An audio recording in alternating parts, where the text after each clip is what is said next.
You're traveling through another dimension, a dimension not only of sight and sound, but of mind. A journey into a wondrous land whose boundaries are that of imagination. Your next stop, the Twilight Zone.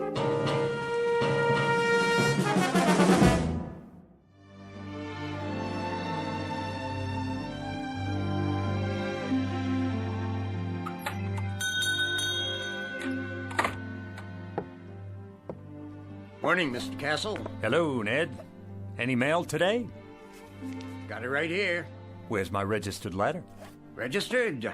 Oh, I didn't see one. The one that says I won the Publishers House sweepstakes. Oh, well, I'll keep an eye out for it. I entered that one myself. Instead, I get only bills. Yeah, the check's in the mail, Mr. Castle. Say, maybe tomorrow, huh? Maybe. See ya.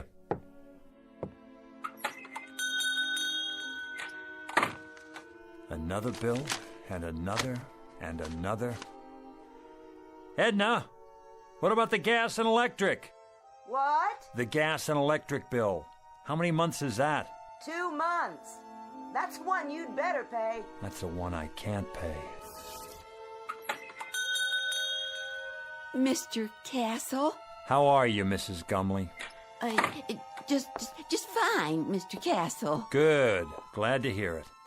How have you been? Oh, can't complain. Been having a lot of rain, haven't we? What? Oh, yes. Quite a bit of rain for this time of year. Well, it's good for the flowers. How's that? Good for the flowers. The rain, that is. Yeah, very good for flowers.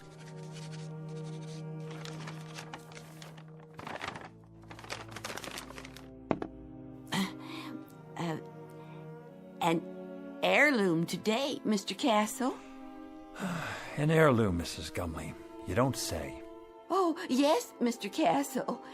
Been in my family for years. Has it now? Years and years. It's supposed to be very valuable.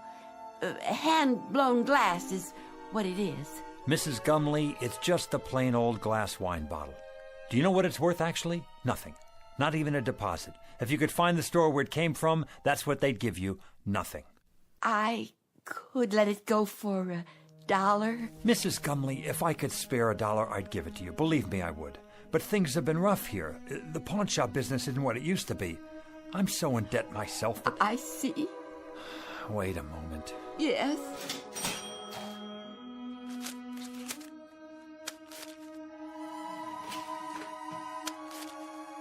$1 it is, then. I wish it could be more, Mrs. Gumley. I really do. God bless you, Mr. Castle. I could kiss you. Stop that now. It's nothing. You're a wonderful man. Good luck to you. And to you. Better days for all of us. Mr. Castle, it's not an heirloom, you know. I found it in a garbage can. It's just a dirty old cheap glass bottle. Please forgive me for lying to you. That's all right, Mrs. Gumley. Who knows? Maybe it'll turn out to be an heirloom. We'll just have to wait and see.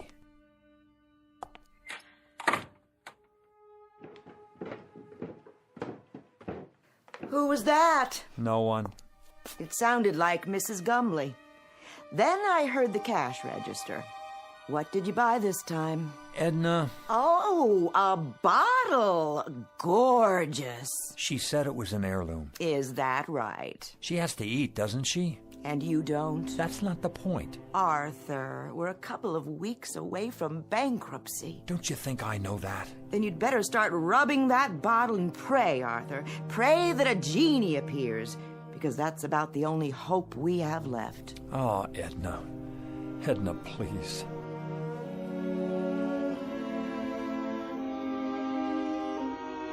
Mr. and Mrs. Arthur Castle, suspended in that brief fragment of time before fate comes out of a bottle.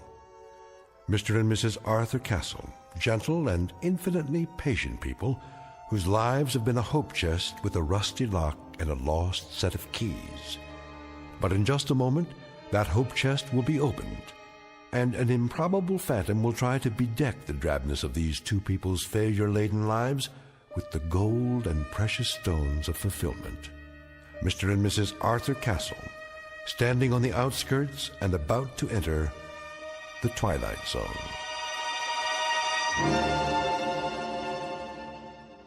And now, back to our story from the Twilight Zone, The Man in the Bottle, starring Ed Begley Jr., with Stacy Keach as your narrator.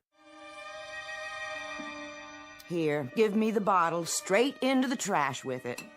If you won't do it, I will. Wait, it's worth a couple of cents. A couple of cents, Arthur. A couple of cents. We've got more creditors than we've got cheap watches. You promised me no more handouts. Look, Edna, maybe all that's left for me is to try and find someone who I can feel sorry for. Can you understand that? I need to feel that I'm doing something of value. Maybe a man can be a failure for only so long, and then it catches up with him. Arthur, you're not a failure. Of course I am. Look around you, Edna. In this clutter, you see the legacy of 100 years. My grandfather owned this shop, and it finally broke his heart. Then my father, and it killed him too. The meanness of it, Edna. The shabbiness of it. The hand-to-mouth of it.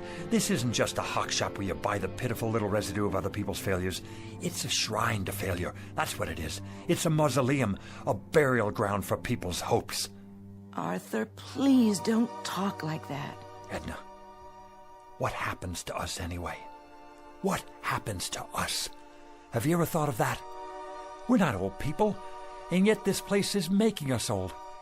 There should be years ahead of us, years without having to make do, scrimping and counting and picking over checkbooks and budgets and final notices and old bills and...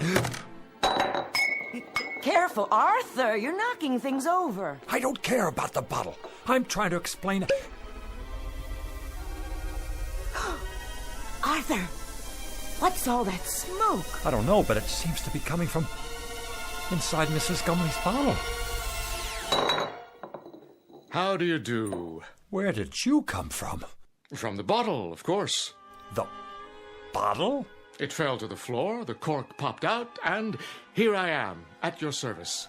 I'm supposed to buy that. What do you take me for? Rather than go into any lengthy generic explanation of my existence, suffice it to say that I am here, and I am, in fact, a genie. In a business suit, with a derby hat and a walking stick. And you expect me to believe that you're a genie? That's quite correct. There's no such thing, except in fairy tales. On the contrary, I am living proof, in a manner of speaking. Arthur, who is this man? You'll have to do better than that, mister. I don't know what you're trying to pull here. Very well, I'll get right to the point. I can offer you 4 wishes with a guaranteed performance. 4 wishes? Aha! You got that wrong. It's supposed to be 3. In every book I ever read, it was 3 wishes. Better get your story straight. That's a myth, I'm afraid. Oh, they may have offered only 3 in the beginning. But for some time now, 4 has been the operant number. Some considerable time. It's proven to be the most effective option. Think about it. Too few, and a person may waste the opportunity of a lifetime, so to speak. Too many, and, well, the possibilities can get out of hand. Frivolous, in other words. The opportunities tend to cancel each other out, if you see my point. You've got your answers down, I'll give you that. I think I better sit. Well, Mr. Castle, Mrs. Castle, what do you have in mind? Arthur, I don't understand. What's happening here? Don't worry, Edna. The bottom line is he's a con man. He has to be. But I see him. Don't you? I don't know what I see. Could be some kind of hypnotist or something. Remember that guy on television? He made an elephant disappear. Child's play. Smoke and mirrors. You're telling me you're not a magician? Nothing of the sort. I grant 4 wishes to the owner and then go back inside the bottle for a century and a day. 100 years. Inside a bottle. Plus 1 day. A nice touch, don't you agree? Until a summons comes from the next owner. What if there isn't another owner? But, my dear fellow, there must be. Consider the span of a man's life. 70. Isn't that the tradition? So let's say nobody calls you, or it's the wrong day. Ah, you've hit the nail on the head. I've learned to cultivate patience beyond anything you can possibly imagine. All of which means you're extraordinarily lucky today, as am I, in a manner of speaking. Maybe he's from the lottery. We didn't play the lottery this week, Edna. Just as well. The odds are quite unrealistic. What I'm offering you transcends any lottery the world has ever known. They're strictly nickel and dime operations in comparison. I have to think this over. Take your time. Interesting shop you have here. Chinese vases, Tiffany lamps, bric-a-brac of every sort. Mostly imitation, of course. No offense. Nonetheless, I have the distinct feeling I've seen some of these items before. How could you if you haven't been out of the bottle in 100 years? I meant the originals. The originals? How old are you? If I told you, you wouldn't believe me. Nice silver cigarette case. Faux Victorian, isn't it? My uncle's.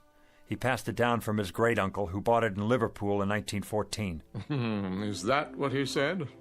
How much? Take it. Get back to the subject. What else about the wishes? Oh, yes. Now, I think the business at hand is for you and Mrs. Castle to decide the nature of your 4 wishes, keeping in mind, of course, that each wish is irrevocable. Once made, it is fulfilled, and once fulfilled, it is a matter of record. It can only be altered by yet another wish. Clear, Mr. Castle? Clear enough. I think we better call the police. Why not wish for them? I can bring you Scotland Yard, the Federal Bureau of Investigation, or every bobby in the City of London. That won't be necessary. Is it the police you want? No. That's not what we'd wish for. Arthur, are you out of your mind? Go ahead, Mr. Castle. You were saying? Well, if I had a wish... You believe him? Just for the sake of argument, let's say that I wanted that broken glass in the case over there. Let's say I wanted it to be fixed. The glass display case? Unless that's too hard for you. I broke it cleaning up the other day. One whole side is cracked. Is that all? It's too expensive to replace and impossible to glue together. Impossible. Would you like to make it official, Mr. Castle? Arthur, be careful with this man. You don't know what he's after. Well, Mr. Castle, is that your wish? Yes, that is my wish. I want the glass in the case to be repaired. Very well, then.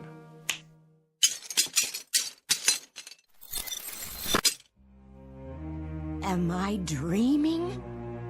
It's a magic trick.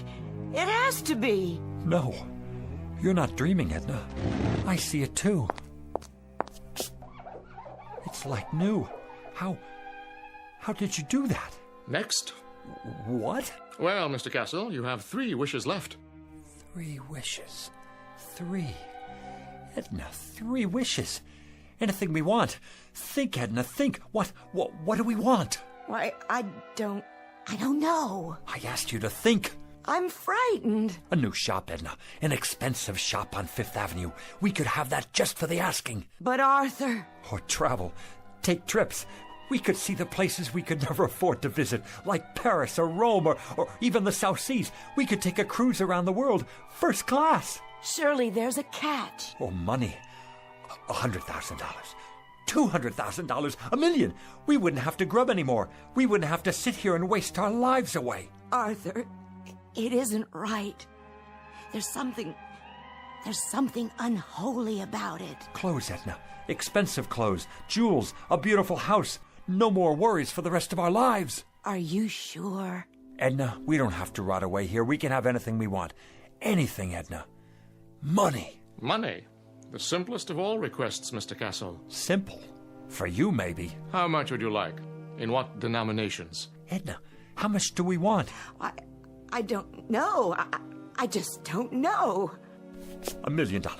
That's what we want. $1 million. In what form? Gold? Silver? Of course, there are market fluctuations in precious metals, so there will naturally be an element of risk. Platinum shows the least movement. Diamonds are relatively stable at the moment. Forget it. Cash only. All negotiable U.S. currency. Very good. Denominations? No 50s or 100s. Make it $5 and $10 bills. Recent dates and no counterfeits. Where would you like it? Savings account or checking? Perhaps a numbered deposit in a Swiss bank. Right here. Here? Where I can see it. On the floor? Don't you worry about that. Just bring it here. I'll take care of the rest. That is your second wish. You understand English, don't you? That's our wish. Coming right up. Oh, just one thing. Aha! Arthur, I told you. Do you mind terribly if I... If what? If I smoke? Is that all? Of course, if you prefer otherwise. I see the no smoking sign on the wall. No, go right ahead.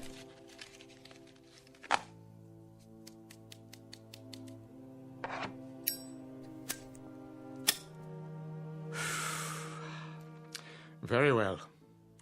Now then, Mr. Castle, where were we? Ah, yes, I was about to say, ask and you shall receive. What's that? Where's it coming from? What is it? It's money. Look at it. A rain of money. Edna, $1 million, Edna. $1 million.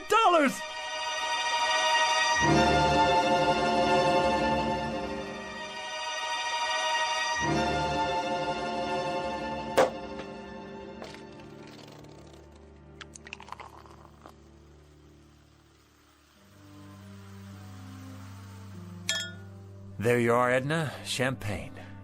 I think I've had more than enough. I suppose you're right.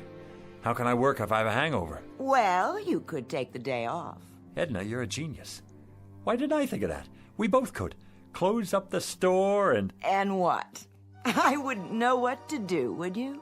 Well, let's see now. It's a beautiful day. We could take a walk together in the park. Oh, Arthur, I'd have to get dressed up, and I don't have any comfortable shoes. Or we could go to a restaurant.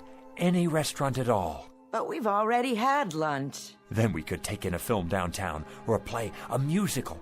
Do you know how many years it's been since we did that? And leave all this money out like this?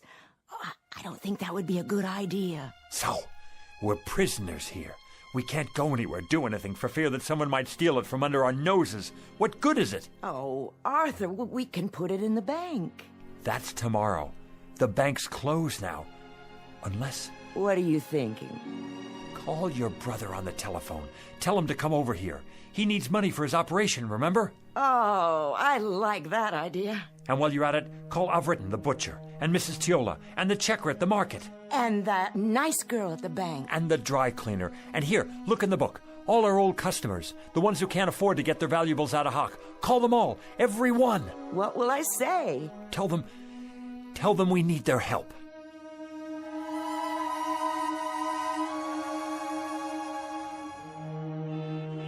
It's a miracle, that's what it is. I couldn't believe it when they called. Where did they get it all? They're such wonderful people. And so generous, too. Hey now, what's going on here? Hello, Officer McLaurin. The line's halfway down the street. Yes, it certainly is. They're having a fire sale in there or what? It's that nice Mr. Castle and his wife. What about them? They're redeeming things. What things? All kinds of things, as long as you've got your pawn ticket. Even if you don't, they remember. They're redeeming us. That's what they're doing. It's the loveliest gesture I've ever seen.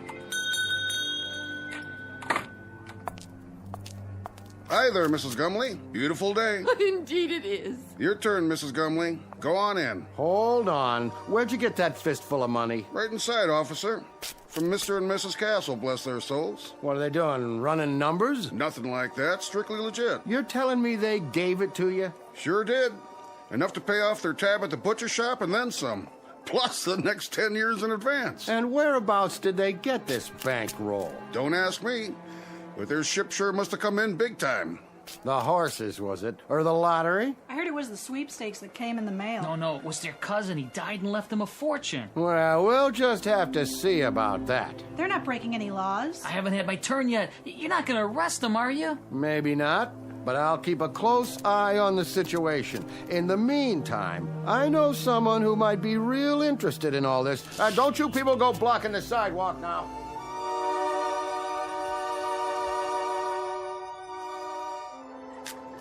Here you go, young man.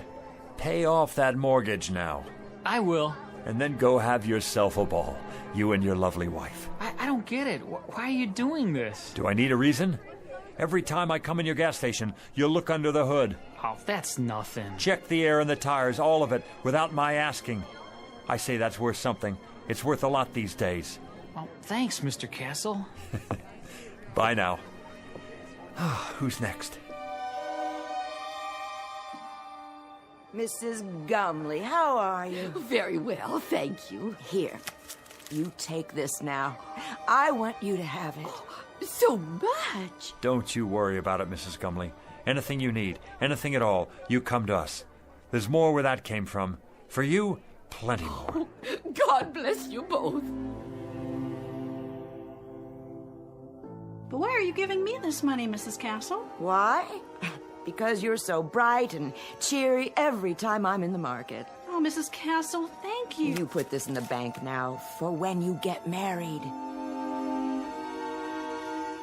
And for you, Mr. Jacks? And you too, Mrs. Tiola. You have a nice day now.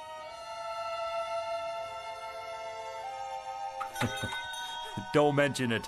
Buy a round for everybody. On me. Is that all of them? Oh, for now. Put the close sign in the window, would you please? Of course, dear. Whew. Now that's what I call a day's work. You did wonderfully well, Arthur. I'm so proud of you. You know, Edna, I don't care how we spend the rest. I feel so good right now, seeing all those happy faces. I know. It would be nice to get away for a while, though. I agree. Some time in the sun, nothing fancy. How much do we have left? Look in the box. It's still practically full. We didn't put a dent in it. Your father would be proud. Rest his soul. And your grandfather. Tell me your opinion about something, Edna. If you like, dear. I'm wondering, do you suppose I still need to carry on the family business? Well, We don't have a son or daughter. I'd say you've more than done enough, Arthur. All these years. Even if we did have kids, I'd rather leave them money to start their own business. Something with a future. What about your cousin's children? Oh, that would be a wonderful present. And what about you? You've been so patient all these years. What would you like? Well, first, of course, you're going to retire. No ifs, ands, or buts. And then, wherever you'd like to live, Arthur, as long as we're together. Of course we'll be together. You think I'm going to take up with a young floozy? Oh, no, I don't think that. You wouldn't. It's not in your nature. But you're tired. You need to rest. We both do. Rest and live.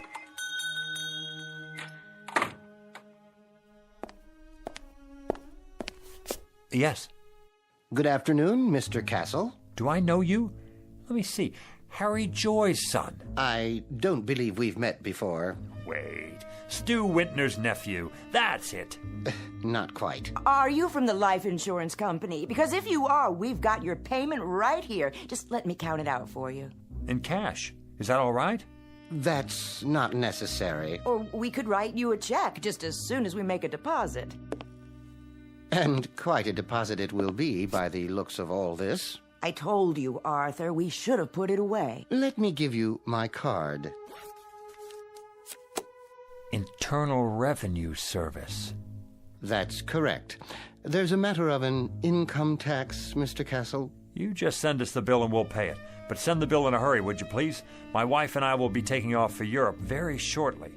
Oh, could we? Consider it done. Where would you like to go first? The Eiffel Tower, an African safari, waltzing in Vienna, perhaps? Dancing. We haven't been dancing since I don't remember. Dependents? Just a few details for the record. Ask away, we have nothing to hide. How many dependents can you claim? The whole neighborhood. They don't count.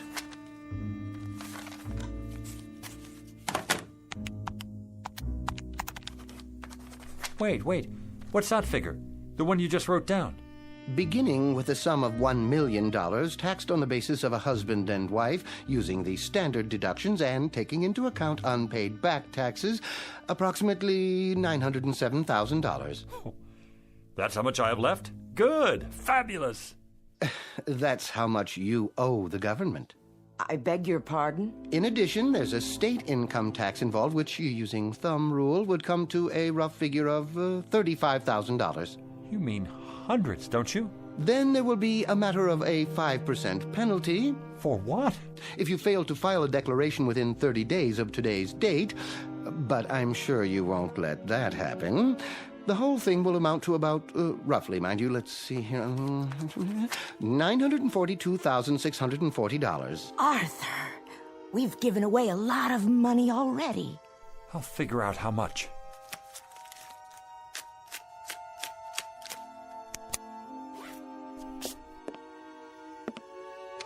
Fill out this form and send it to us with your check. It should be self-explanatory. If you want to use the installment plan, we'll send you a statement after your records have been analyzed. Mr. Castle? Yeah. Send us the bill. We'll be seeing you. Good evening to you, Mrs. Castle.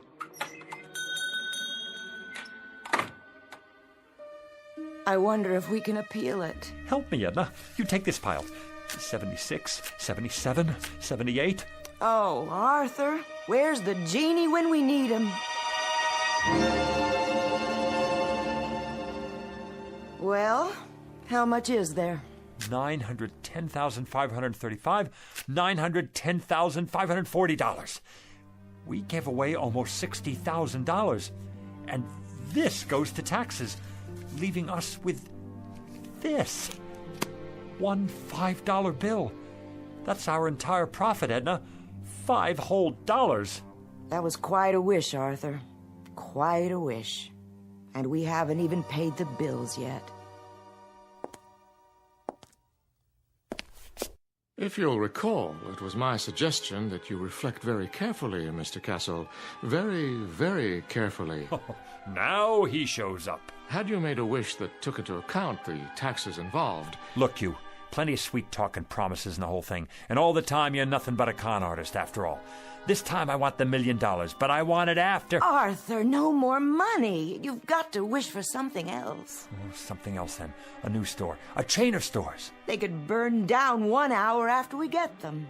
Success? Be careful, Mr. Castle. Success is a pretty broad term. He's right. You can't wish for success. I've got it. How about 10 more wishes? Or 20, or...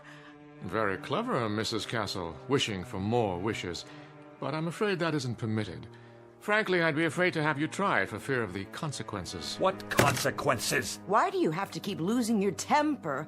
Why can't you think about this thing carefully and then come up with Well, you're no help to me, that's for sure. Here we stand in the middle of this crummy little pawn shop with the whole world out in front of us and anything to wish for that we want. Anything. And you just stay on my back and... Stop it!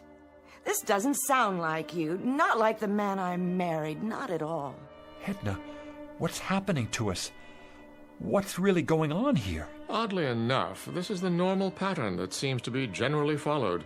Great excitement, great emotionalism, and strangely enough, hard to believe though it may be, only a modicum of happiness. Well, you've got cheap customers here. Our price is no longer so high. We're people who haven't had much happiness. People who've carried a crummy hawk shop on their backs all their lives. What, Edna? Tell me, what do we wish for? I don't know, Arthur. I just don't know. What about it? What can I wish for now? What can come to me without tricks? Without tricks? I question the semantics here, Mr. Castle. There are no tricks involved. There are simply normal and understandable outgrowths and conditions that go with any windfall.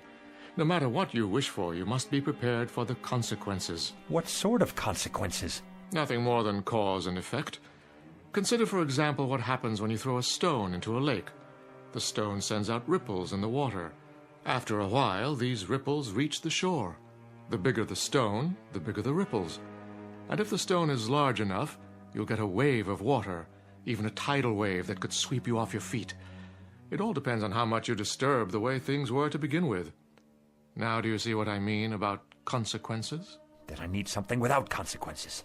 I'm not sure that's entirely possible. Something dead sure, at least. Something anchored, something airtight. I must agree, that would be the ticket. Is there such a thing? Sit down now. You'll give yourself a heart attack. Edna, I think I've got it. I think I know what it is. What, Arthur? Power, Edna. Power, prerogatives, to be in charge of something, to be a boss, to be a leader with respect and the freedom to live as one likes. We could wish for that. Possible. Very possible. President of a corporation? that sort of thing? We could be sued, go bankrupt. Warden of a prison. That's idiotic. Mayor of a city. We could get voted out of office, and then what? Wait a minute. I know what. Head of a country. Ruler of a whole country, that's it. Who can't be voted out of office. What about it, Genie? I want to be the head of a country who can't be voted out of office. Is that your wish? Do you want to be more specific than that? Hold on. Let me give it to you this way. I want to be the head of a foreign country who can't be voted out of office. But it must be a major country, well known, not some poverty-stricken third world place, and not in ancient times either, in modern history. How do you define modern? Within my lifetime, and developed. A fully industrialized country with millions of educated people where I'm very popular and can't be voted out of office. No problem. You sure? Of course I'm sure. I mean, what about the consequences? Consequences, Mr. Castle? I've already told you. You run the risk of consequences no matter what you wish for. Like the ripples in a stream. There's no predicting, at least not with absolute certainty, where they'll lead. All right, then. Go ahead, Arthur. Wish for that. The thing you said. I want to be the head of a foreign country, just as I've described it. Now it's your turn, Genie. Take over. As you wish, Mr. Castle. As you wish.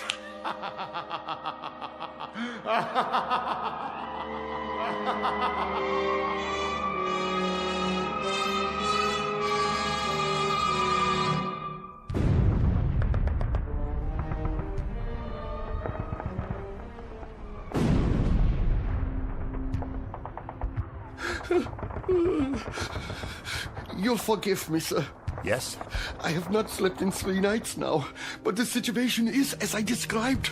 The first Ukrainian army has cut us off from the south. There's no sign of Wenk's reserve army. There is no reserve army. We are simply doomed. There is no hope for us. From now on, it is just a mass suicide. Did you hear what I said? They are already in Berlin. What about it, Führer? Führer? What do you want to do? Why do you call me that name? Here is what you asked for. Very quick and very painless, mein Führer. And we have the gasoline for you and Miss Braun. When you're finished. Head of a country. Can't be voted out of office. It's the end of the war and I'm in a bunker and I'm... Heil Hitler! It's almost the end. I've given them the poison. We'll take their bodies out into the courtyard and burn them when it's finished. Have the gasoline ready. I won't take the poison. I wish I were back where it all started. I wish I were Arthur Castle again. Oh, Arthur, you've broken it. What? Broken what? The bottle Mrs. Gumley brought in. Why, I have, haven't I? Not poison, an old wine bottle. Let me sweep it up for you. I can do it. It had no value anyway. No value at all. I'm here. My final wish. I'm really here now. Where is he? Where is who? You know who I mean. The... And why would he be here? You've had your 4 wishes, remember? No, yeah. Well, I guess I'm a 4-time loser. What do you expect? I just wish he doesn't come back. I wish... There you go, wishing again. Right. Why should I? Why did I? Look at what we have here, Edna. We have a business that's been in my family for 3 generations. And each other. We have each other. I'm going to stop wishing for a while. You know, Edna, I can't afford a brand new life. Neither can I. I think I'll just give the old one a new paint job. You know something, Arthur? I think that's a very good idea. What is it? Look, your first wish, the glass case, it's not broken. It's still repaired. So we came out ahead after all. Nothing's ever a complete loss, is it? Careful, Arthur, with the broom handle.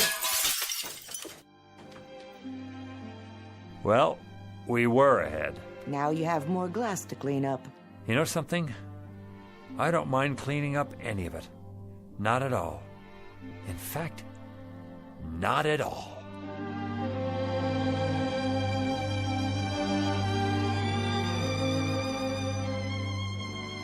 A poet named Lowell said it, something to the effect that granting our wish is one of fate's saddest jokes.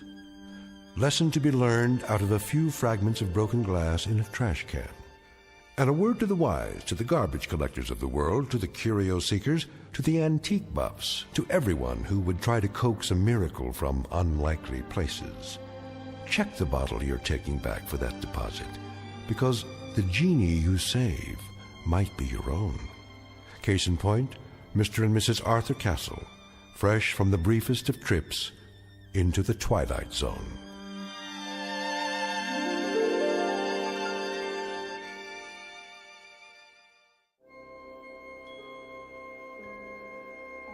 Hi, this is Carl Amari, producer of the Twilight Zone Radio Dramas. I'd like to take a moment to tell you about our official website at twilightzoneradio.com, where you'll get the latest news and information on these Twilight Zone radio dramas. Plus, at twilightzoneradio.com, you can digitally download 3 free episodes or any of our episodes for only $1.95 each. In this age of ever-changing technology, we've decided to make these episodes instantly available to you by making the Twilight Zone radio dramas a digital download-only series. This means that this series will no longer be offered on CD. The CD collections at our website are now being offered while supplies last at buy one, get one free. So be sure to get your favorites before they're sold out. Be sure to visit us often, and I'll see you in the zone.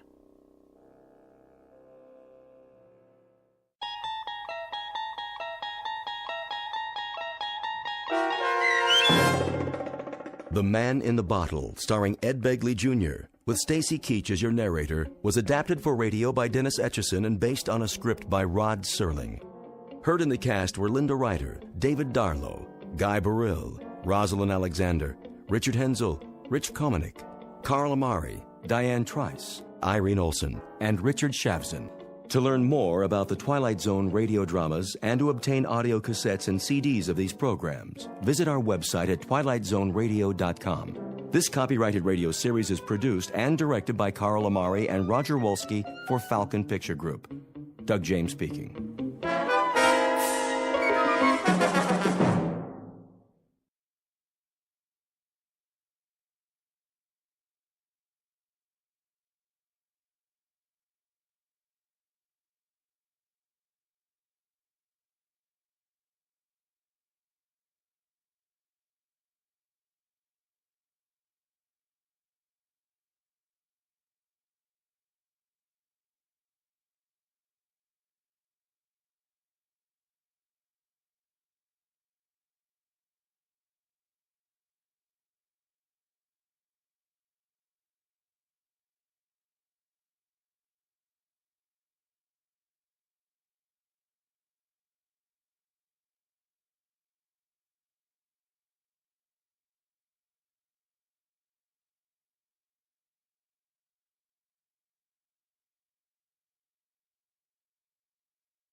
You're entering another dimension, beyond any limits known to man. This is the universe of imagination, a wondrous land of brave new stories from the far reaches of space and time. So fasten your seatbelt. There's the signpost up ahead. Your next stop, the Twilight Zone.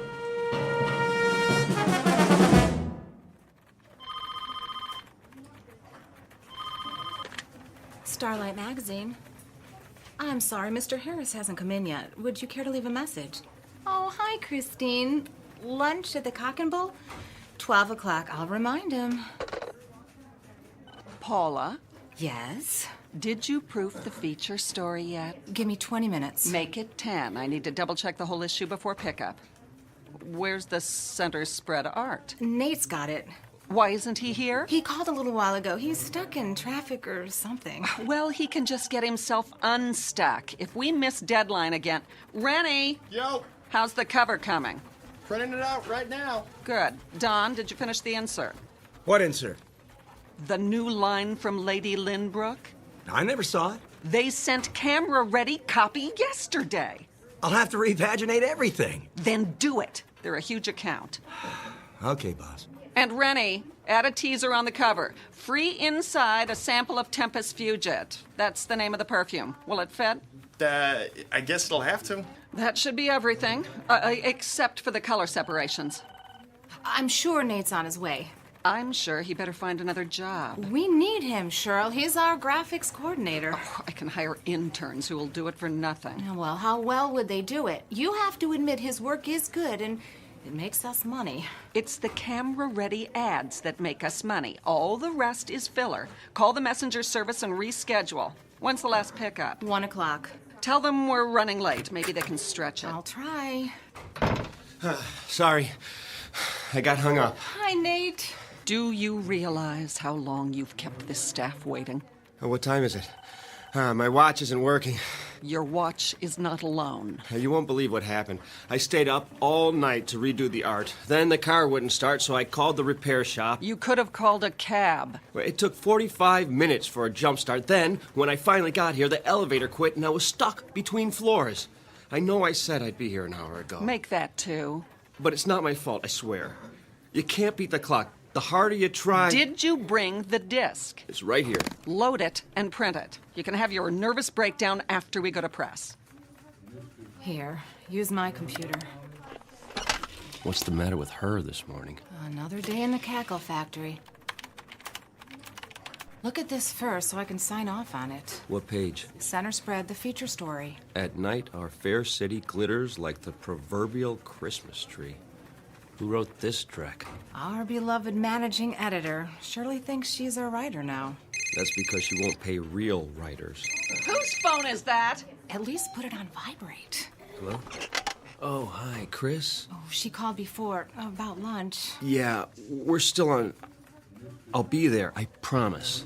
No cell phones in the office. It's Christine. Tell her you'll call her back. Honey, I'm here. Listen, we're on deadline. Now!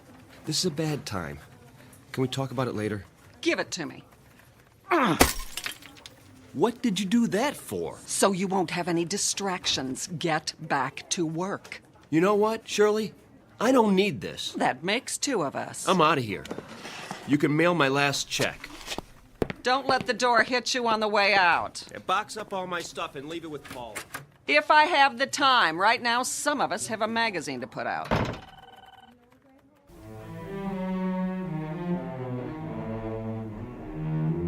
Introducing Mr. Nathaniel Harris, former fine arts major, engaged to Miss Christine Crosley, and lately employed at a small publishing company. Very lately. Because this is a man whose hourglass has finally run out. He just learned one very important lesson, that he can't be in 2 places at once. But consider, how different might his life be were there but world enough and time. Every question deserves a response, and this one is about to be answered in the Twilight Zone. And now, The Twilight Zone, and our story, The 25th Hour, starring Mike Nussbaum with Stacy Keach as your narrator. Any dessert today? Just coffee and a check. Very good. What time is it? Mr. Harris, nice to see you. I have a reservation for noon. That clock, it can't be right. 1 p.m. exactly. Oh, no. Is she... Table 4. Chris, you're still here. Where else would I be? Lunch takes an hour, plus or minus a few minutes. I've done my duty. I am so sorry. Did you order yet? If I wanted lunch for one, I'd have stayed home. Honey, it was a deadline day. Not only that... It's always something, isn't it? You shouldn't make dates you can't keep. It won't happen again. You're right. It won't. 2 glasses of rosé, compliments of the house. Thanks, Frederick. Chris, the editor's been impossible to deal with. Today, she actually smashed my cell phone. Can you believe it? So I told her... Care to see a menu? Sure. I stood up, and I said... Need a few more minutes? Please. Very good. Anyway, I told her what she could do with her job. Ask Paula. She was there. We should drink a toast. Great idea. To... Old acquaintance. What? It's about time, Nate. You never have any left over for me. What are you talking about? Don't worry, I'm not bitter. Chris. We need a break. From each other. Who knows? Maybe it's true what they say on greeting cards. If you love something, let it go. If it comes back, it's yours to keep. Chris, listen. Goodbye, Nate. I'm trying to tell you... It's all right. Think of how much more time you'll have now. To tell you that I won't ever have to go back to that miserable job again. For you, sir. I didn't order it. From the gentleman. He thought you might like something stronger. Which gentleman? The corner booth. The old guy in the brown suit? Yes, sir. He's one of our regulars. Yeah, why not? Very good. Thanks. My pleasure.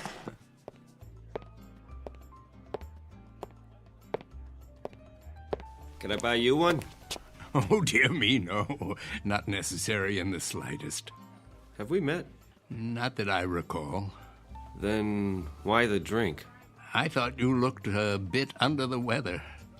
Nothing fixes that like a Moscow mule. Is that what it's called? Oh, ginger beer and vodka in a copper cup.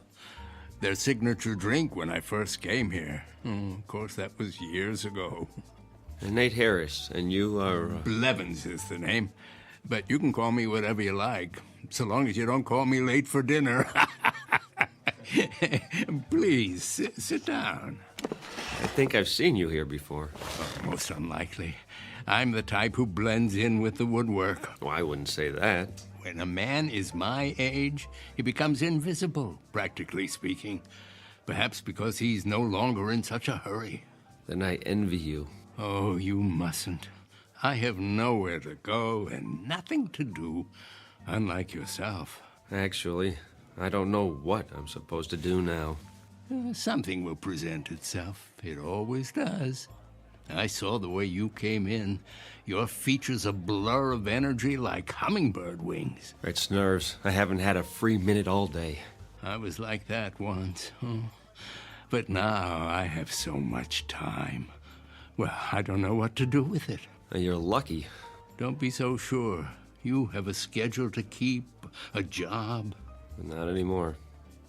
Oh, is that right? I was 2 hours late to work this morning. One time too many. And to top it off, my girl just walked out on me. So I guess I'm flat out of time. Pity. But now you've hit the nail on the head, haven't you? Time. There's an old saying that it's wasted on the young. In fact, it's wasted on people like me. I have all the time in the world, more than I can possibly use. Excess, you might say. Well, if you figure a way to bottle it, let me know. Do you mean that? Are you kidding? I'd pay anything to have a little extra. Anything. Oh, no need for such a sacrifice. That's easy for you to say. If I could have what you have, I'd hock everything I own. I assure you that won't be necessary. No? Let me tell you about myself. As I say, I've reached the point where I have too much time on my hands. That means the opportunity to read, to study, to speculate, and to tinker. What's unimportant falls away, and all that remains is what truly matters. What are you getting at? Simply this, Mr. Harris. I'm about to share something that may sound incredible, but it's really quite straightforward, at least in principle. You see, nothing is created or destroyed in the universe. It merely changes form, moves to where it's needed, so to speak. Sometimes that requires a little nudge, of course. I'm not sure I follow. Consider rain falling on arid land, air flowing into a vacuum. The process is the same. Surplus redistributed to maintain a certain equilibrium. The truth is that nature abhors waste. You've lost me. Consider what happens in a typical day. As soon as you have a free hour, new tasks flow in to fill the gap. The result is that a busy man never quite manages to stay ahead of the game. You got that right. But what if you could add another hour, or another, and another, until the pressure is drained off, equalized? Tell me, what would you do with that extra time? Travel? Write the great American novel? Use it to get caught up, probably. I studied to be an artist. Now I'm a consulting graphics coordinator. You know what that means? I push ads around on a computer screen. Don't ask me how it happened. No real mystery. You needed to earn a living, and time got in the way. What you need is time that's off the clock, so to say, before what matters is only a memory. Don't tell me. You're selling a magic potion. What's it called? Time in a bottle? Nothing so fanciful. The product of my tinkering is purely scientific. I happen to have a prototype with me. Spare me, old-timer. Thanks anyway, but I'm afraid I can't afford whatever you're selling. Oh, it's not for sale. It's still in the experimental stage. Oh, come on. I know what that is. I took music lessons. It's a variable rate device to mark the passage of time. Allow me to demonstrate. Congratulations. You've reinvented the metronome. Try to lift it. That's heavier than it looks. What did you do? Put lead in it? It's quite empty as far as the eye can see. Open the panel in the base. Oh, you have to lift the latch. Well, there's nothing inside. Are you sure? A pivot for the arm attached to some kind of bearing, that's all. But it feels like it weighs 10 pounds. That's because the little door leads to... Well, I wouldn't want to confuse the issue. Call it a storage chamber. It smells like stale air to me. Oh, it hasn't been tested in a while. The contents are flowing out now that the mechanism is activated. Well, what contents? That which is beyond price and invisible to the eye. Go ahead, examine it.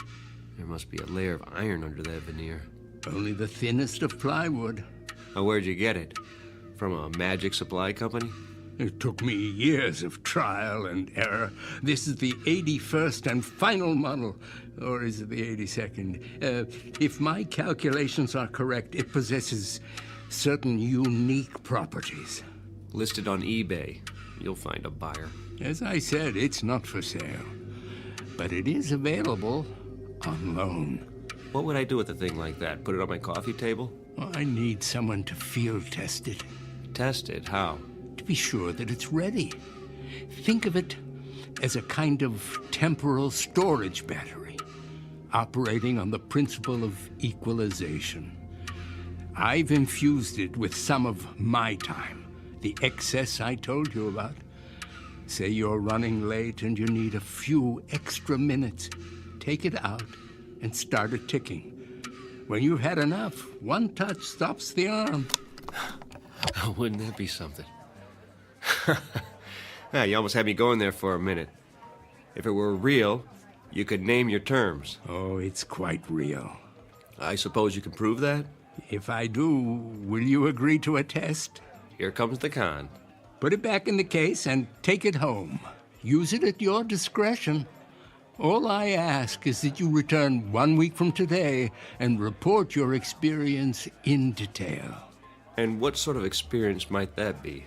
Why, the natural principle of equalization. It's already begun to work.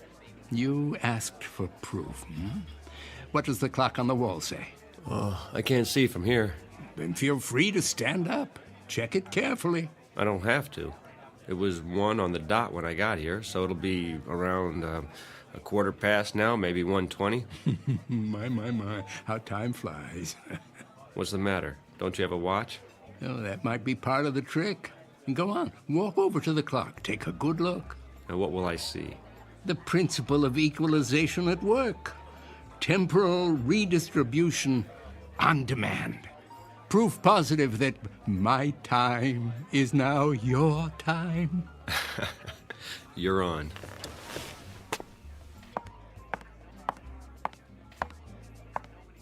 $1:05? Hold on. Frederick? Yes. Did somebody move the hands back? Sir? The wall clock. Did you see anyone go near it? Why, no. Then it's broken. No, sir. It keeps perfect time. Well, let me ask you. How long have I been here? How long? Answer the question.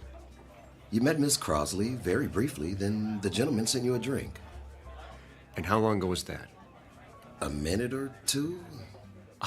Come off it. Did he put you up to this? Who? The little man in the booth, whatever his name is. Blevins? He bought you a drink and departed. Oh, he did he? Then why is he...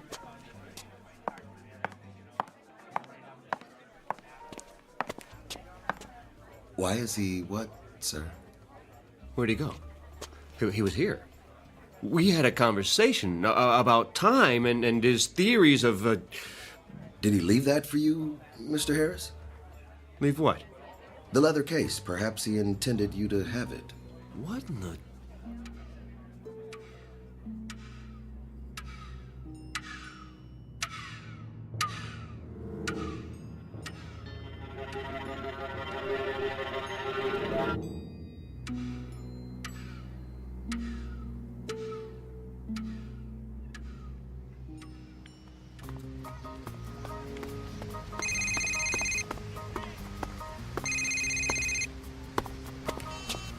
Hello? Nate? Hey, Paula. You finally got a new phone. Had to. I've been busy. You sound out of breath. Had my morning jog in the park. You? I don't believe it. A man's got to get in shape sometime. Have you found another job yet? I've been going on a lot of interviews, about 10 a day. Whoa, take it easy. I have all the time I need now. It's like the more I do, the more I can do. You'll have to tell me your secret. I could use some of that. So, how's the magazine? Down the tubes without me? Well, give it time. Listen, Nate, I may have a lead for you. Mandible Publications is looking for a color supervisor. Mandible? Too big for me. They do 12 titles a month. The pay is double what you made here. No more publishing. Surely you'll never give me a recommendation. She doesn't have to. I'll write it. Oh, you do that? Of course, what are friends for? Which brings me to my next subject. I talked to Christine. Why haven't you called her? The last time I saw her, she told me have a nice life. Do yourself a favor, Nate. Make the call. She's the one who walked out. This is me you're talking to. Remember? I'll think about it. You do that. If you can fit it into your schedule. Well, that's not the point. Oh, I gotta go. Dragon Lady's back from her coffee break. Keep me in the loop about Mandible.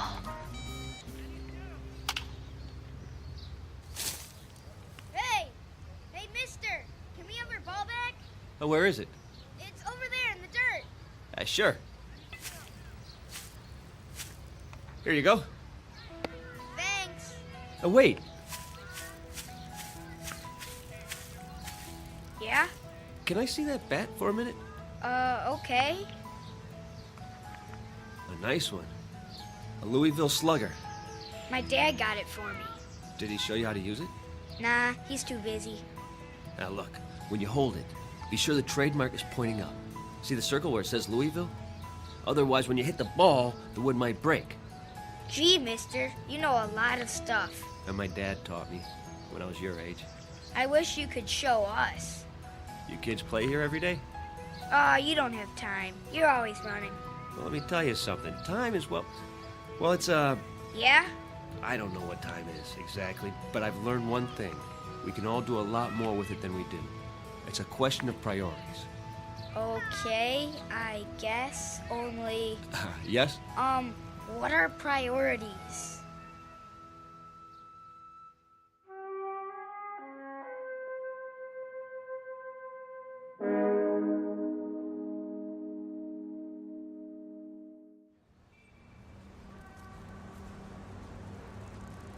A taxi!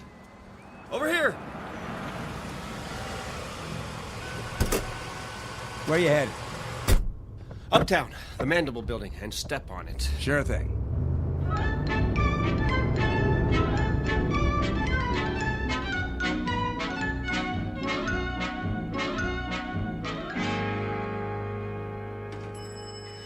Hold the elevator!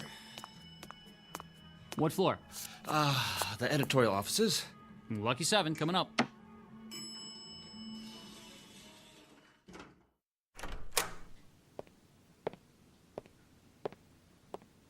I'm here to see the publisher, please. Do you have an appointment? Nathaniel Harris, 11:30. I'll tell him you're here.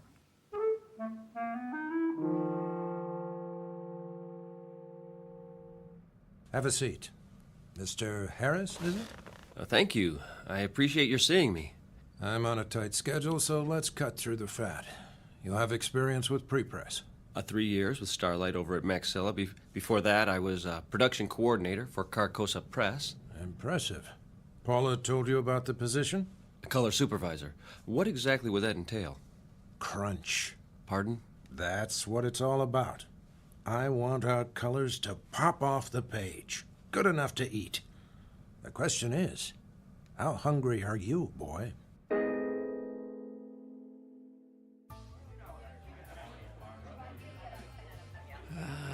Right on time, Mr. Harris. It works. You seem surprised. Mind if I have a look? Oh. It's undamaged. And the little door above the base? Ah. Oh, how intoxicating.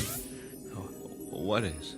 The scent of movement to and fro, the entire mad rush of life lived to the fullest. Vitality, passion, and even, the great outdoors, if I'm not mistaken. Well, you can tell all that. The aura of youth is unmistakable. Oh, you've used it a great deal, haven't you? The storage chamber is almost full. Why, I only did what you said. Started it ticking when I needed more time. And the result? Well, I got everything done, and then some. Over the last 7 days, I've been across town more times. I've gone on more interviews. Oh, have a drink of water. I could use one of those Moscow mules. Not a good idea. It might provide too much of a kick in your present condition. The device is extremely potent. You appear to have overdone it. Several times over. Oh, I'm a little run down is all. With a young man, desire knows no bounds. A kind of greed takes over for life itself. Oh, what does it do, exactly? The device.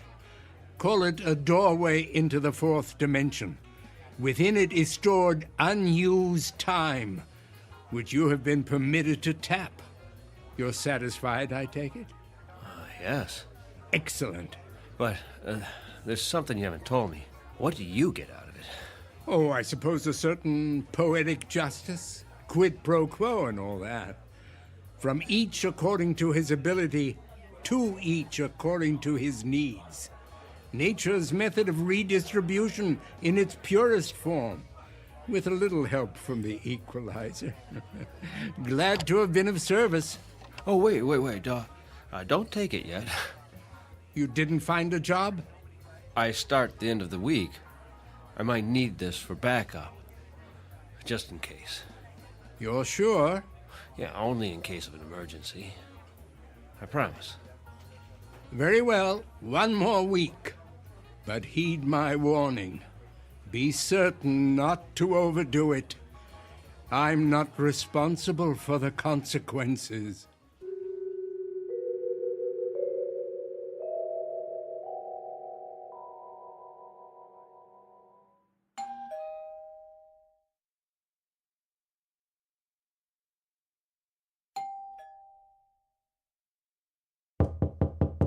Nate, are you in there?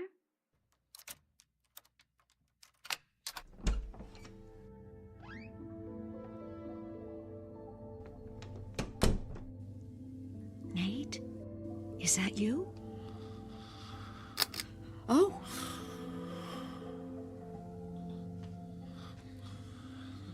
Go on, sleep. You must need it. Look at you on the couch like that. I just stopped by to drop off my key.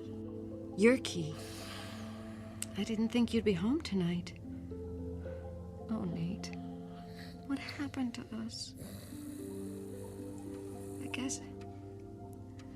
guess it wasn't all your fault. I could have been more patient. That job was killing your soul, wasn't it? The things they made you do, Paula told me. You couldn't help it that there wasn't any time for us. And now you're starting a new job. From the jaws of one bad situation and into the next. It can't be your heart's desire. You deserve more.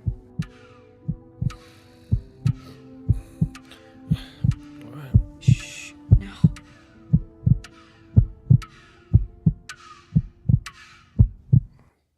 Did you hear that? Hear what? Christine? Is that you? I must have dozed off. Why are you here? I thought you might want the key.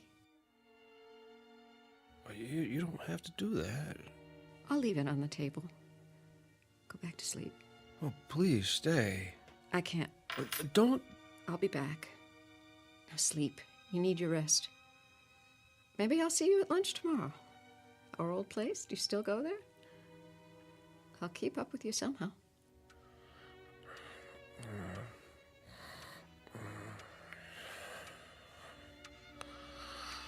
Until then, good night, my love.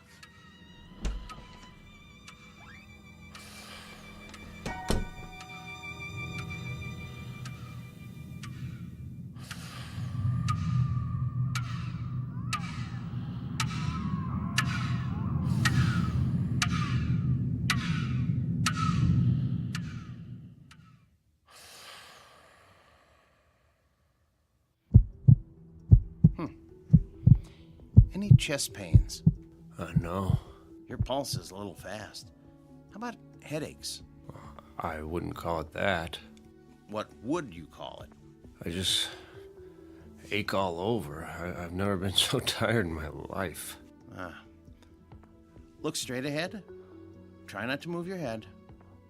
Follow my finger with your eyes. I'll do my best. Okay, I'm going to switch off the overhead light and shine this directly into your eyes. Now, first one, then the other. You'll see a flash of red. Now, don't worry. It's perfectly normal. Ready? Okay. Okay, I'm turning off the lights. There you go. Now. All right. Wow. What do you see, Doctor? Some new broken blood vessels on the retina. Any trouble focusing lately? Blurred vision? In the last few days. Floating blind spots? Shadows at the edges of your vision? That too. So what's wrong with me? You want it straight, or you want it with sugar on it? I can take the truth. There's evidence of accelerated macular degeneration. The sort of thing I'd expect to see in a much older man. All since your last checkup. What does it mean? Well, it's hard to say by itself, but it's part of a cluster of symptoms. Slowed reflexes, general weakness. Have you noticed a ringing in your ears? Well, not a ringing, but I do hear something. Not voices, I hope. More of a throbbing. It feels like a pounding in my head. your blood pressure could be a lot better. So, tell me, what's been happening in your life? I mean, stress on the job? Well, I had a job. But not anymore. I found a new one. I start this week. A big life change, no matter how old we are.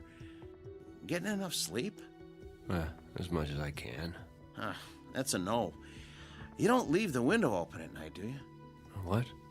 Pale skin, circles under your eyes. Could be a vampire. Like Dracula. You know, sucking the life force out of you. That was a joke. I know. Well, something's going on. You're dehydrated, and I don't like the sound of your heart. I'll schedule an EKG and a complete blood panel. When? Right away, this morning. Is that necessary? I'd say so. I thought you could give me a B12 shot or something. I could, but it won't address the problem. That was all the running around. There was so much I could do with the extra time, but that's going to change from now on. Extra time? Where do you get that? In a vending machine? Don't ask. You wouldn't believe me anyway. Ready for my speech? Go ahead. You've been making the most of every day, and that's admirable, but you've stretched it too far. Burn the candle at both ends, and you burn yourself out. You know the old saying, live fast, die young. Is that what you want? I'll try to slow down. Try?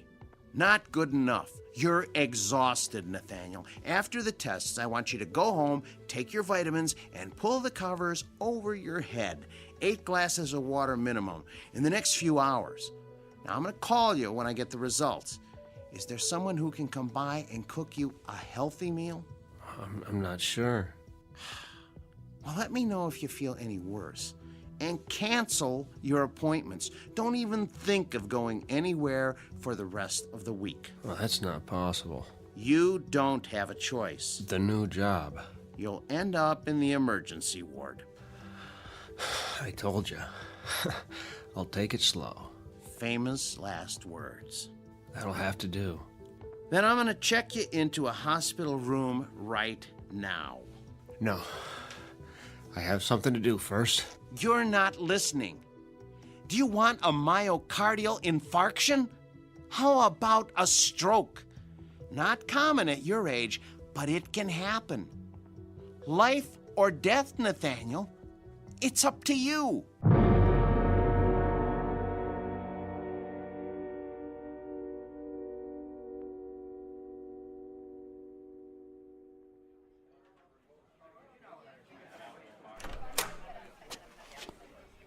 Mr. Harris, are you all right? Oh. Where is he? Let me take that for you. Where? Who, sir? The old man. You mean Blevins? I don't see him. He hasn't come in yet. He's always here this time of day. Would you like to wait at his booth? Just give him this. The briefcase? Tell him I couldn't wait. Let me call a cab for you. I have to get rid of it. Now.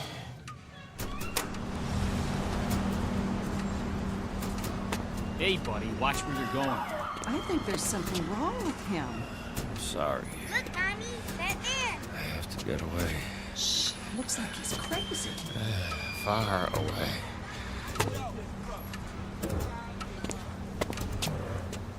Now, what have we got here?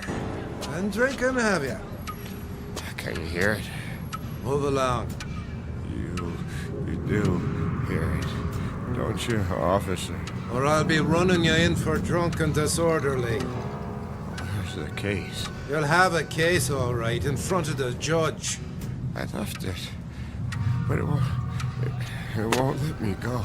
On your way. It was you, old man. What are you? Some kind of a psychic vampire. That's it, isn't it? Sucking me dry. Well, I won't let you. I'll Well. Look at Mr. Businessman. Is it happy hour already? Where is he? I'll tell you what, old man. Just give me your wallet, and I'll tell you. Now, if you just hand it over, we won't have any trouble. You have to help me find him. What? What are you babbling about? You don't understand. He has to take it back. What? Are you for real? I mean, what's the matter with you? Stop. Are you having a fit or something? Make it stop. It hurts. My heart. Please. Forget it, you old geezer. I'm out of here.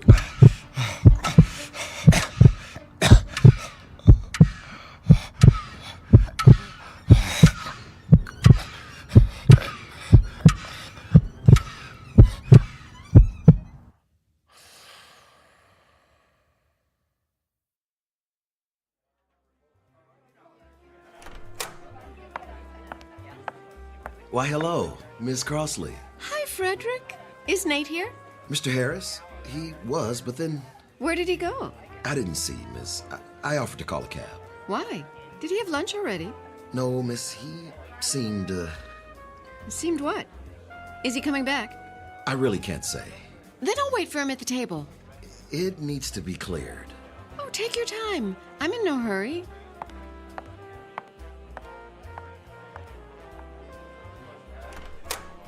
Oh, hiya, Blevins. Freddie, my boy. Didn't mean to be late.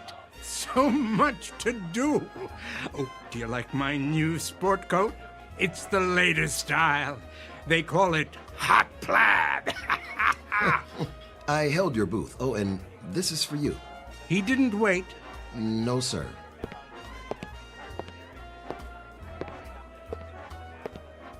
Hello there. Hello. I do believe I recognize you. From where? This very table. You're a friend of Nathaniel's. What a coincidence. So am I. You know Nate? Please, join me. I'm fine here. Until they clear your table. I insist. Well, I'm sure he'll be along. Besides, I want to show you something. You'll find it quite interesting. Nathaniel did. just for a minute. Follow me, the corner booth.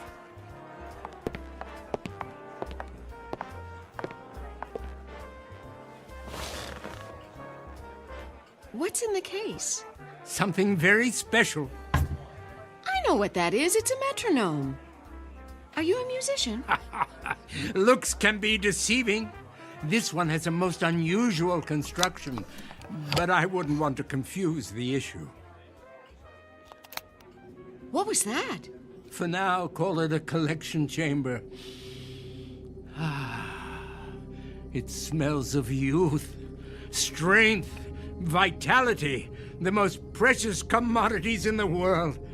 Oh, but you know all about that, don't you? You're young, full of energy. Would you believe I was once so tired of life that I didn't know what to do with my time? Until I invented the equalizer. I've been hoping to find someone to test it. Allow me to demonstrate.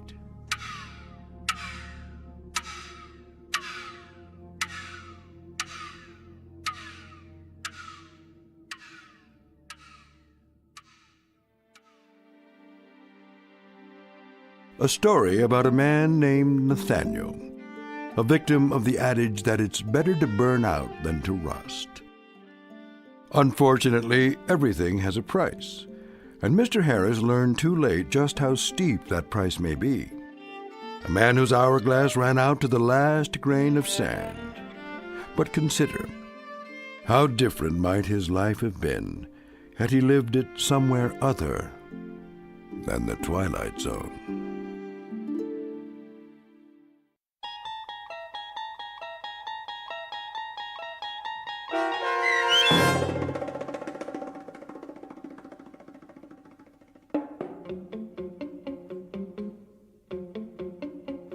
The 25th Hour, starring Mike Nussbaum with Stacy Keach as your narrator, was written for The Twilight Zone by Dennis Etchison. Heard in the cast were Steve Key, Fernette Lebo, Friedrich Williams, Lisa Wolfe, Joby Cerny, Carl Amari, Jim McCants, Patrick Francis, Doug James, Meg Thalken, and Jacob Goldberg. This copyrighted radio series is produced and directed by Carl Amari for Falcon Picture Group. Sound design, custom Foley effects, recording, and editing are produced in the Cerny American Sound to Picture Theater by sound designers Craig Lee, Bob Benson, and Tim Cerny. Music for The Twilight Zone is provided by CBS and American Music Company Incorporated, New York. To learn more about the Twilight Zone radio dramas and to download episodes, including 6 free episodes on our homepage, visit our official website at twilightzoneradio.com. Doug James speaking.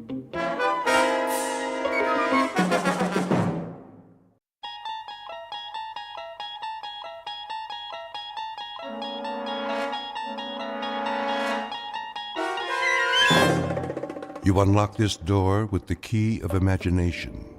Beyond it is another dimension, a dimension of sound, a dimension of sight, a dimension of mind. You're moving into a land of both shadow and substance, of things and ideas. You've just crossed over into the Twilight Zone.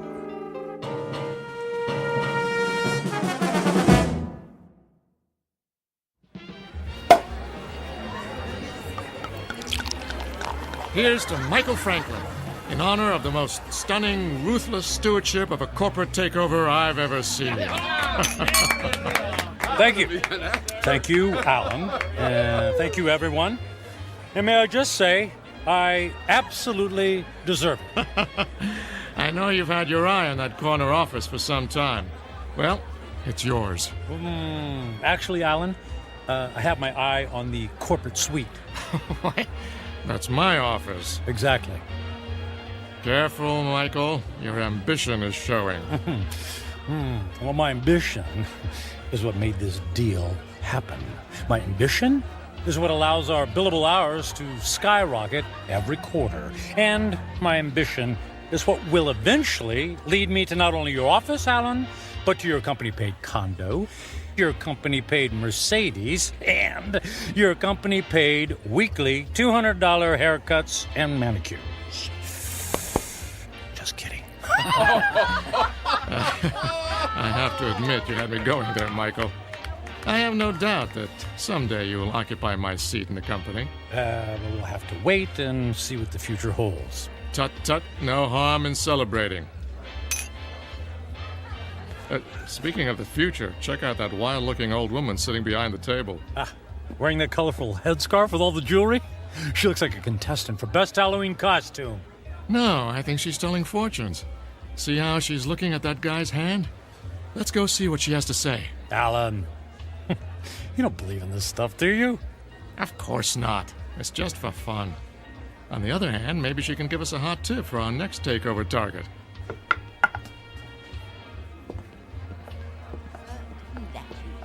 The warnings of the tea leaves, for they are never wrong. I see there are 2 more supplicants who wish to learn about their futures. Make that 1 supplicant. I'm not playing. Oh, go ahead, Michael. What can it hurt? I put my faith in real things, Alan, like profits and a well-written prospectus and a robust return on an investment dollar. And people? People are the least reliable things on the planet. Well, anyway, I'll spring for your reading. How much is it, please? For this most rare and deep connection to the mystic masters of the cosmos, the charge is $5. $5? Ooh. It's highway robbery. All in good fun and worth $5 to find out what's next for the amazing Michael Franklin.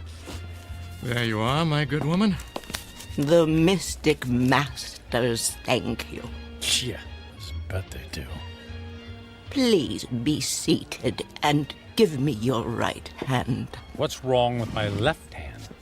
The right hand crosses the body's meridian, connecting directly to the humors of the heart through the intercession of the soul. Oh, I'll say this for you. You've got the sales pitch down pat. Please close your eyes and focus your thoughts on your inner golden light. I would have guessed that green is your color. Michael, quiet. All right, I'm quiet. I'm focused. Watch as the golden light moves toward you. Slowly, it surrounds your consciousness. Surrender to its mystery. I never surrender. The mystic masters perceive you as a man who values work above all else. She's got that right. She could have said the same thing about anybody in this bar. There are people in your past who have suffered a disconnection with you. Spirits are left unsatisfied. Well, it can't be old girlfriends. It doesn't take time to go on dates. Your soul is troubled. My soul is just fine. Thank you very much. There's something strange. I am attempting to discern your future, but I cannot. I could have told you that. No offense. What's the matter? The reading is over. What? Hey, we paid you to tell us fortune. Here is your money back. I cannot complete the reading. Now look, lady, I don't believe in all this hocus pocus, but a deal's a deal. Just tell me I'm going to be the richest man in the world, and you can keep the $5. I do not take lightly the readings of the soul. I'm going to go complain to the manager. Alan, hold on, Alan. Look, we don't want to cause you any trouble, lady, all right? Just say what's on your mind, and we'll leave. Very well. I will tell you what the mystic masters have divined. May the Lord have mercy on your soul. What is it? Alan's gonna fire me? I'm gonna lose my hair? Your future is very clear, and it is this. In 10 days, you will be dead. What?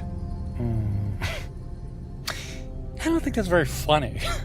The signs are serious, and the reading is true.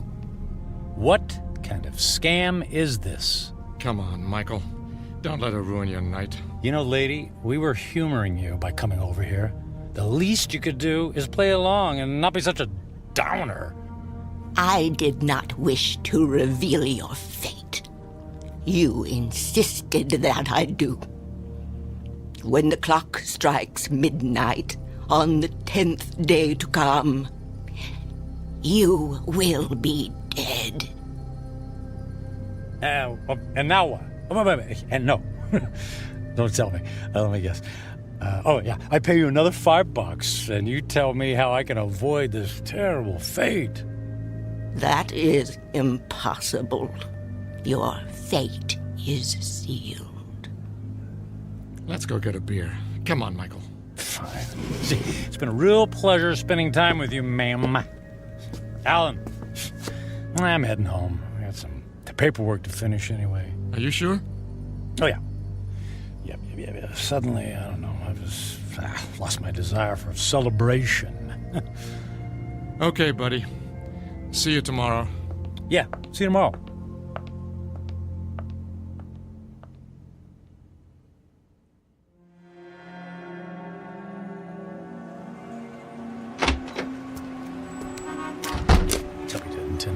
I'll be dead in 10 days. Jeez. Yeah. Con artist. Come on. Where's a taxi when you need one? Oh. Hey, taxi! Taxi over here!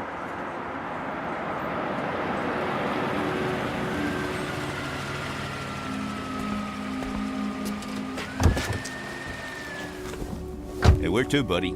Take me to... Hey, pal, you okay? Feel...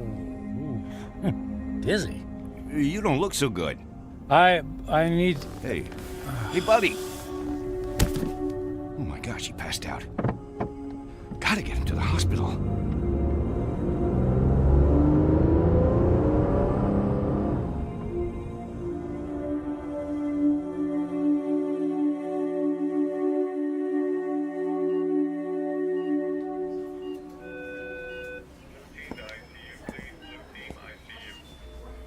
Mr. Franklin, can you hear me? Where am I? You're in the emergency room at Samaritan Hospital. What? What happened? What's going on? Easy, please. Don't try to sit up right away. You're still recovering from the anesthesia. Anesthesia? Yes. For what? You were brought here because you passed out in a taxicab. Do you remember that? Vaguely. We performed some tests on you. Blood pressure, heart. Everything was normal. Well, then, I don't get it. Then why am I... In an abundance of caution, we gave you an MRI. I'm afraid we found something unusual. Oh. Well, what does that mean? There's a dark spot on the X-ray of your brain. We don't know what it is until we perform more tests, of course, but I must impress on you. This is a very serious situation. Well, what happens next? Well, I'd like to check you into the hospital for further procedures. We can consider options for chemotherapy and radiation right away. But I feel fine. I'm in great shape. Cancer has no respect for those issues, I'm afraid. How long do I have? A few years? Given the size of your anomaly, I suspect that your prognosis is dire. And how long? 6 months? It could be a matter of days. I'm very sorry, Mr. Franklin. I will send a nurse in to take your information, all right? Days, wait. The old woman in the bar, she was right. I'll be dead in 10 days.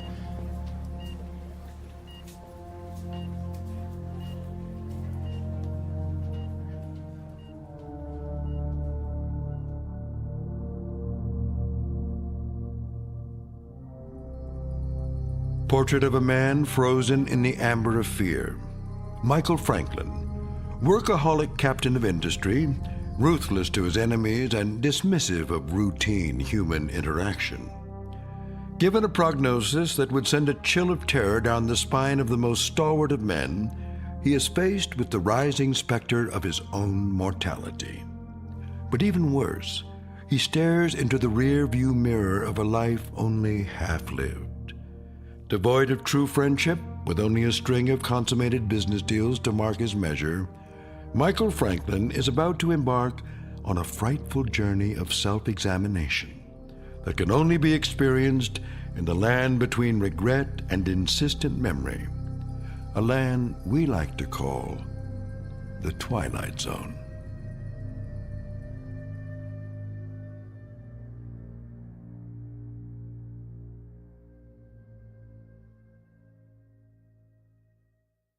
And now, The Twilight Zone and our story, 10 Days, starring Ned Bellamy with Stacy Keach as your narrator.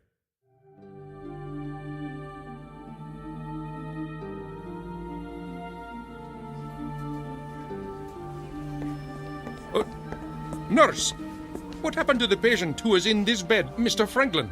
I just saw him a moment ago, Doctor. I have new information about his condition. I certainly hope he isn't about to do something foolish.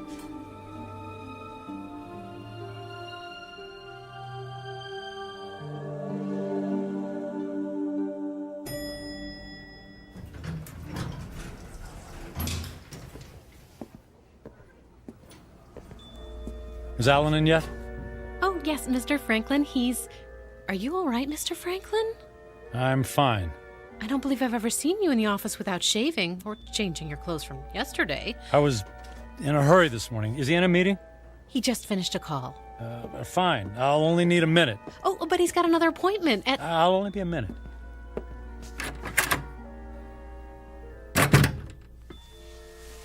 Michael, you look like you haven't been to sleep all night. Isn't that the suit you wore yesterday? Don't tell me you went out to celebrate without me. Alan, I quit. Yeah, me too. Alan, listen to me. I'm quitting. This is some kind of joke, right? I would appreciate it if you would expedite the disposition of my account. I want to close out my portfolio.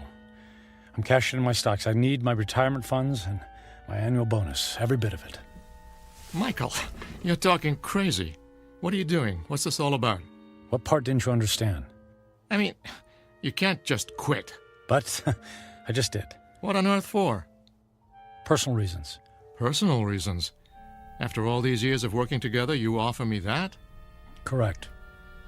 Michael, if this has something to do with that crazy old woman who told your fortune last night... It's not that. I just decided to take my career in a different direction.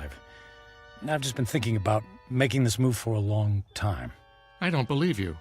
Alan, no offense, but I don't care if you believe me or not. I've made my decision, and I'd like you to honor it. You realize that if you disassemble your corporate portfolio early, there will be substantial penalties. Not to mention the perks you'll be losing. The company car, the country club membership, the center court basketball tickets. Can you have the accounting department wrap everything up right away? Oh, and I'd appreciate all of the various income streams to be folded into one check. That check will be worth several $1 million. Yes. Well, I can't say I approve of what you're doing, and I can only hope you have a good reason, even if you won't tell me. Could you make the call, please? I'm in a bit of a hurry.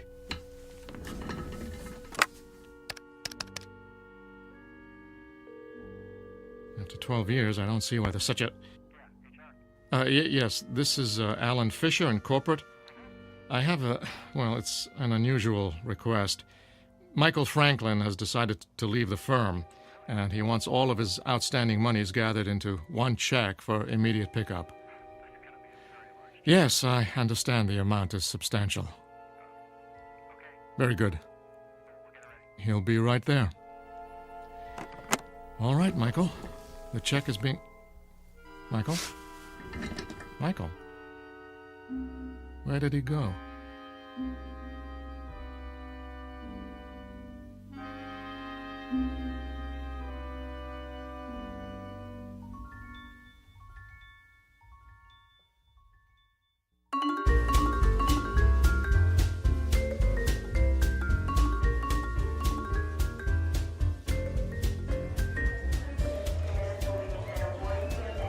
May I help you, sir?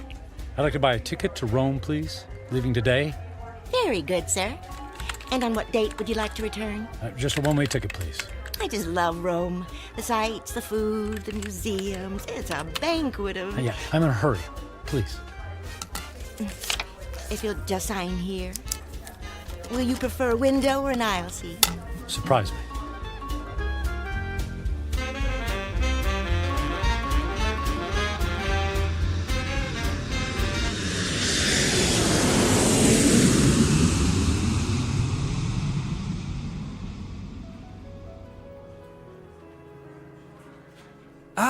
Mr. Franklin, welcome to the Grand Hotel, Rome's premier destination. Our presidential suite has been prepared. All 3 fireplaces are ablaze, the champagne is on ice, and your veranda opens onto the courtyard where Rome's finest string quartet is waiting to play for you. And of course, an entire staff of valets are at your disposal. And the concert tickets for this evening? The limousine will gather you at 6 o'clock. You will be driven directly to the private entrance where a personal elevator will whisk you to the ambassador's box. Only the finest for you, Mr. Franklin. Bravo! Wonderful!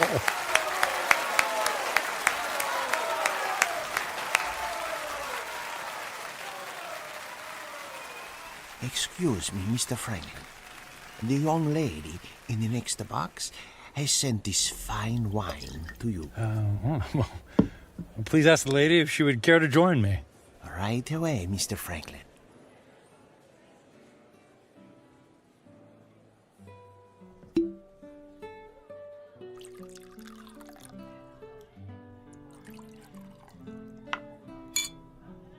I haven't seen you at the theater before.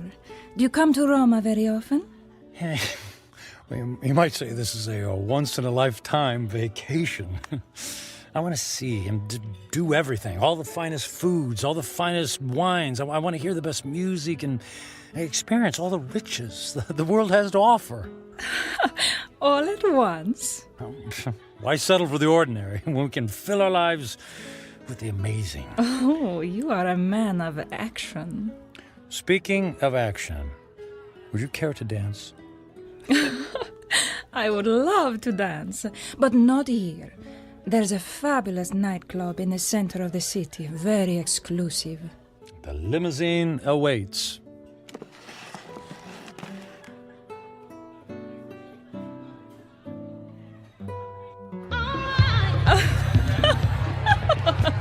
What a wild dancer! It's not me. It's a champagne. You're so funny. I believe I'm slightly tipsy too. Oh, tipsy. What does it mean? It means I've had too much to drink, which means I'll probably have a ferocious hangover tomorrow. Oh, that is too bad. But no worries. The way to prevent a hangover is to keep drinking. More champagne! More champagne! More champagne! And more dancing! And more dancing!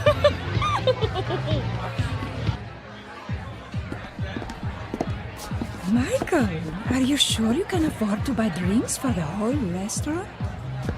That's only money. And look how much fun they're having. Look how much fun I'm having.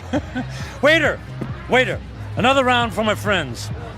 3 cheers for a friend Matthew. It's Michael. Okay, cheers for Michael.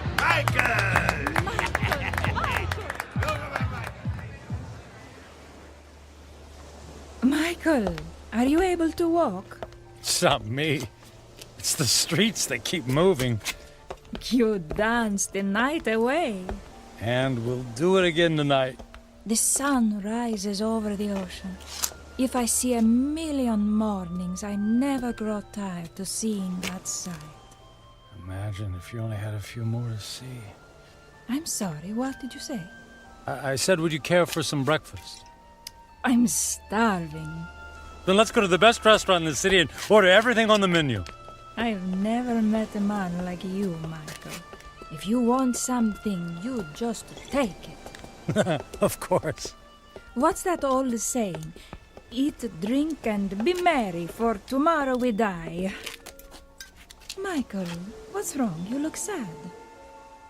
Did I say something wrong? Maria, I wanted to ask you something. What is it, Michael? Would you care to join me on a small trip? Where to? Oh, I know a charming village near here. We could have a picnic. Actually, what I had in mind was Paris. Paris, France. And then London. And then Monte Carlo, or Moscow, or Hong Kong. I mean, we could go anywhere in the world. But what will we do when we get there? Whatever we want. I'll buy you diamonds, or a new car. Would you like a new car? Michael, you're making my head swim. I don't need a new car or diamonds. What then? A yacht? My life is here, in Roma. I can't just pick up and leave to go hopping from one country to the next. Why not? You just said you admired me for that very thing. I admire your freedom, but I have responsibilities. My parents are here, my friends. Well, they'll be one phone call away. I can't just leave. You can do anything you want to, just like me. Don't you have anyone you feel responsible to? We were discussing breakfast. Breakfast, that's what we need. Michael, I asked you a question. Come, We'll order the most expensive breakfast in town in the most expensive restaurant. We'll have them serve us eggs on plates made of gold. I'm not really hungry. Where are you going? Where are you going? I have things to do. But what about Paris, London? You're willing to give all that up? If I left with you, then I would be giving up something. Like what? My life here. It's who I am. The people I love, the friends I have. So window dressing. None of that is important. And what do you think is important? I am. And what I want. I see. Goodbye, Michael. Fine! I'm going to Paris by myself. There's lots of beautiful women there, too!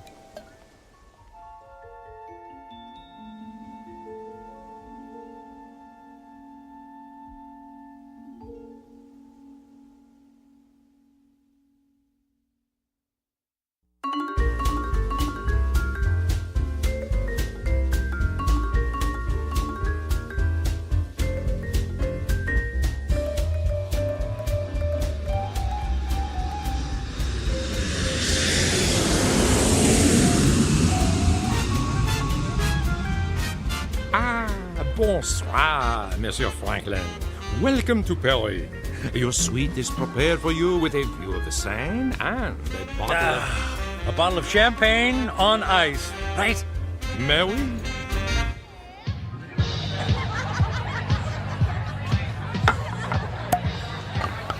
What did you say your name was? My name is Angelique. I'll call you Angel, my beautiful French angel. What about you, my dear? I am called Giselle. Giselle. Giselle, I knew her well. Oh, you are so silly. I'm Michael. But why don't you call me Mike? Nobody ever calls me Mike anymore. Not since I was a little boy. Were you as naughty then as you are now? I was a good boy. Very smart. In fact, I was smarter than everybody. Did you know that? I was better than all of them. Oh, you are a good person, Mike. Nobody ever bought me a pearl necklace on the same day I met them. I'll buy you another one tomorrow. Hey, we need more caviar here, garçon. More caviar, s'il vous plaît. But Mike, we have 2 bowls full on the table already. They're 10 minutes old. We need fresh caviar. Freaking caviar. Let's dance. Mike.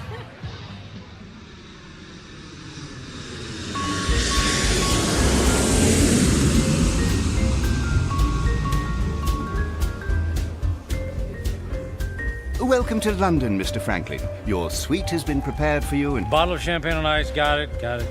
Let's say, on second thought, cancel my room. Book me on a flight to Monaco. I got an itch to gamble. Right away, sir.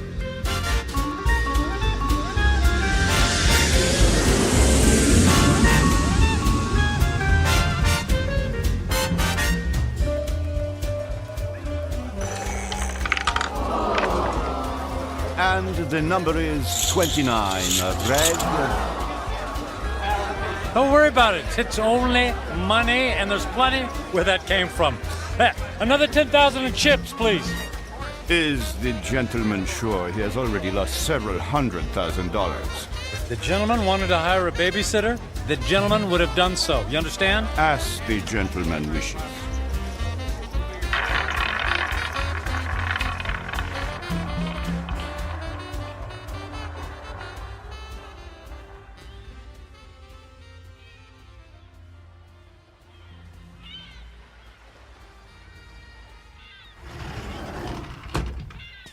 Mr. Franklin. Good morning, Mr. Franklin.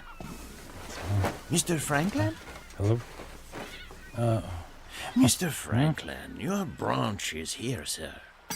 Shall I place the champagne bottle next to the bed? Shall you... Who are you? Where am I? I am Captain Philippe Duchette. This is the Fandango Dancer, the luxury yacht you rented last evening. I rented? Was I alone? The gentleman was escorted by several very attractive ladies, and there was a request for the boat to take you to Australia. But, as you may know, that trip is beyond the range of this vessel. Wanted you to take me to Australia. After we received the Alaskan crab, Russian caviar, and of course, the champagne. I hope I never see another glass of champagne. What shall I do with the cases that are on the deck? How many cases did I order? 10. They're yours. Merry Christmas. Do you wish to proceed with the cruise? No, I don't think so. Very good, sir. All right. For a week, I've eaten the finest foods, drunk the most expensive champagne. I've slept in the most exquisitely comfortable beds with the most luxurious silk sheets. I've held beautiful women in my arms. I should be the happiest man on earth. I should have a permanent grin tattooed on my face. Why am I so miserable? I only have a few days left to live. A few days. I need to be somewhere where someone knows me, where I don't have to pay for the company of people. I need to go home. I need to go home.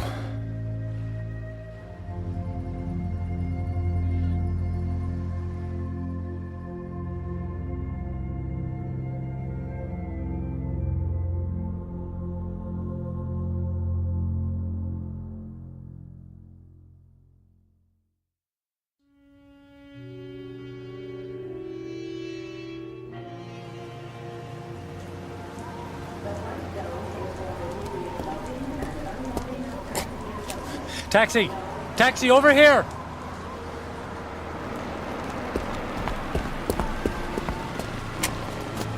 Hey, where to, mister? 1020 Clark Street. Hop in.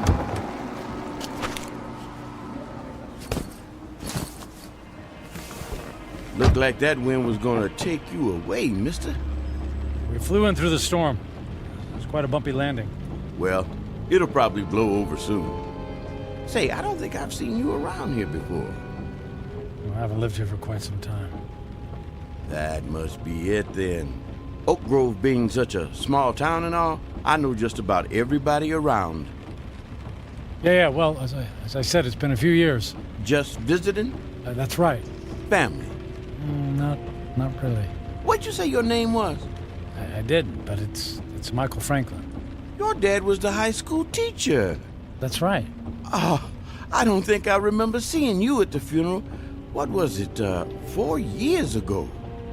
I wasn't here for the funeral. You didn't come to your own father's funeral? Not that it's any business of yours, but I had meetings in Japan and couldn't fly all the way back here. Is that all right with you? Is it okay with you? Look, if you don't mind... You'd prefer if I stopped flapping my gums, right? Well, I wasn't going to put it like that. Not to worry. The wife says I'm 99% hot air. It's just that I've been flying for the better part of 24 hours. Jet lag and all that, you know. Well, say no more. My lips are sealed. Anyway, here we are. 1020 Clark. Let me help you with your bag. It's all right. I can manage. Here you go. Keep the change. Mister, do you know you just paid me with a $50 bill? Huh? Oh, yeah. Yeah, that's fine. Well, you have yourself a really fine day, because I sure will. And you be careful in that wind, you hear? Well, something tells me it's not the wind I'll have to worry about.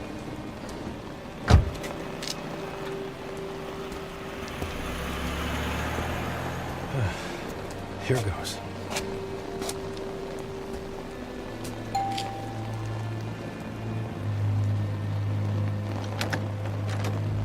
Hi, Carrie. surprise. Michael? What are you doing here? It's a long story. May I come in? Well, It's pretty windy out here. I suppose so. Thank you.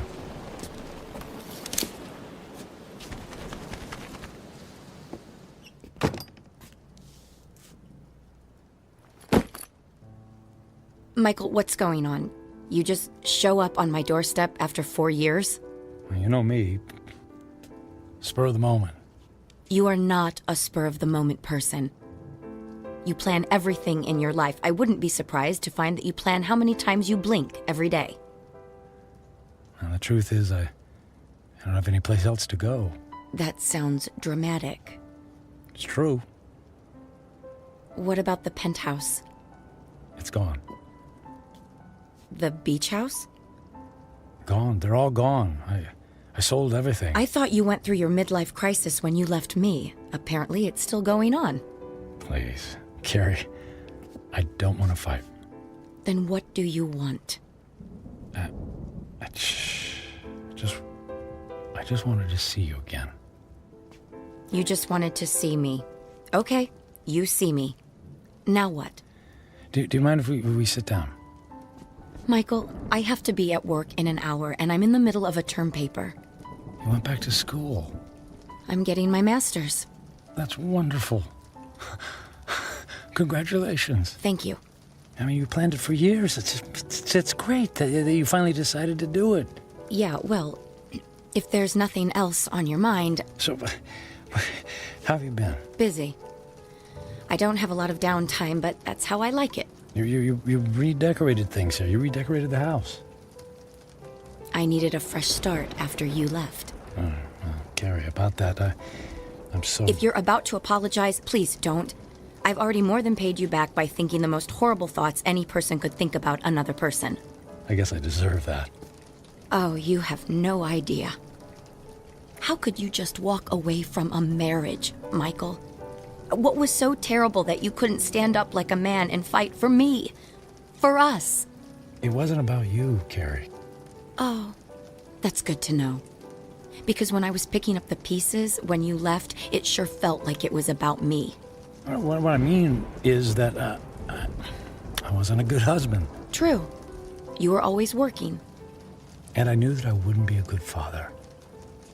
True. You never even walked the dog. So, I didn't give up on you. Or us. I gave up on myself. Well, that makes everything all better. You can go now. Carrie, please. Oh, I could just clobber you for coming back here. It isn't fair for me to have to dredge up these old feelings again. Well, maybe a civilized conversation without any bickering would do both of us some good. I don't think so. Please, Carrie, it's more important than you know. For what purpose, Michael? So you can go back to your high-powered, big-shot job in the city and feel good about yourself? I just don't want to leave loose ends. Please, for better or for worse, can we just talk? I'm not looking for forgiveness, just closure. Well... One cup of coffee? I'll even make it. All right. 1 cup, and I'll make the coffee. Yours always tasted like motor oil. Thank you.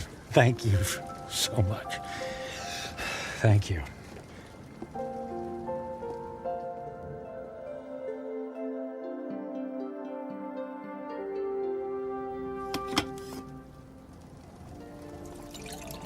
So you quit your job, sold your homes, and now you're here.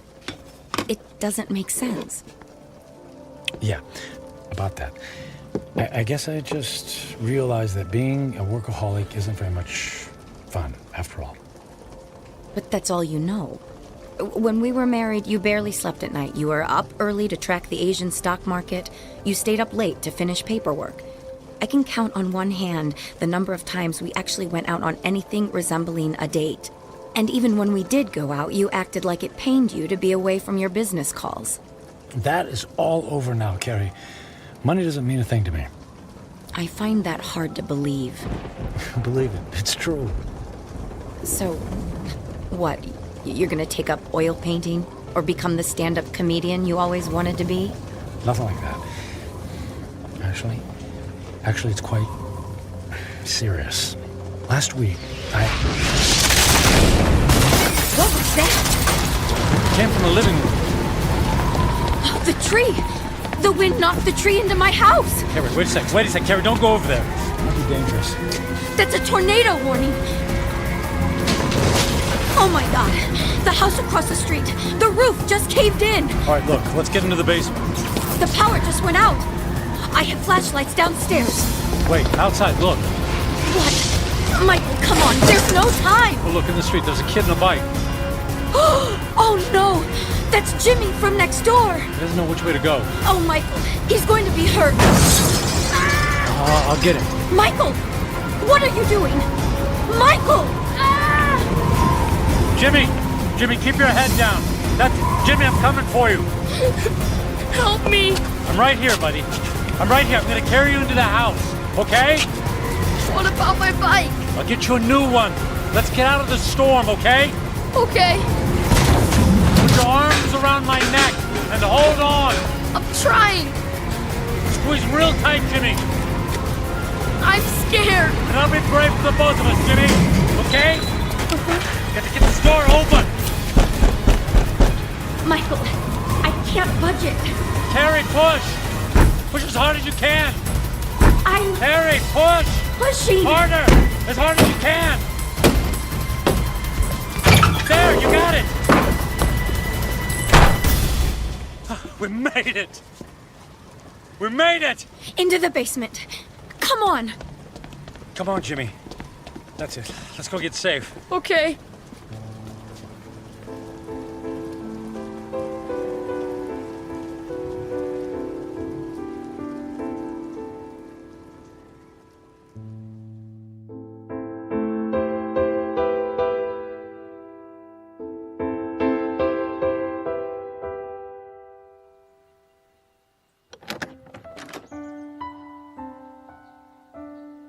Storm's cleared. It's over. Is the wind gonna get me? No, honey. You're safe. Look. That car. It's been overturned. At least there's no more damage to the house. Mom! Jimmy! Jimmy! Oh, Jimmy, we didn't know where you were. We had him in the basement with us. I was so scared. And then the wind came, and then this man came and saved me. You saved my Jimmy? Well, not really. Yes, you did, Michael. You ran right into the path of the tornado and brought him inside. Oh, come here and let me give you a hug. You don't have to. Okay. How can I ever thank you? You don't have to. It was my pleasure. Is our house okay, Mom? Yes, sweetie. We were very lucky. Jimmy, you're a very lucky little boy. Yes, and thank you again for my son's life. Yeah, thanks. You're welcome. Michael, you saved Jimmy's life. You're a hero. I didn't even have time to think. I just saw him and ran. It was still amazing. When the chips were down, you really came through. I'm proud of you.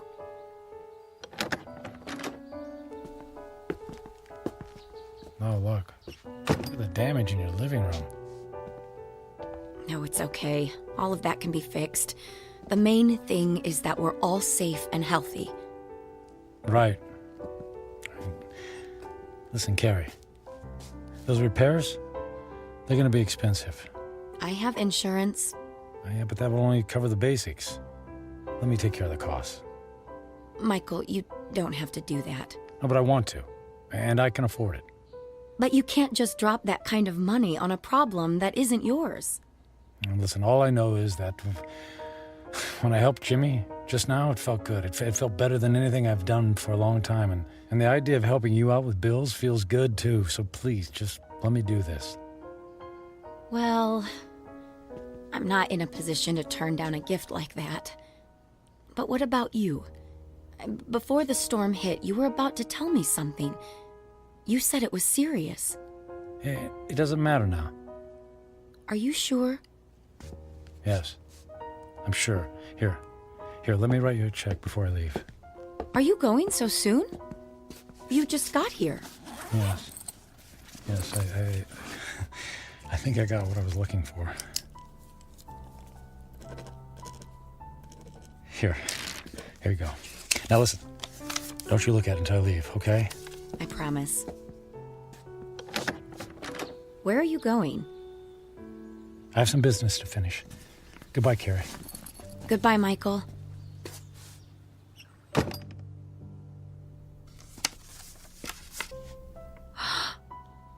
$1 million? Michael! Michael!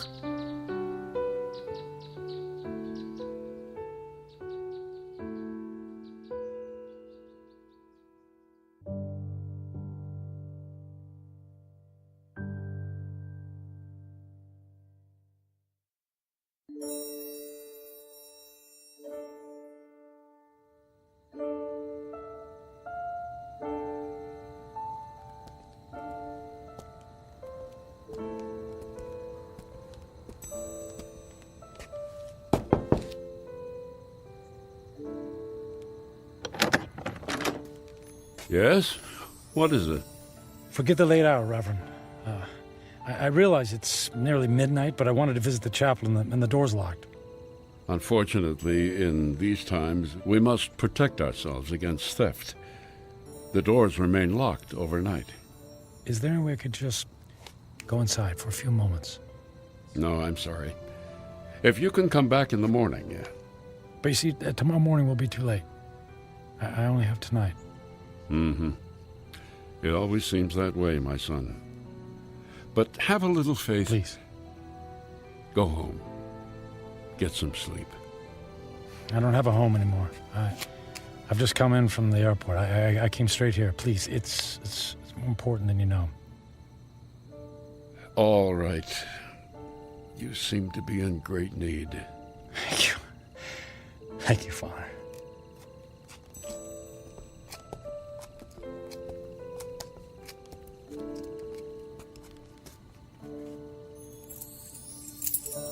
Yeah, it's one of these. Here we go. I'll come back in 10 minutes. I won't need more than 5.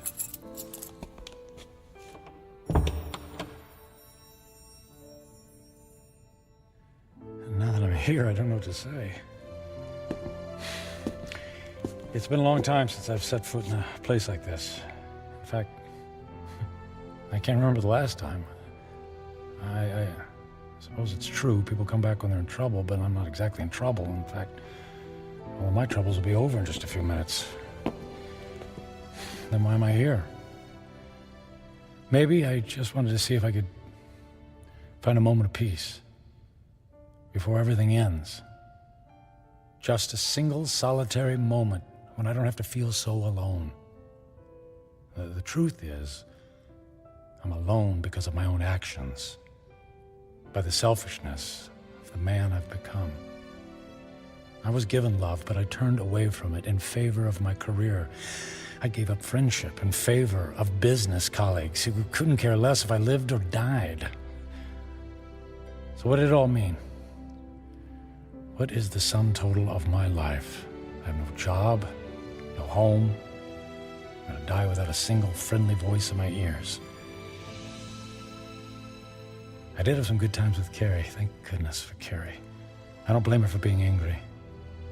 And despite her anger, she took me into her home. She forgave me. And Jimmy, I saved his life. He'll have a chance to grow up, to have a family, and a little boy of his own. I gave that to him. I did make a difference after all. Maybe I had to go through it all so that I could be there to save his life. If that's true, then it's worth it. I'm glad things turned out the way they did. I did something worthwhile. My life mattered after all.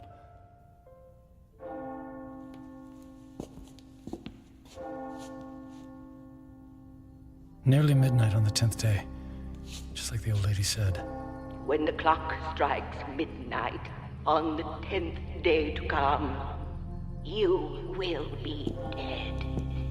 I'm not afraid. I thought this moment would be terrifying, but I actually feel ready. No regrets. I'm prepared to say goodbye to everything.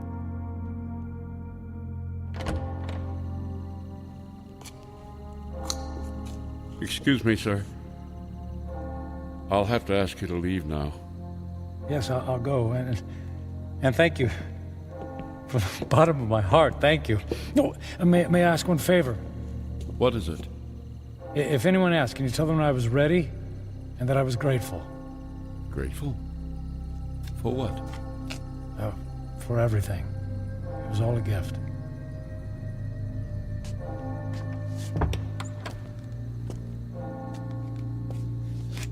Okay, it's time. I don't know what to do. But I mean, if I should... How do I... Church bells. They stopped. Okay. It's midnight on the 10th day. And I'm still alive. Nothing happened.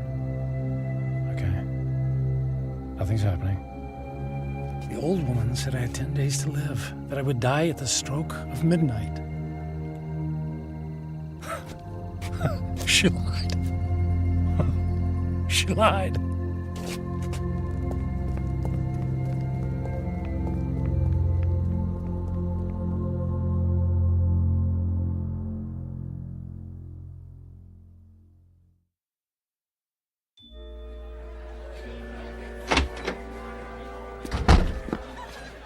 Hey, excuse me.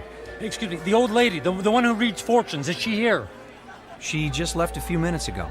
She walks to the bus stop down in the corner. Oh, which corner? Which way? Up that way, go left.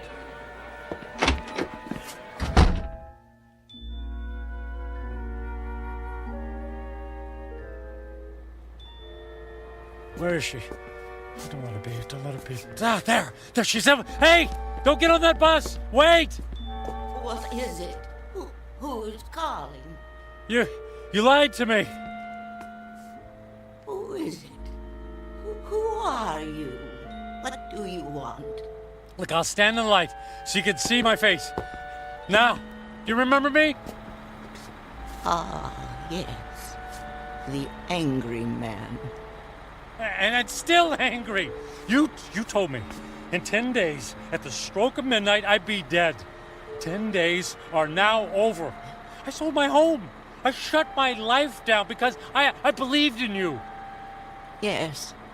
I told you that in 10 days you would be dead. So?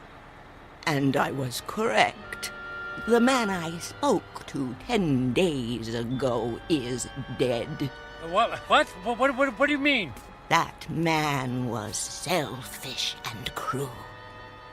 That man was friendless and meaningless. Can you say the same things about yourself today? I guess not. He's gone. Bury him. Give yourself the rarest of all gifts in life. A second chance. A second chance? Huh. Sounds too good to be true. And yet, here it is, yours for the taking. You're right, things are different now.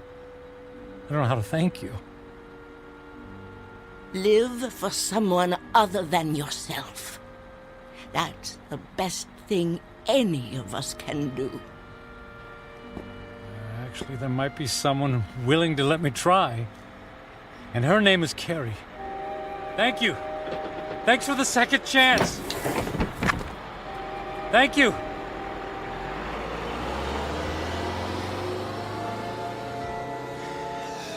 Thank you.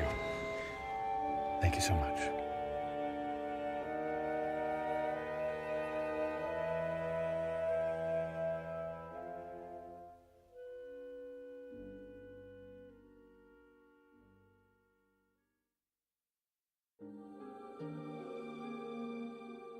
Michael Franklin, a man on a mission to burn every bridge even before he made his way across. Stung by the terrible knowledge of his impending demise, his journey toward redemption faced a detour of intoxication and self-indulgence. As he now knows, Such things are not the stuff of satisfaction, only empty calories and heartache. Ironic, then, that a man who placed such a premium on personal wealth could only feel full upon losing everything. A stark, lonely truth, but an eternal one. Upon such truths are built second chances, here in the Twilight Zone.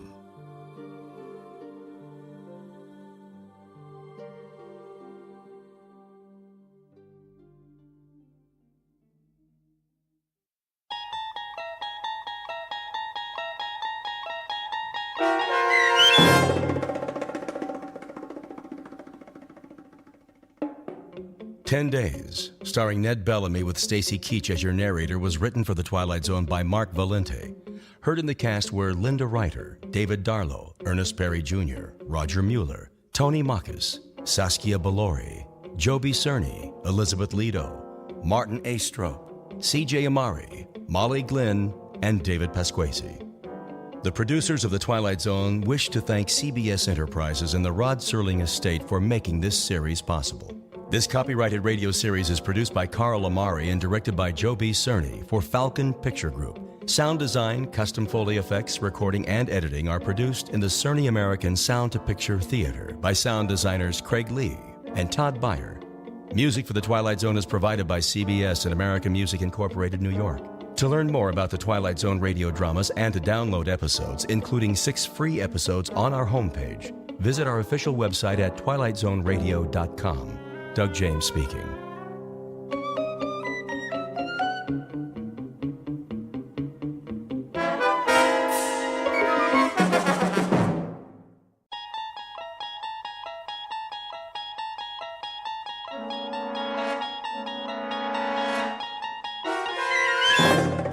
You unlock this door with the key of imagination. Beyond it is another dimension, a dimension of sound, a dimension of sight, a dimension of mind. You're moving into a land of both shadow and substance, of things and ideas. You've just crossed over into the Twilight Zone.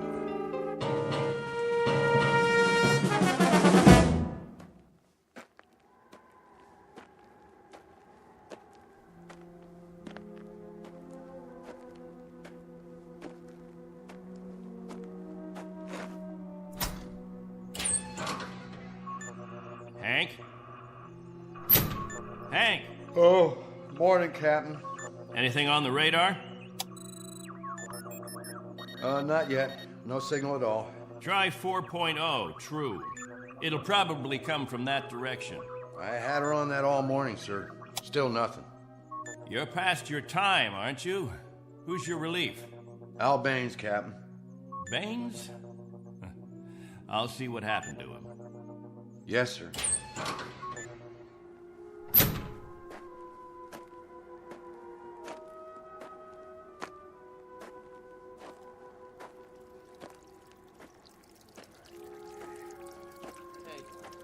Morning, all. Anything yet? Afraid not. They lost, you figure? There's no telling. Okay if we fill our containers now? Go ahead, as long as the water supply holds out. Be a while till the next batch is ready. Julie, where's your husband? He was sleeping, Captain. Get him, Julie. Is something wrong? There's something wrong. Yes, sir. How does it taste today, Henry? Same as always, hot, flat, and unforgettable. But wet. Suffer it a little bit more. 6 months from now, you'll be drinking chocolate ice cream sodas.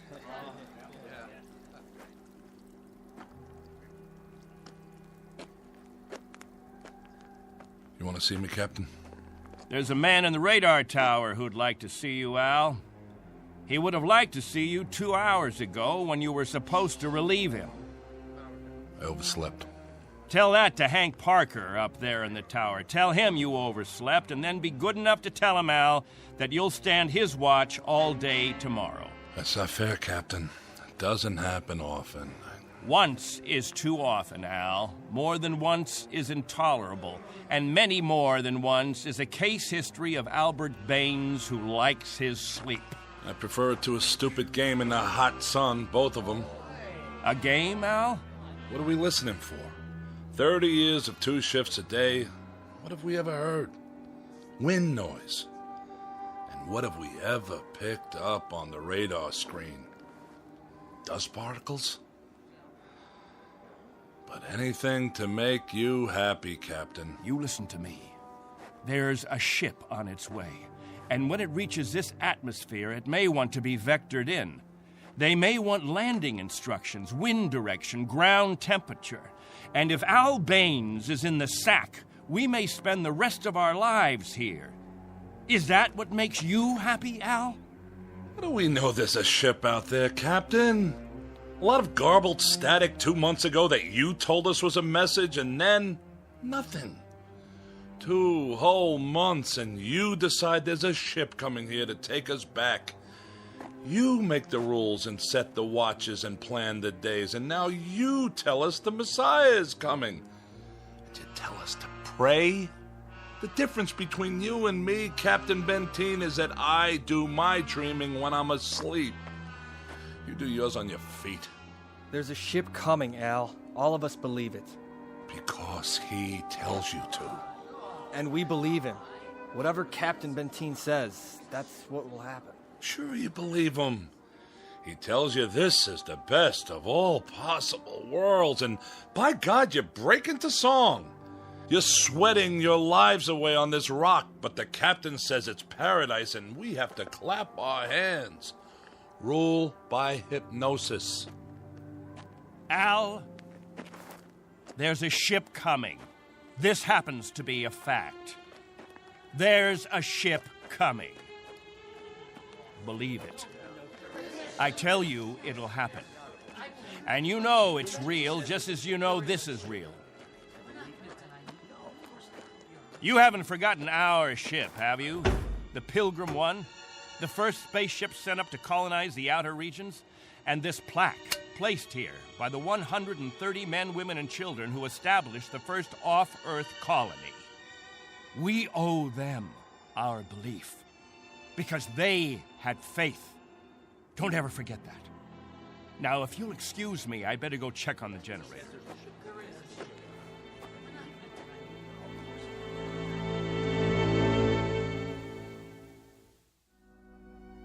This is William Benteen, who officiates on a small outpost in space. An outpost slowly disintegrating under the heat of 2 suns, with the holes, the cracks, the fissures that are the residue of despair. He tries to fill them with faith and to retain a faith of his own. This is a remnant society, a handful of people who left the Earth looking for a millennium, a place without war, without jeopardy, without fear. What they found was a lonely, barren place whose only industry was survival. And this is what they have done for decades, survive. Until the memory of the Earth, they came from what has become an indistinct and shadowed recollection of another time and another place. 2 months ago, a signal from Earth announced that a ship would be coming to pick them up and take them home. In just a moment, we'll hear more of that ship, more of that home, and what it takes out of mind and body to reach it. Because this outpost is located in the far reaches of the Twilight Zone.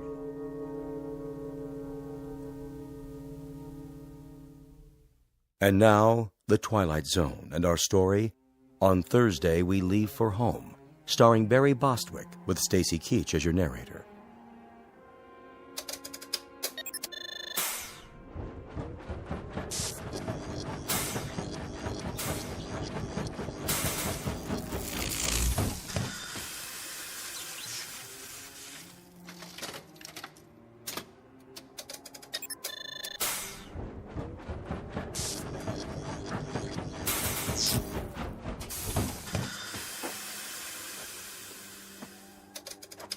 Can't keep the generator running, sir. No wonder. Look at these wires. They're rotten. That's all we got, Captain. No backup? This is it. Any insulation? That's all gone, too. We used it on the converter belts. Well, we have to get the current running somehow.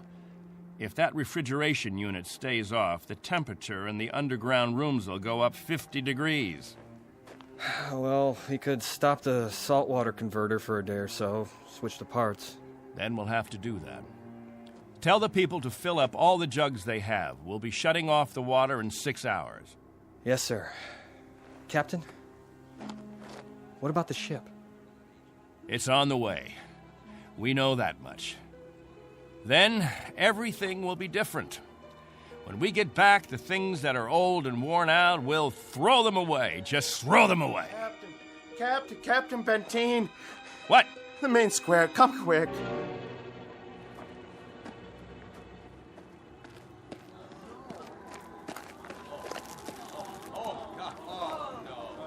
It's Mrs. Rodale. She's hanged herself. Cut her down.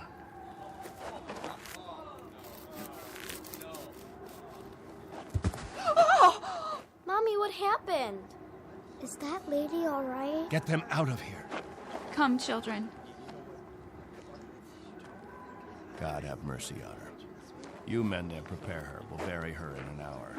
Yes, sir.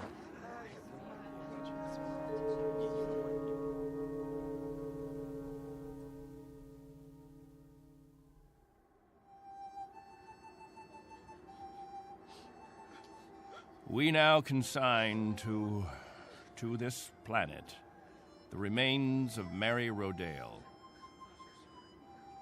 We ask God in His infinite mercy to give her the serenity and joy that she sought while she was with us. And we ask His forgiveness for her sin. Amen. We ask that this good woman be allowed to rejoin her beloved husband who preceded her in death 11 years ago. Bid your farewells now. Forgive her, Lord. Have mercy on her, Lord, for what she's done. A terrible thing. She didn't know what she was doing. She knew what she was doing. Better and clearer than the rest of us. This is a funeral, Al. The 9th funeral in the last 6 months. Nobody talks about it. We just let it go by.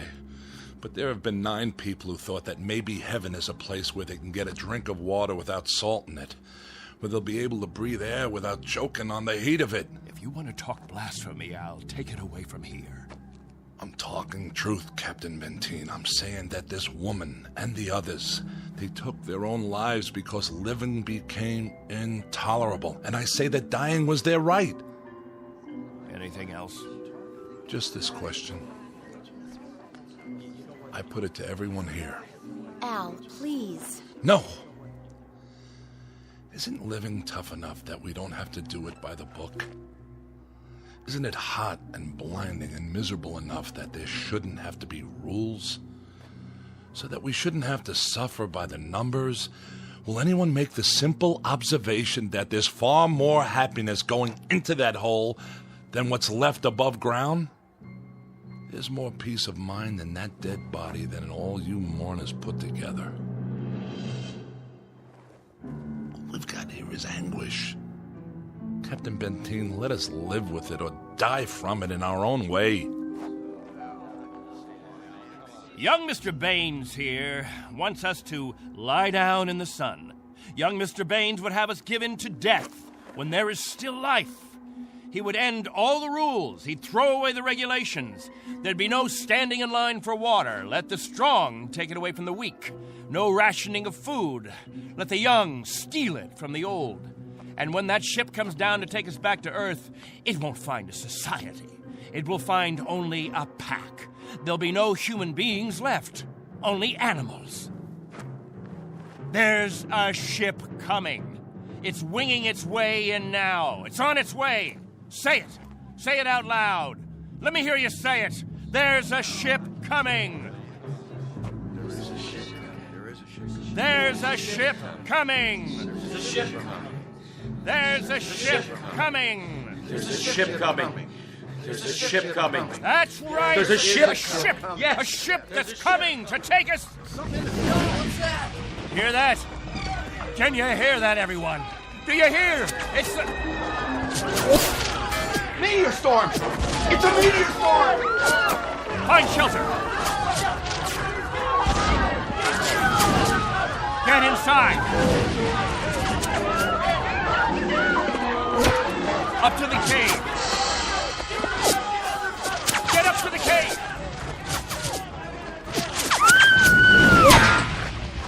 Julie! It's Julie. She's bleeding. Quickly! We have to move. I can't. Something hit my arm. I think it's broken. Stand aside. I'll carry it.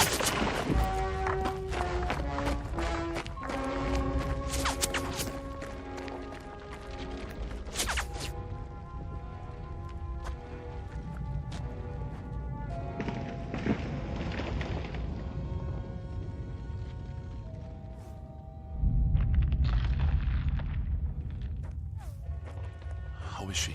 It's just a cut to the forehead. Not very deep. But keep this bandage on it.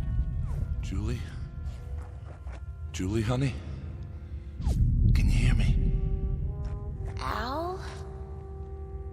Don't let her move just yet. She may have a concussion.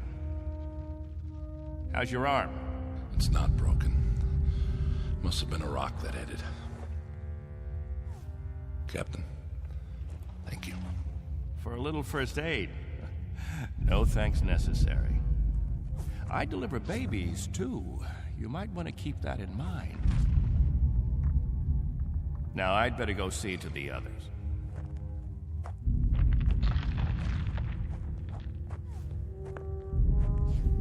Will it go on much longer, Captain? I wish I knew. It sounds like it's spending itself.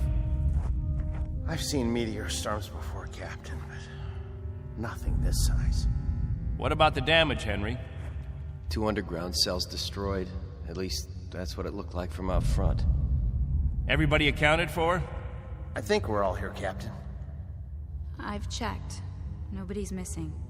Thank God. Everyone try to stay calm. The worst of it is over.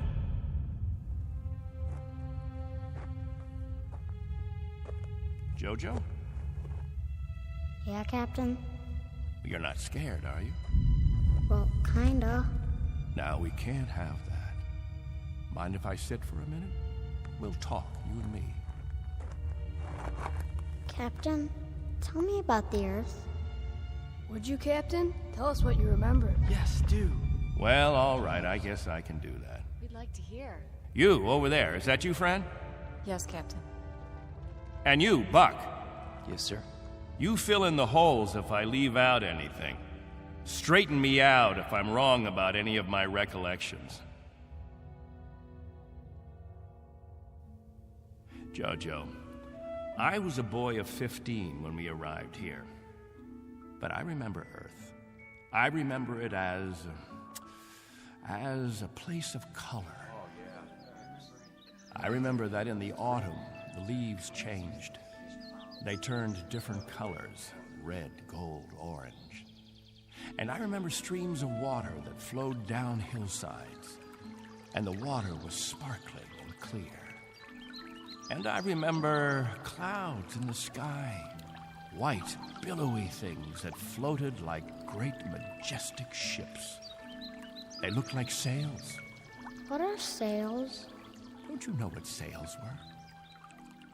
In ancient times, that's how ships moved across the water. There was so much water.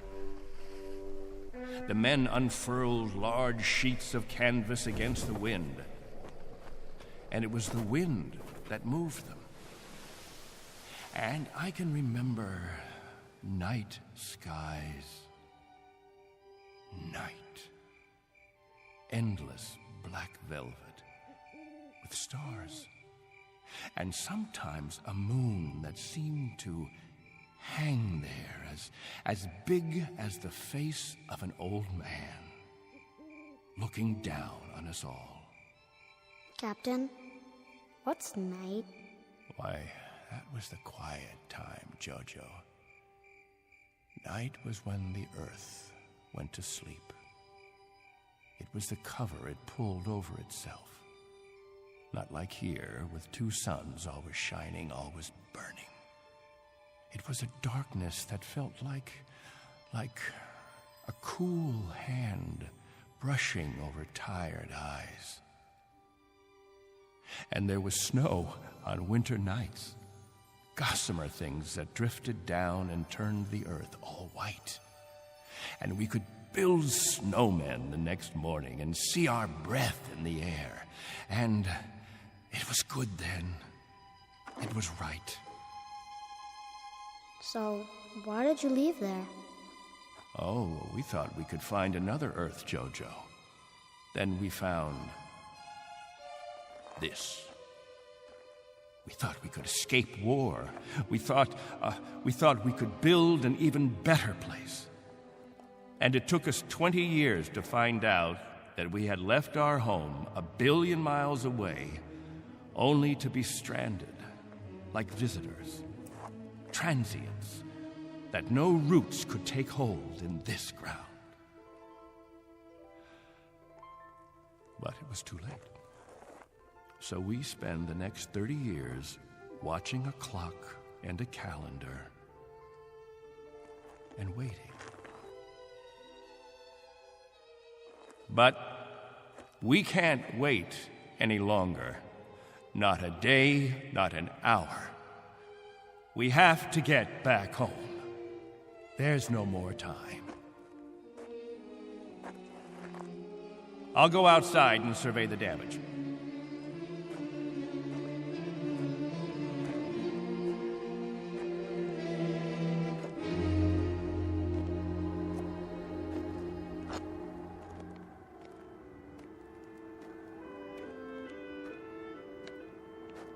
Not much harm.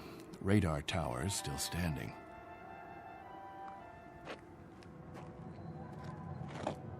What? Why, it's... Al! Al Baines, do you hear that noise? All of you, come out here. Do you hear it? What is that?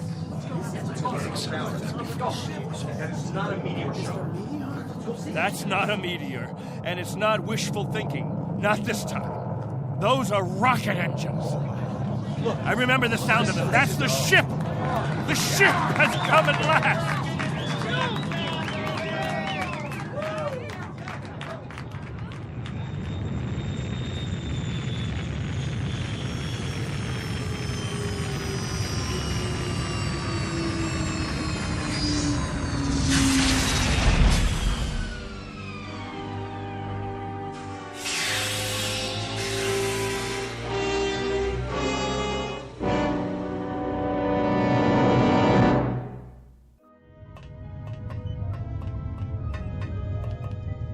Wow, what a ship. How fast can it go? Oh, pretty fast. Watch your step. Looks like you got plenty of room for everybody. Do you have any water? Clean water? We have enough. Oh, doesn't that sound wonderful? Delicious. Careful. I better talk to your leader. You have one, don't you? Sure do. Captain Benteen. I don't see... Standing over there. Hey, Captain, come see the ship. Mr. Benteen? I'm Benteen. Colonel Sloan. I command the Galaxy 6. Our orders are to transport you all back to Earth. Colonel, what took you so long? 6.5 months, Mr. Benteen. 100 times that. We've been waiting for 30 years. Does it all look like this? Salt flats and scrubby mountains. 2 suns, hot and perpetual. 30 years of it. 30 years. The children have never seen Earth, and some of the older ones don't even remember it. They'll see it now. Our orders are to get you aboard as soon as possible. We figured that we should be able to lift off on Thursday. Are you still using Earth time? Of course. Good. That'll give you 3 days to prepare. Unfortunately, your people will only be able to take what they can carry. Over 200, aren't there? 187 men, women, and children. It may be a little crowded, but we'll fit you all in. You've been used to a lot of space, Mr. Benteen, haven't you? Space? Room to move around. That's all there is here. That and the heat. I can feel it. They'll make the trip standing on their heads if necessary. I'm sure they will, but I don't think that'll be necessary. Do you know, can you understand what a godsend this is for all of us? It's hard to imagine. I can only say your country's very, very proud of you. What of the Earth? Has it changed? Not too much. Still green? Still green. And the cities? The cities still stand. And war? As always, I'm afraid. One dies down, another one springs up. But through some miracle and the grace of God, we never had the big one. Now, Mr. Benteen, all things considered, I think you'll find it very much as you left it. Captain Benteen. Captain? That's what the people call me. This place, their very lives, it's all been my responsibility. You've done quite a job, Captain Benteen. But you can rest easy. I'll take over the responsibilities now. No need. I'm used to the job, Colonel. The living quarters, they're underground? I was saying, Colonel, I'm used to the responsibility. I wouldn't quite know how to function without it. Is it cooler there, Mr. Benteen? I'm sorry, I didn't... Your underground rooms, are they much cooler? Yes, they're refrigerated. It's... Captain. Morning, Captain. George. The best morning ever. We just wanted to say thank you, Captain. Why? For what? For keeping us alive all these years. That's right. Without the Captain, none of us would be here. That's not necessary. You better believe it, Colonel. I do. I do believe it. Captain Benteen. Go ahead, Colonel Sloan. That's all right. I'll see to the others.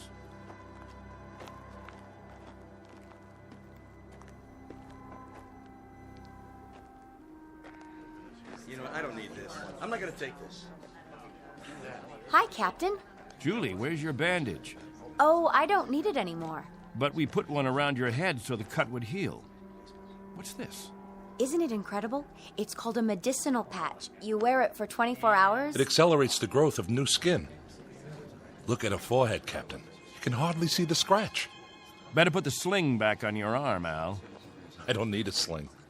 Just this metal band. It's magnesium. Colonel Sloan said my arm would be perfect by the end of the week.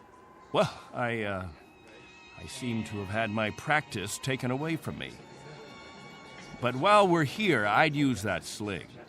I'll bet I've fixed about 500 broken wings in my time, and the only way to be sure it heals properly is to keep the limb immobile. Where's Colonel Sloan? I want to ask him what to pack.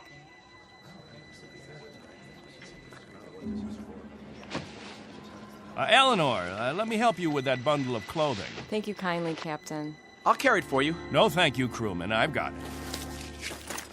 Here you go, ma'am. I don't know how to thank you. Are all the crew as strong as you? That's our job, ma'am. Nothing to it.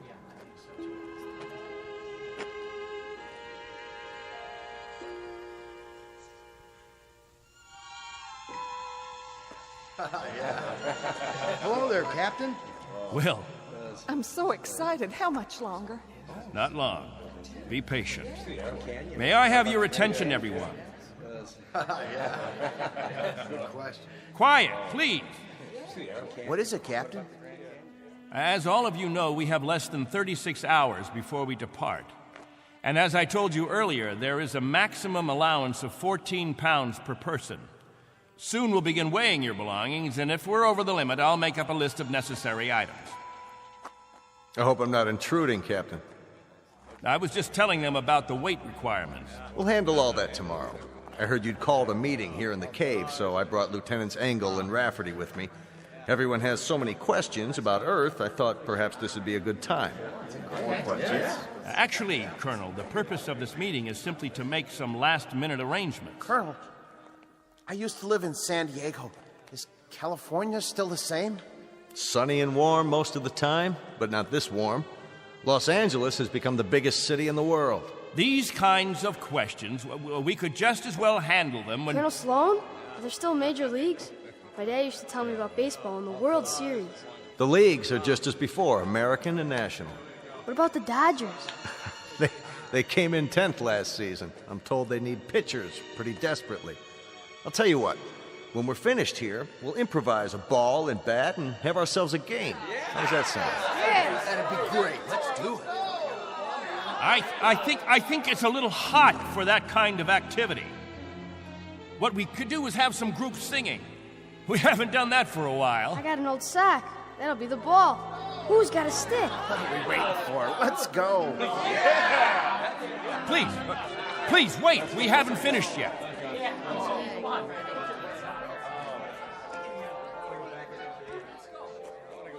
Jojo, I haven't told you a story in a long time.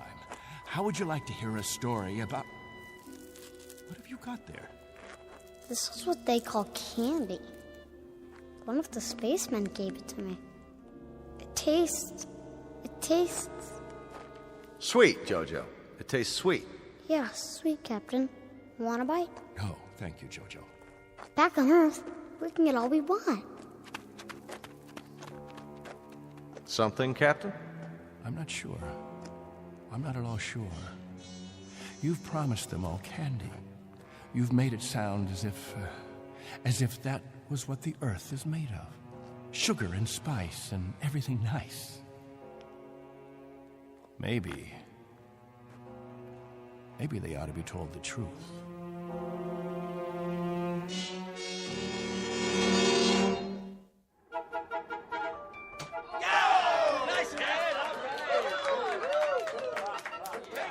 The universal language. Baseball. You have a limited vocabulary, Colonel. Do you have any idea what the temperature is? At this hour, it's about 110. I don't know whether your crew can take it, but I know my people. They're going to pay for this little athletic event. Some of the older ones, it might even be serious for them. It's just a game, Benteen. My guess is that it's worth it. Now, I'd better get back to the ship. Colonel Sloan. Something else, Mr. Benteen? Colonel, when we get on the ship, you can tell us what to do and we'll all fall into line. But here, in this place, I'm in command. I'm not trying to usurp authority, Mr. Benteen, but I really don't see what harm a little game... It's still Captain Benteen. For now. Galaxy crewmen, back to the ship. That's an order. Oh, come on. It's time for rest now. All of you go back to your homes. I'll announce when the new day will start. I don't know. I guess it's suddenly illegal to have fun. You happy now, Captain? I was never unhappy, Colonel. I just happen to know what's right and what's wrong. I ask you to keep your crew in the ship during the rest time. I don't want my people distracted. You rule with a heavy fist. If it were 1 ounce lighter, no one would have survived. I've held these people together by will. They'd have died, Colonel, without someone they could hold on to. They'd have withered away. Not anymore, Captain. Relax. That's a luxury I've never been able to afford, Colonel. I've never been able to marry, to think only of myself, because of them. I've been a father figure, a governor, a confessor. I've been all those things. And if I hadn't been, there'd be no life here. These are my people. Understand? My people.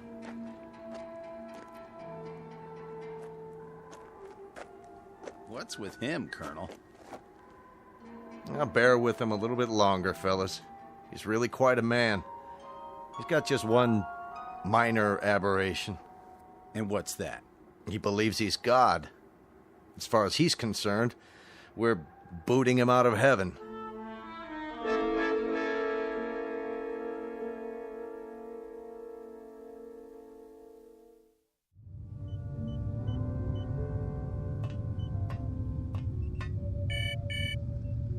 Yes? Mr. Captain Benteen is here, sir. Show him in. Very well, sir. Come in, Captain. Sorry my quarters are a bit cramped. Please, sit down. Colonel Sloan, this is a list of all passengers with their approximate weight and the weight of their belongings after each name. The scale we have is pretty beat up. My guess is that it underweighs by about 4 or 5 pounds. Fine.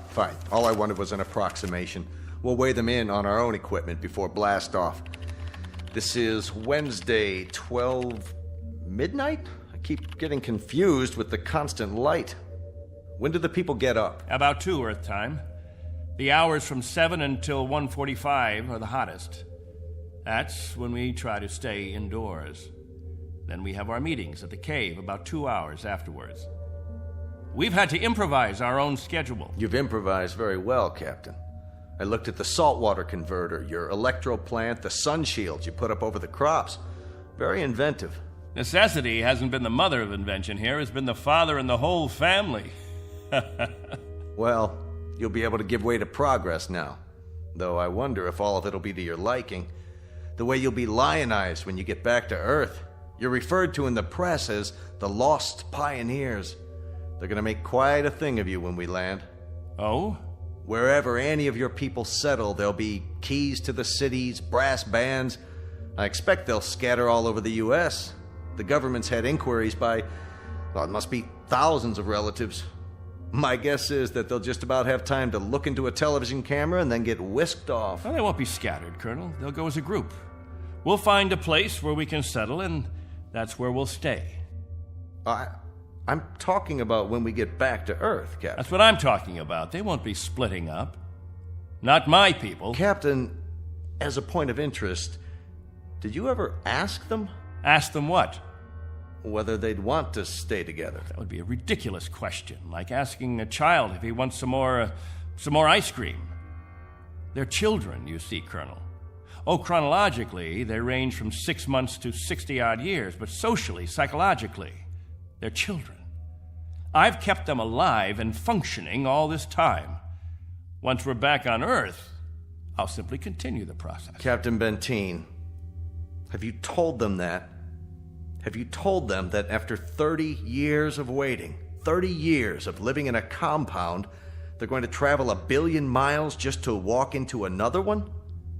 Have you? There's no need. They wouldn't have it any other way. To leave them to their own devices, that would be an act of cruelty. Captain, do me one favor. Just ask them.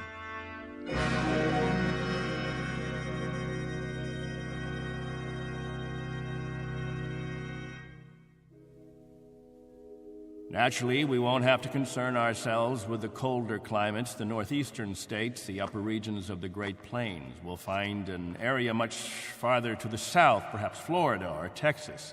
Southern California has a temperate climate. Captain, you better tell us about frostbite treatment, because I'm moving to Wisconsin. That's where my family settled originally. What about Oregon, Captain? That's where Joan and I plan to settle. I've heard about the forest there. New York. Please, wait a minute. You don't understand. Let me make this clear. All of you will have a chance to meet your relatives. I see no reason why visits can't be arranged, perhaps even for a week or more. But naturally, we'll remain together as a community in whatever land grant we obtain from the government, or whatever given area we can arrange. I can assure you of one thing, and I hope put all your fears to rest. I'll remain as your guide, your consultant. And I guarantee that no one will lack for my help or my advice. Captain, Julie and I were thinking of farming. Why, that's a fine idea, Al. We'll farm just as we have farmed, but much more easily. The rainfall back on Earth is so plentiful. And as I told you, there's only one sun, so you won't have to shield the crops. Of course we'll farm. Certainly, we'll farm. Julie's got relatives in the state of Washington. You couldn't take the cold. None of you could. But I guarantee that wherever we settle, the farming will be good. I'll see to that. What's the matter? Don't you understand? We don't plan to stay together. You don't understand, Al. You've never understood much of anything. If we split up, I seriously doubt that we'd survive. Al, explain it to him. Go on. We'll survive, Captain. If anyone wants to stay together, that'll be their right. But if they want to go their own way, that'll be their right too. Am I wrong, Colonel? You're not wrong. We're to take you back as a group. Once on Earth, you can do as you please. Colonel, let us settle our differences in our own way. There are no differences, Captain. There are differences. There are. Changes that have taken place on Earth. Things we aren't prepared for. Oh, the Colonel has made it sound like a big holiday. The good life just plucked off a tree. Well, friends, I don't want any of you disillusioned. Wherever men live, they grub, they scrabble. They have to dig to stay alive. It's a fact. But together, that's the word, together. We've got to stay together. Think of that word now. Let's say it out loud. Everybody, now. Together. Together. Together. Together. Together. Looks like the congregation isn't with you anymore, Captain. What's the matter with all of you people? Wait.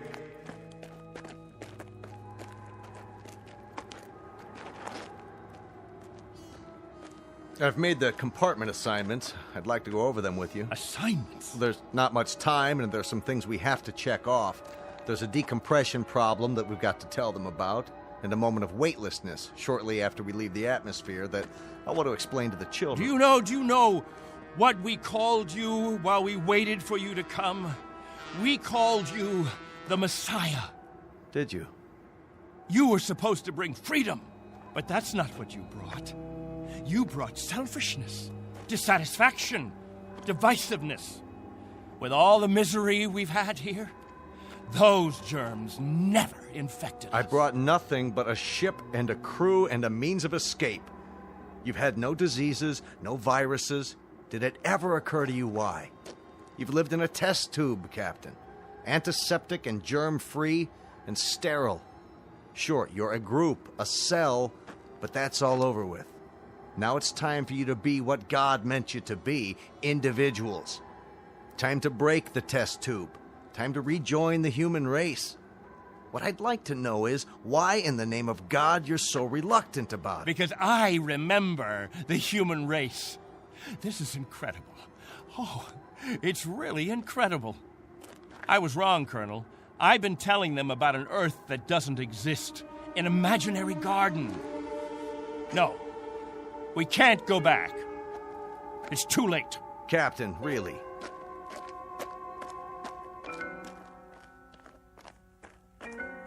Everybody, gather around.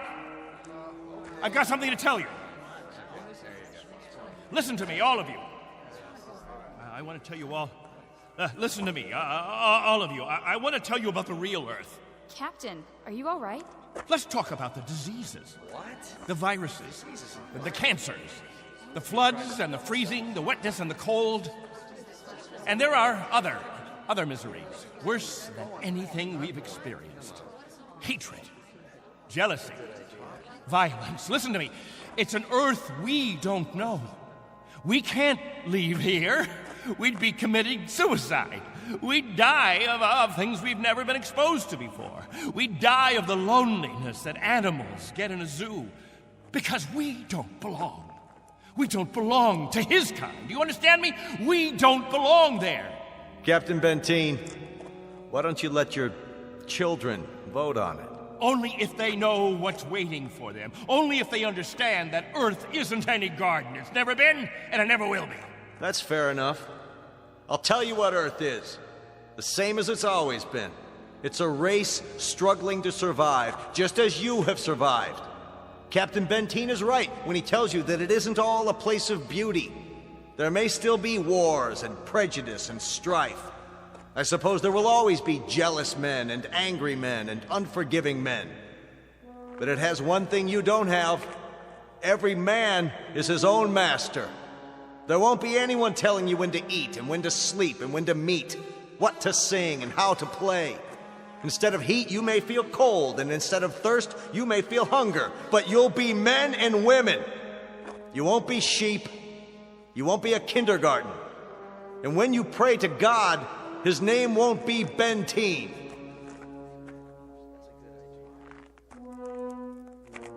A vote now, Captain, and the majority wins. Those of you who want to be on the ship 10 hours from now, heading back to Earth, step forward. All right, I'm going. Let's go. Let's go. Go. That's it. I suppose that makes it unanimous, Benteen. Even you, Jojo? Well, I want to go with the Colonel. Give me something, anything. Give that sledgehammer. Here. Angle! Rafferty! There, sir. Stop him! He's running from the ship! No! Captain! Captain, no, please!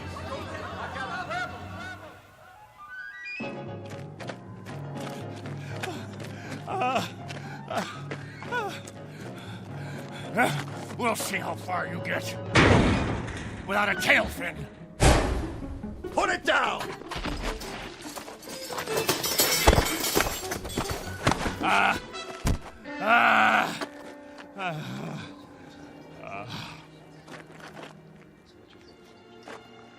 You all right, Colonel? I'm fine. What about the ship? Just a couple of dents, nothing serious. Lucky you stopped them when you did. Captain Benteen, let go. For everyone's sake, loosen your grip and let go. God help you. God help you all. Tomorrow you think you're getting on a ship headed for paradise. What you don't realize is you're heading for hell. What about you? I'll stay here. That's right. This is my home. This is where I belong. This is where you belong. You just don't have the brains or the guts or the sense to know it. This ship leaves at 0800 tomorrow. If you're not on board... I want no special privileges, Colonel Slow. No special treatment. If you're to blast off at 8, you blast off at 8.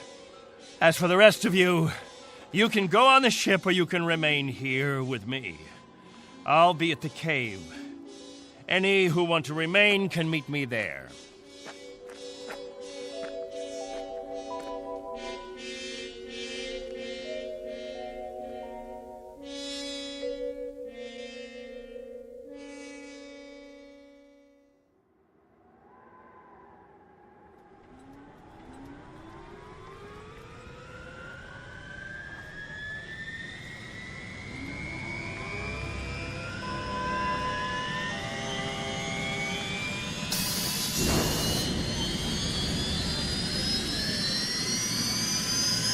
That's it, folks. The rocket's fired up. Everybody on board, single file.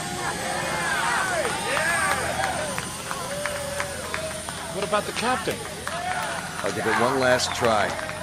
Lieutenant Engel, see to the passengers. I'll be right back. Yes, sir. Where are you going, sir? To the cave.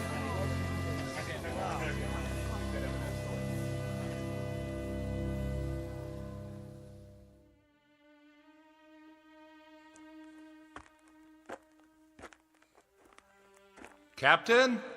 Benteen? Benteen, we know you're in here. Please, let us talk to you. He's not going to show himself, Colonel. We're leaving now. We have to blast off in 5 minutes. If we don't, we'll have lost our orbital position. Benteen, it has to be now. Captain, please, come out. Remember this. If we leave without you, there'll be no other ships. This is where you'll live the rest of your life. And this is where you'll die. All right, Benteen. As you prefer. Let's go, Baines. Goodbye, Captain.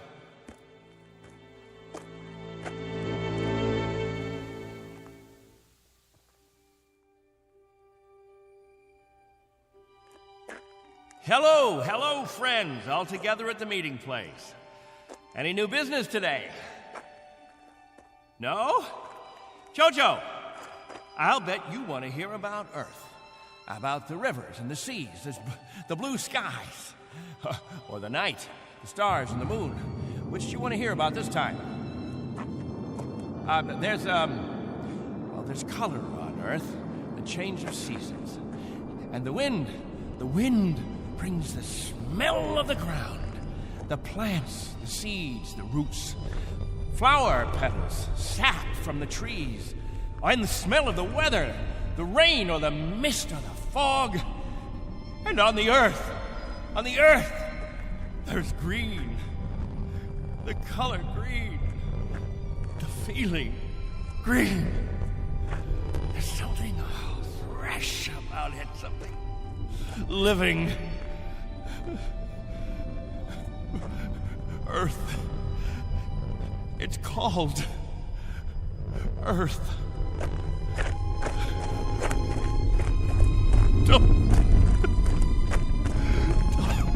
Don't leave me. Please. Oh, don't leave me.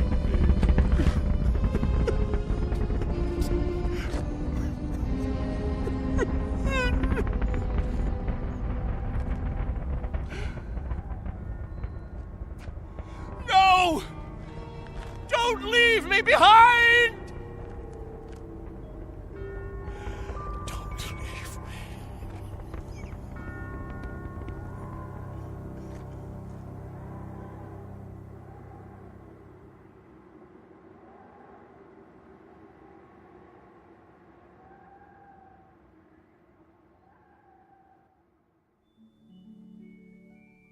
A man named Benteen, sometimes known as Captain, who had certain prerogatives. He could lead, judge, legislate, even dictate. It became a habit, and finally, a necessity. William Benteen, once a god, now a population of one, on a distant outpost in the Twilight Zone.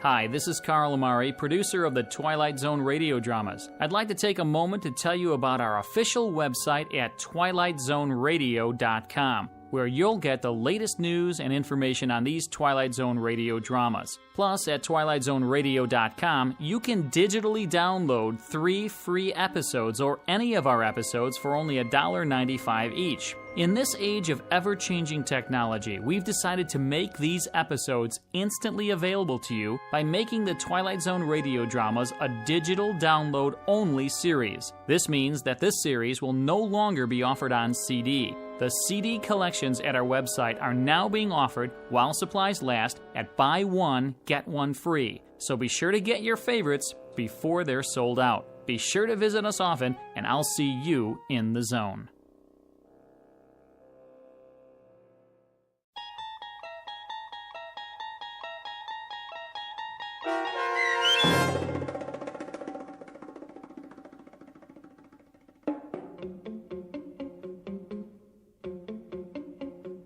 On Thursday, We Leave for Home, starring Barry Bostwick with Stacy Keach as your narrator, was adapted for radio by Dennis Etchison and written for The Twilight Zone by Rod Serling. Heard in the cast were Mike Starr, Christian Stolte, Elizabeth Lido, C.J. Amari, Richard Hensel, Justin Kaufman, Kurt Nabig, Joby Cerny, Jennifer Joy, Meg Thalken, Tracy Hernandez, Jake Salins, Doug James, Jeff Lupetin, and Amanda Amari. The producers of The Twilight Zone wish to thank CBS Enterprises and the Rod Serling Estate for making this series possible. This copyrighted radio series is produced and directed by Carl Amari for Falcon Picture Group. Sound design and custom Foley effects for The Twilight Zone by Cerny American Creatives Bob Benson, Craig Lee, Michael Slaybach, and Matt Sorrow. To learn more about the Twilight Zone radio dramas and to contact us, visit our official website at twilightzoneradio.com. Doug James speaking.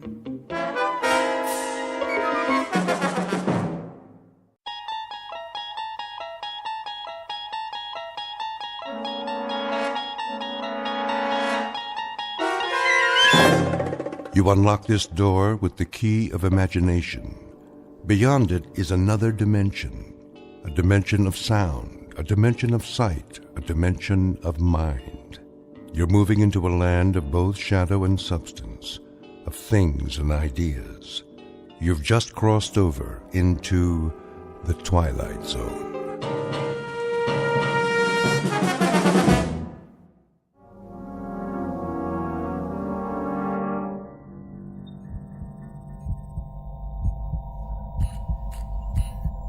In the beginning was the Word, and darkness, and light.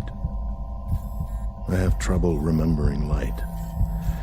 Some of it shines through my eyelids, so I know it's there, but all I really see is darkness now. There are pinpoints of light like holes in the fabric of space, I know they're out there, even if I can't quite see them. When will I?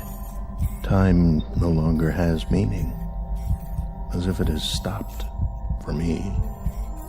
Closing in, contracting, and I can't move, not a muscle. But in this moment, the mind continues, and I wait. Stansfield, Douglas. Scanning vital signs. Life functions, check. Metabolism, stable. Temperature, constant. No adjustments necessary. Only the mind. The mind is memory, and I remember things. They remain through it all. There is more than just darkness, the void. The mind does work. I wonder if they know that. The images are constant, ever-present, patterns to savor again and again. It's not just the long sleep that comes when the fear has left. It's a time to recollect, sift, and analyze. Try to understand all that's happened in this infinite moment.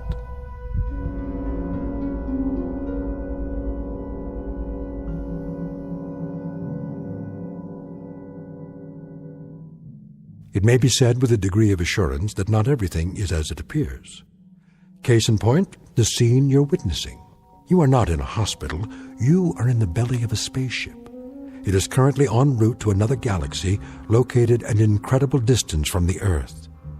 This is the crux of our story, the truth behind the mystery flight into deep space. For here, distances are so vast that they are marked in light years instead of miles, while a man's life ticks by in the blink of an eye. It is the story of events that might happen to human beings who, with the help of technology, dare to take a step beyond and are unable to anticipate all that awaits them out there. So fasten your safety belts, because you're on a spaceship. You're already well on your way on a very long journey from one planet to another, and the vast region between is called the Twilight Zone.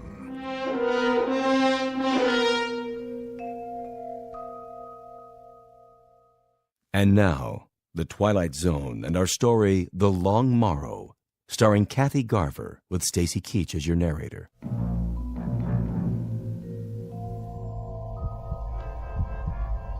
The cold is felt, but without pain. The loss of feeling is noted and accepted as choice slips away. Now mind is all. Time is distorted, jumbled, telescoped, accordioned. But even so, there's a strong sense of time. And I remember. I remember how it began. I remember the way it was in the beginning.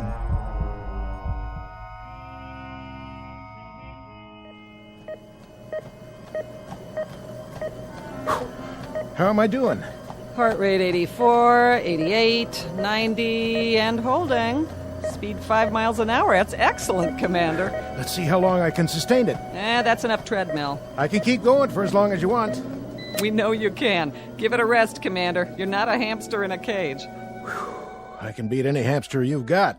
I'll bet. We prefer rabbits, though. Why don't you shower up and grab some lunch? What's the schedule this afternoon? Just some blood tests. Again? You know the routine. Check your cholesterol, blood sugar. Take any more blood and I'll dry up and float away. You know who Dracula was, Sherry? Yep, some guy who worked for NASA. Commander Stansfield to Dr. Bixler's lab. Commander Douglas Stansfield, report to the Flight Director's lab. Tell them I'm on my way. After you shower. Forget it. I didn't even break a sweat.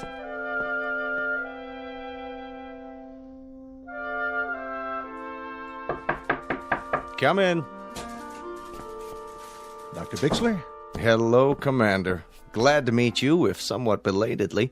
Please make yourself comfortable. Oh, thanks. A figure of speech, in the sense that there's no need to stand on ceremony. I'm sorry there are no comfortable chairs here. Oh, that's all right. I'd just as soon stand. Even after this morning's workout. But, of course, your cardiovascular rating is superb. So, this is where the commandments come from. Commandments? Mission directives. I've heard much of you, the mysterious Dr. Bixler. And I of you, and that's the reason you're here. I was wondering. I guess this all seems faintly ridiculous to you, the hush-hush aspect. Well, all NASA's projects are secret during the planning stages, but I've been here 6 months now.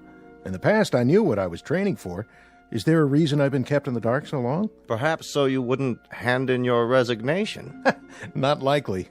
I knew what I signed on for when I joined the agency. You knew some of it, what we've done up to now. I take it on faith. It's work I believe in, ever since I was a boy. You've been with us for 11 years. Is that a question, sir? More along the lines of an observation.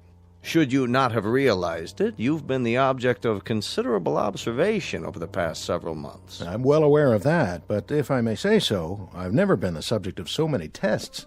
Not just physical, but psychological. There are reasons, Commander. Rather good reasons. What is it you have in mind for me? Or is that still hush-hush? This one is not official yet, or it wasn't until we knew we had the right man for the job. It's not part of the budget we submitted to Congress, but I think we're about ready for a formal announcement. Of what? You've made 11 separate orbital flights. That's right. You orbited the moon, commanded a lunar landing, you're oldest of the astronauts, and you're also the most experienced and the most knowledgeable. I don't know about that. I do. Certainly if we count those who are still active. May I ask you a personal question? Why? You already know everything about me. Not quite. Why did you never marry? Well, that's easy. I never found someone who could put up with me. The months spent in training for a mission, the flight time, there's no woman in the world who could live with that. No, I suppose not. Though several of your fellow astronauts have families. They lucked out. I guess I just never met the right one. You dated in college. You were even engaged once. For about 15 minutes. Once she found out the way I live, on call, at a moment's notice, well, you might say she came to her senses. Very fortunately for her. When the space agency put me on this project, I was told to keep in mind the scientific problems, of which there are a great many, I can guarantee. I'm sure. But also to be aware of the human factor. And that's where you come in, Commander Stansfield. You're the human factor. May I ask you a question? By all means. How long are you going to keep me in suspense? Not much longer, I promise.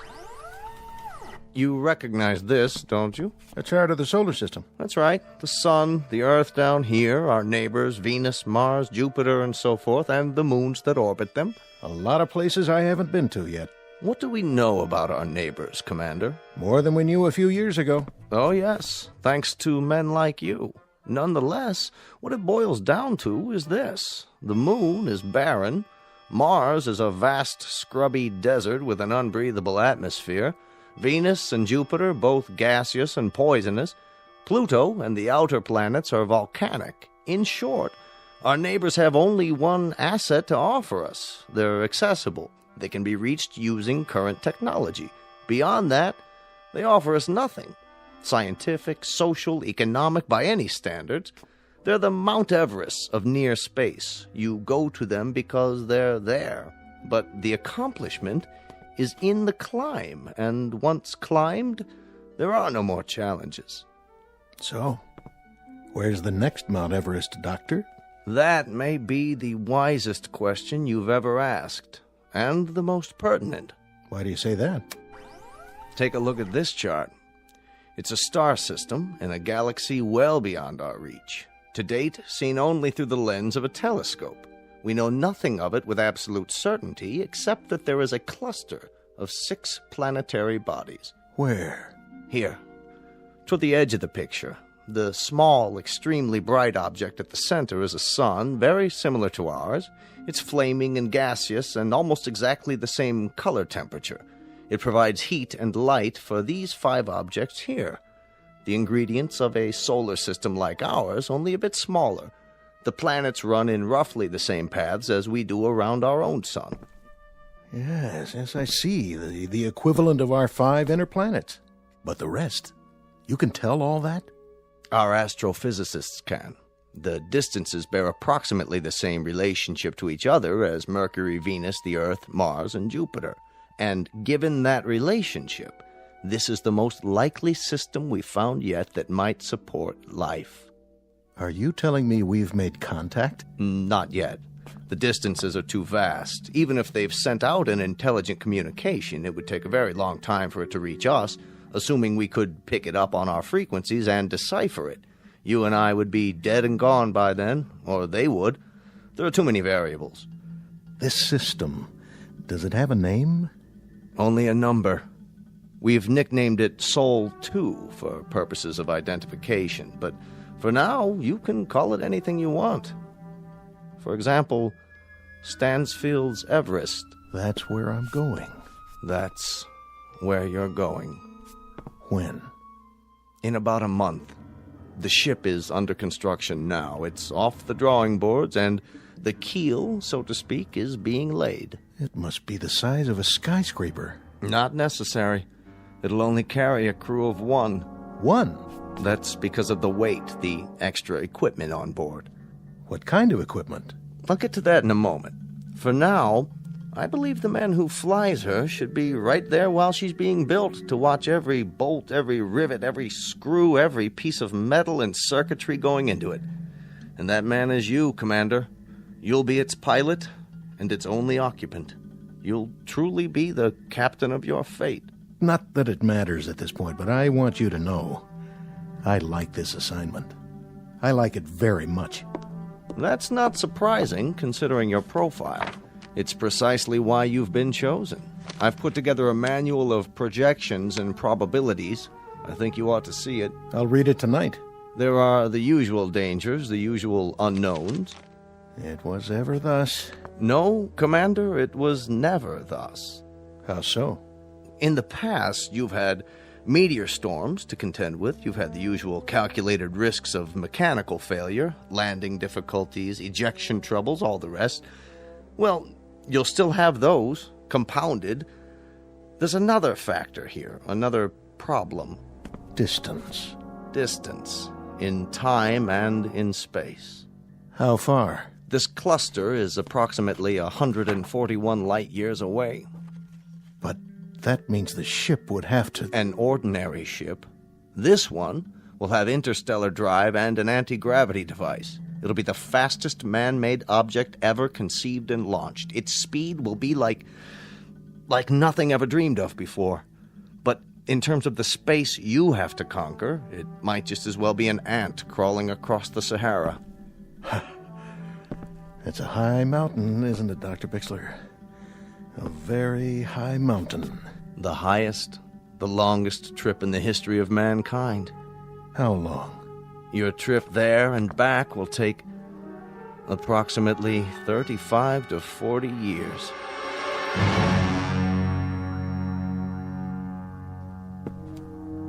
Well, at least it's a round trip.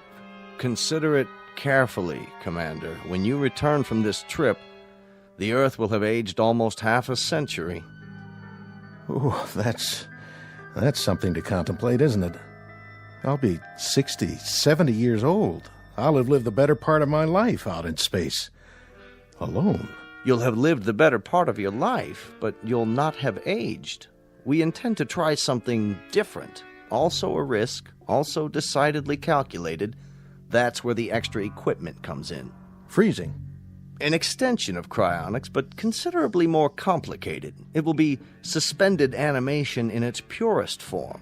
We've developed a substance from the lymphoid tissue of hibernating animals, several antioxidant absorbents, and a collection of experimental drugs to slow down metabolism. The Earth will age, Commander, but you will not. You'll only be a few weeks older when you return.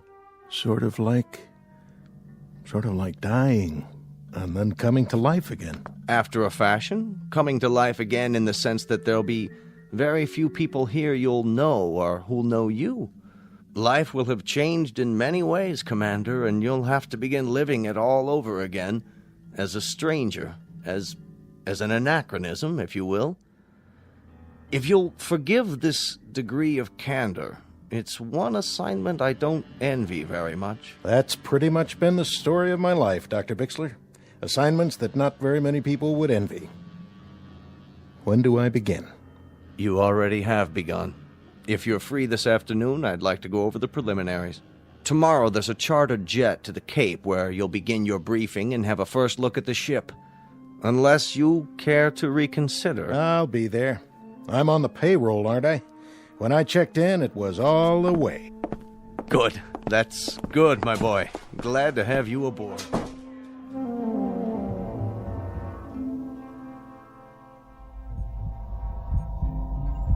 And so it began. That brief, unemotional, very matter-of-fact colloquy between scientist and subject. A small cast of 2 characters. That was the way it should have been. But I very clearly remember the entrance of character number 3.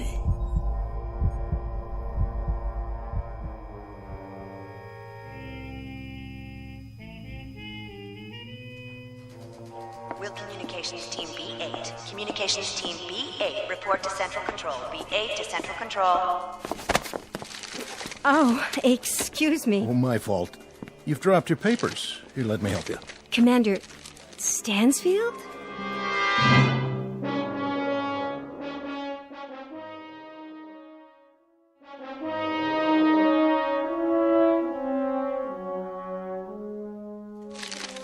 Excuse me for staring, but I see your ID badge. Why, you're the one. I don't know whether to thank you for that or report you for insubordination. Forgive me. We've been hearing Stansfield for close to a year. I was beginning to think that you weren't real. Let me give you a hand. A friend in need. That's my job. Picking up papers? Oh, that's my new assignment. Morale officer. I follow people around who look stricken. Do I look stricken? Momentarily nonplussed. I don't think we've met. No, we haven't. That's what I was saying. You stationed permanently here? I'm with NASA on detached duty. I've always wanted to meet you. And I you. Oh, now, that I don't believe. It's true. I've got ESP. A long time ago, I woke up and an inner voice told me, with some intensity, that I'd meet a woman with a stricken look who drops papers in corridors. Did your ESP give you the name? Let's see. It's coming to me. The first letter is an S. Sandra Horn. How did you... Oh, of course, my name badge. I didn't look at it, I swear. Sure you didn't. Very subtle. It's been an honor meeting you. Strange. What is? Nothing. Tell me. It's not a line, I promise, but I do feel I've known you. I know. There was a little girl in 4th grade. She sat in front of me. I used to stick pencils in her red hair. Tell me the truth. That was you, wasn't it? I went to an all-girls school. Oh. I don't suppose... Yes? I don't suppose the National Space Agency could do without your services for, say, a couple of hours this evening. Long enough for a dinner? I think, despite the fact that I'm invaluable and the whole space program rests on my shoulders, a 2 or 3 hour period might be carved out. I'm in the book, Commander. Please phone me. I won't phone. I'll pick you up. What kind of food do you like? Any kind, partial to beef, also seafood, no shellfish though. Chinese, Italian, you name it. I'll plan the itinerary and the menu. See you at 8. Arrivederci, lady from the Space Agency. 8 o'clock then, astronaut. Arrivederci to you too.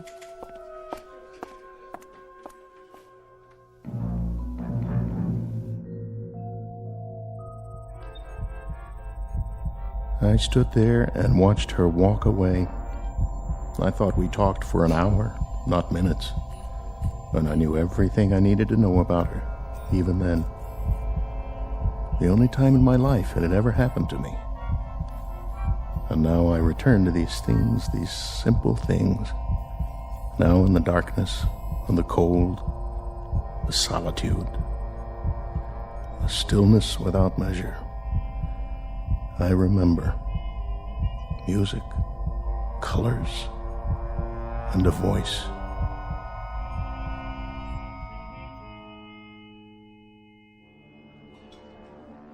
How did you like the meal? The food. Food. Oh, it was wonderful, truly. But you've hardly touched it. Oh, yes, I have. I mean, I had a late lunch. I guess I'm not as hungry as I thought. Well, look at you. You haven't cleaned your plate either, mister. Oh, I was thinking.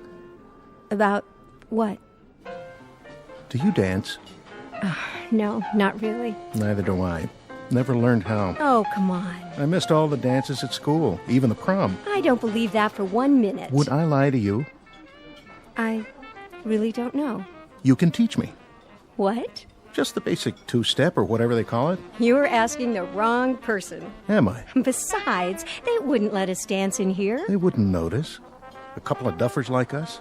Quick, don't look. How many people at the next table? I haven't noticed. My point exactly. They don't care about us either. Stand up. Oh, I couldn't. You're looking at me. Sorry. Something wrong? It's just that a month from now, you'll be off in space. And by the time you come back down again... You want to talk about that now? Only for the following absurd reason. I've known you for exactly 3.5 hours. Is that all it's been? That's all. 3.5 hours. A long dinner and a short dance. And already... Already what, Sandy? Already, I feel a sense of loss.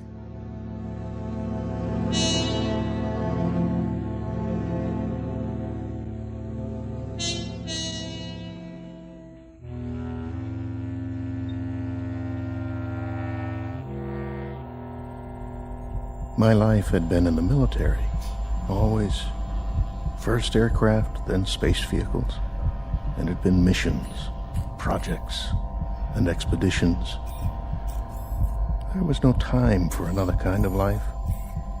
Intrusions that took the form of a face, a voice.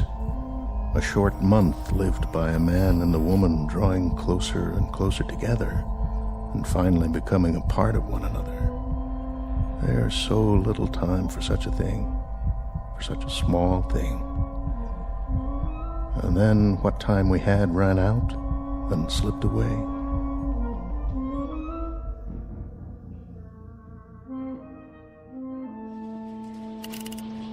Rechecking fuel supply. Fuel supply? Check. Testing rockets. Mark it from 5. Mark. 5, 4, 3, 2, 1. Calibrate fuel consumption. Fuel flow at 0.25 and holding. Check and double check. All systems go. T-minus 120.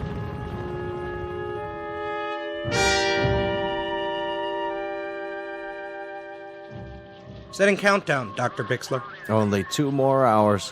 Where is he? He'll be here. Man, oh man, I sure wish I was him. Do you? Well, why not? That kind of adventure? All the way to another galaxy? Quite a price to pay. Oh, sure, it costs a fortune. But think of it. One man in the whole of history going out into space with a key, you could say. A key to unlock all the mysteries. I'm beginning to think that not all mysteries are out there. One man. And for the right to have his adventure, our adventure, for the ritual of turning that key, he pays for it as no man has ever paid before. With all of his friends, his well-being, his sense of belonging, maybe even his sanity. Everything on Earth that has meaning for him will now be just a memory. And you envy him? I guess he is to be envied. I envy him too. But what I don't envy is his homecoming.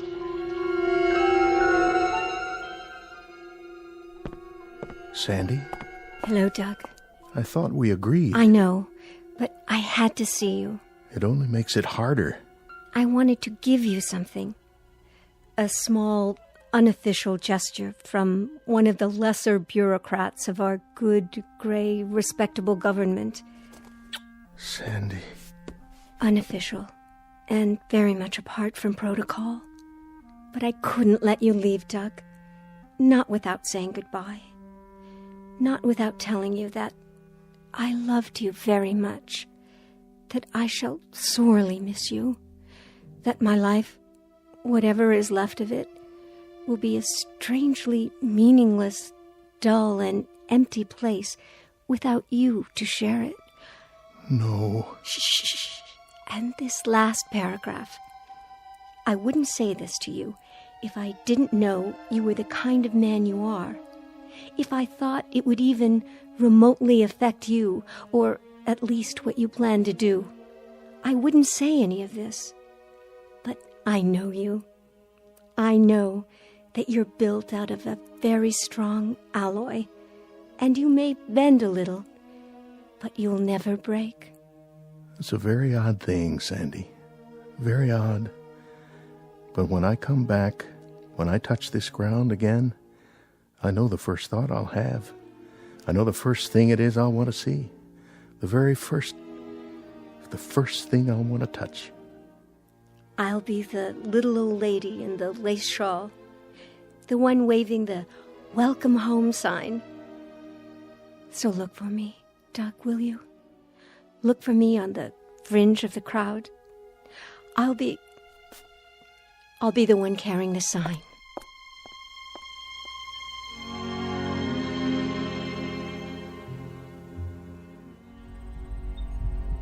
And how much we had become a part of one another. Despite the circumstances of both our lives, despite everything rational. We let ourselves reach into that strange and mysterious sea within us called love, and then watch the ripples grow. Sandy, where are you now? Sandy, across the void, my dearest, through the millions of miles of cold and empty space, through the vastness of a naked desert of sky and stars. I feel your warmth, and I love you. I love you, Sandy.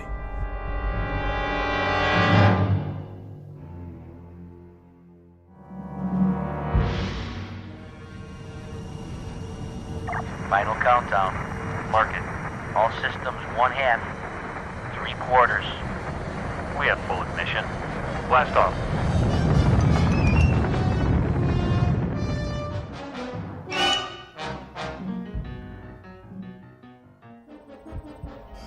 I move now. I streak across the heavens.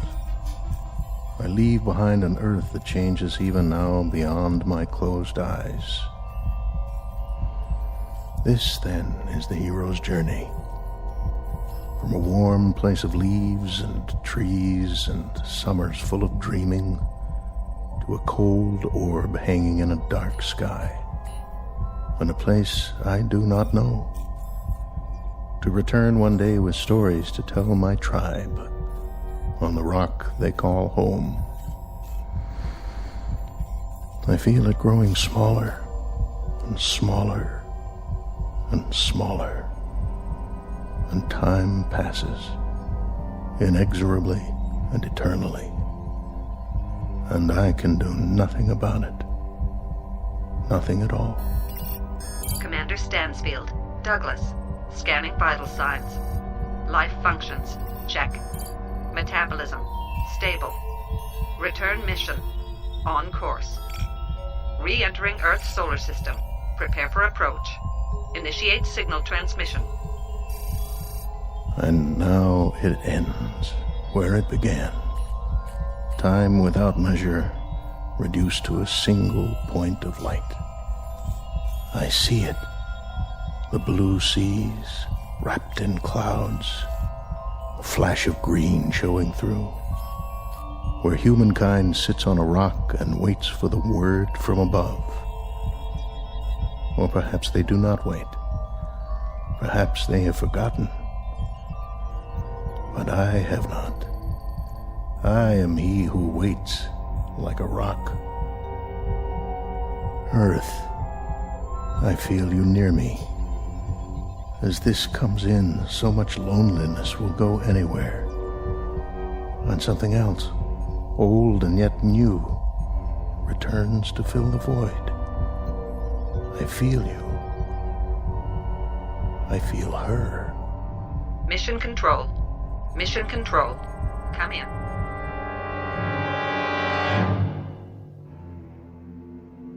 What's this? Where? On the Trivet. Looks like a craft on the approach. Yeah, I see it, but what kind of craft? Could be a missile. Activate the defense shields. Setting coordinates. Locked on. Lasers on standby. This is gonna be easy. Almost too easy. Whoever he is, he's a sitting duck. Wait a minute. Look at the shape of that thing. Some kind of retro design. Hey, bring it up on the holoscreen. I can almost make out the numbers. Run a pattern recognition. That'll nail down the model and country of origin. Scanning for recognition.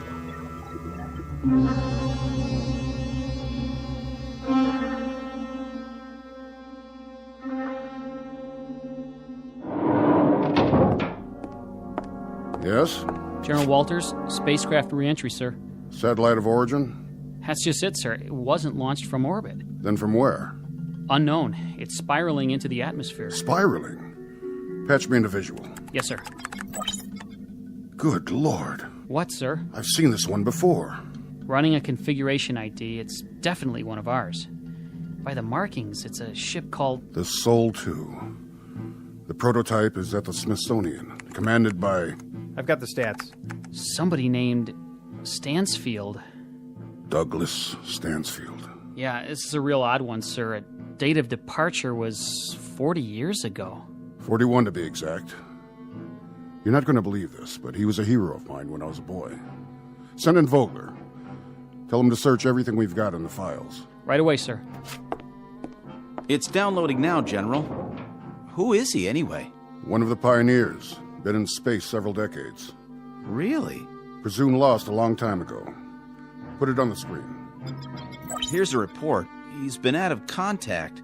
This is the first communication we've had. The date, the log entries. He was tracked on radar when he left Earth space. But communications must have malfunctioned a few hours after he left the ionosphere. 41 years. And now they come back.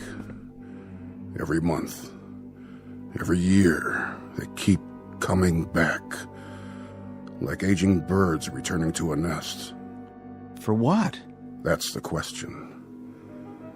They went off on missions that became obsolete almost the moment they were out of sight. To blaze trails we've already charted by now. To bring back discoveries that aren't discoveries anymore. And still, they keep coming back. Burnt. Dented. Aged. And they keep coming back. Look at this. What? The footnote. This is a funny one. Let me see. There's an item inserted from a man named Bixler. Bixler? As I recall, he was one of the project people years and years ago. He probably handled the Stansfield mission. It says we're to contact a Miss Sandra Horn. Who's that? Sandra Horn. A friend of Commander Stansfield. And where would we find her, sir? In an old folks' home? According to this, you'll find her in the hibernation room. A young woman of approximately 26 years of age. She must have been very much in love with him. Very devoted. A devotion without precedent. Say a prayer, son. A prayer, sir? That we find her alive. General Walters? Miss Horn, you look very well. Do I? You look just fine. Which may sound idiotic. But what do I say to someone who's just had a 40-year sleep? I was told Commander Stansfield... Commander Stansfield's ship landed 6 hours ago.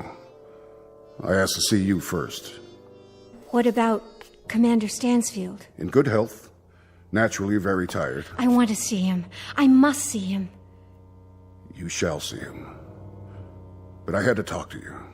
Is something the matter? I'll make this as brief as possible. Commander Stansfield had a communications failure. It occurred probably within the first 12 hours of his departure. There was only sporadic contact made during his entire flight, there and back. He reached the other galaxy. He reached it, he landed, he took off, he returned. There was no life where he went. We found that out ourselves 20 years ago. One of the ironies of our progress. We could have saved him the trip. We could have saved him his anguish. I don't understand. His anguish being the following, Miss Horn. Unknown to us here or to my predecessors or theirs, due to the lack of communication, Stansfield arbitrarily removed himself from hibernation 6 months after leaving Earth. He did this because... I know why he did it. God help me. I know why. Over 40 years, Miss Horn. 40 years in the cockpit of a ship. 40 years of... well... his kind of loneliness must have been something brand new in human experience. For what you both gave up, you deserve far better than this. I wish to God he could have come back to you just as he was when he left.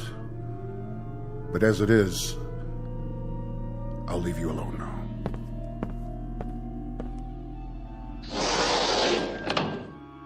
Doug?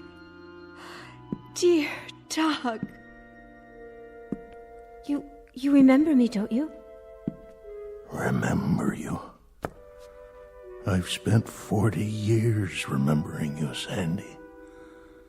I've spent 40 years painting your picture inside my head, remembering your voice, thinking about your touch. I've spent 40 years surviving for you. But it looks like I made a miscalculation. An error of judgment, you might say, with the best of intentions. And now... Doug, it can still be that way. What you are, what I am, it doesn't make any difference. Oh, I'm afraid it makes a difference, Sandy. Look at you. 40 years of difference. And that's far too much. I'm sorry. I'm so desperately sorry. I know, my dear. I had a lot of years to ponder the possibilities. But I didn't consider this one. Years that I didn't think would ever pass. Years that I sometimes wished wouldn't pass. Oh, Doug. You're as beautiful as ever. Very beautiful. Don't waste it. Go away now, Sandy. You must. Please. Go home and pick up the pieces of the rest of your life. Go. If that's what you want. It's what I want. Goodbye, my love.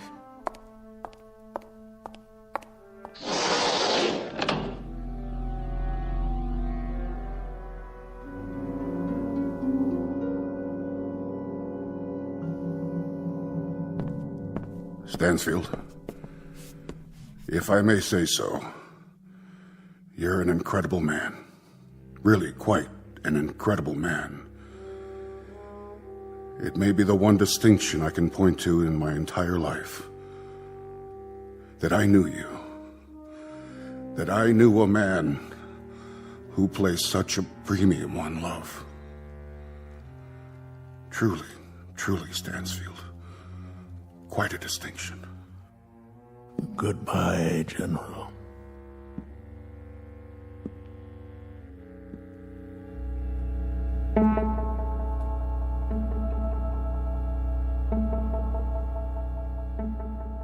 Commander Douglas Stansfield, one of the forgotten pioneers in the space age, pushed aside by the flow of progress and the passage of years.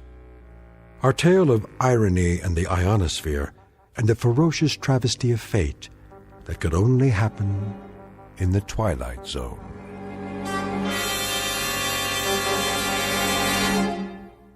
More from the Twilight Zone after this.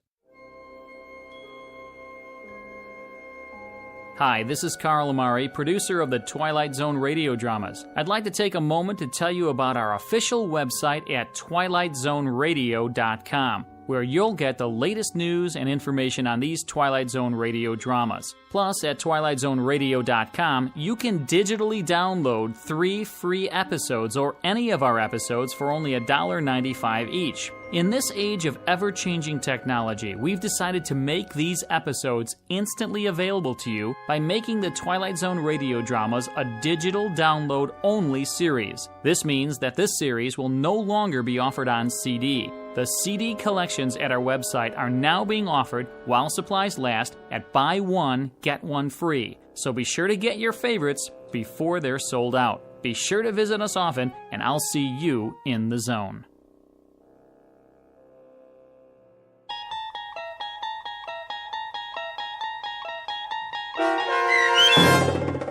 The Long Morrow, starring Kathy Garver with Stacy Keach as your narrator, was adapted for radio by Dennis Etchison and based on a script by Rod Serling. Heard in the cast were Roderick Peoples, Christian Stolte, Rich Komanek, Jeff Lupetin, Meg Falcon, Heath Corson, Susan Hart, Carl Amari, Roger Wolski, and Vince Amari.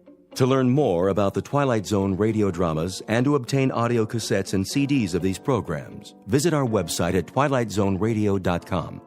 The producers of The Twilight Zone wish to thank CBS Enterprises, Carol Serling, Dennis Etchison, Dick Brescia Associates, Claire Simon Casting, Terry Jennings, XM Satellite Radio, the American Forces Radio and Television Service, Sirius Satellite Radio, our sponsors, and our radio affiliates for helping make this series possible. This copyrighted radio series is produced and directed by Carl Amari and Roger Wolski for Falcon Picture Group.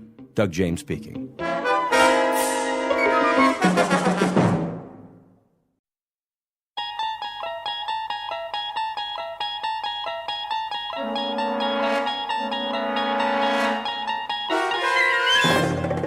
You unlock this door with the key of imagination. Beyond it is another dimension, a dimension of sound, a dimension of sight, a dimension of mind. You're moving into a land of both shadow and substance, of things and ideas. You've just crossed over into the Twilight Zone.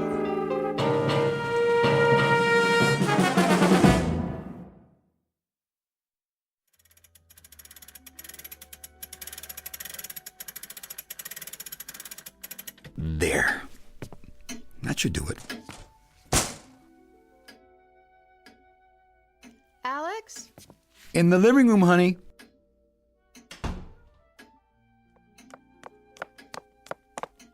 Are we late? Relax. They can't start till we get there. Is this dress all right? My favorite. I should have bought a new one, but I couldn't make up my mind. You look lovely. I borrowed this brooch from your mother's room. Do you think she'd mind? Of course not. Everything's yours now anyway. Let me see. Something old, something new. The ring's new. I suppose. Something borrowed, something blue. There must be something. Will this handkerchief do? It's blue. Perfect. How are you doing? Ready as I'll ever be. You look extremely handsome, Mr. Walker. Why, thank you, Mrs. Walker. Not yet. The Justice of the Peace has to say the magic words. That is, unless you've changed your mind. Very funny. Oh my gosh, look at the clock. We are late. No, we're not. I just got it running again. How did you do that? Little tender loving care. No one's wound it since Mother passed away. I wish she could be here today. So do I. I have the license in my purse. What else do we need? Car keys? Right here. Then that's it, I guess. Shall we? My arm, miss? With pleasure, kind sir. Oh! What? Did the realtor call? Not this morning. Why? I just wondered if the papers are ready, so he can show the house. I'm sure they are. Then all you have to do is sign them this afternoon. And finish straightening up, vacuum the rugs. I don't know what we're going to do with all the boxes. We haven't even started on the attic yet. That can wait. Just think, tonight we'll be miles from here. Oh, Alex, won't it be wonderful to get away for a few days? Not much of a honeymoon, I'm afraid. It's exactly what we need. Some time alone. Just the two of us. You must have been going crazy cooped up here. Don't be silly. You needed me. Your whole life is wrapped up in this house. Mine and Mother's. Well, this will be the start of your new life. Our life. Sounds great. Let's go. Yes, sir. Hold on. Now what? The picture of her on the wall. It's crooked.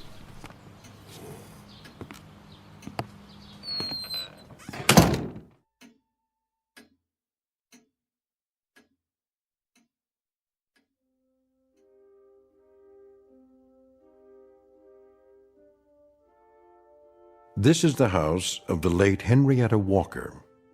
The picture is of Mrs. Walker herself as she appeared 25 years ago. And the living room is, except for a few isolated objects, also exactly as it appeared then. The other rooms, upstairs and down, are much the same. The house is, you see, one that belongs almost entirely to the past. A house which, like Mrs. Walker's clock, has ceased to recognize the passage of time. Only one element is missing at the moment, one remaining item in the estate of the late Henrietta Walker. Her son, Alex. He is 34 years of age, and for a few minutes more, the so-called perennial bachelor. The young woman is his bride-to-be, Miss Virginia Lane. Soon they will return from City Hall to get Mr. Walker's clothes packed, make final arrangements for the sale of the house, and depart for their honeymoon. Not a complicated set of tasks, and yet the new Mrs. Walker is about to discover just how complicated they can be. She is, in fact, about to face the most difficult hour of her life, an hour that will lead her step by step, inexorably, to a point of blinding terror. 60 minutes during which she will be reminded of the following: that memories have power, that ownership involves a good deal more than a marriage license or a contract of sale, that the past is never truly dead, and that the oft-heard phrase, "you can't go home again," has little meaning in the Twilight Zone.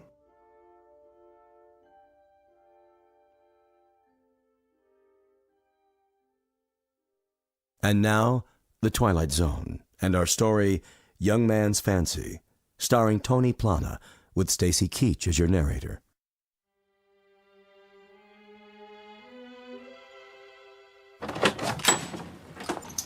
Oh, Alex, I'm so happy. Wait. What's the matter? Shouldn't I carry you over the threshold? Not of this house. Our own place, as soon as we get one. Right. After you then, Mrs. Walker. My pleasure, Mr. Walker. Well, here we are. For another hour, at least. Feel any different? Like a new woman. An honest woman, at last. Worth the wait, I hope. More than worth it. Shall we get started? Dear, we should finish packing our suitcases. Yes, of course. Did you phone Mr. Wilkinson? What? The real estate man. Does he know when we'll be back? Oh. No, not yet. Hadn't you better call him now? You have those papers to sign, too. Remember? Yes. Did you leave the vacuum cleaner out? I wanted to get the place straightened up a little before we leave. She trained you well. Who? Your mother. She was always so Neat and orderly. Yes, she was. I'll put it in the closet for now. You should call Mr. Wilkinson first. I should? Before it gets any later. All right, if you like. Do you have his number? In the drawer.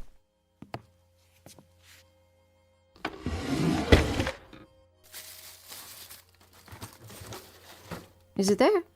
I was sure. Check your pockets. Not in this suit. Maybe upstairs. Well, don't let that stop you. Get the number from information. Oh, right. Tell you what. You go upstairs and start to pack, and I'll call Mr. Wilkinson, okay? It's not your responsibility. No, but we're a team now. You'd better get used to it. I guess we are. We have been for a long time, or didn't you notice? Now it's official. Oh, Alex, darling, you look so lost. It's going to be all right, you'll see. I am so happy to be Mrs. Walker after all these years. I know. Aren't you? Absolutely. Go on upstairs and pack. I'll be up soon. Thanks. For what? For being so patient. I love you, you know. I love you too. Now go ahead.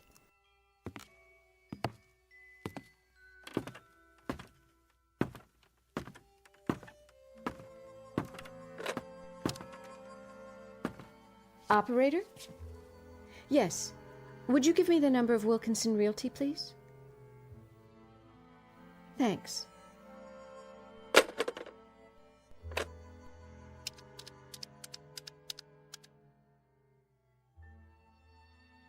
Mr. Wilkinson, Virginia Lane.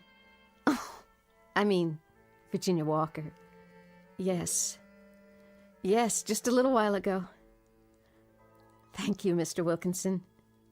I am. We both are. Very happy. Yes, we're back now. We were wondering if you'll bring the papers over. Mr. Walker will sign them. That's right. So you can show the house while we're gone. As soon as possible. We'll be leaving soon. Fine. We'll see you in a few minutes then. Goodbye. Virginia? Oh, Alex, you startled me. Sorry. I thought you were going upstairs. There's plenty of time. I wanted to ask you a question. Yes? What do you think we should take with us? Take... When we move? We don't need to decide that now, do we? The television set, I guess. It's only a few years old. And there are some things in the other rooms that... I thought we decided to discuss all that after the house is sold. Sold. That sounds so final. We really don't have a choice, do we? No, but I just thought maybe we should decide now. I mean, like in the kitchen, for instance. We could take the refrigerator and stove. They're almost new. I just bought them for Mother a few months before she... All right, Alex, fine. But let's discuss it later. Why not now? Because we have to get ready to leave. Oh. Well, then. What about the radio? The radio? The big console. What about it? It's an old one, but we could have it fixed. These are collector's items now. Who collects old radios? Plenty of people. It was old when I was little. They don't even make parts for it, do they? You'd be surprised. The cabinet alone is worth something. Well, some antique dealer, I suppose. Maybe it still works. It could have come unplugged from the wall. I should check. Weighs a ton, I bet. Yes, Alex, it does. But you'll hurt your back. Look at all this laminated wood. The carving and staining. The work they put into it. The craft. And the big bands we used to hear. Duke Ellington, Tommy Dorsey. You're not that old. No, but there were stations that played rebroadcasts of the big bands. We used to sit in here all the time, listening to them. Mother's favorite was Guy Lombardo. Who? Isn't that something? What is? I just remembered. She used to be crazy about a record of his called Looky, Looky, Looky. Do you know that one? I don't believe I do. Looky, looky, looky, here comes Cookie, walking down the... Alex. Broken. I knew it was, but... But what? You can't imagine what it was like. Mother used to sit here, in this chair, looking at her movie magazines. She saved them all. Photoplay, motion picture. Funny I should remember that. She gave it up a long time ago. You must have been very small. I was. Sometimes she'd make us a pan of fudge and we sit in here, just the two of us. And... Alex. What? It's getting late. Is it? Please go up and pack now. Would you do that for me? We want to leave right after Mr. Wilkinson comes. Isn't that right, dear? Yes. Sorry. Otherwise, it'll be so late in the day we'll never get there. That's true. I'll wait for you down here. Be careful. Of what? Of her things. I haven't put it all away yet. Don't worry. We'll work on it together when we get back.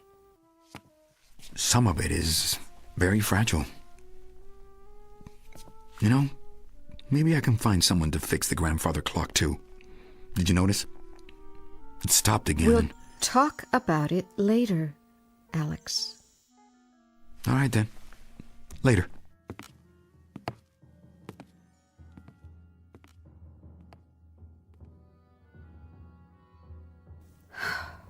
Put it all in boxes. Starting with this picture of her. You think he's still yours, don't you? Well, he may have been once, but not anymore. He's mine now. You'll never get your claws on him again. What in the...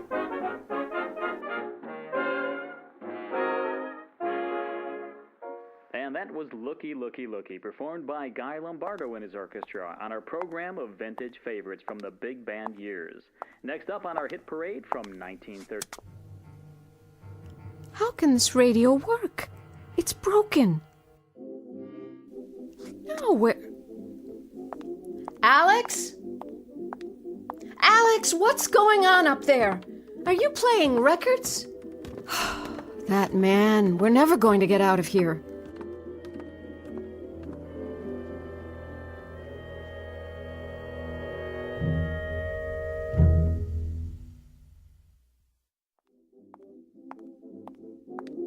Alex? What are you doing? I found it. Found what? That Guy Lombardo record. It was in the stack of Mother's old 78s. I knew I was right. That's enough. We don't have time for this. Why are you sitting up here listening to records? This used to be my room. I know, but Alex, really... I was just looking at some of my old things that Mother kept. She saved it all for me, just as I left it. Isn't that amazing? I thought you were packing so we could go. I will. But look at this. A Dick Tracy watch. With a picture of Dick Tracy himself on the dial. Alex, Looks as good as ever, doesn't it? Wonder if it works. Oh, no. Mainspring's probably broken. I could take it to a watchmaker. What for? So you can wear it? I got you a watch last year for Christmas. I know, but it's special, don't you think? See this cigar box? It's got everything she ever bought me. My Spider-Man action figure, my Incredible Hulk, and the Wild Wild West hat, belt, and spurs. There's a secret compartment in the buckle. I'm sure some collector will be glad to have them. Oh, look. My Speed Racer cards. And my G.I. Joes. Look, here's my army men in the cardboard battlefields. See, you folded them like so, and then you'd set them out on the table and move the little green plastic figures around. Would you put them away now, please? Here's a picture of me when I was a boy, with my Batman outfit. See the utility belt? That was for my Batarang. I used to walk around the neighborhood all dressed up. Sometimes I'd wear my bat cape, too. Isn't that funny? The other kids laughed at me, but I didn't care. And these books, I read them all. The Hardy Boys and The Secret of the Cave, Bill Bolton and Hidden Danger, Tarzan and the Ant-Man, Tarzan and the Jewels of Opar, Jungle Tales of Tarzan, and my comic books. Alex, please. I wonder why Mother kept them. It's all as I left it, in the same order. Don't you know? Most mothers throw things out when their sons grow up, except for a few school papers, items that have sentimental value, but my mother saved it all, every little thing. Because she would have liked for you to stay exactly as you were when you first had them. Virginia? Oh, I'm sorry. I didn't mean that. Don't worry, I'm putting it away, all of it. Don't be angry with me. Alex. I'm not. I think you are. I think you resent having to clean out this house. You resent me for coming in here like an outsider, an intruder. I don't think anything of the kind. Don't you? Are you sure? You don't think I'm trying to come between you and your past? To steal you away? Because if you do, maybe we shouldn't have... Shouldn't have what? Nothing. Go on. Say it. Oh, Alex. It's just that we're both on edge. This has been a difficult time. More for you than for me, I'm sure, but we're going to make a new start, move on. You do want that, don't you? What do you think? I don't know sometimes. I only want us to be happy. It's all I've ever wanted. Go on downstairs, honey. I'll put these things away. Then I'll get packed. All right, Alex. Let's forget about it. I left your suitcase on the bed in the other bedroom. Thanks. You want me to help you? I can manage. I know you can. I only thought... Sure you're not angry with me? No. I'll make you happy, Alex. You'll see. You won't be sorry. I know. I'll wait downstairs for Mr. Wilkinson then. He should be here any minute now. You do that.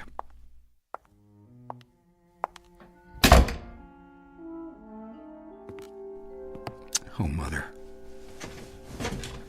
I don't want to sell the house. You believe me, don't you? I don't want to sell it. But what else can I do?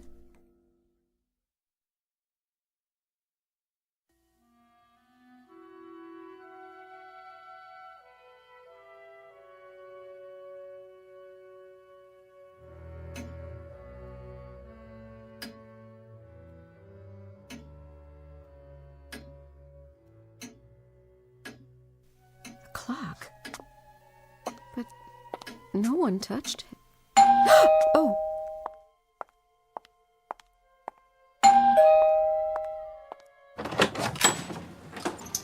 Oh, Mr. Wilkinson. Afternoon, Mrs. Walker. Come in, please. Thank you kindly.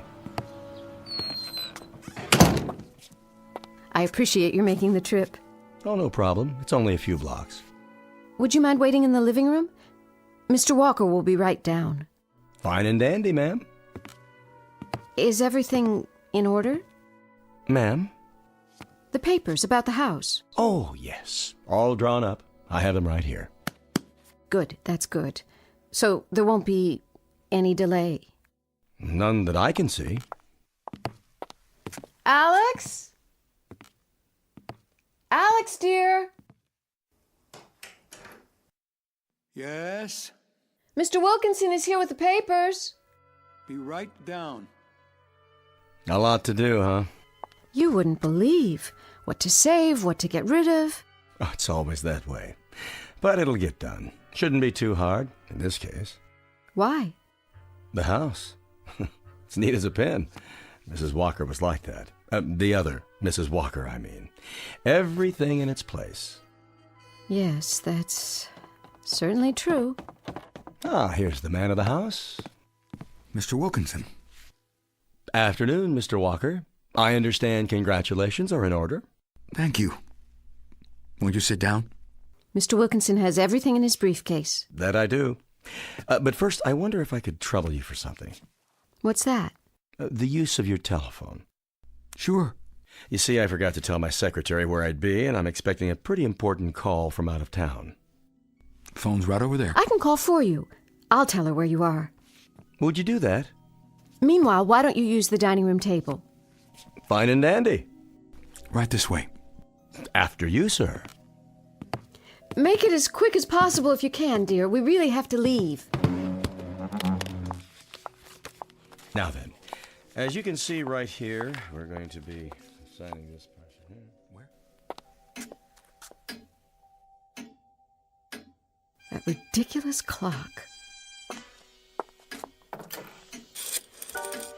But this isn't the phone.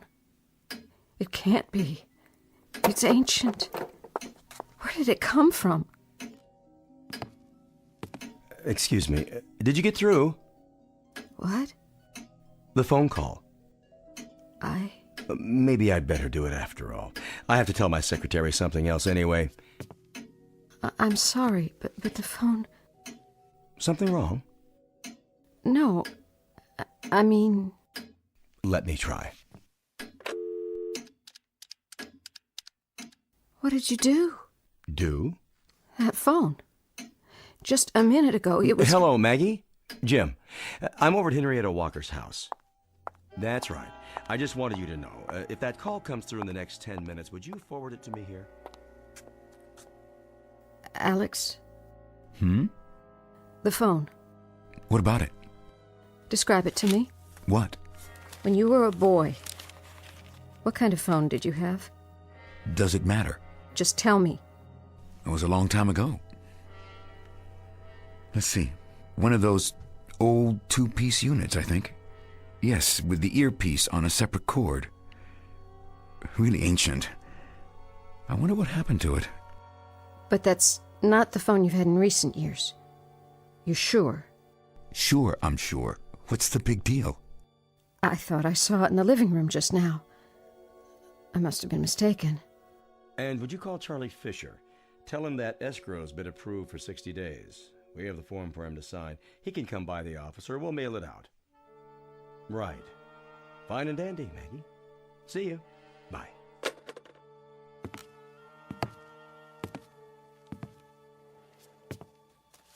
Here, Mr. Wilkinson. We're almost finished. Quite a place, isn't it? Quite a place. No, we shouldn't have any trouble at all selling it. Something you don't understand, Mr. Walker? Pardon? I see you haven't signed yet. If you have a question, that's why I'm here. Yes? I think I'd like to wait. How's that? Until we get back. But, Alex... I want to think about it. Oh? Think about what? You decided No, not yet. I need more time. But you already... I said I want to think about it, Verge. If that's your preference, you have the right.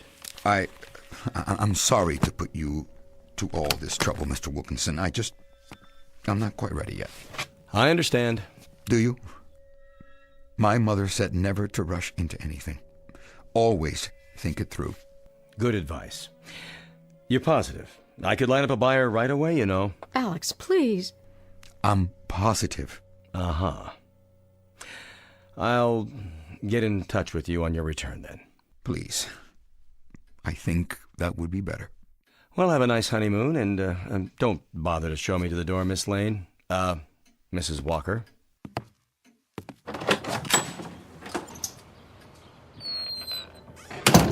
Alex, I don't understand what's happening.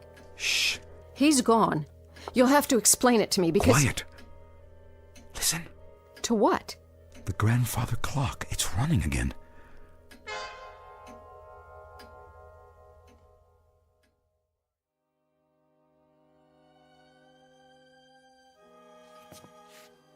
I'll go finish packing. Alex? What? Alex, you promised. What do you mean? You know what I mean. You promised to sell this house. Yes, I did.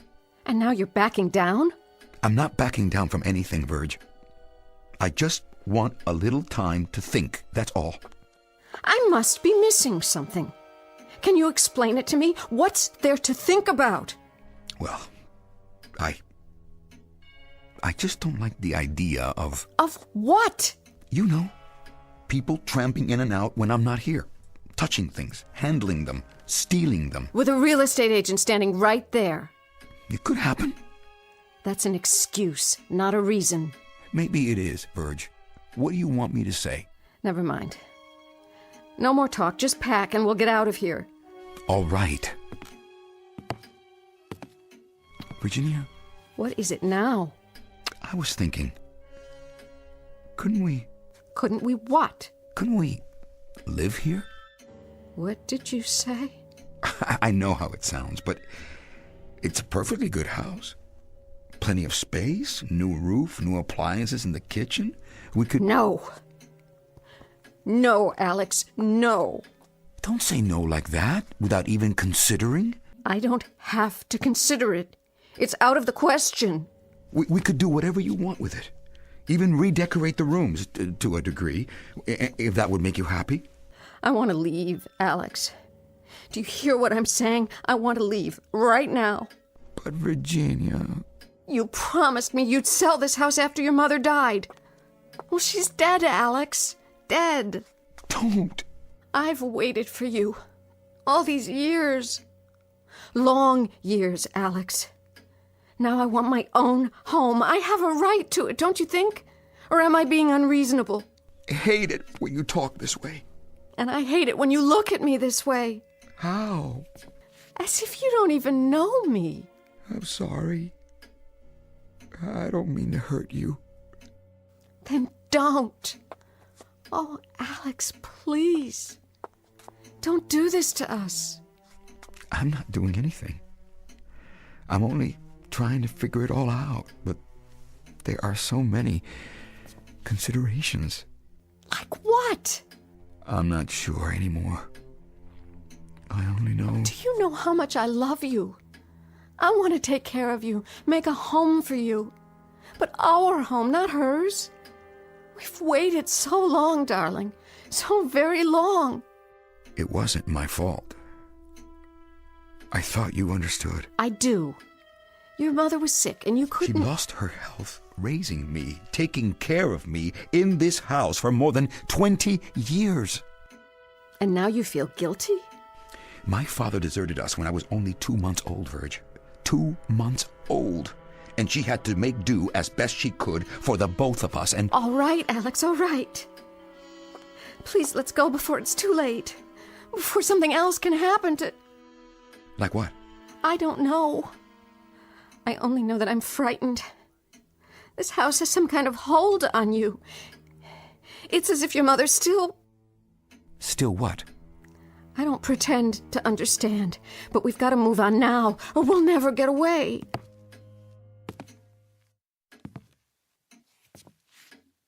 Verge? Yes? I've made my decision. Oh, Alex, I knew you would. I never doubted it. Now can we... I'm not going to sell this house. I can't. Alex. We'll have it redecorated. Get some new furniture and... And what? You think that will solve everything? We'll talk about it later.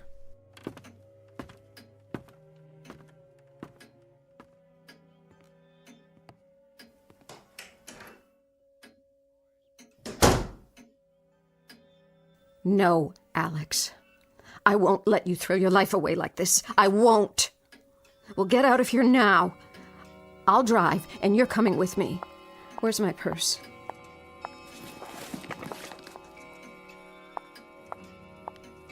You. In the picture. Look at you, so high and mighty, watching everything that goes on in this house. Watching him.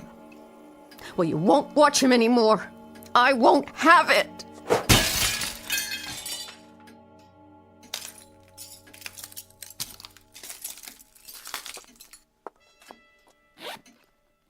keys.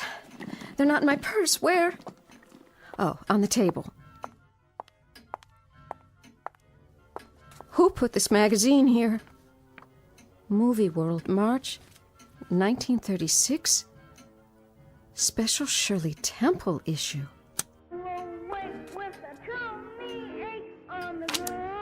It's you, isn't it, Henrietta? This is one of your magazines. Well, it won't work. I'll fight you. Where are you now? In the kitchen? You can't hide from me.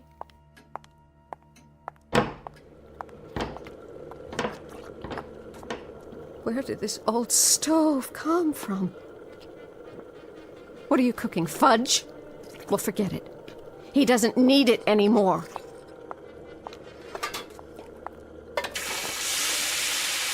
I know what you're doing. You're changing everything back to the way it was. That's what you want, isn't it?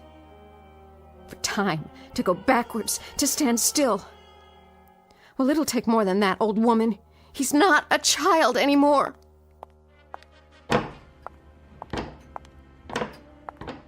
And now the living room? Is that your plan? I see what you've done. Musty furniture, no television set, everything old. Old, like you. What's next? You think you can change everything back? Alex. Alex! No.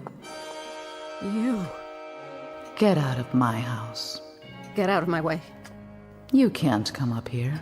No. No. You can't have him. I won't let you. Back. I'm warning you. Stand aside. You don't belong. You're not one of us. Maybe not. But he's mine now. He'll never be yours. He is now. He is. It's already been decided. I'm the one he needs. How can you be? Because I am. I've always known it. I won't try to destroy him like you did. My love will make him strong, not weak, not dependent. Foolish girl. You know it's true. You've always known and hated me for it. Well, your hatred isn't strong enough. Your desire to dominate him. You've lost. We're married. He's not your little boy anymore. He's alive, not dead. You can't have him back. It's too late.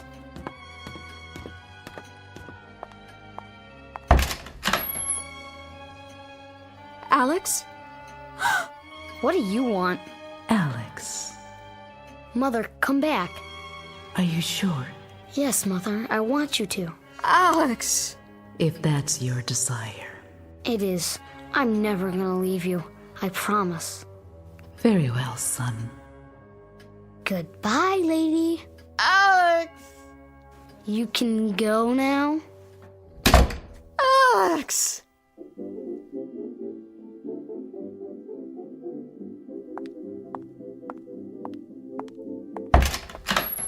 Alex! Alex, where are you? Your records, your toys. There's nothing here now. Where did it go? Where did you go? Where? Alex! Alex! Alex!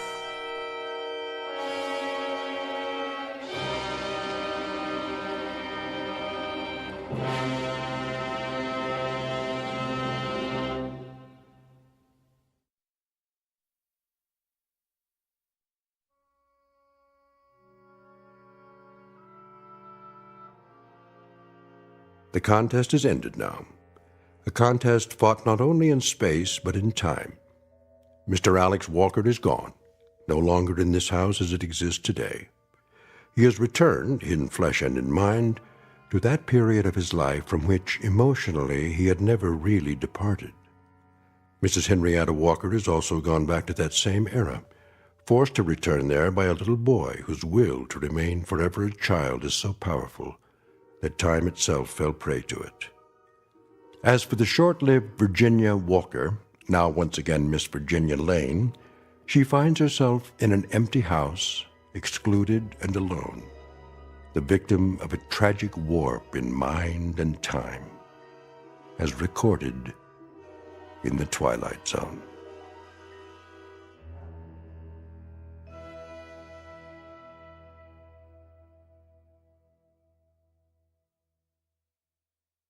More from the Twilight Zone after this.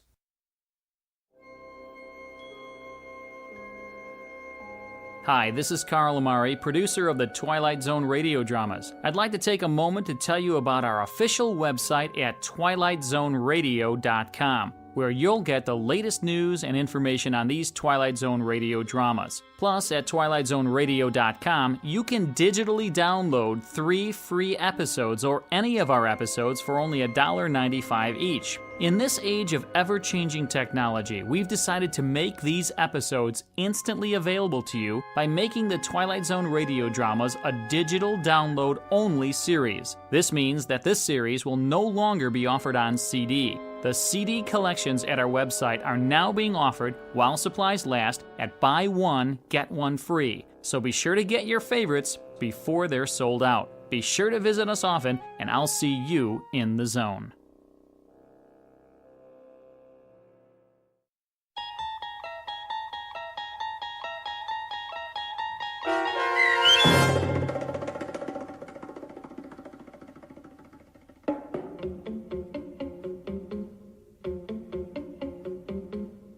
Young Man's Fancy, starring Tony Plana with Stacy Keach as your narrator, was adapted for radio by Dennis Etchison and written for the Twilight Zone by Rod Serling, based on a story by Richard Matheson. Heard in the cast were Fernette Lebo, Doug James, Nydia Rodriguez, and C.J. Amari. This copyrighted radio series is produced and directed by Carl Amari for Falcon Picture Group and Westwood One. Sound design and custom Foley effects for The Twilight Zone by Cerny American creatives Bob Benson, Craig Lee, Matt Sorrow, Tim Cerny, and Todd Beyer. To learn more about The Twilight Zone radio dramas and to contact us, visit our official website at twilightzoneradio.com. Doug James speaking.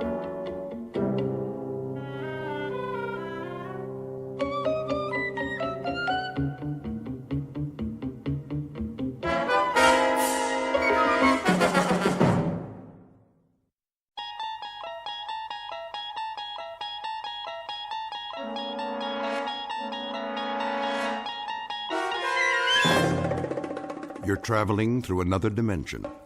A dimension not only of sight and sound, but of mind. A journey into a wondrous land whose boundaries are those of imagination. Your next stop, the Twilight Zone.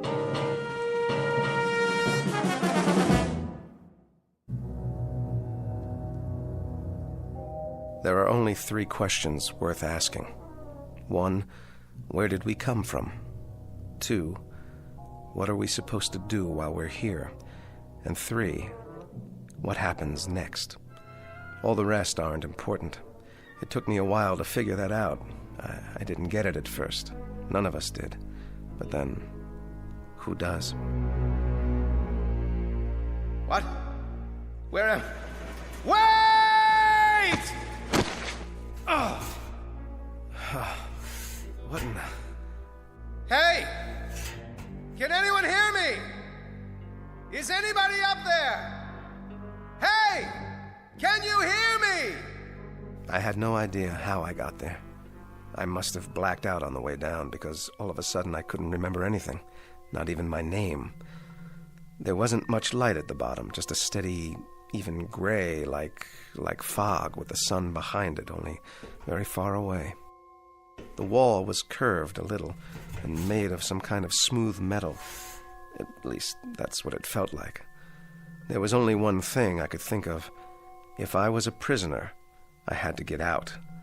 So I started exploring, feeling my way along.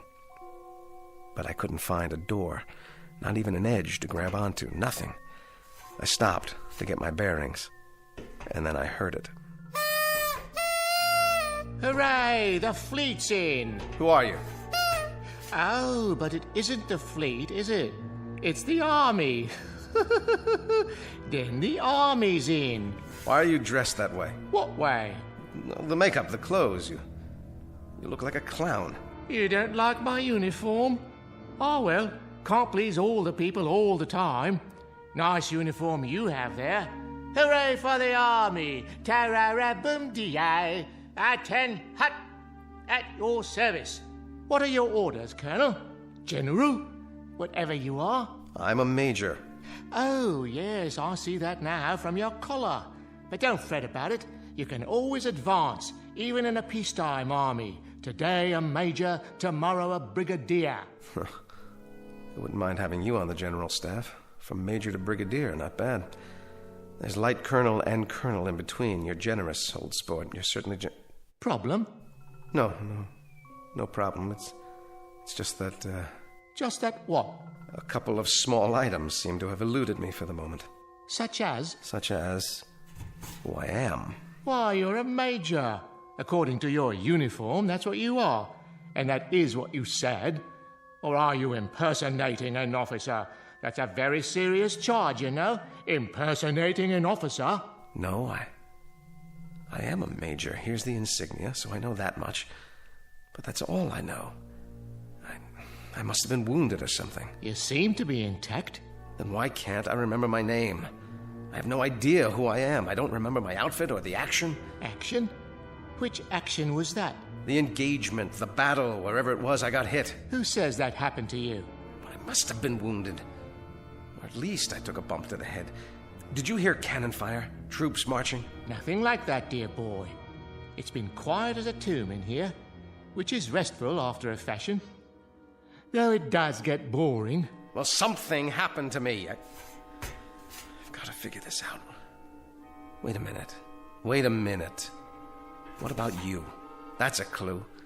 Is there a circus in the area?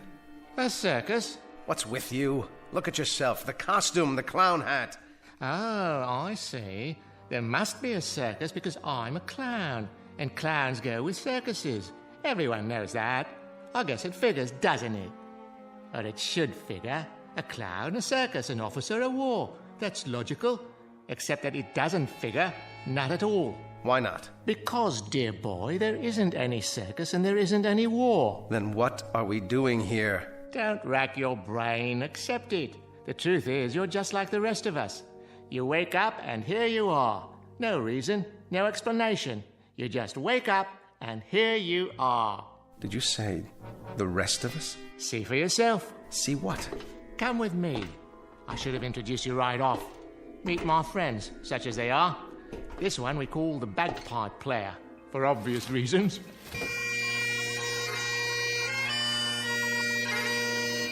Hello, laddie. And this is, well, I suppose one would call him a tramp or a hobo, judging from his stereotypical appearance. A familiar sight no matter where one goes, wouldn't you agree? Hey, pal, you wouldn't have a drink, would you? And the most beautiful of us all, the ballet dancer. How do you do? How do you do? I'm... Don't worry about names. They don't remember theirs either. Gentlemen and lady, I'd like to introduce the Major. Hello. Meet our collection of walking, talking question marks. 5 improbable entities who are all in the same predicament, trapped side by side in a pit of light and darkness. No logic, no reason. Just a prolonged nightmare in which fear, loneliness, and the unexplainable walk hand in hand through the shadows.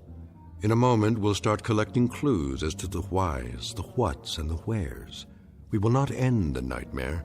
We'll only look more closely into the shadows in search of an explanation. Because you've already fallen with them, headlong and without a compass, into an uncharted region known as the Twilight Zone. And now, the Twilight Zone, and our story, 5 Characters in Search of an Exit, starring Jason Alexander, with Stacy Keach as your narrator. The clown was right. One was a bagpipe player, complete with plaid kilt. The tramp was, well, a tramp by the looks of him. And the ballet dancer really was beautiful. She had on a white leotard and one of those little ruffled skirts. What do you call them? Tutus. The four of them acted like they weren't surprised to see me there. Not a bit. But why? Why weren't they? If you don't mind, would someone please tell me? Or is it a secret? Tell you what, dear boy? What do you think? What's going on here? Going? Going where, old boy? I don't know. What are we? Who are we? None of us know, Major. We don't know who we are. Each of us just woke up one moment and here we were, in the darkness. But this isn't really darkness. Not quite. I can see all of you and you can see me. It might as well be dark.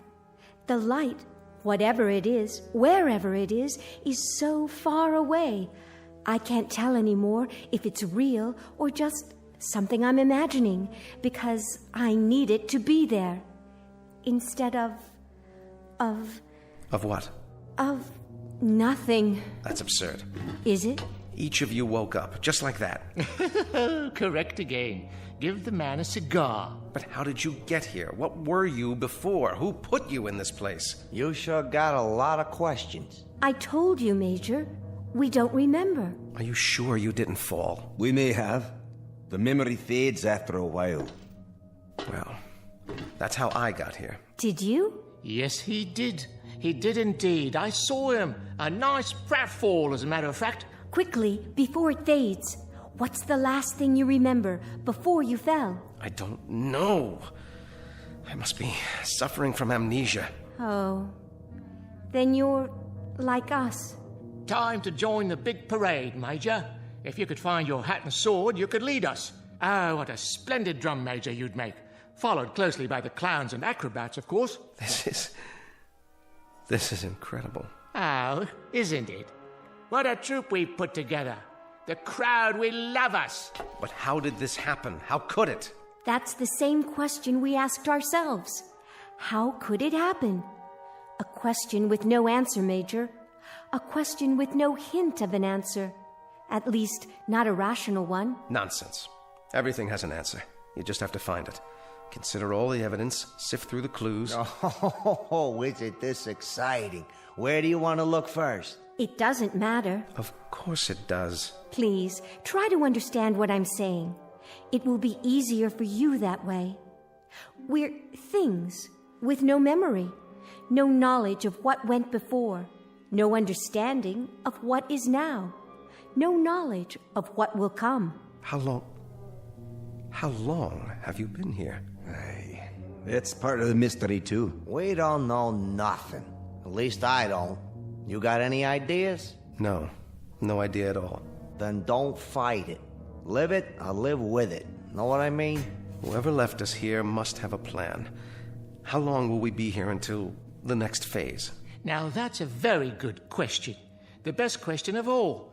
But alas, no one has the answer. You mean you don't? Who else is there?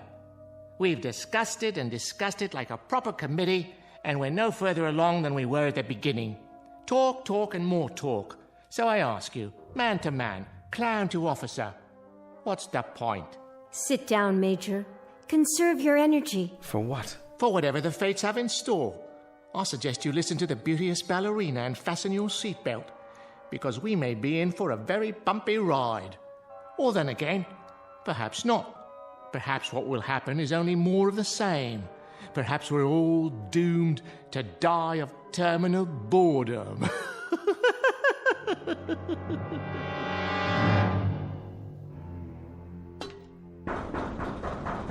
Look at him. Active fellow. Very active fellow. Very much army, in other words. A man who has to do something, anything. A compulsive type. A regular worker ant. Oh, you're a big-time psychologist now, huh? By no means. I'm only a clown, which is neither here, there, nor anywhere. I could as easily be a financier, a certified public accountant, or a left-handed pitcher who throws only curves. What difference does it make? We're here because we're here because we're here. And what are you? You're an idiot. An energetic idiot, but an idiot nonetheless. You know you're wasting your time, don't you? I know I want out of here. I'm not satisfied sitting around and heaving deep sighs. I just want out. You have no monopoly on that, Major. we all want out of here. I second that emotion. Aye, but you're wasting your time. We've all gone around and around like bloodhounds with our noses to the wall. We can even give you the dimensions of the room. 39 feet. Starting where? It doesn't matter, does it? When you measure a circle, you may start anywhere. Am I right or am I right? What's the height? We figure about 40 feet to the top. What's up there? Oh, the sky, artificial light, maybe a fluorescent lamp, an illuminated microscope, you name it. One guess is as good as another. You have made guesses, then? Oh, all kinds. We could be on some other planet, or on a spaceship, or... Go ahead. Or we're all insane, and this is just a mirage, an illusion. Or we're dead. Dead to the world. Well, if we are, it certainly isn't heaven. How do you know? It ain't so bad. I've been in lots worse places than this. Limbo, then? Quite possibly. All together now. Limbo, limbo, limbo like me. Limbo, limbo, limbo like me. Or we really don't exist. We're figures in somebody's dream. Cogito ergo sum. I exist, therefore I am. Or each of us is having a dream, and everyone is a figment of someone else's imagination. Lots of possibilities. Makes your head want to blow up, don't it? That's one thing we have an abundance of. Possibilities. An infinite number of possibilities. What about getting out of here? Anyone examine that as a possibility? Have you? It's a solid wall. No crevices, no outjuttings of any kind. Nothing to hold on to or scrabble over or get your fingers around. Time to face the music, Major. We're trapped down here. There is absolutely, positively no way out. A nightmare, then. That's all it is. A nightmare. It is indeed. But whose? Yours? Mine? The Scotsman? The ballet dancer? Just whose nightmare is it? Can you tell me that? It doesn't add up. Someone knows we're here. Of course. We do. I mean someone else. Why do you say that? They have to. You've all been here a while, possibly quite a long while. So someone must feed you, someone must give you water. Yeah, well... you would have thought so, wouldn't you? Don't go jumping to conclusions now, laddie. Hold on. Someone must bring down food, or you couldn't survive. There's been no food, no water. That's impossible. Oh, is it really? In that case, we'll starve to death, or die of thirst, or... That's the oddest thing of all. What is?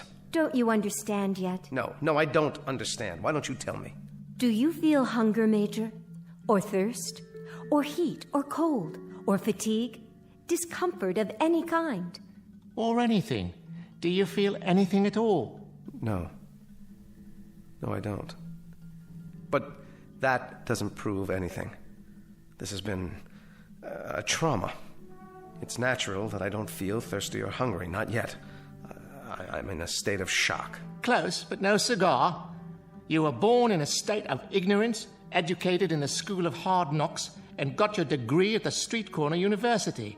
Now you're ready to graduate to oblivion. What do you say? Let's break out the booze and have a bowl.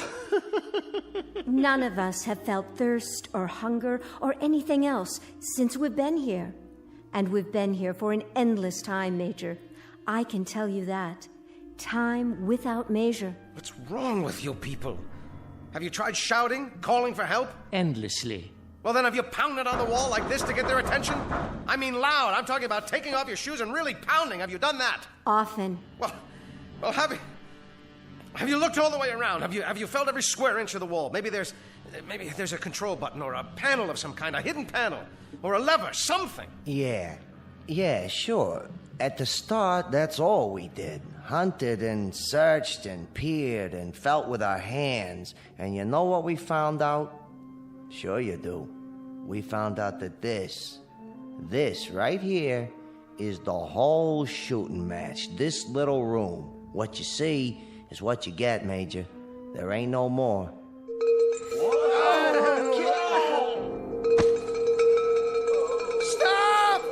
Stop! Are you going to tell me? Tell you what, Major? What was that? That noise? It happens from time to time. A giant bell or something. That's what it sounds like. Yes, but what is it? Another question, eh, boy? One more question without an answer. Oh, then this is a madhouse. That's what it is. A madhouse. You're all loonies. You might be right, Major. But remember one thing. Whoever's ringing that bell, for whatever purpose, I think it would be safe to say that honestly and truly, absolutely and positively, it tolls for thee.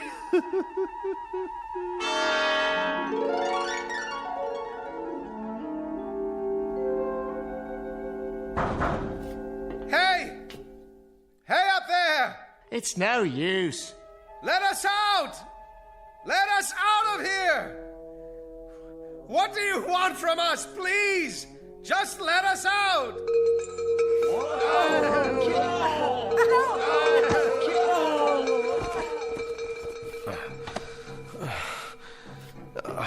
Are you okay? Don't be afraid, Major. Take my hand. Where? Here. Please don't be afraid. In the beginning, it's hard. But after a while... There must be a way.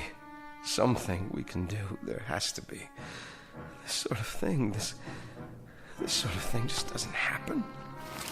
A few more like that, and it'll wreck my bagpipe. You there. Girl. What is it? Why don't you dance for us? Leave her alone. It'll make the time pass. A capital idea. I'll play a tune. I've already danced for you. It doesn't do any good. Don't be modest. The Major's never seen you dance. How about it? The Major doesn't want to see her dance. Careful. You'll hurt her feelings. The Major's not interested in passing the time. All the Major wants to do is get out of here. And how do you propose to do that? All right. It's smooth. Absolutely smooth. Unbroken. And high. Too high. Not even a place for a foothold. Nothing. That means we have to go through the wall. With what? Did you ever think of that, huh? A hole through the wall? Or what about the floor? What about it? If the wall is solid, smash a hole in the floor and tunnel out. Easier said than done. At least give it a chance. We don't know how thick it is. The wall or the floor. Or even what they're made of. Then find out. Find out. Don't just sit there like lumps, like things, like mindless, soulless things. Playing your bagpipe, telling her to dance. What's wrong with you? If this is a madhouse, maybe that's where you deserve to be, in a madhouse. And what about you, body boy? I think you're mad, all of you. I think you're out of your ever-loving heads. I know you are, but what am I? Try a hole through the wall, right about here. That's the first thing to do. Try to force a way through it. Industrious, isn't he? How about it, huh? A hole through the wall. See if we can get out that way. That's very bright. Terribly ingenious. Highly imaginative. Incredibly inventive. Except for one thing. With what? With our bare hands? With our fingernails? With this. Why, wherever has your sword been all this time? It must have come off my belt when I fell into this place. Here. Watch this. Now you've gone and broken it, dear boy. Nice sword, I must say. Was it Sheffield steel or only pot metal? No. I will not have this. I will not have it. Major, please, Major, listen to me. After a while, it becomes easier. I promise. I need to make a plan. I need to do something. Perhaps there have always been dungeons like this, and we've just never heard of them before. Maybe they're for the unloved. Maybe that's what we are. The unloved. Don't let me hear you talk that way. Come here. Get a hold of yourself. Think. Don't be afraid. We have names. We're people, and that means we belong somewhere. Do we? There are others who care about us. You can count on that. somewhere, somehow, we've got a life of our own, each of us, and people who care. And remember, out there. And we'll find them again, together. Do you really think so? I'm sure of it. A tunnel. That's what we'll do. We'll dig a tunnel. The boy simply doesn't give up, does he?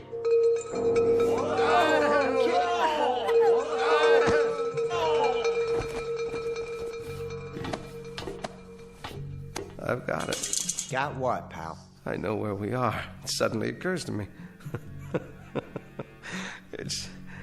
It's funny none of you ever thought of it, but it has to be. Where? Where are we? Why, my dear young lady, how unobservant of you. When the whole thing fits together so perfectly, do you need me to draw you a picture? Please tell me. Ladies and gentlemen, it seems quite apparent, doesn't it? Absolutely unequivocal. We, all of us, are in hell. God help us. We are in hell.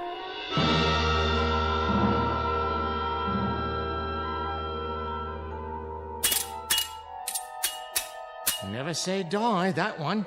He'll come to accept it eventually, just as we did. Let him be. If he gets some satisfaction out of banging a broken sword on the floor, well, let him have his fun. At least he's trying. He is indeed. He's been trying for several hours now. You can't help but admire that kind of persistence, even though it's a little like trying to empty an ocean with a cup, or count the grains of sand in a desert, or reach up to touch the stars. So, let him dip and count and reach all he wants. Of course, it won't help, but I fail to see how it could hurt under the circumstances.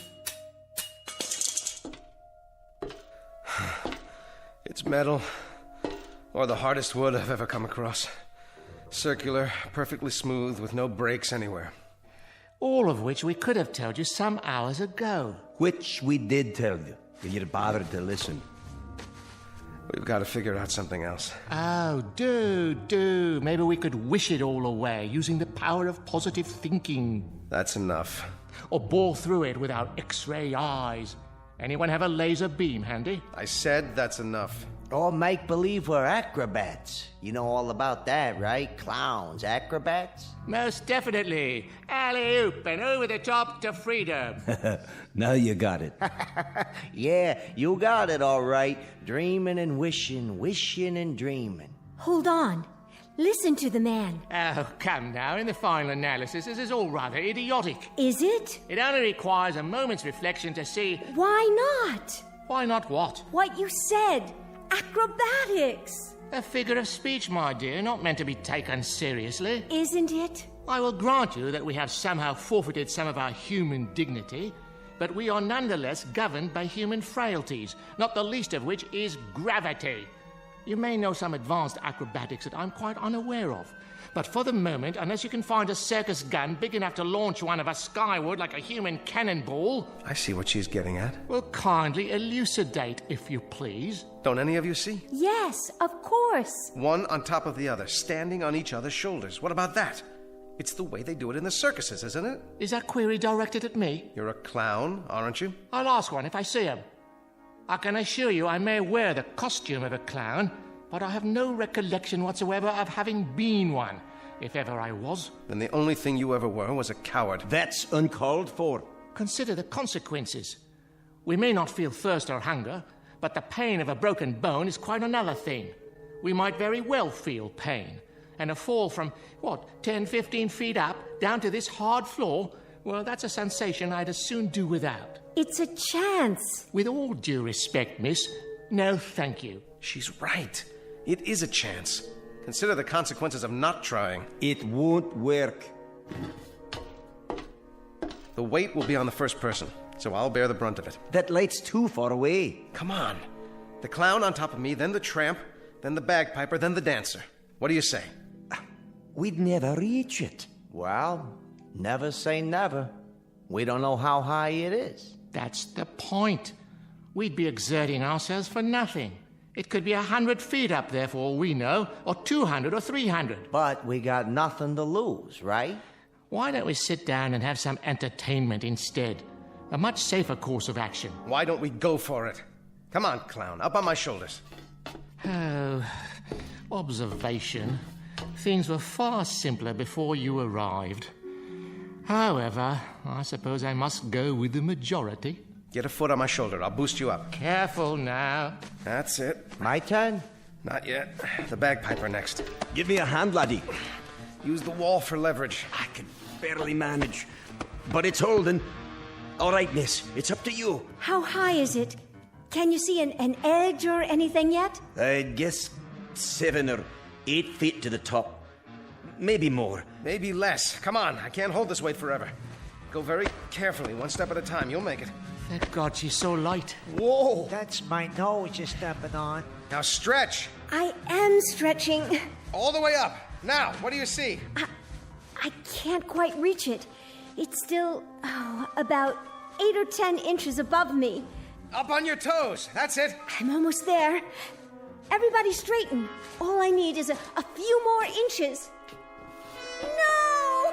No!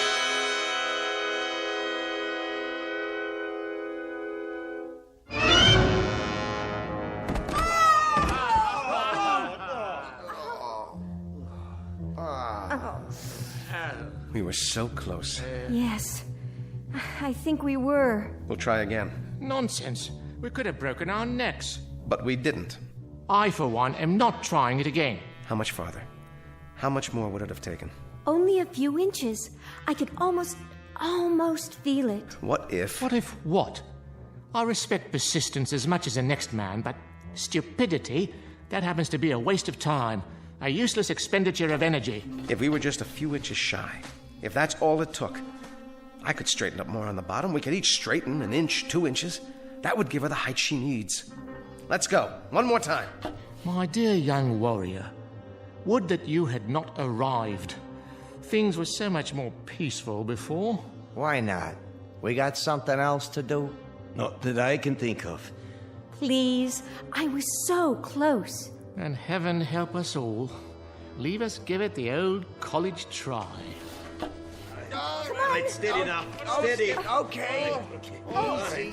Just a little more. Okay, right. watch the foot. There we go. This is as tall as I can stand. Quite an exercise for the lower spine, I must say. Now, young lady. Here she goes. Oh, there's a rim of some sort. Yes, I think I have it. Now pull yourself up. Hold on. Yes, by all means. I can't.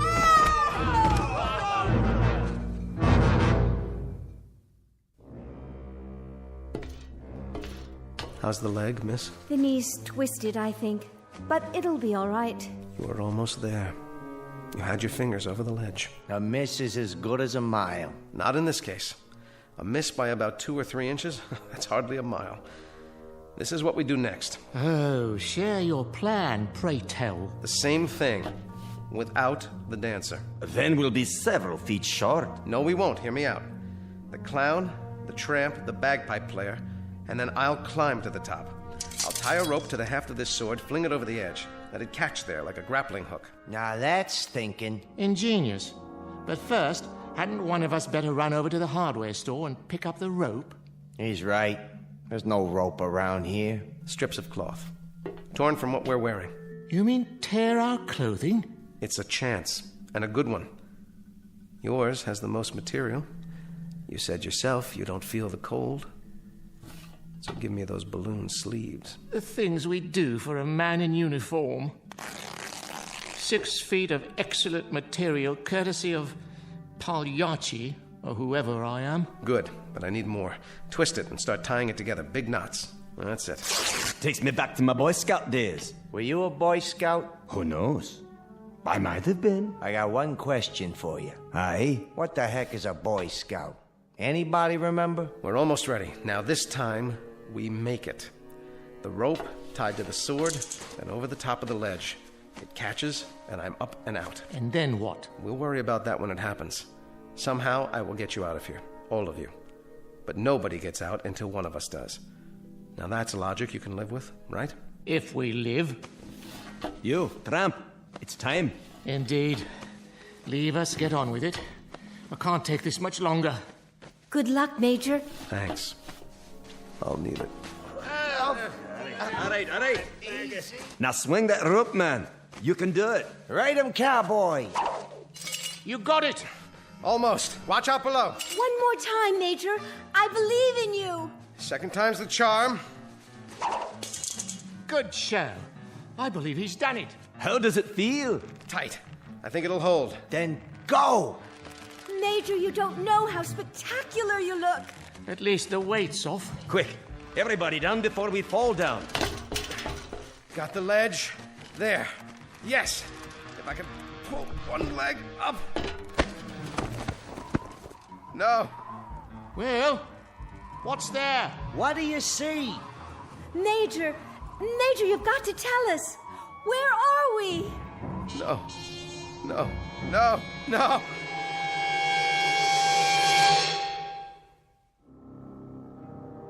And I knew then what I had known all along but didn't want to face. Some things, I guess, are too fierce to handle in one bite. I heard the wind and I finally saw where I was, where we all are. I wished the four of them well. If you see my friends, will you tell them I love them? Because the truth is this. There are only 3 questions worth asking. 1, where did we come from? 2, what are we supposed to do while we're here? And 3, what happens next? All the rest aren't important. I didn't get it at first, but then, who does? Maybe it's better that way. No!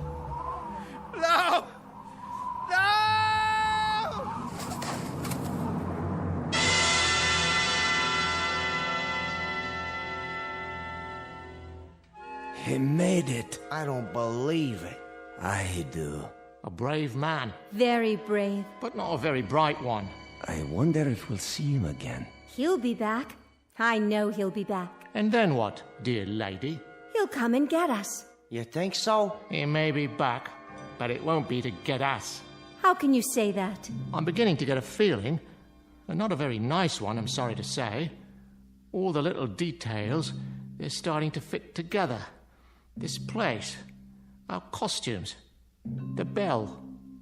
He may have been right at that. What do you mean? He may have been right all along.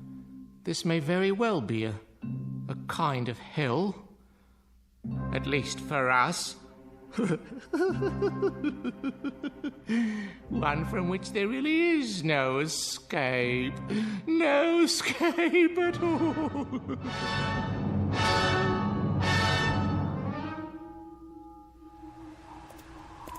Look.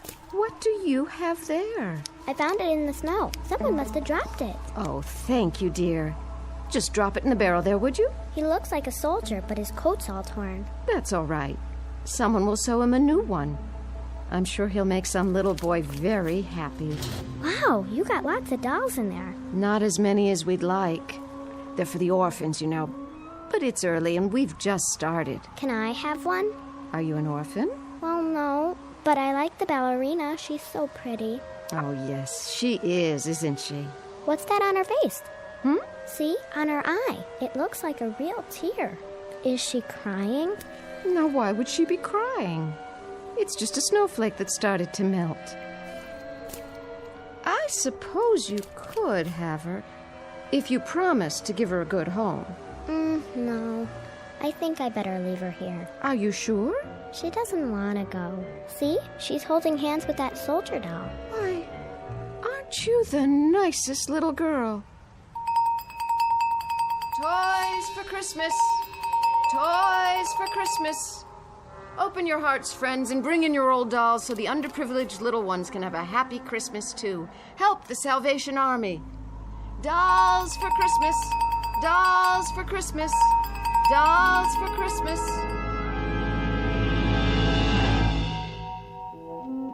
just a barrel, a dark depository in which reside counterfeit, make-believe pieces of plaster and cloth and plastic wrought in the distorted image of human life. But this added hopeful note. Perhaps they are unloved only for the moment. In the arms of children, there can be nothing but love. A clown, a tramp, a bagpipe player, a ballet dancer, and a major. Our cast of players on a very odd stage known as the Twilight Zone.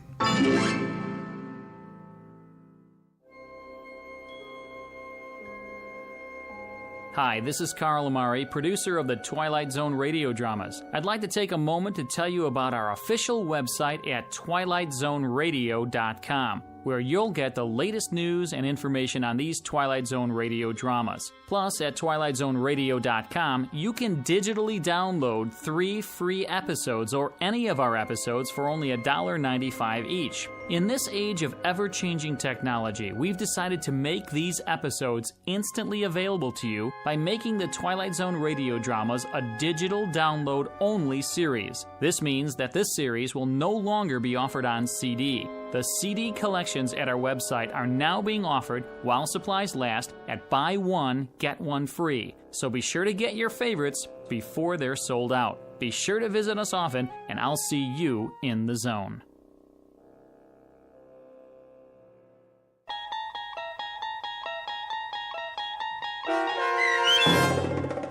Five characters in search of an exit, starring Jason Alexander, with Stacy Keach as your narrator, was adapted for radio by Dennis Etchison and written for The Twilight Zone by Rod Serling, based on a story by Marvin Peddle. Heard in the cast were Kathy Garver, David Darlow, Doug James, Christian Stolte, Frenette Lebo, and Amanda Amari. To learn more about the Twilight Zone radio dramas and to obtain audio cassettes and CDs of these programs, visit our website at twilightzoneradio.com. This copyrighted radio series is produced and directed by Carl Amari and Roger Wolski for Falcon Picture Group. Doug James speaking.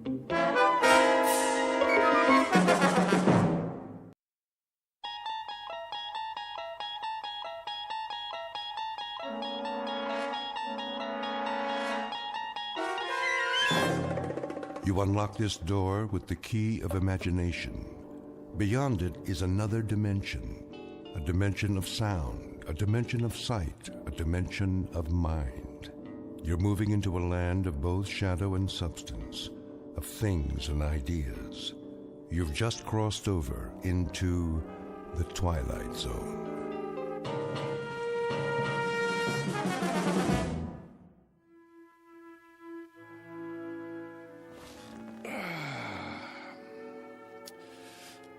Now then, to begin. Recording. Act 2, Scene 1. We open on a wide valley, the Alps in the background, as a ragtag army of men in brass helmets descend, followed by a bunch of elephants. In the foreground is their leader, Hannibal. Make that a herd of elephants. No, strike that. A thundering herd of elephants. Next shot. I need a drink. I say, I need... Yes? Greg? You have reached the home of Gregory West. At the tone, please leave... West, I know you're there. For one thing, you don't have an answering machine. For another, I can hear you sweating. Hello, Sammy. You know what day it is? It's Monday. You were supposed to have the script on my desk this afternoon. Oh, that, yes. My typist is running a little behind schedule. Your typist? Well, you know I don't use a typewriter. So get a word processor or a laptop. Never. Dictation is the only way. Helps me get the dialogue right. What's her number? Who? Your typist. I'll send a messenger. Not until I have a chance to look it over. Make any last-minute corrections. The network wants pages, Greg. They don't have to be perfect. Just give me a couple of more days. I can't stall them much longer. They want to shoot Hannibal's animals in the spring. They doubt me? They doubt their own grandmother if they had her under contract. They've got a lot riding on this. Well, you tell them I'm not some Hollywood hack. I'm a legitimate writer. They're lucky to have my services. And you're lucky to have a six-figure deal. This isn't Broadway, it's TV. And you've got a mortgage to pay off. No, I'm aware of that, Sammy. Oh, I shouldn't have answered the phone. One time I do. Is it Harold Prince? Is it the Theatre Guild? No, it's my agent with dialogue out of a Bud Schulberg novel. Bud who? Look, the script will be ready when it's ready. Do they want it fast or do they want it good? Ask them that, would you please? They want it tomorrow. That's what they want. I'm telling you. Bye, Sammy. We'll talk in the morning. Oh, my. Now I do need that drink. Mary? Did you hear what I said? Yes, darling? Ah, there you are. I was wondering... Scotch and water? How did you guess? I think I know you by now. Relax, Gregory. You deserve a break. How right you are. Sit on the couch. I'll massage your temples before you go back to work. Ah, what a fine idea. Is the drink all right? Perfect. As always. There. Now close your eyes. Doesn't that feel better? I swear, Mary, you have, magic fingertips. The least I can do for such a talented man. That brain of yours must get overheated, working hour after hour, morning till night. I couldn't have said it better myself. Oh, yes, you could. You're a genius with words. I know. Oh, Mary, Mary.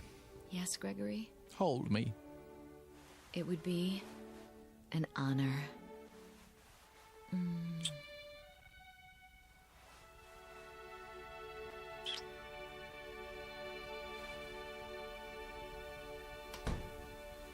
Who's that? Outside the window, I thought I saw... No. Gregory! Not Victoria. Gregory? She can't be home yet. Gregory! How dare you!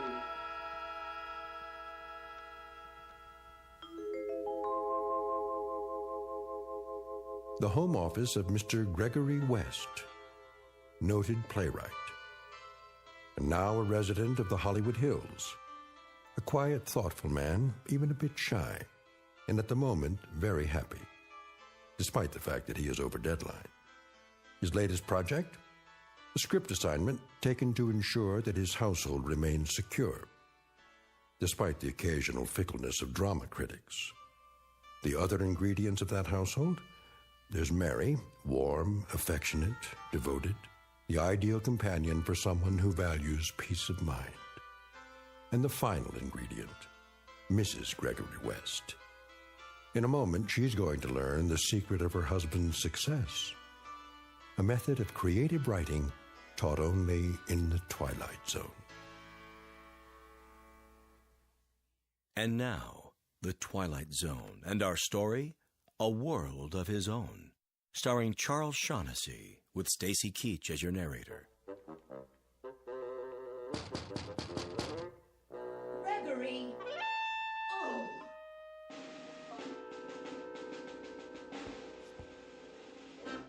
Is she gone? Yeah, for the moment. Are you cold? What? The air, it's chilly this evening. It was. Shall I light the fire? Not if you're with me. You're so lovely. Oh, Gregory.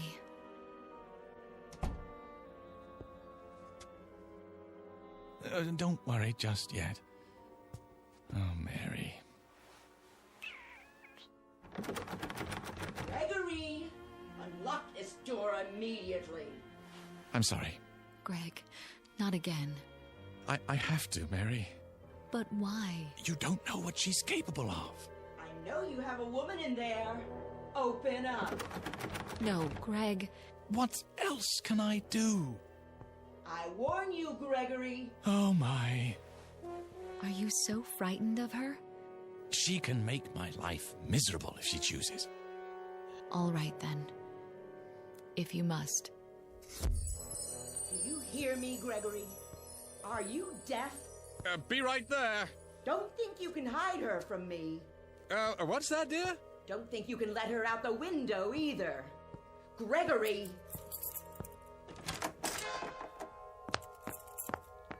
Ah, I thought that was you. Where is she? Who, my dear? Not behind the drapes. I'm sorry, I don't understand. Under the desk? What are you going on about, Victoria? You know perfectly well. I suppose you let her out the window. But the window doesn't open, remember? Then where? Who? You little worm, you know who.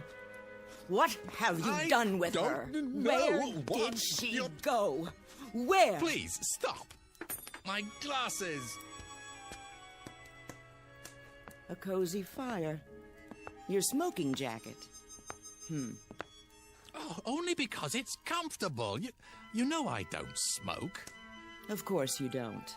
In order to smoke, you'd have to heat up. And you've never risen above room temperature. Sit down. Let's talk this over. Have you installed a secret door in here? No, dear. The study's as it's always been. A place of seclusion for my work. For your work. For monkey business, you mean? What are you doing? I'm arranging my notes. Notes? Those are tapes. Well, you know I prefer to dictate, dear. I'm not your dear anymore, you libertine. Who's a libertine? You intend to stand there and deny it. Deny what? That you had a woman in here. Victoria, I never meant Liar. Cheat. Fraud. Victoria! If you force me to do it, Gregory, I'll have this room torn down. Panel by panel, board by board. Why? Don't toy with me. Who's toying? Then you must think I'm handicapped. What? Lacking in all my faculties. The vital functions, like sight. You think I'm blind? Of course I don't. Then how can you refuse to admit it? I stood outside that window and saw the two of you on that sofa there. Don't. Zip it. Shall I describe her to you, Gregory? Her brown hair, the simple black dress, the pearl necklace, how she handed you the drink. If I'm not mistaken, this drink right here.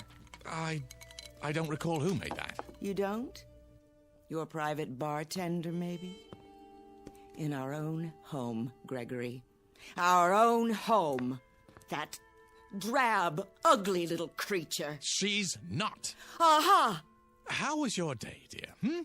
You, went to a movie, didn't you? Was it a good one? Apparently not. Oh, well, they can't all be works of art. Didn't expect me home so soon, did you? Thought I'd go out to dinner afterwards. I didn't say that. I've had my eye on you for some time now. Oh, how flattering. You thought you fooled me, didn't you? Why, no. You know you can't lie to me. You thought I'd never suspect the real reason you kept sending me away from the house. Have to be alone to work. The famous playwright. Famous philanderer is more like it. You do me an injustice. Oh, do I? All right. Out with it. Who is she? Victoria. Dear. Don't you dear me. Ow! And don't touch me. At least try to understand. Oh, I understand perfectly. But you don't. Why don't you enlighten me then? There's no other woman in my life. There certainly isn't. Not anymore. Because you don't have a life. How can I explain it to you? That's the question of the evening. How? Well, I'm waiting. I'm a very patient person. I'm not going anywhere. Go ahead. Take your time. Choose your words carefully. Because I intend to report each and every one of them to my lawyer. No, that won't be necessary. I'll be the judge of that. Victoria. All right, then. You recall my play, The Fury of Night, Dear? The one that made my reputation? It won a Tony Award? Then there was interest from Hollywood, and we moved out here. I'm listening. What about it? Well, you remember the character of Philip Wainwright. He was the first character that I was ever really successful with. The critics said he lived on stage, not a collection of mannerisms. He breathed, What's her name? What? Her name. What do you call her? Fifi? Foofy? Or do you just call her whenever you feel like it? Mary, but... Mary! How common. She's not common. Oh, you mean she has hidden talents? I'll bet. Does she cater to your every need? Drain off your tensions before they have a chance to build up? Victoria, don't. I'm trying to explain. Then go ahead. I'm all ears. All right. You know I've spoken many times of how fictional characters seem to come to life for me. Such vivid life that they begin to determine their own actions. As the author, I may have some particular lines and moves planned for them, but they simply won't do it. They become so strong that they begin to take over the story. I'm not interested in a lecture on writing. You artistic types are all alike, full of mumbo-jumbo about feelings and moonbeams. It's all smoke and mirrors. A cover, a front for self-indulgence, wish fulfillment, laziness. I don't know what you'd do if you had a real job to go to. If your delicate sensibilities could stand up Victoria, I'm asking you to bear with me. Bear? I've borne you too long. And now it's over. Finny, kaput. 10-4, over and out. Wave bye-bye, mark it and strike it. But this is important.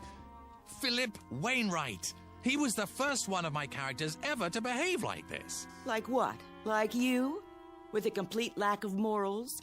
With duplicitousness? Duplicity? What? The word is duplicity. Is it? Well, I've got a word for you. Look, I must finish this, so please don't interrupt. Now, no matter what I tried to make him do in the service of the story, he balked. Flatly refused to take direction. Wouldn't accept my choices any longer. This is ridiculous. He was real. Alive, do you hear? Alive. With a will all his own. We're off the subject. No, we're not. This is the subject. Philip Wainwright was alive. So much so that one night while I was working right here in my office, he came walking in through the door. My God. You're delusional. Victoria, believe me, he did. He walked right in and took a chair in front of the fireplace. A real flesh and blood man. Not just words anymore. And I had created him. What are you doing? I think psychiatry is next on the agenda. No, put the phone down. I'm telling you the truth, Victoria. Characters from my plays began to come to life. I saw them. I talked with them. I shook their hands. And made love to them? Yes! No, I mean no! You want me to put the phone down? How's this? Right on your fingers. Ow! Get out of my way. Look, hear me out. You know how I work, how I dictate my dialogue and descriptions into the tape recorder. The lazy man's way to riches. I can describe any character at all into it, and now, if I do it well enough, truly enough, the character will come to life. Real life, Victoria. Listen to yourself. They don't even have to be characters in my scripts anymore. They can be any kind of characters I want. You belong in an asylum. You told me that you saw Mary in here, didn't you? Oh, I saw her. Then how did she leave? I don't know. But I trust my own eyes before I trust you. Well, think about it. She didn't use the window. And you know very well that there's no secret door in here. The magician reveals the tricks of the trade. I'll tell you how she left. Because I want you to understand. Look in the fireplace. The what? The grating. Go ahead, look. I'm supposed to believe that she went up the chimney? Well, in a sense, but not the way you mean. Here, I'll show you. See this? What is it? A melted cassette tape. Is that what you do with your so-called notes? Burn them? Only on occasion. When I have to get rid of something in a hurry, or someone. The tape I had recorded her on, I threw it into the fire just before you entered the study, and she was gone. Poof! Just like that. Uncreated. Look, if you'll come over here, you can see what... I've heard enough. Wait! I'm leaving. I'm telling you the truth. Get out of my way. Where are you going? I'm going to have you committed. Look, you've got to believe me, Victoria. What do you think you're doing? Trying to save our marriage. By locking the door? Don't waste your time. It's so simple. Look, I could describe a cat or a dog or any kind of character you wanted, but I assume you'd rather see Mary. Besides, I've created her so often that she's readily available. Oh, is she? Give me that key. No, not yet. Recording. Her name is Mary. She's 36, 5'3" tall, simply built, brown hair, fair complexion. The key. On the surface, now. A plain, quite ordinary female, yet with that quality of inner loveliness which gives her woman real beauty. If you won't give it to me, I'll take it. A gentle woman, an understanding woman. As she wears a simple black dress, a single strand of pearls at her throat. I'm warning very you. Very little makeup, her hair arranged simply. There. She's coming up the front walk now. She's crossing the porch. She's opening the front door. Greg, someone's in the house. Closing it? Walking down the hall? Who? Good evening, Mrs. West.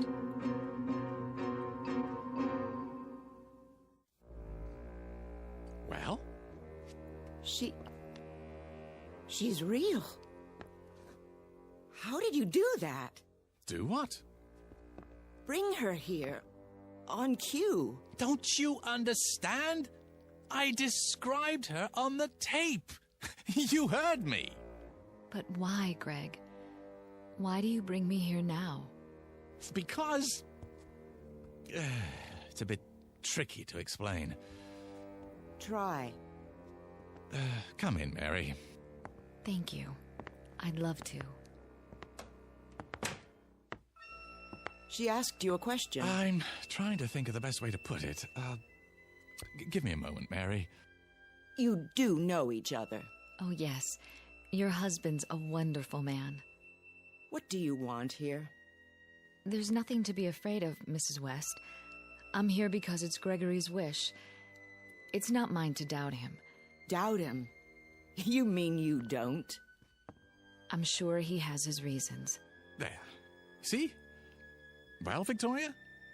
Do you believe me now? This is some kind of plot. You did let her out of here through a secret door somewhere. Behind the bookcase? I'll find it. Then you tell me some fool story about characters who come to life and walk around as big as you please. It's not a plot, I assure you. Not a very clever one, that's obvious. You lock the door and pretend to make her real. And she slips around from the backyard and comes in through the front door and tries to make me think she's... Oh, no. That's not what happened. Not at all. I swear.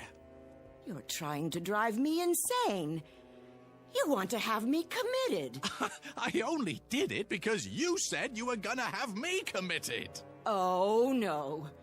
You want to get rid of me so you'll have our property all to yourself. So you can share it with this... Nothing of the kind. I only wanted to show you. Yeah? It's a demonstration. Greg? What is it? Is that why you brought me here? Not because you wanted to see me, but only to show her? Mary, try to understand. I am trying. Only... Victoria's my wife. Not anymore. Not after this diabolic conspiracy. Oh, come on, Victoria. Can't I do anything right? That's something I've been wondering for years. You haven't answered me, Greg. Answered what? Is that all I am to you? A parlor trick? Something to show off? Go ahead. Lie some more. Victoria, do you honestly believe that? Yes. And that's the only thing I believe. I hope you two are very happy together. Here we go again. Don't leave because of me. I wouldn't think of it. I'm leaving because of me. Victoria, please. Let go of me, monster. Very well. I'll claim false imprisonment. In your own house? What are you going to do now? Oh, you'll see. I'll scream. I will. What for? No need. Is that my tape? It is. And you're going to... There's no way around it. Craig, why do you do this to me? I'm sorry, Mary, but what else can I do? But again? I just got here. I have no choice. That's all you ever say. Don't you think I'm nice enough? Oh, that isn't it at all. Not loyal? Not interested in your work? Not sensitive to your needs? Not giving enough? No, quite the contrary. If you're going to be cruel to her, don't do it because of me. No, of course not. Wouldn't believe me. Oh, no. Had to make me prove it. Make me force poor Mary to... Oh, Victoria. Sometimes I wonder. A man has feelings. Feelings that get turned into thoughts, and then into words. And those words go onto paper, and eventually they live, and breathe, and walk, and talk, and strut upon the stage in their petty pace for a paying audience. But you wouldn't know anything about that, would you? Not even after living with me for so many years. I really don't want to do this. If you do, don't bring me back again, Greg. Mary. Just don't.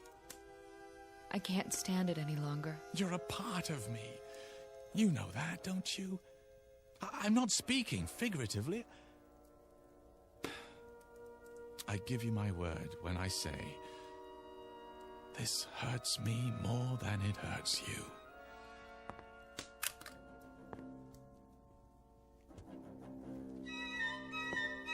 I'm so sorry, Mary, but she is my wife. I understand. I suppose. Greg, I feel so strange. What's happening to me? Help me. Greg, help me. Please. Greg, I feel so strong.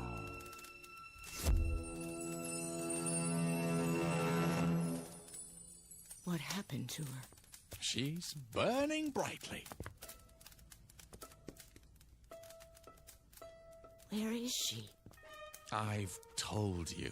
But where? Oh, don't you believe me yet, Victoria? Where did she go? I uncreated her. No. That poor woman. Come here. It's all right, dear. But... Shush. Hold on to me if you like.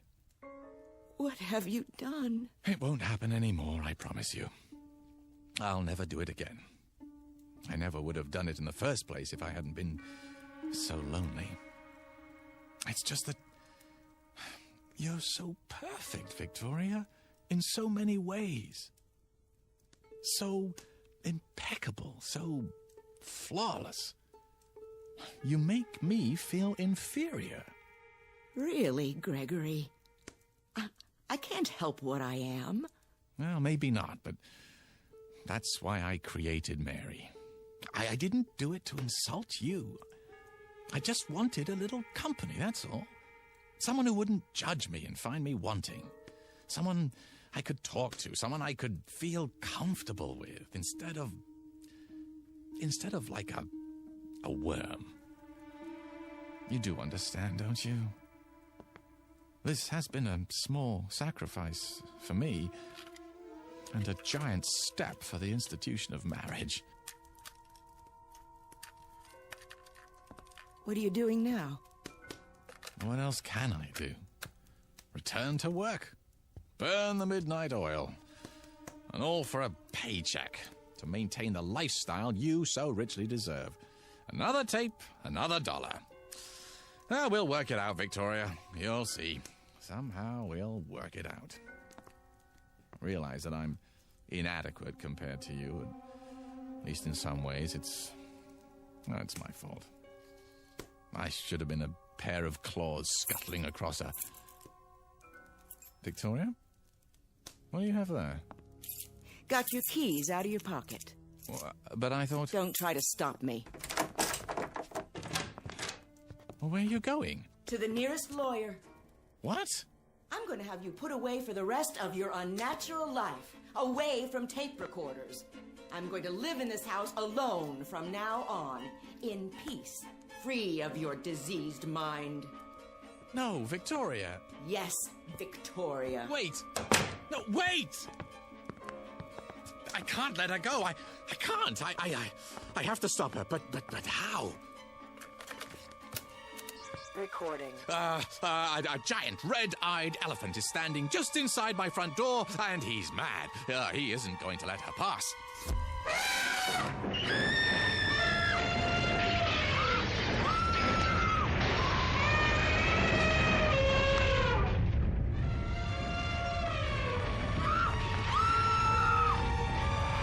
Something the matter, dear? Get that elephant out of my hall! Will you stay? Yes. What did you say? Yes. I can't hear you. Yes. Yes. Yes. Very well. Hurry. Just a moment. Gregory! Yes.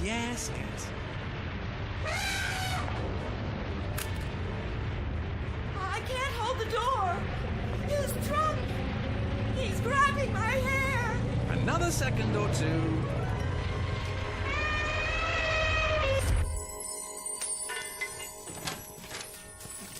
There. You're mad. You shouldn't have said those things, Victoria. What things? You'll stay now? You think you can keep me here? You don't want me to do it again, do you? How about a herd this time? No. It's just a simple matter of recording on another tape. Well, I have plenty. I said no. I'll stay for now, Gregory. Good. But I can't promise for how long. No? You think I can live with a madman? I don't know, can you? Oh, Gregory. It doesn't have to be this way. Oh, you're so right. When we met, you were a struggling playwright. Then you had a play off-Broadway. I was so proud. It moved to off-Broadway, then to the Great White Way, and the reviews. I was so proud. We were happy then, weren't we? Ecstatic. We were a team. Onward and upward. There was no stopping you. No stopping us. I remember. And then the next play, and the next. It was like a dream. Yes. I could sit up all night, listening to you talk about your writing, reading me scenes out loud, and it was wonderful. I wouldn't have had it any other way. Neither would I. But then, something happened. I'm not sure how or when. You began withdrawing from me, living in your head. You shut me out, Gregory. I thought when we moved here we'd be close again. But the deadlines, the pages, you didn't have time for me anymore. You didn't have time for a wife. I'm truly sorry for that, Victoria. But I think we can salvage it, don't you? Start fresh, as soon as I finish the script. And will we move back to New York? Well, I don't see how we can afford to. Broadway isn't what it used to be. Nothing but revivals and musicals now. This is where the money is. Our future is here. What future? Well, if Hannibal's Animals gets good numbers, I'll be flooded with offers. But what I really want to do is produce. Sammy says that's where the real money is. We'll form a production company, get some pilots going, and, well, by this time next year, we should be sitting pretty. We'll move to a bigger house with a pool, and I'll have every room wired for sound with hidden recorders. That way I can dictate no matter where I am. And after a while, I won't have to write at all. My characters will do the work for me. I'll straighten their collars, wash behind their ears, and send them out into the world to make me famous. Can you see the future, Victoria? Can you? Thank you, Gregory. For what? I can see the future. What it would be like with you. And now I know I was right. You are insane. Oh, come now. The first chance I get, I'll have you in a padded cell. Believe it, Gregory. I do. Well, I guess that's it.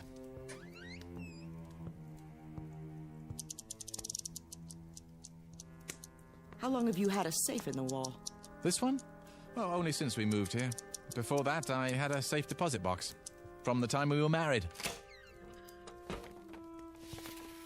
What's in the envelope? Oh, see for yourself. It has my name written on it. Victoria West. That's right. What's this supposed to mean? I'll show you. A cassette tape. Your tape. What do you mean, my tape? Shall I put it back for safekeeping, Victoria? Or shall I burn it? Which will it be? You wouldn't. The choice is yours. You want me to believe... Oh, I'm telling you, Victoria. As if I had to. Well, look at yourself, Regal, beautiful.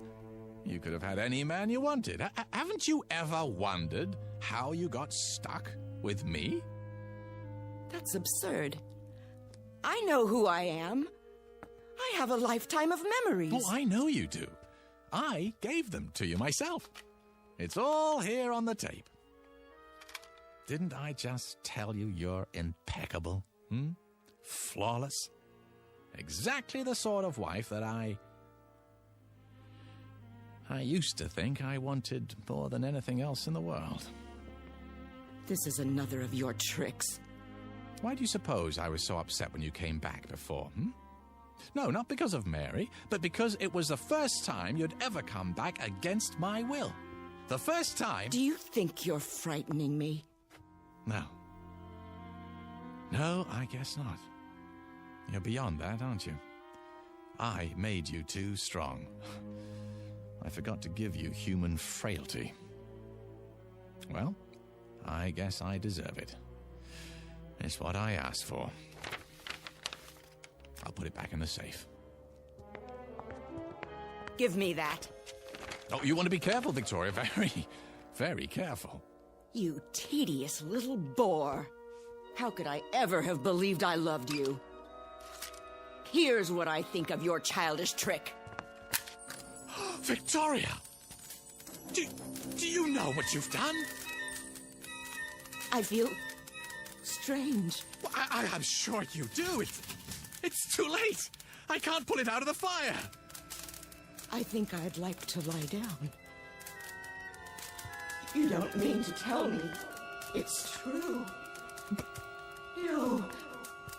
No, it can't be true. No. Gregory. Victoria!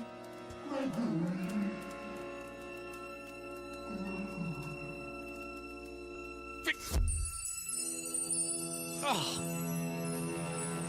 I told her. I told her. Oh, why wouldn't she listen to me?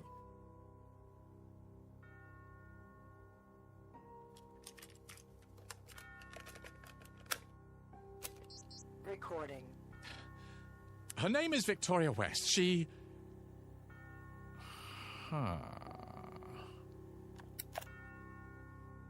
Better to leave well enough alone. Recording. Her name is Mary. Mrs. Mary West. She's 36, 5 foot 3 inches tall, slimly built, brown hair, fair complexion. On the surface, a plain, quite ordinary female, yet with that quality of inner loveliness which gives a woman real beauty. A tender, gentle woman. Just now she's coming into her husband's study. Hello, Gregory. There you are. What do you have, darling? Oh, nothing really. A tape recorder. One of the tools of my trade. Will you show me how it works someday? Oh, I don't think it would interest you. Oh, it's of no importance. Nah, no importance at all. Is the drink all right? Perfect. As always. Oh, Gregory. Mr. Gregory West, still shy, quiet, very happy, and apparently in complete control of the Twilight Zone.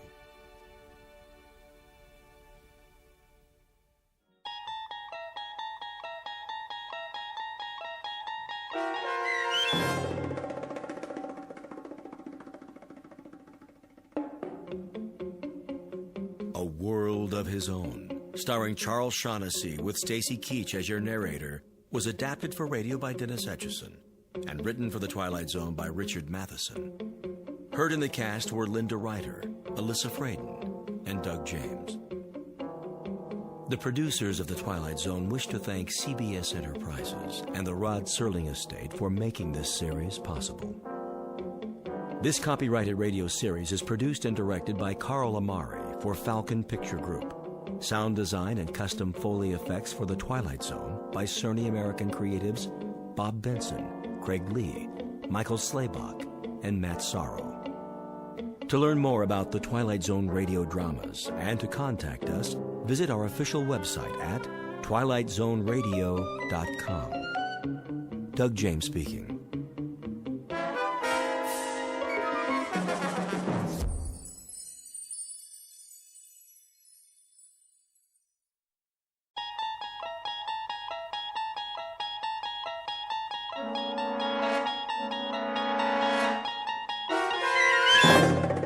You unlock this door with the key of imagination.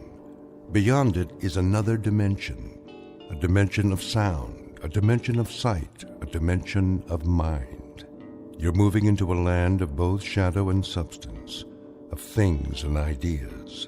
You've just crossed over into the Twilight Zone.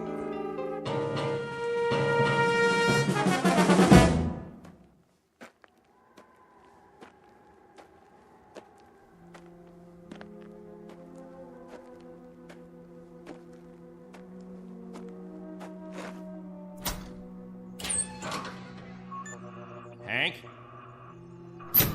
Hank! Oh, morning, Captain. Anything on the radar? Not yet. No signal at all. Try 4.0, true. It'll probably come from that direction. I had her on that all morning, sir. Still nothing. You're past your time, aren't you? Who's your relief? Al Baines, Captain. Baines? I'll see what happened to him. Yes, sir.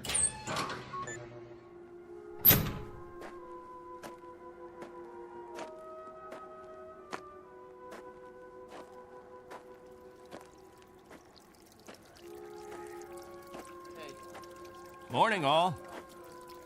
Anything yet? Afraid not. They lost, you figure? There's no telling. Okay if we fill our containers now? Go ahead, as long as the water supply holds out. Be a while till the next batch is ready. Julie, where's your husband? He was sleeping, Captain. Get him, Julie. Is something wrong? There's something wrong. Yes, sir. How does it taste today, Henry? Same as always, hot, flat, and unforgettable. But wet. Suffer it a little bit more. 6 months from now, you'll be drinking chocolate ice cream sodas.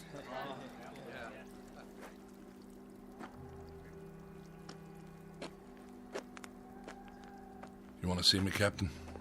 There's a man in the radar tower who'd like to see you, Al.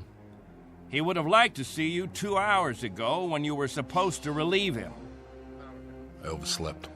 Tell that to Hank Parker up there in the tower. Tell him you overslept, and then be good enough to tell him, Al, that you'll stand his watch all day tomorrow. That's not fair, Captain. It doesn't happen often. Once is too often, Al. More than once is intolerable. And many more than once is a case history of Albert Baines who likes his sleep. I prefer it to a stupid game in the hot sun, both of them. A game, Al? What are we listening for? 30 years of 2 shifts a day. What have we ever heard? Wind noise. And what have we ever picked up on the radar screen? Dust particles? But anything to make you happy, Captain. You listen to me. There's a ship on its way. And when it reaches this atmosphere, it may want to be vectored in. They may want landing instructions, wind direction, ground temperature.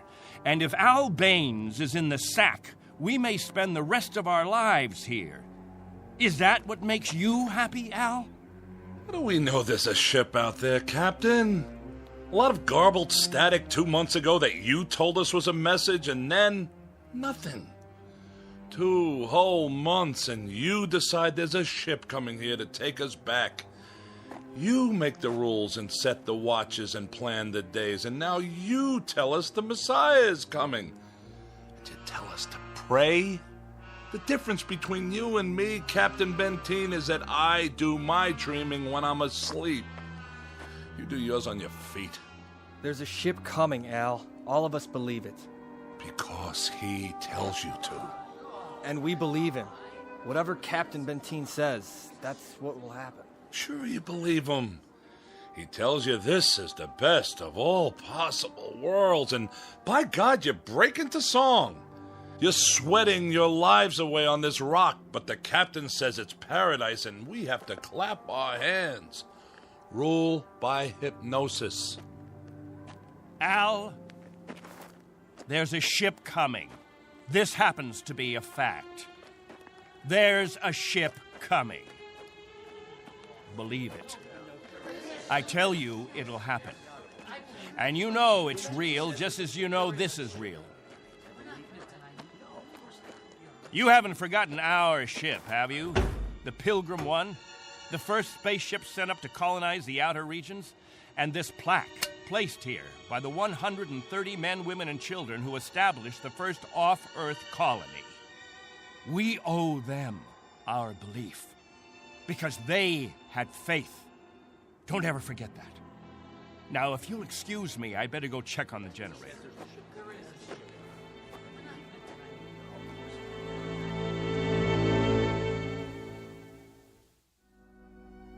This is William Benteen, who officiates on a small outpost in space. An outpost slowly disintegrating under the heat of 2 suns, with the holes, the cracks, the fissures that are the residue of despair. He tries to fill them with faith and to retain a faith of his own. This is a remnant society, a handful of people who left the Earth looking for a millennium, a place without war, without jeopardy, without fear. What they found was a lonely, barren place whose only industry was survival. And this is what they have done for decades, survive. Until the memory of the Earth, they came from what has become an indistinct and shadowed recollection of another time and another place. 2 months ago, a signal from Earth announced that a ship would be coming to pick them up and take them home. In just a moment, we'll hear more of that ship, more of that home, and what it takes out of mind and body to reach it. Because this outpost is located in the far reaches of the Twilight Zone.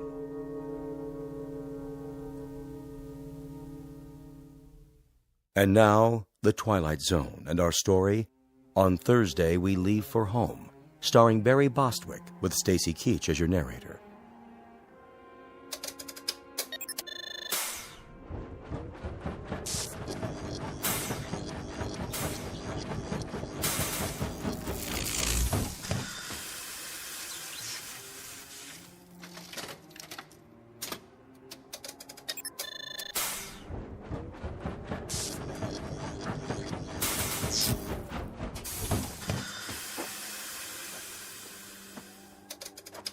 Can't keep the generator running, sir. No wonder. Look at these wires. They're rotten. That's all we got, Captain. No backup? This is it. Any insulation? That's all gone, too. We used it on the converter belts. Well, we have to get the current running somehow. If that refrigeration unit stays off, the temperature in the underground rooms will go up 50 degrees. Well, we could stop the saltwater converter for a day or so, switch the parts. Then we'll have to do that. Tell the people to fill up all the jugs they have. We'll be shutting off the water in 6 hours. Yes, sir. Captain, what about the ship? It's on the way. We know that much. Then everything will be different. When we get back, the things that are old and worn out, we'll throw them away. Just throw them away. Captain Benteen. What? The main square. Come quick.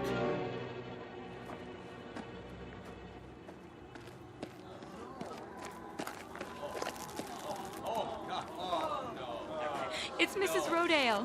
She's hanged herself. Cut her down.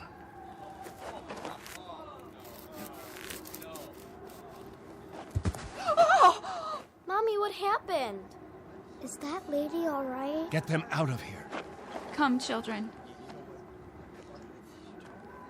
God have mercy on her. You men there prepare her. We'll bury her in an hour. Yes, sir.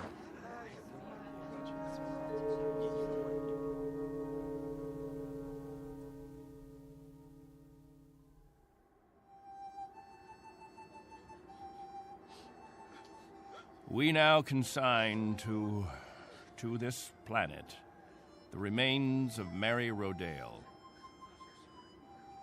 We ask God in His infinite mercy to give her the serenity and joy that she sought while she was with us. And we ask His forgiveness for her sin. Amen. We ask that this good woman be allowed to rejoin her beloved husband who preceded her in death 11 years ago. Bid your farewells now. Forgive her, Lord. Have mercy on her, Lord, for what she's done. A terrible thing. She didn't know what she was doing. She knew what she was doing. Better and clearer than the rest of us. This is a funeral, Al. The 9th funeral in the last 6 months. Nobody talks about it. We just let it go by. But there have been 9 people who thought that maybe heaven is a place where they can get a drink of water without salt in it, where they'll be able to breathe air without choking on the heat of it. If you want to talk blasphemy, Al, take it away from here. I'm talking truth, Captain Benteen. I'm saying that this woman and the others, they took their own lives because living became intolerable. And I say that dying was their right. Anything else? Just this question. I put it to everyone here. Al, please. No! Isn't living tough enough that we don't have to do it by the book? Isn't it hot and blinding and miserable enough that there shouldn't have to be rules? So that we shouldn't have to suffer by the numbers? Will anyone make the simple observation that there's far more happiness going into that hole than what's left above ground? There's more peace of mind in that dead body than all you mourners put together. All we've got here is anguish. Captain Benteen, let us live with it or die from it in our own way. Young Mr. Baines here wants us to lie down in the sun. Young Mr. Baines would have us give in to death when there is still life. He would end all the rules. He'd throw away the regulations. There'd be no standing in line for water. Let the strong take it away from the weak. No rationing of food. Let the young steal it from the old. And when that ship comes down to take us back to Earth, it won't find a society. It will find only a pack. There'll be no human beings left. Only animals. There's a ship coming. It's winging its way in now. It's on its way. Say it. Say it out loud. Let me hear you say it. There's a ship coming. There's a ship coming. There's a ship coming. There's a ship coming. There's a ship coming. There's a ship coming. That's right. There's a ship. A ship. Yes. A ship that's coming to take us. What's that? Hear that? Can you hear that, everyone? Do you hear? It's the... Meteor storm! It's a meteor storm! Find shelter! Get inside! Up to the cave! Get up to the cave!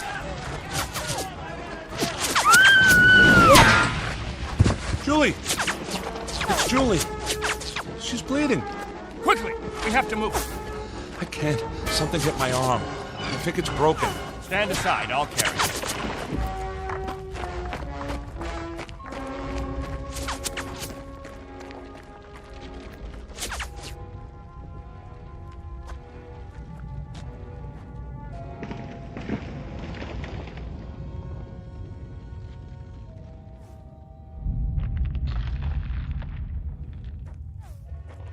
How is she? It's just a cut to the forehead. Not very deep. But keep this bandage on it. Julie? Julie, honey? Can you hear me? Al? Don't let her move just yet. She may have a concussion. How's your arm? It's not broken. Must have been a rock that hit it. Captain, thank you. For a little first aid. No thanks necessary. I deliver babies, too. You might want to keep that in mind. Now, I'd better go see to the others.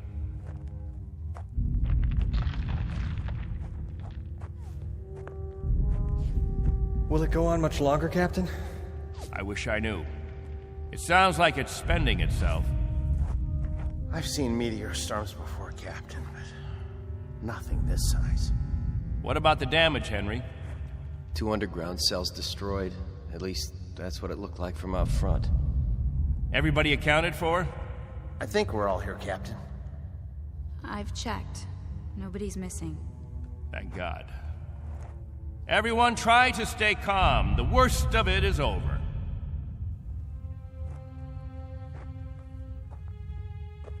Jojo? Yeah, Captain?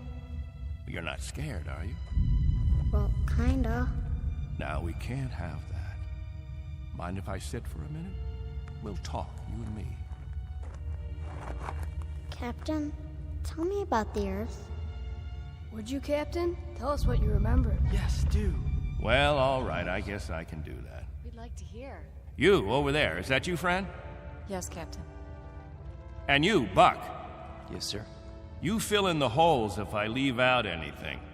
Straighten me out if I'm wrong about any of my recollections. Jojo, I was a boy of 15 when we arrived here.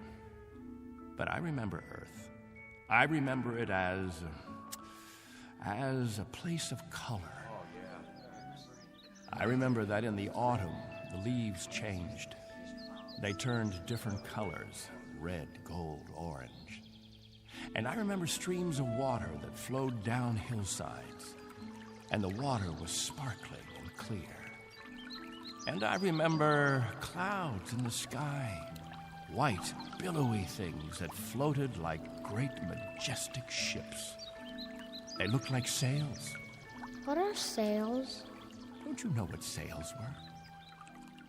In ancient times, that's how ships moved across the water. There was so much water. The men unfurled large sheets of canvas against the wind, and it was the wind that moved them. And I can remember night skies, night, endless black velvet with stars, and sometimes a moon that seemed to hang there as big as the face of an old man, looking down on us all. Captain, what's night? Why, that was the quiet time, Jojo. Night was when the earth went to sleep. It was the cover it pulled over itself. Not like here, with two suns always shining, always burning. It was a darkness that felt like a cool hand brushing over tired eyes. And there was snow on winter nights, gossamer things that drifted down and turned the earth all white.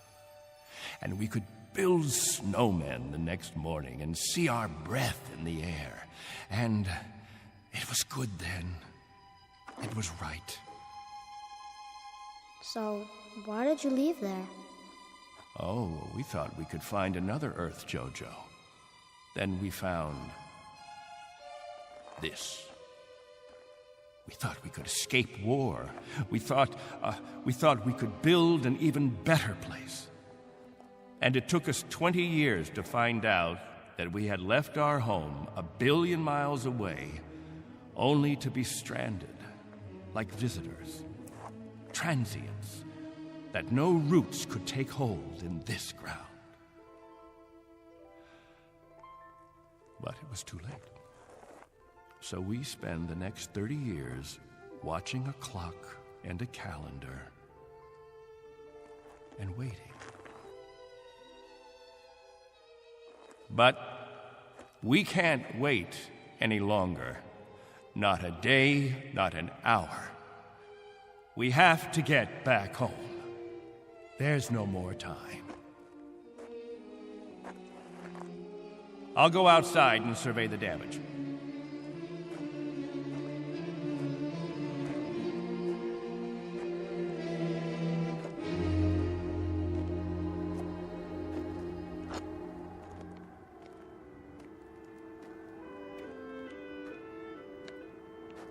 Not much harm.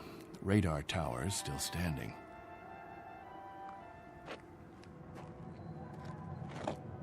What? Why, it's... Al! Al Baines, do you hear that noise? All of you, come out here. Do you hear it? What is that? That's not a meteor show. That's not a meteor, and it's not wishful thinking. Not this time. Those are rocket engines. Look, I remember the sound of them. That's the ship. The ship has come at last.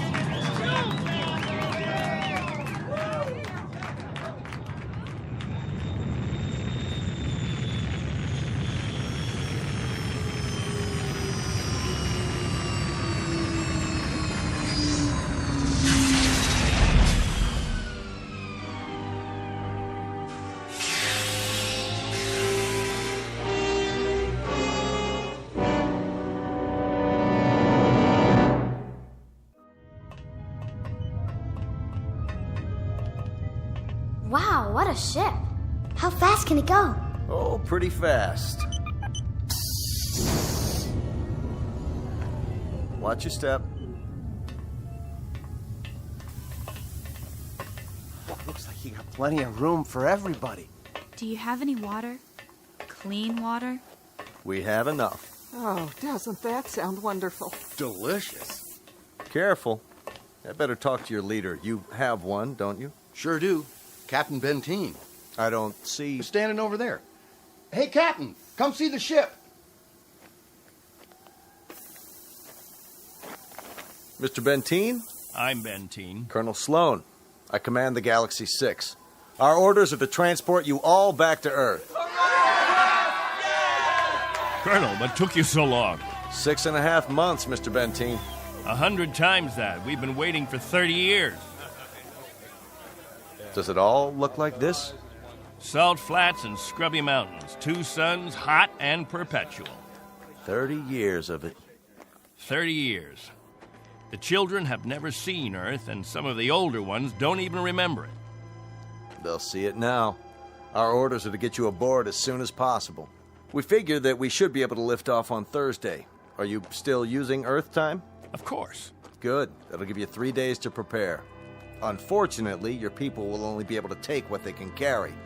Over 200, aren't there? 187 men, women, and children.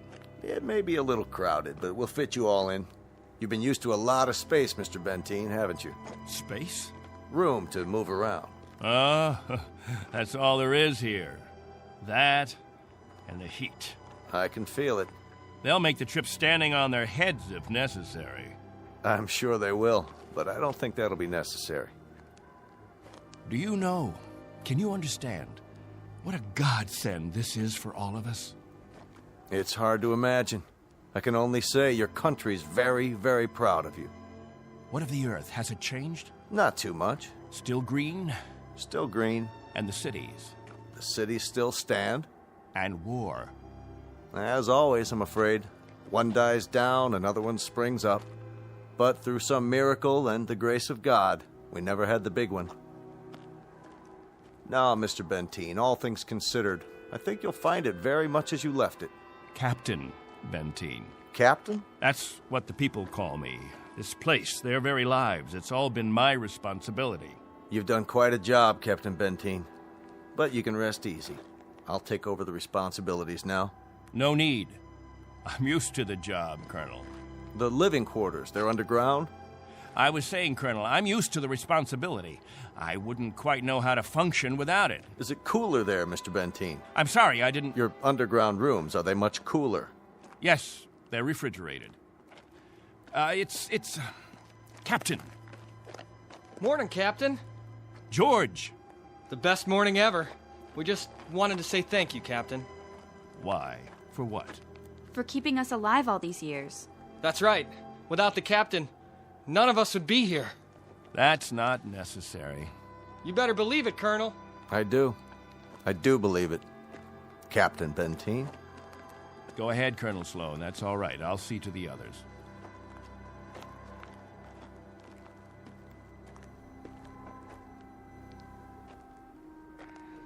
You know, I don't need this. I'm not going to take this. Hi, Captain. Julie, where's your bandage? Oh, I don't need it anymore. But we put one around your head so the cut would heal. What's this? Isn't it incredible? It's called a medicinal patch. You wear it for 24 hours. It accelerates the growth of new skin. Look at her forehead, Captain. You can hardly see the scratch. Better put the sling back on your arm, Al. I don't need a sling. Just this metal band. It's magnesium. Colonel Sloan said my arm would be perfect by the end of the week. Well, I seem to have had my practice taken away from me. But while we're here, I'd use that sling. I'll bet I've fixed about 500 broken wings in my time, and the only way to be sure it heals properly is to keep the limb immobile. Where's Colonel Sloan? I want to ask him what to pack.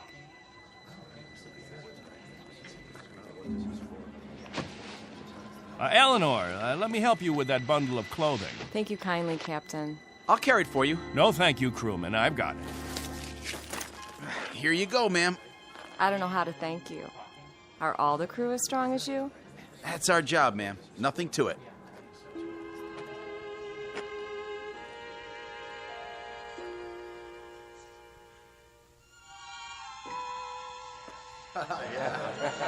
Hello there, Captain. Will. I'm so excited. How much longer?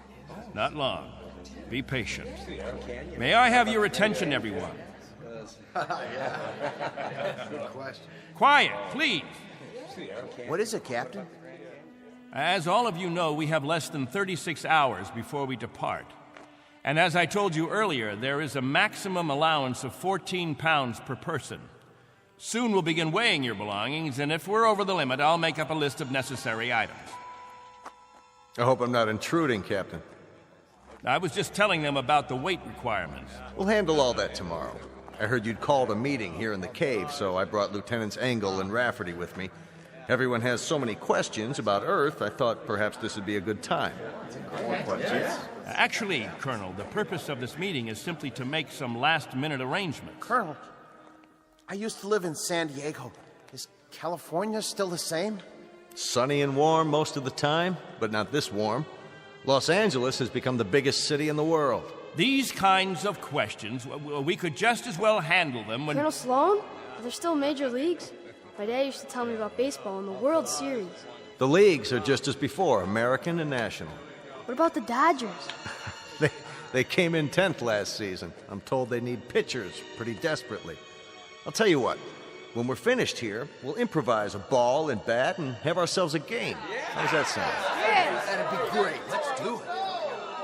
I think it's a little hot for that kind of activity. What we could do is have some group singing. We haven't done that for a while. I got an old sack. That'll be the ball. Who's got a stick? What are we waiting for? Let's go. Please, wait. We haven't finished yet.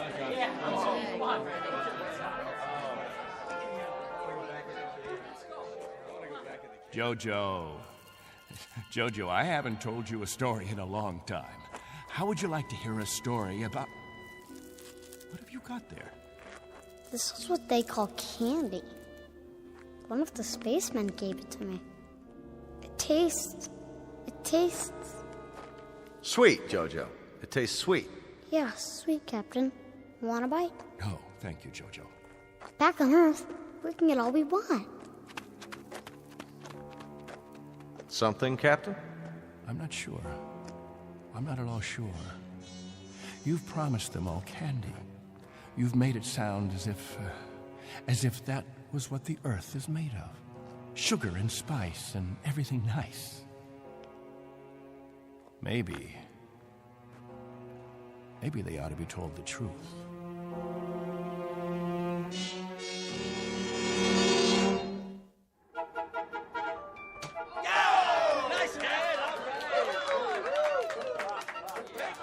The universal language.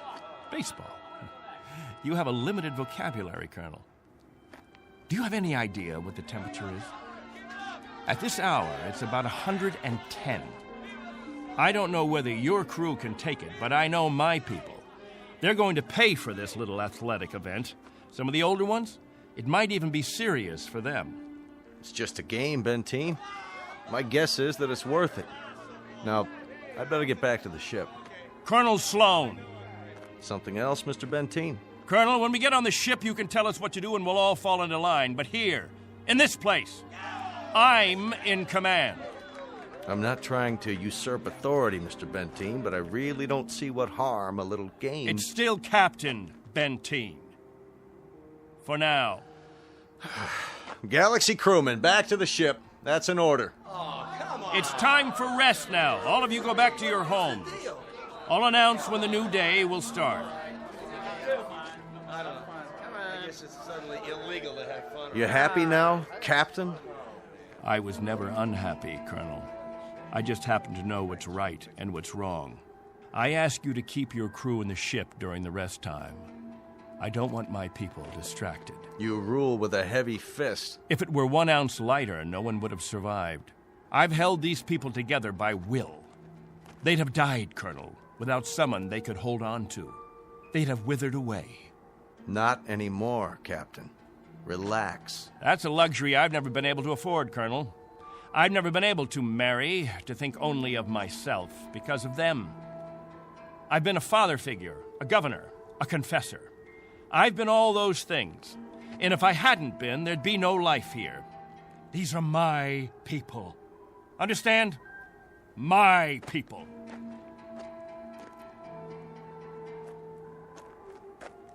What's with him, Colonel? I'll bear with him a little bit longer, fellas. He's really quite a man. He's got just one minor aberration. And what's that? He believes he's God. As far as he's concerned, we're booting him out of heaven.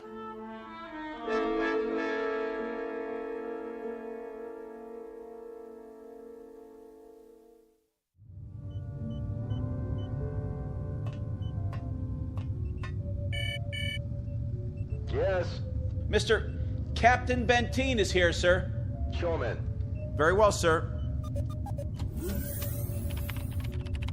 Come in, Captain. Sorry my quarters are a bit cramped. Please, sit down. Colonel Sloan, this is a list of all passengers with their approximate weight and the weight of their belongings after each name. The scale we have is pretty beat up. My guess is that it underweighs by about 4 or 5 pounds. Fine. All I wanted was an approximation. We'll weigh them in on our own equipment before blast off. This is Wednesday, 12 midnight? I keep getting confused with the constant light. When do the people get up? About 2 Earth time. The hours from 7 until 1:45 are the hottest. That's when we try to stay indoors. Then we have our meetings at the cave about 2 hours afterwards. We've had to improvise our own schedule. You've improvised very well, Captain. I looked at the saltwater converter, your electro plant, the sun shields you put up over the crops. Very inventive. Necessity hasn't been the mother of invention here. It's been the father and the whole family. Well, you'll be able to give way to progress now. Though I wonder if all of it'll be to your liking. The way you'll be lionized when you get back to Earth. You're referred to in the press as the Lost Pioneers. They're gonna make quite a thing of you when we land. Oh? Wherever any of your people settle, there'll be keys to the cities, brass bands. I expect they'll scatter all over the U.S. The government's had inquiries by, well, it must be thousands of relatives. My guess is that they'll just about have time to look into a television camera and then get whisked off. Well, they won't be scattered, Colonel. They'll go as a group. We'll find a place where we can settle, and that's where we'll stay. I'm talking about when we get back to Earth, Captain. That's what I'm talking about. They won't be splitting up. Not my people. Captain, as a point of interest, did you ever ask them? Ask them what? Whether they'd want to stay together. That would be a ridiculous question, like asking a child if he wants some more ice cream. They're children, you see, Colonel. Oh, chronologically, they range from 6 months to 60-odd years, but socially, psychologically, they're children. I've kept them alive and functioning all this time. Once we're back on Earth, I'll simply continue the process. Captain Benteen, have you told them that? Have you told them that after 30 years of waiting, 30 years of living in a compound, they're going to travel 1 billion miles just to walk into another one? Have you? There's no need. They wouldn't have it any other way. To leave them to their own devices, that would be an act of cruelty. Captain, do me one favor. Just ask them.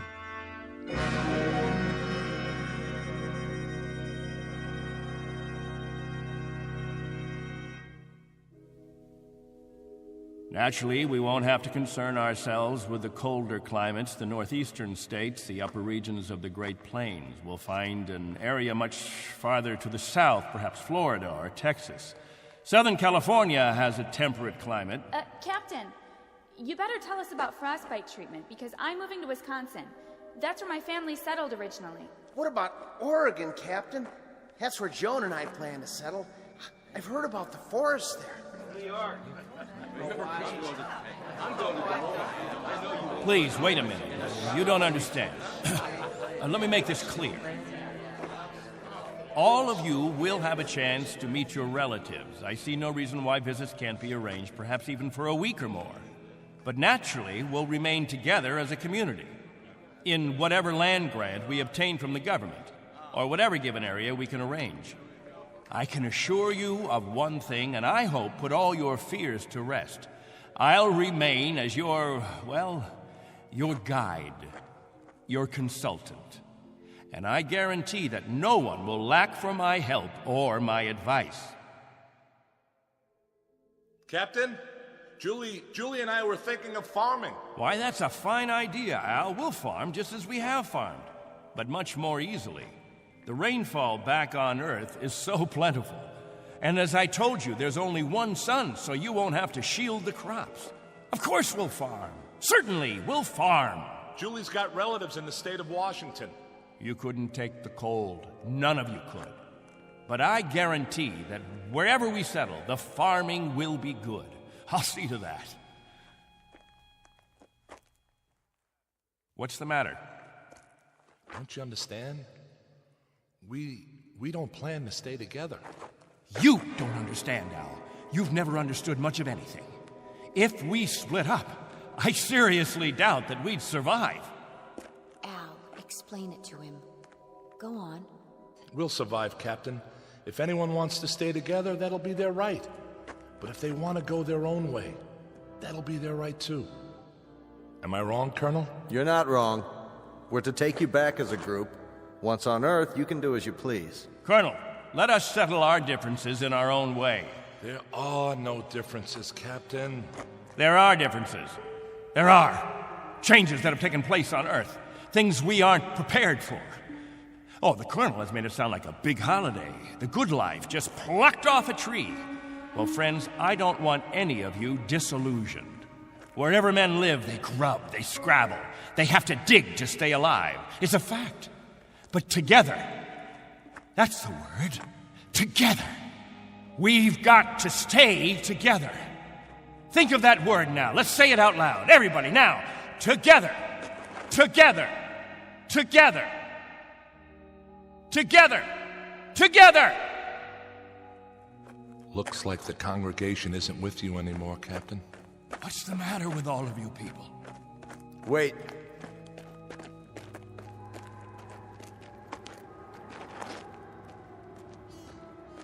I've made the compartment assignments. I'd like to go over them with you. Assignments? There's not much time, and there's some things we have to check off. There's a decompression problem that we've got to tell them about, and a moment of weightlessness shortly after we leave the atmosphere that I want to explain to the children. Do you know what we called you while we waited for you to come?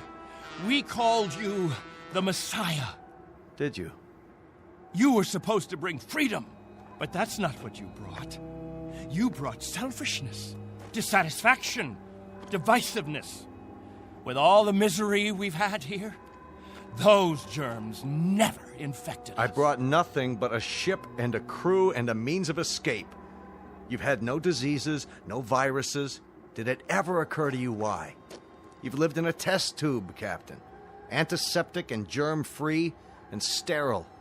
Sure, you're a group, a cell, but that's all over with. Now it's time for you to be what God meant you to be, individuals. Time to break the test tube. Time to rejoin the human race. What I'd like to know is why in the name of God you're so reluctant about it. Because I remember the human race. This is incredible. Oh, it's really incredible. I was wrong, Colonel. I've been telling them about an Earth that doesn't exist, an imaginary garden. No, we can't go back. It's too late. Captain, really?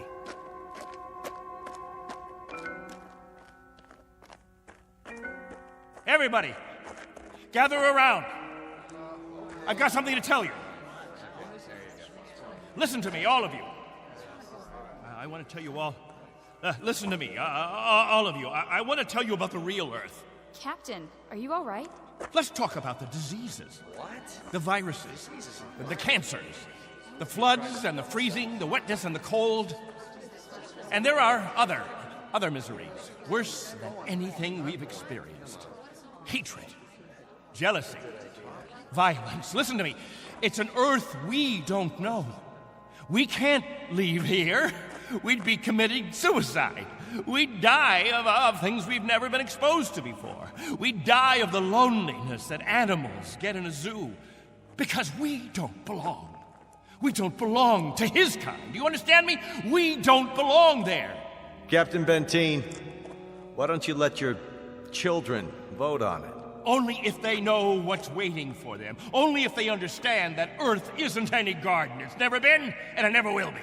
That's fair enough. I'll tell you what Earth is. The same as it's always been. It's a race struggling to survive, just as you have survived. Captain Benteen is right when he tells you that it isn't all a place of beauty.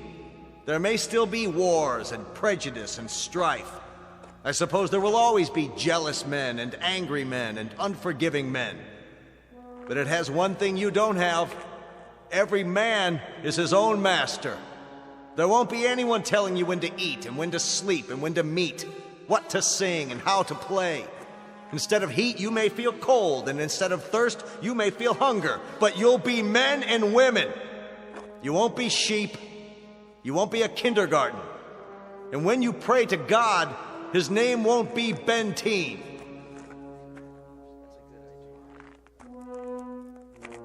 A vote now, Captain, and the majority wins. Those of you who want to be on the ship 10 hours from now, heading back to Earth, step forward. All right, I'm going. Let's go. Go! That's it! I suppose that makes it unanimous, Benteen. Even you, Jojo? Well, I want to go with the Colonel. Give me something, anything. Give that sledgehammer. Here! No, let it go. Angle! Rafferty! There, sir. Stop him! He's running for the ship! No. Captain, no, please. I gotta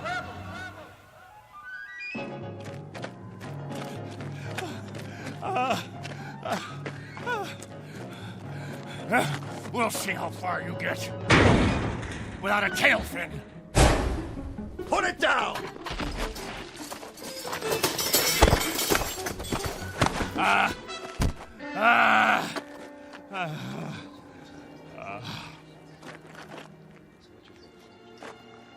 You all right, Colonel? I'm fine. What about the ship? Just a couple of dents, nothing serious. Lucky you stopped them when you did. Captain Benteen, let go. For everyone's sake, loosen your grip and let go. God help you. God help you all. Tomorrow you think you're getting on a ship headed for paradise. What you don't realize is you're heading for hell. What about you? I'll stay here. That's right. This is my home. This is where I belong. This is where you belong. You just don't have the brains or the guts or the sense to know it.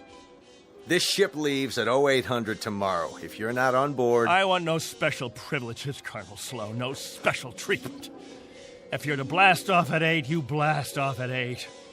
As for the rest of you, you can go on the ship or you can remain here with me. I'll be at the cave. Any who want to remain can meet me there.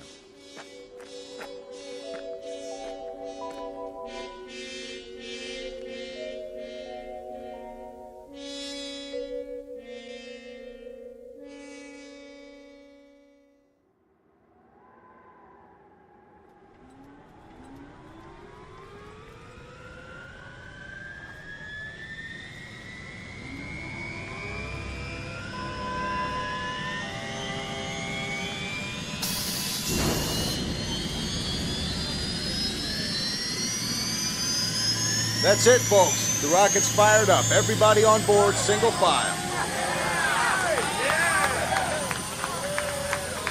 What about the captain? I'll give it one last try. Lieutenant Engel, see to the passengers. I'll be right back. Yes, sir. Where are you going, sir? To the cave.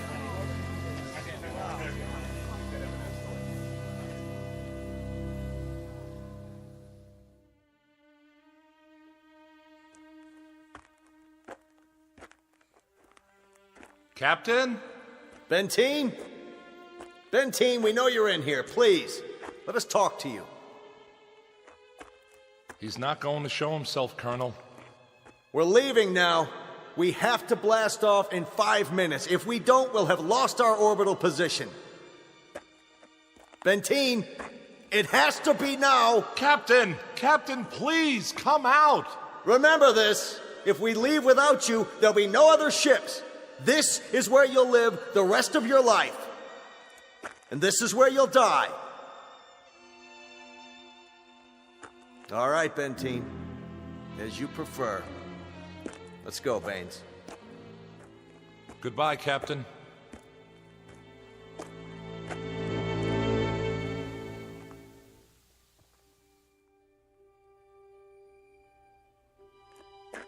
Hello, friends, all together at the meeting place.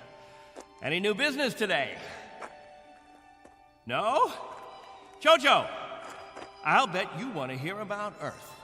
about the rivers and the seas, the blue skies, or the night, the stars and the moon.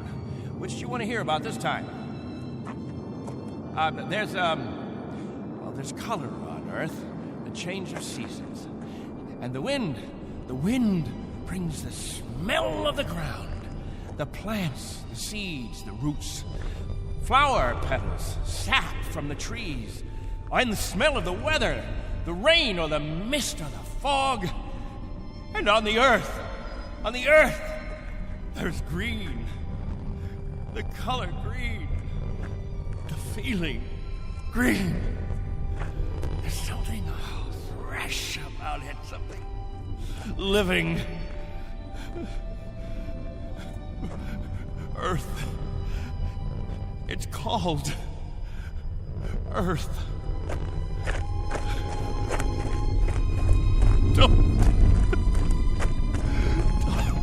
Don't leave me. Please. Oh, don't leave me.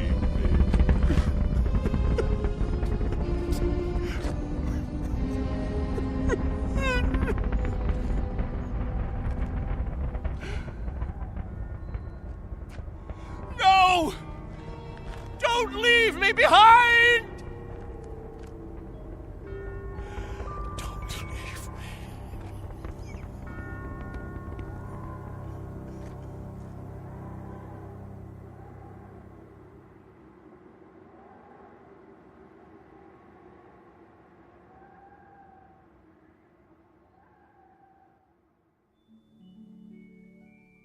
A man named Benteen, sometimes known as Captain, who had certain prerogatives. He could lead, judge, legislate, even dictate. It became a habit, and finally, a necessity. William Benteen, once a god, now a population of one, on a distant outpost in the Twilight Zone.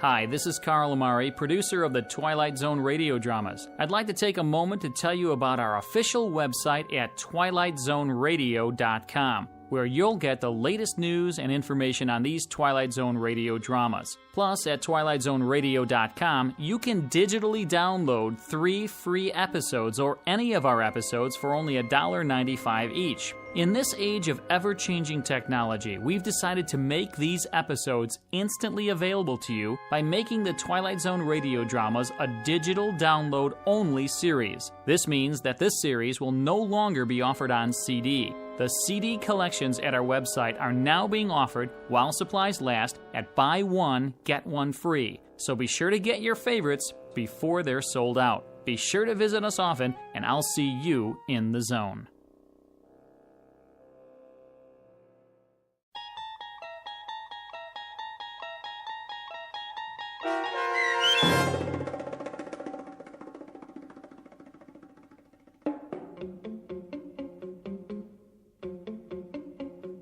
On Thursday, We Leave for Home, starring Barry Bostwick with Stacy Keach as your narrator, was adapted for radio by Dennis Etchison and written for The Twilight Zone by Rod Serling.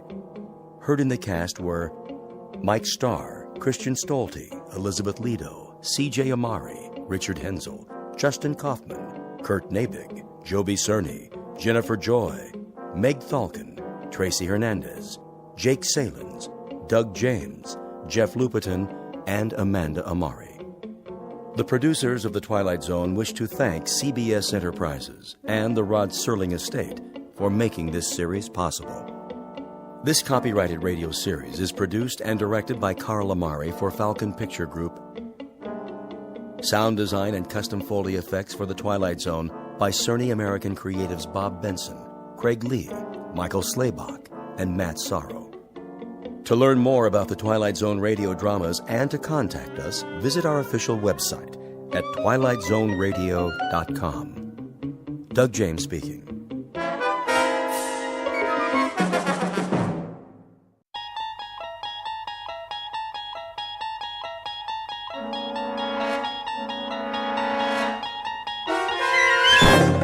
you're traveling through another dimension. A dimension not only of sight and sound, but of mind. A journey into a wondrous land whose boundaries are those of imagination.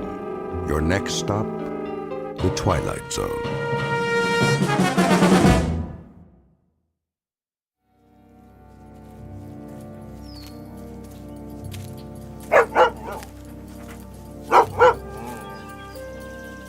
Hey, Rip, what you chasing? Ground squirrel, huh? Well, leave it be. I ain't got my squirrel shooter with me. Besides, we got plenty of work to do. First, though, let's set a spell. Huh? This stump will be fine. That old woman don't know how hard it is collecting firewood. All you can carry, she says, or you get no supper. Well, I'll tell you, Rip, she ought to try it herself sometime. All she'd come back with is a couple of sticks. Can't fire the cooker with that, now could she? There you go. Lay right down. Working sure makes you parched, don't it? Oh, yeah. Well, don't you worry none. We'll be at the lake soon enough, then you can drink your fill. What is that, a crow? Same one I seen this morning. What's it coming around here for? Fly on by, Mr. Crow. Nothing here for you. Just me and old Rip.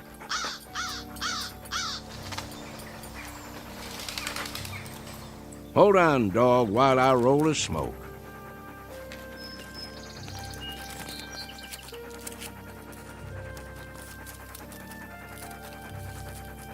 There we go. Now, light it up for me, would you, Rip? Sure wish you could do that. Make life easier for this old boy.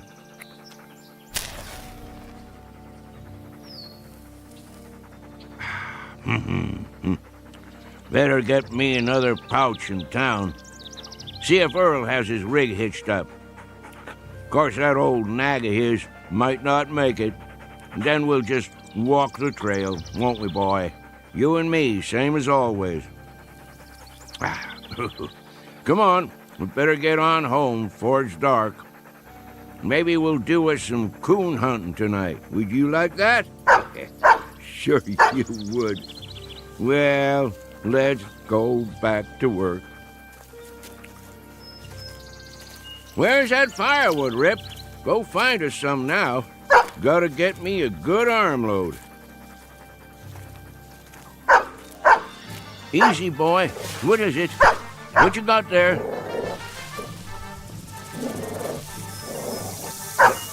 That's a rattlesnake. Mean-looking one, too. Now, just you back off. Leave it, Rip. Come on around. He ain't gonna do nothing if we let him alone. Rip, careful, boy. Oh, there you go. Good boy. All done. By golly, you took care of him, didn't you? Well, you broke his neck clean in two. Well, thank you kindly, Rip.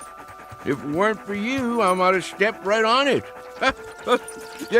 You would have had to suck the venom before it reached my heart.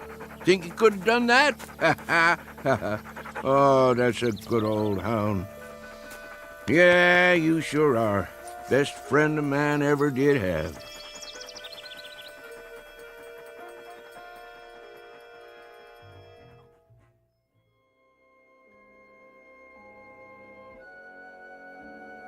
An old man and his hound dog, whose name is Rip, on the way home to their cabin. There are no highways or supermarkets here, no electricity or filling stations, and no fuel for fireplaces or wood-burning stoves. Only what a man can carry on his back and in his arms. Life can be hard, but it's also beautiful, with sights and sounds and peace of mind that city folks only dream of.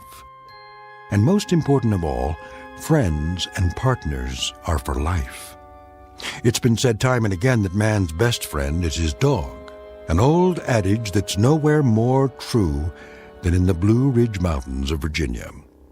If all goes as planned, this particular man and his dog will soon be off for an evening's pleasure in quest of raccoon. It's a prize well worth trapping in these parts. Usually such evenings end with one extremely tired old man, one battle-scarred hound, and one or more extremely dead raccoons. But as you may suspect, that will not be the case tonight. This time our hunters won't be coming home from the hill. They're headed deep into the backwoods of the Twilight Zone.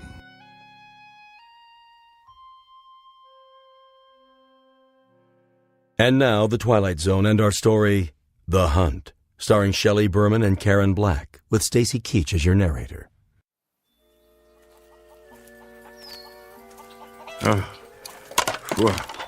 Well, here we are, Rip. Now, all I gotta do is pick a few nice branches to take in the house.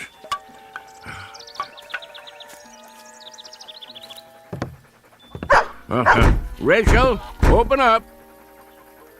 What is going on out there? I can't get the door with my arms full. Hold your horses, old man. Rachel, I'm warning you. What's all the hollering about? You want your firewood or don't you?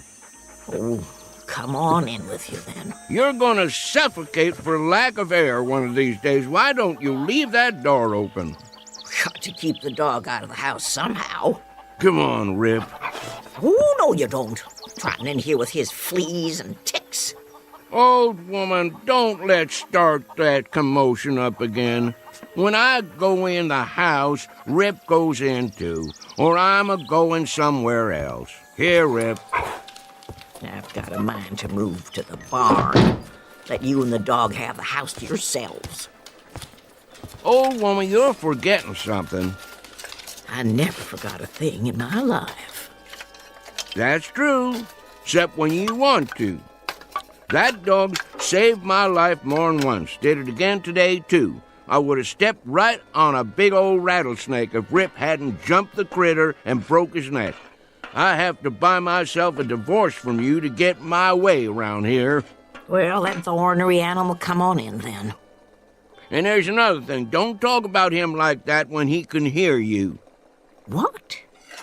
You heard me. Rip's got feelings, and I don't want him hurt. I'll let him in the house, and I'll feed him our table scraps, but I'll be switched if I'm going to start sweet-talking him. Old woman, you tickle me sometimes. And what does that mean?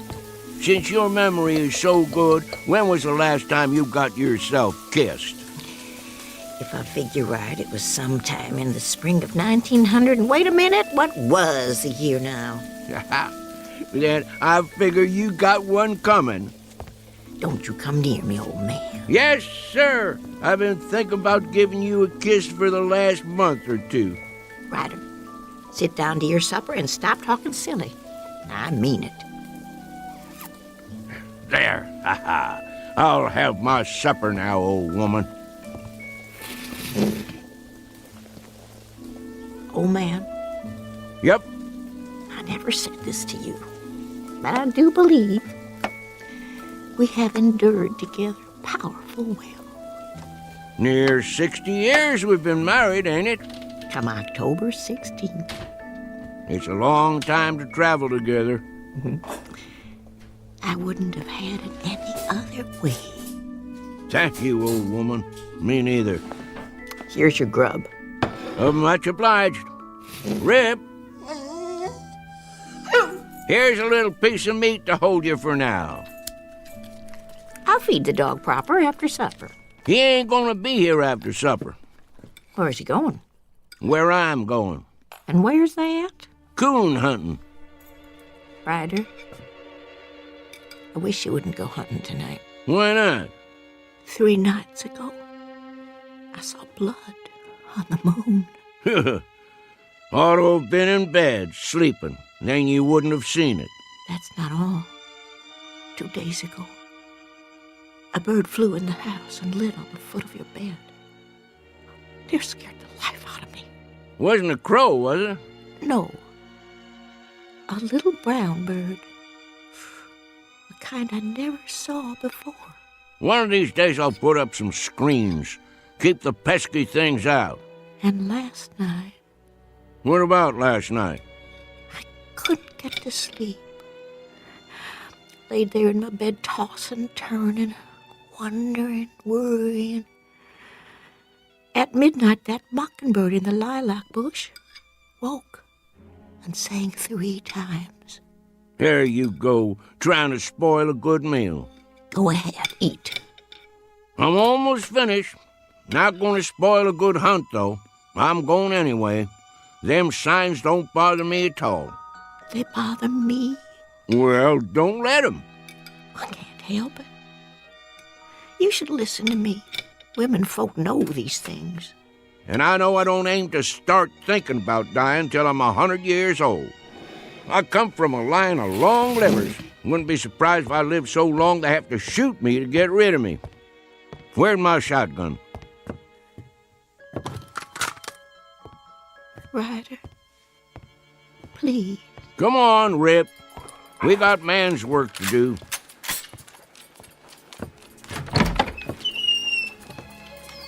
You be careful, old man. Don't worry your head, old woman. I'll be back before it's all the way dark, more'n likely.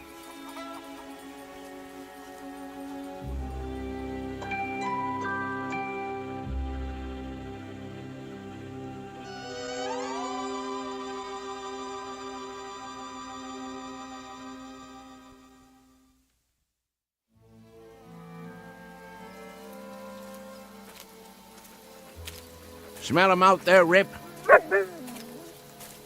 Well, I almost can. He's around here somewhere. Take your time, boy. We'll get him. Yeah, here's our stump. Let's set a spell. Oh, my favorite time. Chickens ready to roost. Owls just getting up. Used to dig out here for night crawlers when I was a tadpole. Of course, you wasn't around then, but we had some good times, let me tell you. Me and the boys. In the morning, we'd go fishing in the lake. Fish jumping like silver. Sometimes we couldn't wait to eat 'em, clean 'em, and cook 'em right where we was. Then go for a swim. Even had me a dog, too. Oh, not a hound like you. But it was a good old boy.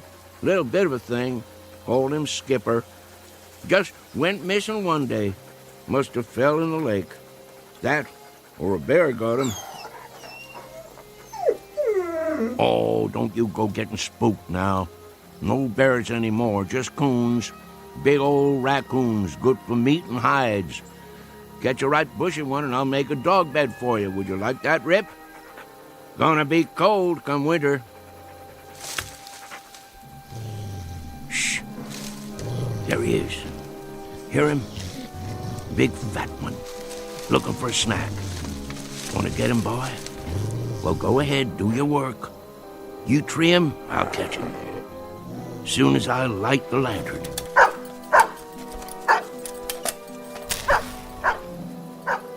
I'm coming, Rip.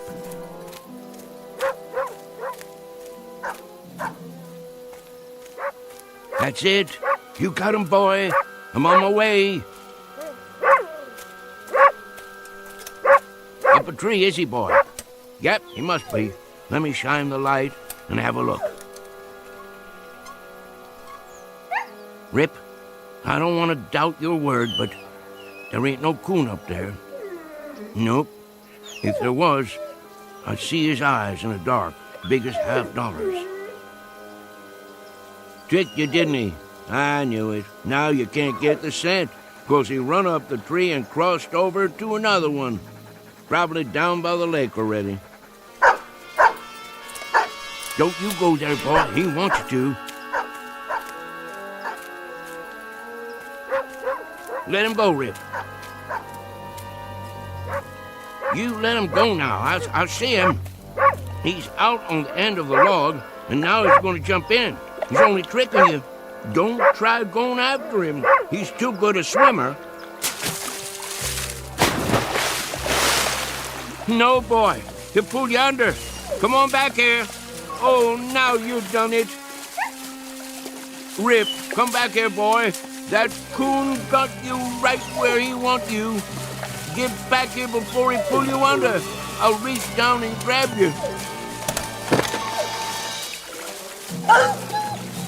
You darn fool, don't let him bite you. Swim on over here. That coon's gonna drown you in a minute. Uh-oh. Coon's got him down. And I'm a-losing my balance. Hold on, boy. I'm a-coming.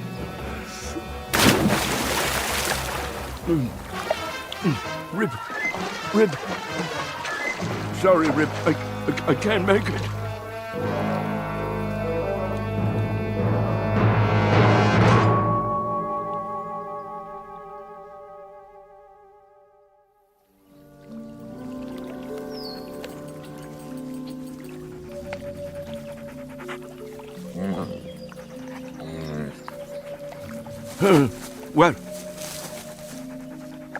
Well, what do you know, Rip?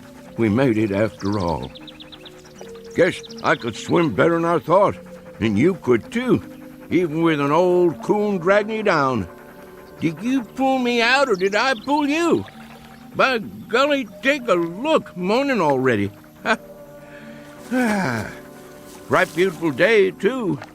Must have spent half the night chasing that old raccoon, and we didn't even get him. There's a gun and lantern right where I left them. Hungry, ain't you, boy? Yeah, me too. Let's mosey on home and see what Rachel's got for breakfast.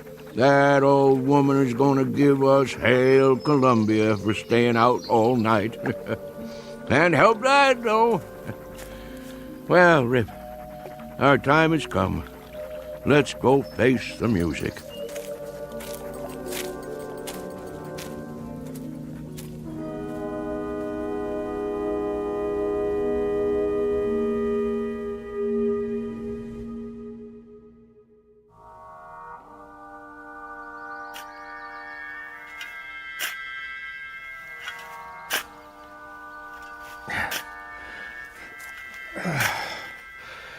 Well, that should about do it. Do what? Deep enough, I figure. Let me see. Man, that hole ain't more than 4 feet. So what? So you can't bury nothing in there? Sure you can. Box will fit. Won't fit proper. Wesley, it's a coffin, you know? Yeah, a little one. Just the same. 4 feet deep's enough for a dog. Well, maybe for an ordinary dog. Old Man Simpson claimed there wasn't nothing ordinary about Rip. Old Man Simpson said a lot of things. According to him, that dog saved his life. More than once, too. Man, there's a time I've heard that, but I never set much store by it. Don't believe there's a dog that'll jump a rattler. Mr. Simpson swore by it. I've sworn to things. Makes a good story is all. Just the same, out of respect for the old man's feelings, I figure that dog's got a right to 6 feet of dirt. Well then, you dig it. You know I got a bad back. Yeah, and I got a bad arm. Go ahead. All right, I will. Give me that shovel. Be my guest. Show you how it's done. Well, looky here, Rip. It's our neighbors. Morning, boys. Hey, Tillman, throw me your pot so I can roll me a smoke. Get your own. I'm almost out. What's the matter, boys? Ain't you speaking to me no more? Make it deep, then. If that's the way you want it. Oh, I will. Don't you worry. Well, what do you think of that? I reckon them Miller boys is getting hard of hearing. Wait here, Rip. Sit. Hurry it up, Tillman. We gotta get back. I'm hurrying. What y'all boys up to? I say, what y'all boys doing? Well, all right, don't answer me then. I don't give a hoot what you're doing. Shame your daddy ain't alive. He'd teach you some manners.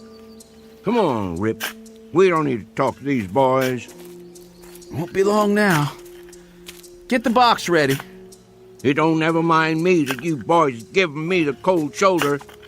But if I ain't mistaken, this hole you're digging is on my land. So if y'all want to dig, do it on your side of the fence. Now get. I say get moving. Boys, you gone blind too? I ain't just talking to move the wind around. If you all don't get a move on, I'm gonna fill your britches full of lead. Well, all right. I'd say that's about 6 feet. Good. Then I'll bring the box over. Have a little care with that. It's just a dog. Not to some folks. Hand it to me real easy. Oh, now, boys, why didn't you tell me you'd lost your dog? How'd that happen? There. All right. That ought to do it. I don't blame you for not feeling like talking. I don't reckon I would myself. Let's move on now, Rip. We're butting in on other folks' trouble when they're just too heartbroken to talk. Speaking of trouble, your woman's gonna have plenty of that waiting for us. Now help me up. We'll put the dirt in. I have to admit, it's gonna be kind of lonesome around here without old man Simpson. That it is. That it is.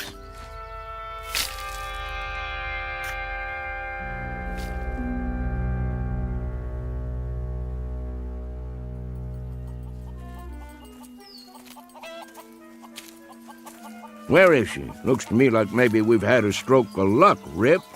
Could be that old woman is still asleep. Hadn't even done the washing yet. Well, we'll just walk in big as you please and see what comes next. Wait a while this time, boy. Just for a minute. Let me clear the way.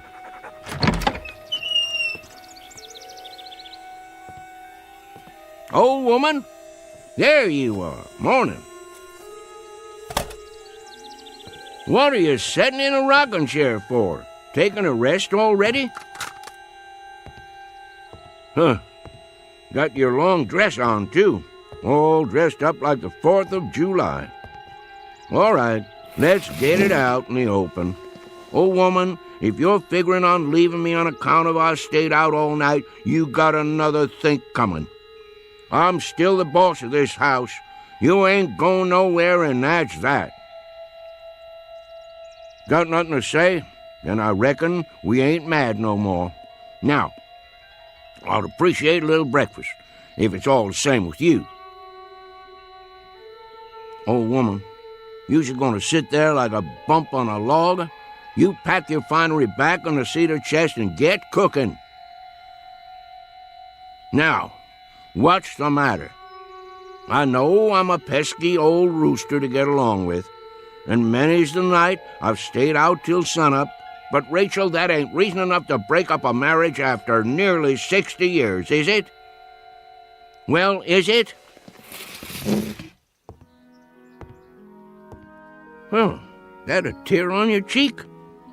Oh, now, old woman, I didn't mean to speak rough to you. I just don't want you running off and leaving me, that's all. All right, you win, Rachel. I guess I could be a better man to you. Won't go streaking off every night hunting. I'll stay home with you, and we'll sit by the fire, and we'll talk about things. And I'll tell you something else. Next time I go down the mountain, I'll stop in the store and buy you a pretty. Some cloth to make yourself a new Sunday dress, or a pair of silk stockings like them city women has. Well, what do you think of that? Oh, woman, I want an answer out of you. What is it? Cat got your tongue? Nobody spoke to me all morning long, is the truth. Something wrong with me? I passed the Miller boys on the way home a while ago, and they acted just about the same way you're doing. Rachel, you can see me, can't you? Woman, what in tarnation is the matter with you? Huh. Who'd be coming to see us now? Mrs. Simpson, may I come in? Yes. Reverend Wood? You sure have come at a time of need. Mighty glad to see you. Something's wrong with my old lady, and I can't figure it out. Seems to me in a daze or something, near as I can tell. The Lord be with you, sister. Amen, brother. I appreciate your coming. Even though he didn't belong to the church, just never could get him to go. I realize Brother Simpson wasn't a religious man, but I figure he's still entitled to a Christian burial. Now just hold everything. Let's not get too far down the road here. If anybody's giving Brother Simpson a Christian burial, they'd better ask Brother Simpson how he feels about it. I've been sitting here, trying to figure it all out. I'm sure you have, with a word close at hand. I've got the good book right here, but I can't work this out. It don't make sense somehow. And just last night he was sitting there at the supper table. I begged him not to go. You did all you could, sister. There's been omens. I've seen signs. But he went. Why'd he have to go and do that? Can you explain it to me? The Lord works in mysterious ways. Rachel, listen to me. There's been some kind of misunderstanding. Somebody's pulled the wrong switch. Me and Rip ain't going nowhere. I'm right here. Rip's out on the porch. Miss Rachel? That you, Tillman? Yes, ma'am. Thank you for coming. What is the matter with that dog? Rip don't take kindly to people coming right on in, but it didn't so much as make a sound. If you're ready, ma'am. Hello, Wesley. Ma'am. Where's the, I mean... Give us a moment, son. No need putting it off. He's in the other room. What are you talking about? Who is? Yes, ma'am. We'll treat him right careful. Don't you worry. They're good boys. He's in good hands. And now, if you're ready, may I offer you my arm? Oh, Reverend, it's all happening so fast. Don't take on, old woman. It's just a dream. Has to be. We'll wake up in a little bit and everything will be like it ought to be. You'll see. Careful, Wesley. I got my hand. Not too fast. That's a mighty big box. What y'all boys got in there, huh? Watch the door. It'll fit. What y'all taking outside? Mrs. Simpson, I'm afraid it's time. If you're ready. Oh, Reverend, if I could just get through this day, for his sake. I asked you a question. What's in the box? Come on, Rip. I've got to see where they're going. Something's up all right. Something mighty big, if you ask me.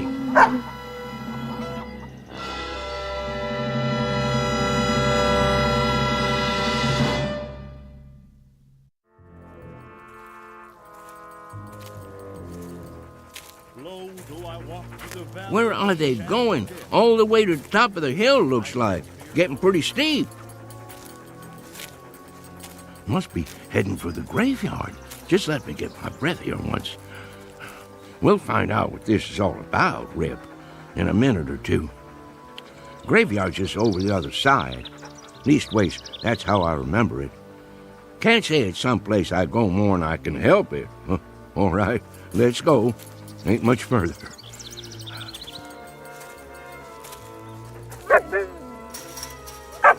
Well, will you look at this now? Who in tarnation built a fence up here? No call to do that. Don't know why they would have bothered. Can't even see the sun over there anyway. Just fog coming down from the top of the hill. How'd Rachel and the Reverend and the Miller boys get through? Gotta be a gate or something. Rip, I don't know what to tell you. I must have taken a wrong turn somewhere along the line. I don't memorize ever seeing this here fence before. Oh, well, just follow it, I guess. We're bound to come out sooner or later. What you see, boy? Well, now, looks like you found it. Here's the gate. All locked up, though. Chain and everything. Hello? Anybody home in there? Howdy, neighbor. Oh, howdy. Think you could open this for me? Sure enough. Wasn't expecting nobody this morning. Don't let me put you to no trouble, friend. Seems like I lost my way. Everybody says that at first. Easy to do. Who put this gate up, anyway? The owner. The owner? Well, who's that? He don't like to use his name. Make him sound high and mighty. What's your name, friend? Simpson. Hyder Simpson. Ah, yeah. Think I heard of you. Just let me check it in my book here. I belong to that bunch of Simpsons over on Wales Mountain. Lived there all my life. I got it. Yep, you're on the list.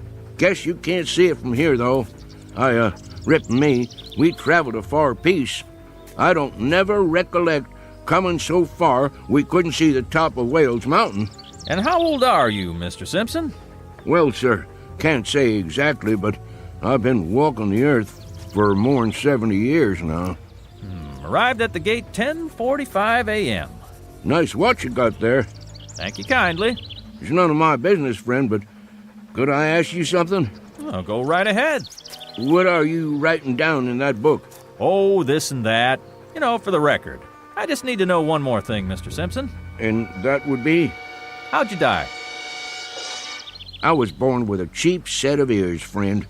I ain't sure I heard you rightly. I said, how did you die? Well, who claims I'm dead? Oh, there ain't any argument about that. You wouldn't be here if you wasn't dead. Then let me pinch myself. Man, that's solid flesh and bone. Want to feel it? Now think back, neighbor. Well, now, my memory's none too good lately. What did you do last night? In your own words. Well, that's an easy one. I'll tell you exactly what I done. Me and Rip left the house long about supper time. Rip, he picked up a coon trail right away, and wouldn't you know it, just like a coon, he headed for water. And Rip didn't do a thing but go in that water after him. I see. Just about that time I got there, and I moseyed out on this log, and, say, let me ask you something else. Sure thing. What's on the other side of this gate, anyway? Must be pretty all-fired important if you keep it locked up. Well, you see that pasture right up there? Yeah? They call it the Elysian Fields. You don't say. You cross that and you come to the Golden Street. And that takes you to the Celestial Palace, where the old master's got his headquarters. You wouldn't be pulling my leg now. Why'd I want to do that? Then I take your name to be St. Peter. I keep the gate, that's a fact. I'm proud to meet up with you. Oh, just as proud to have you here, neighbor Simpson. Something wrong? I was just listening. To what? I thought they did a lot of singing and dancing in heaven. How come I don't hear no music? 'Cause you're on the outside. Minute you step inside the gate, you'll hear your favorite hymn. Don't much care for hymn singing. Favorite guitar music myself. Well, don't stand out there in the cold, cold world. Come on in and reap your heavenly reward. You've sure earned it. Mighty nice of you. Rip? Hold on, neighbor Simpson. You can't take that dog in here. And why not? It ain't allowed. Ain't no fleas on him. That don't make no never mind. He can't go in. How come? This here is folks' heaven. There's another place we can put him in, up the road a piece. You just tie him up to the gate, and I'll walk him over there a little later on. If that's how it is. Well, where do you think you're going, Mr. Simpson? I think you all the same, but I don't reckon in there's any place for me. Well, why not? Any place too highfalutin for Rip is too fancy for me. How thoroughbred has a dog got to be for you to let him in there anyway? Ain't no dogs allowed in there at all. What kind of outfit you running don't allow no dogs? I tell you, they got a special place for dogs just up the road. Well, me and Rip will go on up there then. They won't let you in. The dog maybe, but not you. What kind of heaven would it be with nothing in it but dogs? A dog has got the right to have a man around, same as a man has got to have a dog around, if he's going to be happy anyways. Neighbor, let me make you a little proposition. What is it? See this place in the fence? That's a spot that needs repairing. Now, why don't you go on in the gate, and a little later on, I'll slip your dog through this hole. It's breaking the rules, but I'll do it. Friend Peter, if I go in the front gate, Rip goes in the front gate likewise. I don't want him getting the feeling he ain't welcome. Well, I got another idea. Here, boy. What's going on there, mister? Let go of his collar. Well, I thought maybe I'd hold on to your dog and let you go in and take a look around. See how you like the place. I ain't got to see it to make up my mind. Let me ask you a practical question. How do they expect me to do any coon hunting in there without Rip? Man, they don't allow coon hunting. You don't say. Rip, heel. Now, where do you think you're going, Mr. Simpson? Me and Rip is going somewhere else. There ain't no place else to go. I'll go wherever this road takes me. That don't lead nowhere. It's Eternity Road. Just keeps on, never stops. Me and Rip will be all right. Neighbor, this is a right serious step you're taking. I'd say the best thing for you to do is sit out there and think it over. You got all eternity to make up your mind. Good day to you, sir. Well, if you change your mind, just let me know. Much obliged. I'll do that.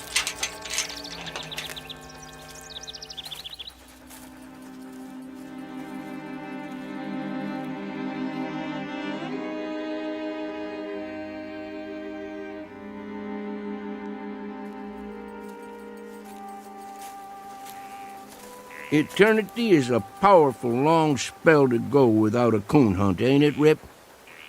Now, don't you go off your feed nor nothing over this. It wouldn't surprise me that if I sneak inside there and talk to the judge or somebody, I might be able to get you in. Don't you trouble your head over it the least little bit. We'll figure out something. Wonder what kind of tea party they keep in there anyway. Must be lots of city folks. They'd be the ones to outlaw coon hunting. Rip, I don't want you to take this thing to heart now.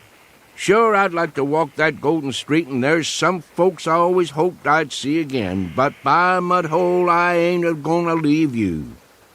They can sit in there a-tootin' their harps or whatever they do for relaxation, but you and me stays together, same as when we was traveling down below. At least we ain't all by ourselves on Eternity Road. Howdy, son. I'm looking for Mr. Hyder Simpson and a hound dog named Rip. That's us, son. I figured it was. Well, if you and Rip's all set, we might as well mosey along to heaven, Mr. Simpson. Like I told that other fella behind the fence, I ain't gonna set foot in heaven without Rip. Oh, you didn't get messed up with nobody in there, did you? That fella at the gate, he wouldn't let me bring Rip in, so I wouldn't go. Son, that would be a hell of a place without Rip. Mr. Simpson, you ain't far wrong. That is hell. Heaven's up the road a piece. I'll be jiggered. Wonder how come that fella lied to me. They don't never give up. Always trying to get folks in there right down to the last minute. What reason would they have for wanting to keep Rip out? They was feared Rip would have warned you, and he woulda, time he got a whiff of that brimstone. You see, Mr. Simpson, a man who walk right into hell with both eyes open, but even the devil can't fool a dog.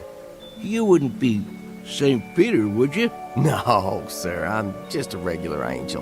Where's your wings, son? Shucks, I don't use them half the time. I appreciate walking myself. You about ready to go, Mr. Simpson? Rip! Look at that dog go. We'll just have to catch up with him. He can hardly wait.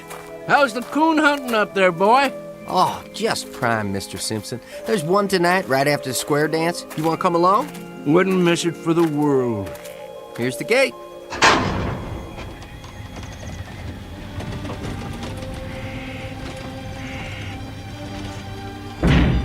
Mighty nice one it is, too. Welcome to heaven, Mr. Simpson.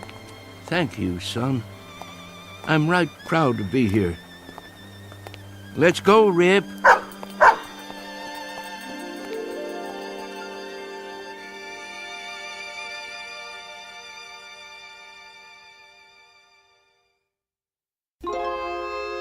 Travelers to unknown regions, off the beaten path, would be well advised to take the family dog, because in a pinch, he might just save you from entering the wrong gate.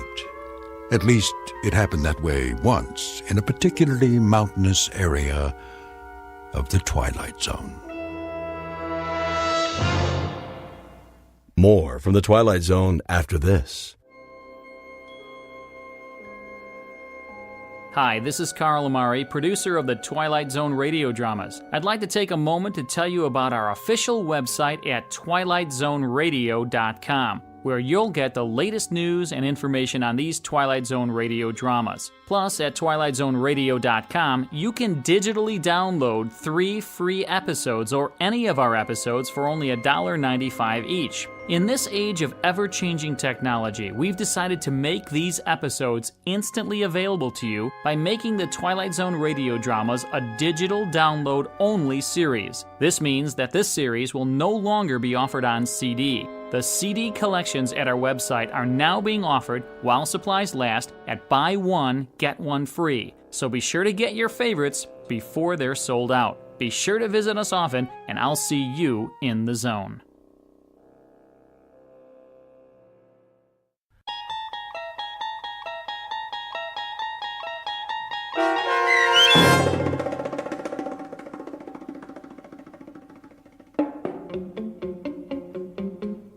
The Hunt, starring Shelley Berman and Karen Black, with Stacy Keach as your narrator, was adapted for radio by Dennis Etchison and written for the Twilight Zone by Earl Hamner Jr. Heard in the cast were Mike Baccarella, Jeff Lupetin, Darren Stevens, Craig Brawley, and Kurt Nabig. The producers of the Twilight Zone wish to thank CBS Enterprises and the Rod Serling Estate for making this series possible. This copyrighted radio series is produced and directed by Carl Amari and Jeff Lupetin for Falcon Picture Group and Westwood One. Sound design and custom Foley effects for The Twilight Zone by Cerny American Creatives Bob Benson, Craig Lee, Matt Sorrow, Tim Cerny, and Todd Byer. To learn more about The Twilight Zone radio dramas and to contact us, visit our official website at twilightzoneradio.com. Doug James speaking.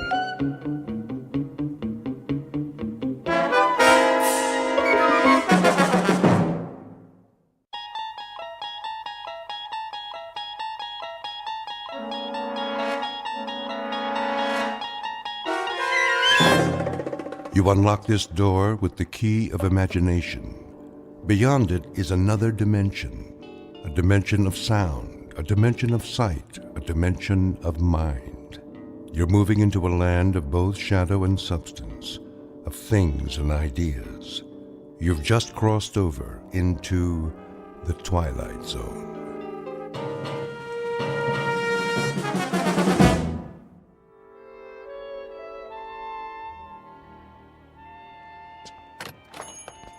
Yes, and will that be all then?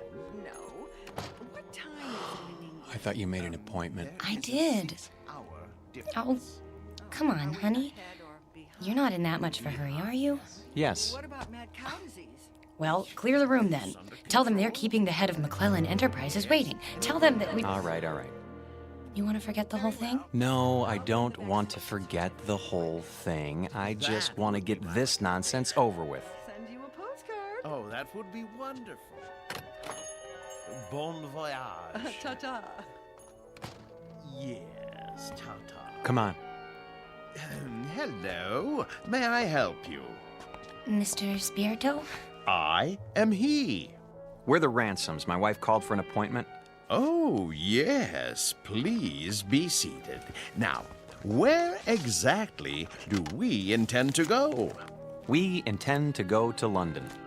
Splendid. Of course, you've been. Oh, no. Charming place. You have picked a rather bad time of year, though, but... Excuse me, we're kind of rushed today. I wondered if you'd... Certainly. Now, have we decided on an airline? No. Well then, if I may suggest... We're not going by plane. I beg your pardon? I said, we're not going by plane?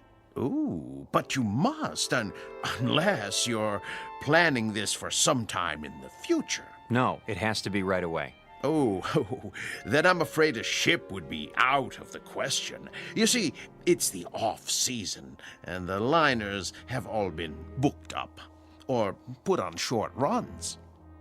All of them? All the acceptable ones, yes. I hope you won't mind my saying this, Mrs. Ransom, but, you know, airplanes are perfectly safe nowadays. I realize that some people feel a certain trepidation, but there's absolutely no reason... Eileen, if it's the only way... May we see a list of boats that are running?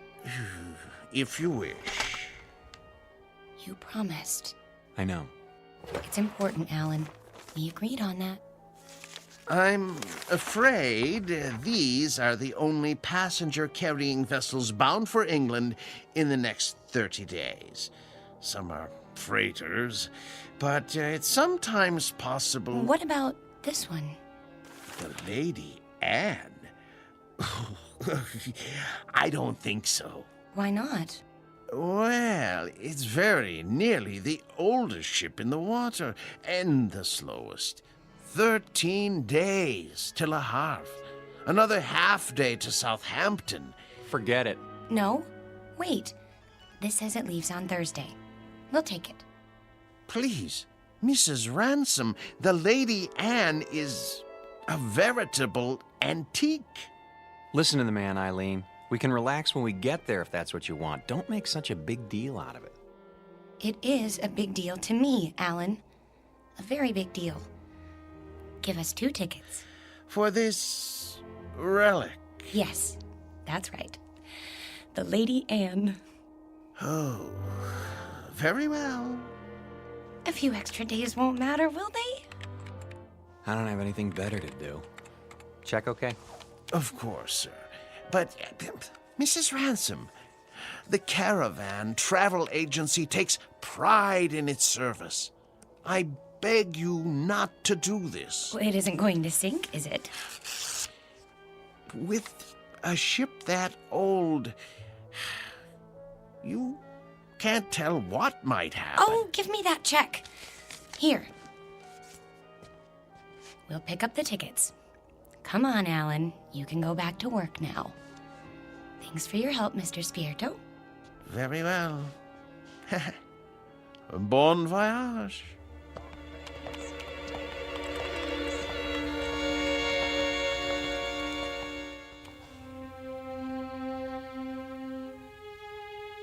Portrait of a honeymoon couple about to embark on a journey.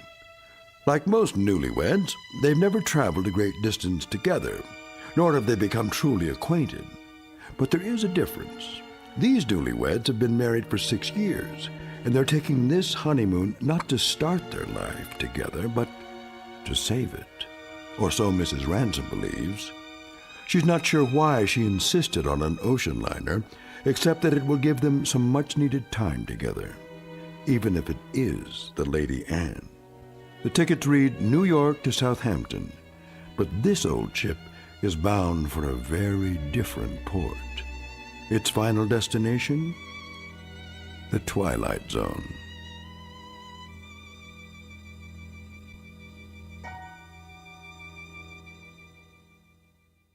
And now, The Twilight Zone and our story, Passage on the Lady Anne, starring Martin Jarvis and Rosalind Ayres with Stacy Keach as your narrator.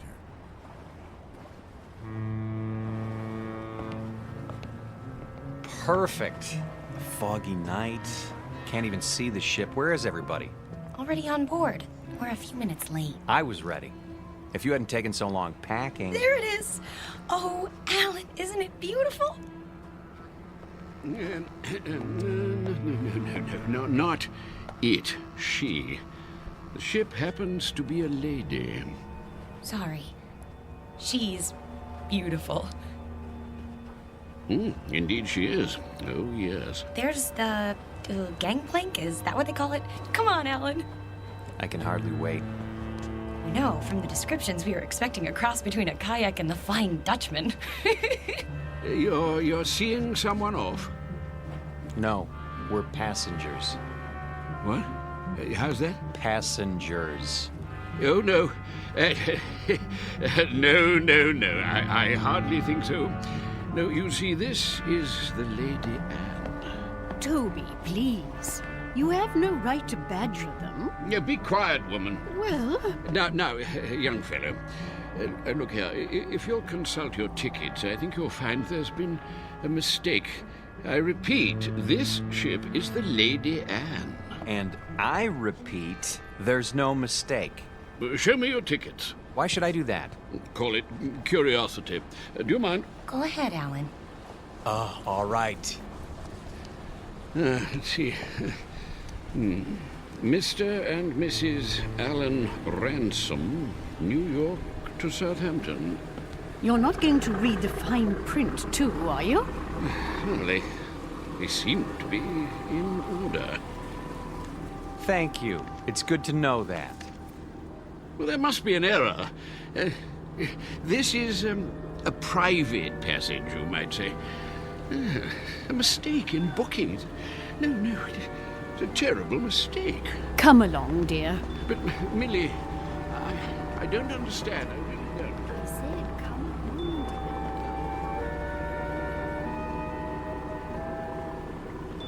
Well, I guess that's how the British say welcome aboard. Oh, don't get your back up. You'll be twice as cranky when you're his age. Bet we can beat him up the ramp. Not too late to turn back, you know? I mean, think of being cooped up with me for 14 days. I made a promise and I'm going to keep it. Isn't that good enough? Sure. Not very steady. Really gives you confidence, doesn't it? At least try to enjoy this. One moment, please. Your names? Ransom? Yes, I see it on the list. Do you want to see our tickets, too? Everything seems to be in order, sir. Stateroom 24, down that flight of stairs. Thank you.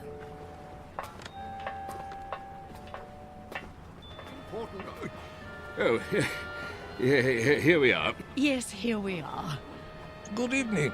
I say, you're not going to let them do this, are you? I'm afraid it's out of my hands. Out of your hands? Well, we'll see about that.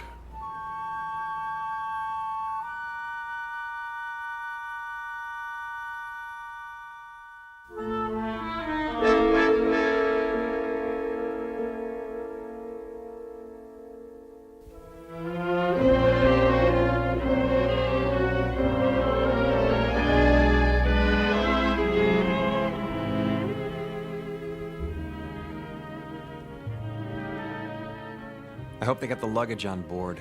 It'll be waiting in our room. You'll see. It better be. We're due to take off in 10 minutes. Take off? Sail.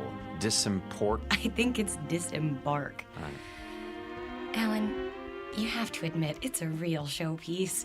Did you notice this carpeting? And the oil paintings? And brass everywhere. Great, where's the bar? I could use a drink. Number 24. This is it. What in the... Alan, look! It's like an old-fashioned drawing room with a tapestry and gold everything. Pigeon's blood vases. I don't believe it. Are those plaster cupids on the ceiling? Oh, it's marvelous! And the canopy bed. Shaped like a swan. It's got a goose feather mattress. Oh, Alan, isn't this fabulous? It's probably the most ridiculous room in the entire world. You realize that? Probably? It is! And you actually like it. Don't you? Look at this chest. It must be 100 years old. A bowl of fresh flowers on top.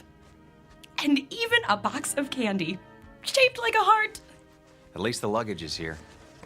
No kidding. You think we can take it for 2 weeks? I mean, with all this... There's the whistle. Come on, let's go up on deck. Why? Why? That's what you do. Haven't you seen any movies? Hurry.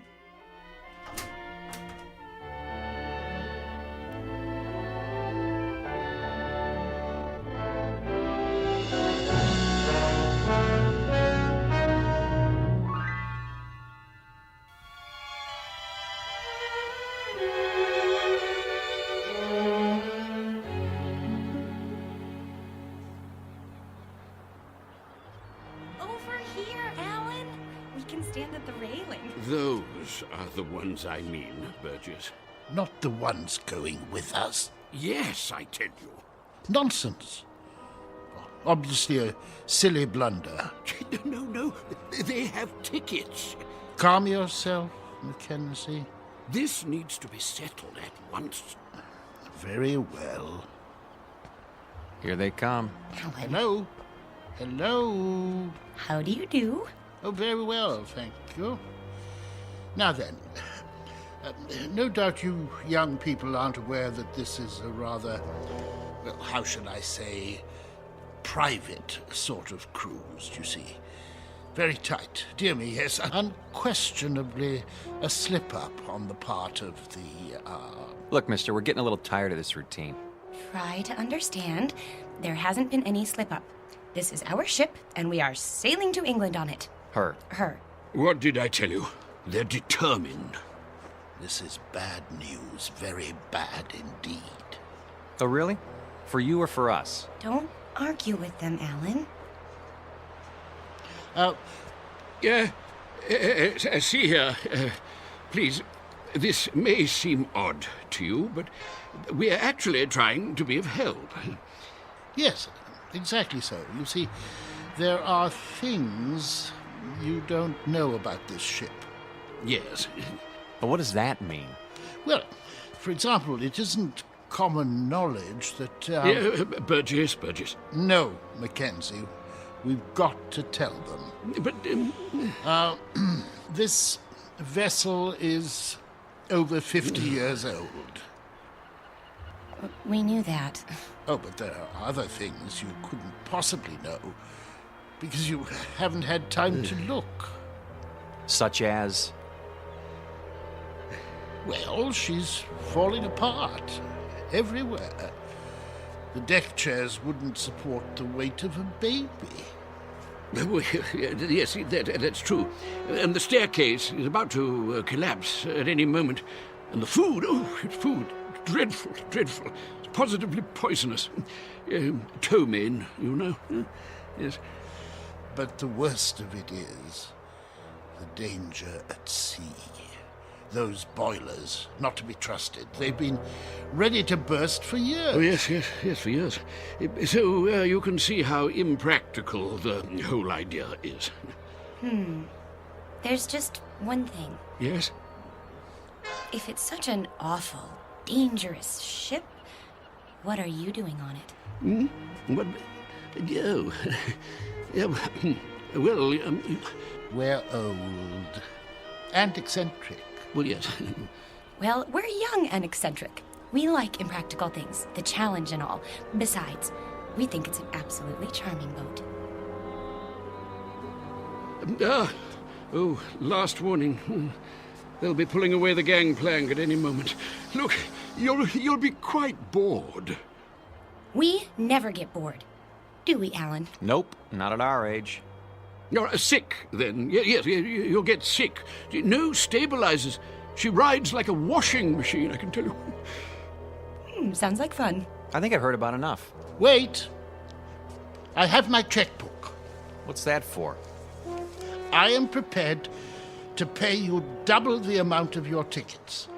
This is ridiculous. No, I want to hear it. Pay us to do what? If you will abandon your plans, I'm sure you'll find another booking, something more suitable. That's a very generous offer. Yes, very much more suitable. Alan, you're not considering it, are you? Well, what do you say? Not a chance. Triple the amount, then. Yes, triple. No. Very well. I am forced to extremes. Sir, madam, if you will leave the Lady Anne at once, I will give you the equivalent of, let me see, 50,000 American dollars. 50,000 American dollars, yes, which I will match. Well, I haven't got it all on me, but Making it a total of 100,000. Yes, 100,000, well. You're talking my language now, gentlemen. Alan! Let's say pounds sterling, shall we? In pounds? Or better yet, an even $250,000 U.S. currency will be fine. No, that amount is completely unreasonable. I'm sorry. No. In that case... But... Sorry. Let's go, honey. You must reconsider. You don't understand the implications. Look, fella. Ever since we picked this tub, people have been doing their best to discourage us. I don't know why, and I don't care. But if you're worried about brash Americans crashing your cozy little tea party... No, it isn't that at all. Forget it. From now on, Leave us alone. I'm proud of you. Thought I'd take the money, didn't you? Well, for a minute there, I didn't know. Oh, look! We're moving! Off to a great start. I could use that drink now. Me too.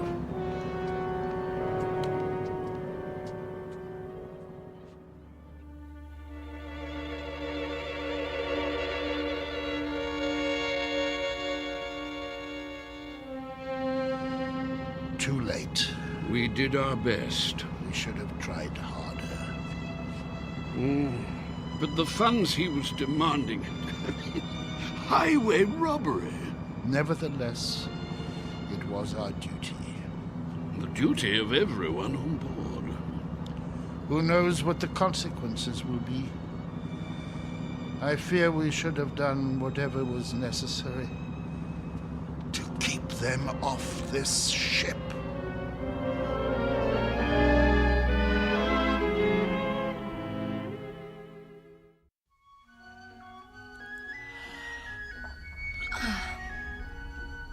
Alan? Yes? You're already dressed. Why are you up so early? It's almost 11.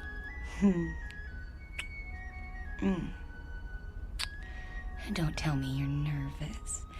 We're not going to let two cranky old men spoil our second honeymoon, are we? A lot more than 2. Better get dressed. Fire drill's in 15 minutes. What?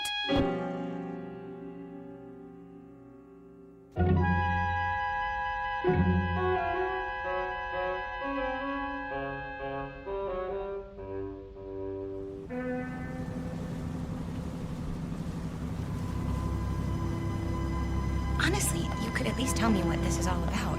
You act as if we're going to an execution. There. See for yourself. Look at all of them. And all wearing their life preservers.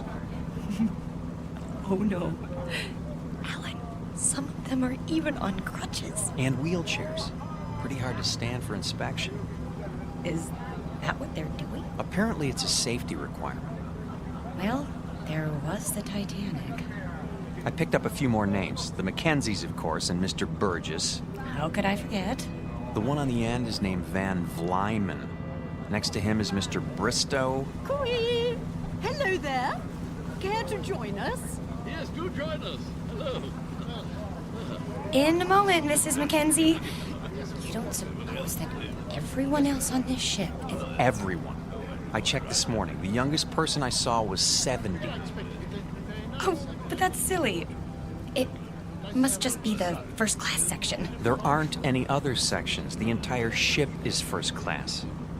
You mean they're all? Show some respect. This group alone represents several thousand years. All for fire drill practice. Remember, Eileen, getting there is half the fun. Chin up. Your life jackets. Oh, thank you. Now then, as soon as you're all ready... I think the straps go over your shoulders. Like this? That doesn't look right. Psst. Do you need help, dear? Good morning, Mrs. Mackenzie. As a matter of fact... You should put your arms through the hole. No. Let them learn for themselves, dear. I was just trying to make it easier. See you later, then. Yes. Do the best you can. We look like a couple of clowns at a funeral. Now then, in the event the balloon should go up, the alarm will sound. Proceed to the Imperial deck in a calm, orderly fashion and await further instructions. The groups will be divided in the following manner. Group A, Mr. and Mrs. Huntley Small, Mr. and Mrs. Mackenzie, and Mrs. Scott Aylesbury.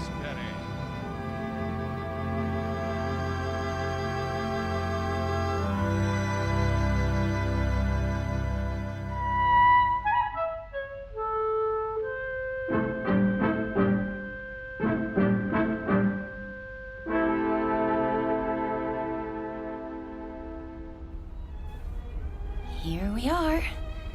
The Imperial Lounge. Looks like we're in time for the noon orgy. Alan, I think it's elegant.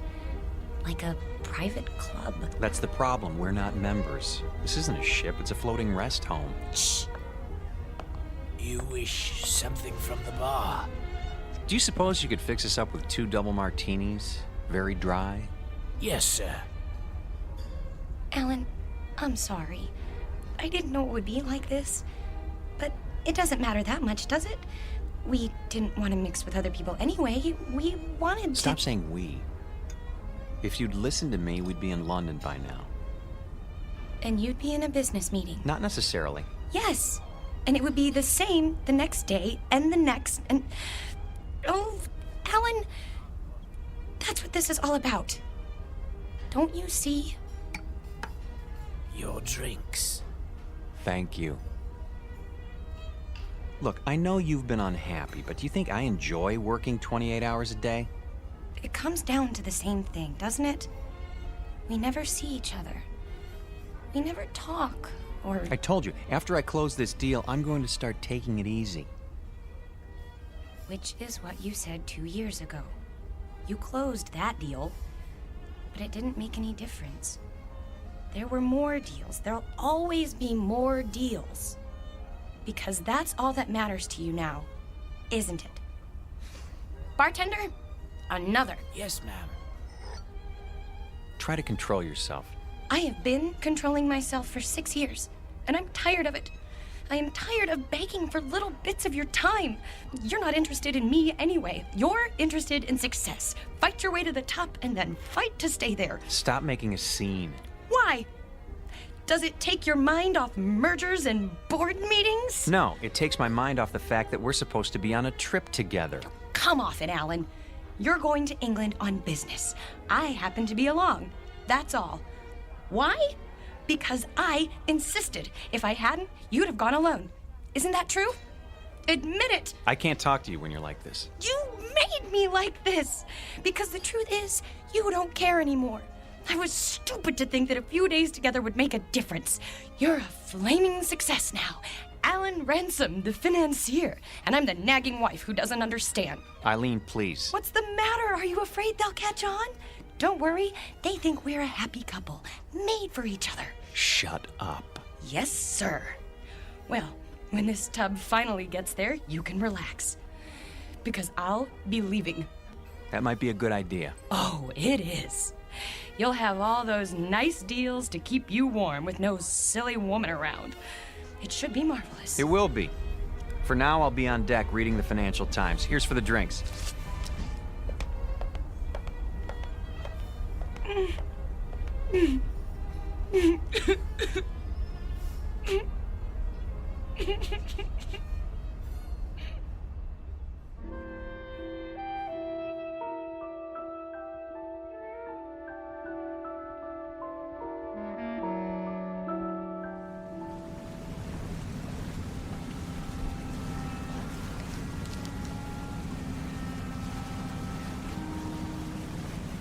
I say, you two, excuse us.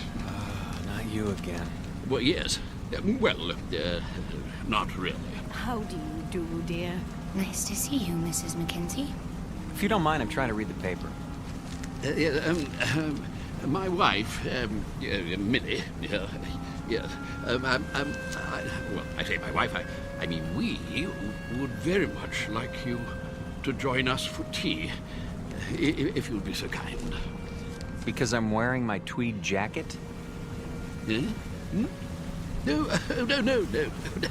Tweed jacket, I see. That's a very, I see, we're very British. No, we simply want to chat. Is it a date, then? We'd be delighted. In about an hour? Yes, in the Imperial Lounge. We'll see you there. And thank you. Not at all. An hour, then. Jolly good. Looking forward. Why did you do that? Because you and I don't have anything more to say to each other. You know it's true. We're finished.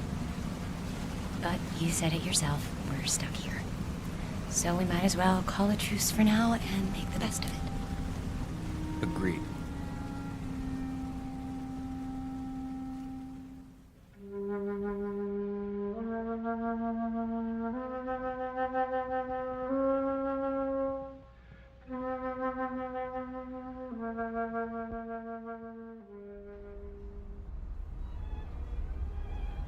Hello.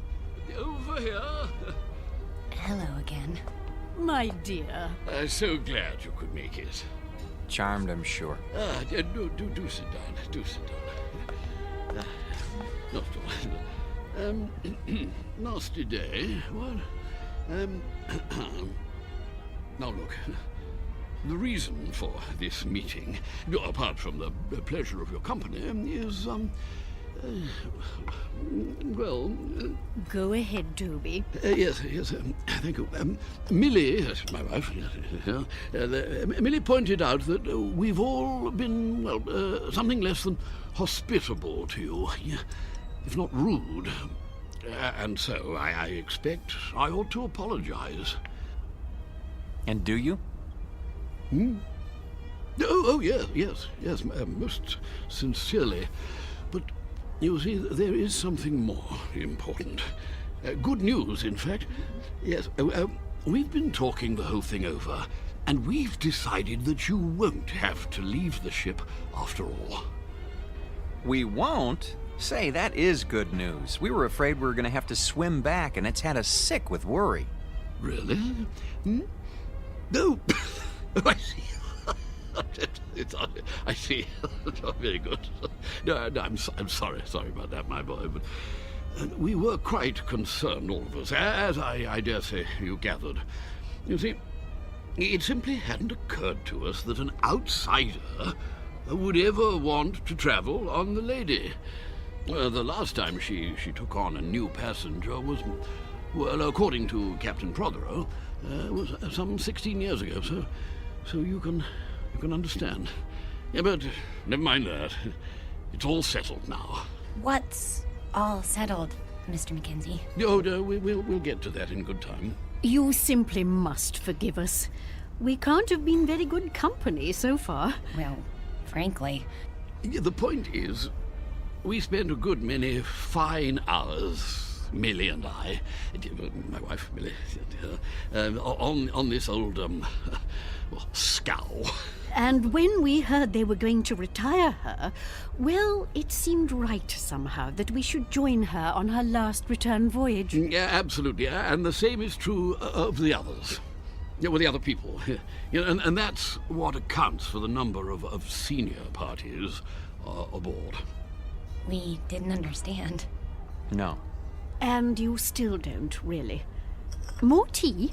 It's quite bracing. Yeah, there you go. Yes, one thing that hasn't changed. Yes, tea is still the best in the world. What about the others, Mr. Mackenzie? What are the others? Oh, yeah, yes, like us, as I said. Sentiment, you know. Of course they know, Toby. Why else would they have chosen the Lady Anne? Yes, that's true. Our story isn't so different, I guess. My husband and I had never really been alone in 6 years. Excuse me. I'm going to get us a drink. Scotch all around? Oh, yeah, well, splendid. Thank you. He's embarrassed, isn't he? I seem to be doing that to him all the time now. You were saying the two of you hadn't been alone? Well, he's a busy man. You get wrapped up in things if you want to be the best, and I don't know. When I heard he was going on a business trip to England, I made him promise to take me. But that doesn't explain the Lady Anne. No. No, I suppose it doesn't. Mostly it was the time. More days together. And, well, it just seemed kind of special. Oh, my dear, the Lady Anne is special. Very special. More special, I should say, than either you or your husband could imagine. You see, This is the ship Toby and I sailed on when we were married, which would be 53 years ago. 52. Yeah, she was a splendid thing then. Yeah, the ship, I mean. No, Toby, really? I thought you told us it was an old rust bucket. Not it. She, yes. Oh, I should have been struck down by lightning for such a fearful lie. Mrs. Ransom, mark this. The Lady Anne was the finest ship that ever crossed the sea. Queen of the fleet, she was. Oh, yes, indeed. Is, Mackenzie, is. No other ship can touch her. Quite right. Sit down, Burgess. This is an old companion of mine, Ian Burgess, Mrs. Ransom. Ah, yes. Congratulations. I don't follow. I hear there's been a decision made in your favor. Not now. Nonsense. Quite a relief, I must say. What is? Why, what else? My good lady, you are in luck. How so? Well, haven't you told them? It's about you and your husband. It seems you won't have to die after all. Oh, I'm so sorry.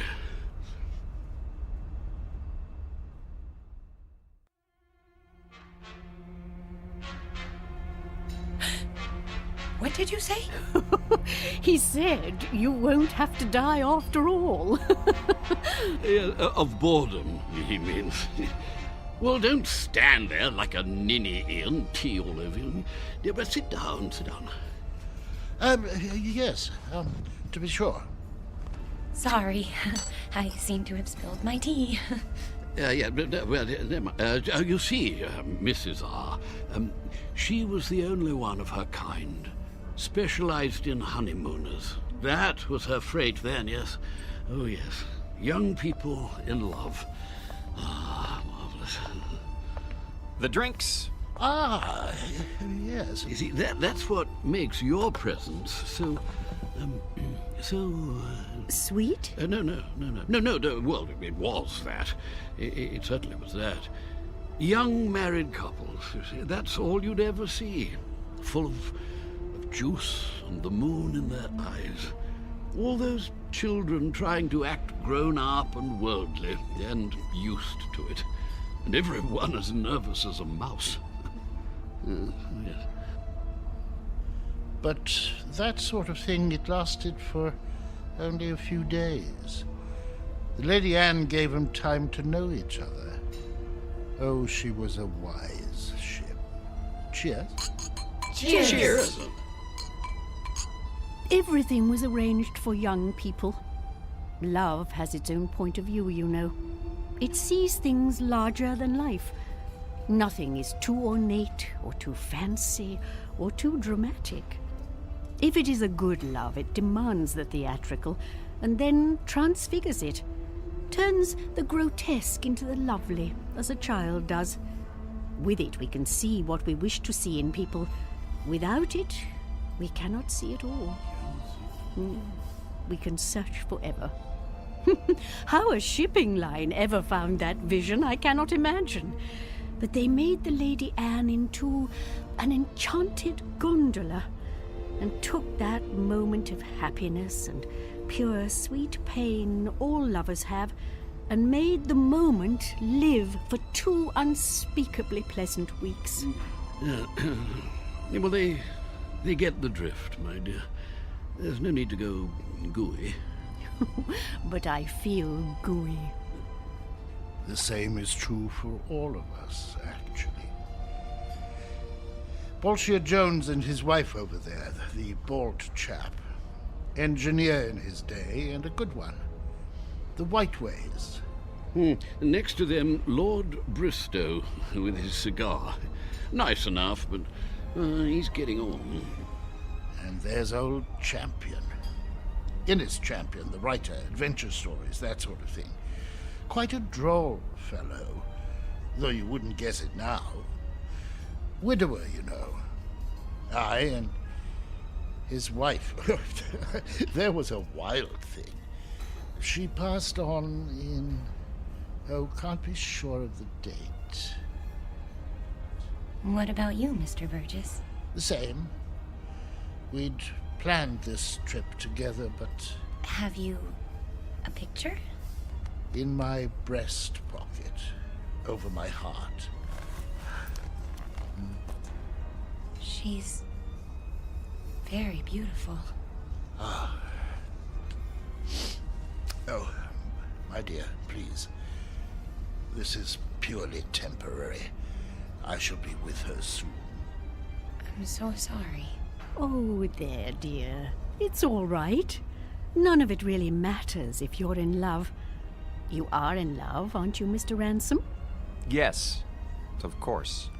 Well, that's the only thing that counts, you know. Everything else perishes. Now you've made her cry. Oh, perfectly all right. I cry all the time, don't I, Toby? All the time? Well, I don't. Why don't you two go out and get some fresh air? Do you good. Fog or no fog. That might be a good idea. Yes. We'll see you later. Of course you will.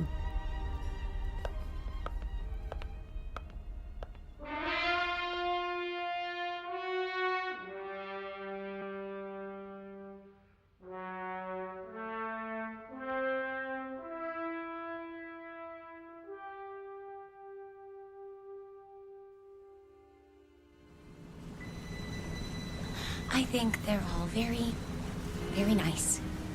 What is going on? The sun.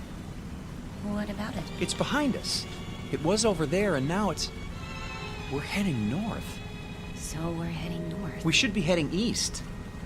Blame it on me. Everything else is my fault. Why not this? There you go. Starting again. I don't know what I'm doing here. Look at them down there playing shuffleboard. Or sitting, wrapped up in their blankets. Really, Eileen, this whole idea was ridiculous. Eileen? Eileen, where are you? Eileen? Eileen!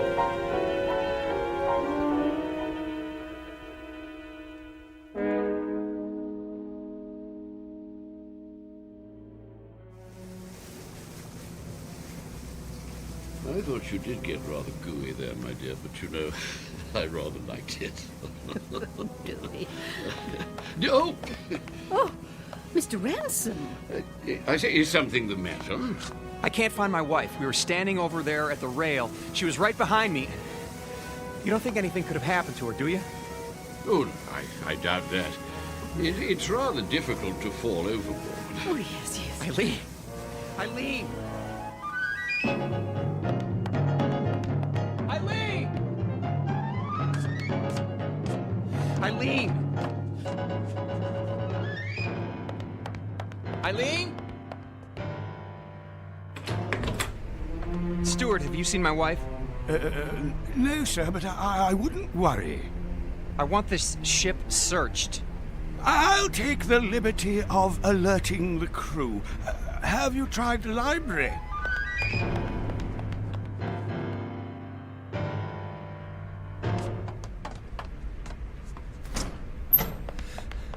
Eileen?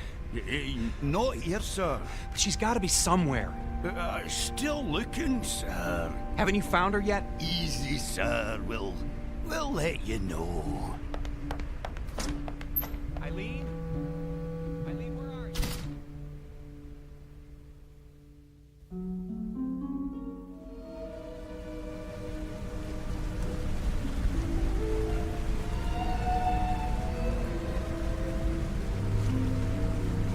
I say, not turned up yet? No, I searched everywhere. She'll turn up. Have a nip with me. Come on, boy. Let's go inside. Yeah, maybe she's inside. Come on. Let's go into the Imperial Lounge, what?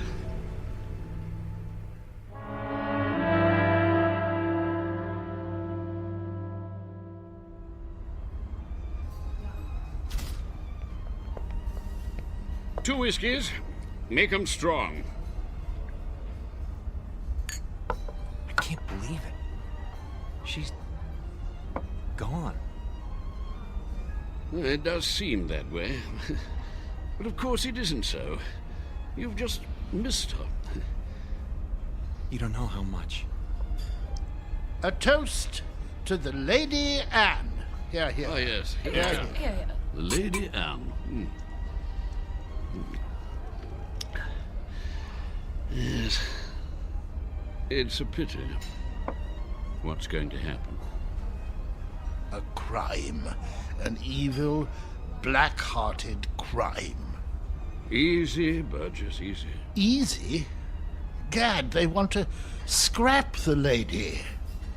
Outlived her usefulness? Nonsense. A little slow, perhaps. Speed. That's all that counts now. Why? What's the rush, eh, Ransom? I see your point. Freddie, another gin. That's the state of the world today. It's a plot, doubtless of communist origin. Who wound him up? Burgess, do sit down. Haven't you eyes, man? The Lady Anne was condemned because she represents a better way of life. She's grace and manners and tradition. She's the Empire. I say, somebody turn him off. Silence, Adicott.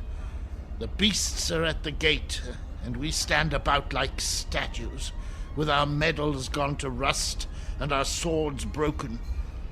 Soon they'll reach up their hairy hands and pull the Queen down from her throne. Scrap the lady? They'll scrap the world. Poor chap. He'll feel better later at the party. Another drink, Mr. Ransom. Mr. Ransom?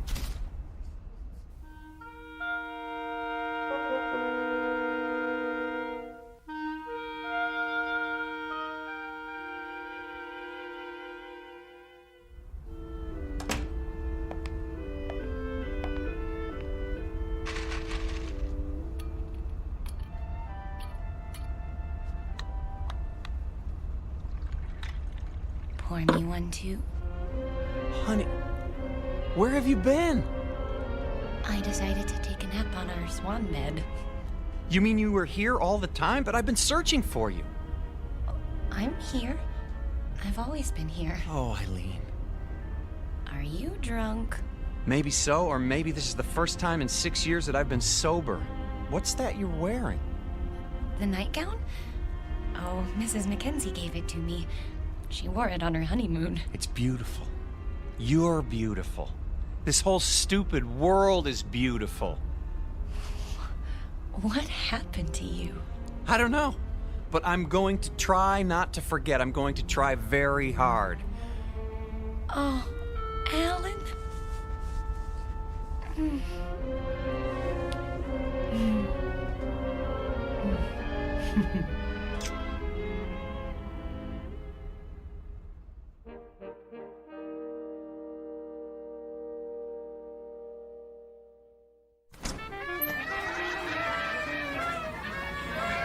Will you look at all this? Balloons, ribbons.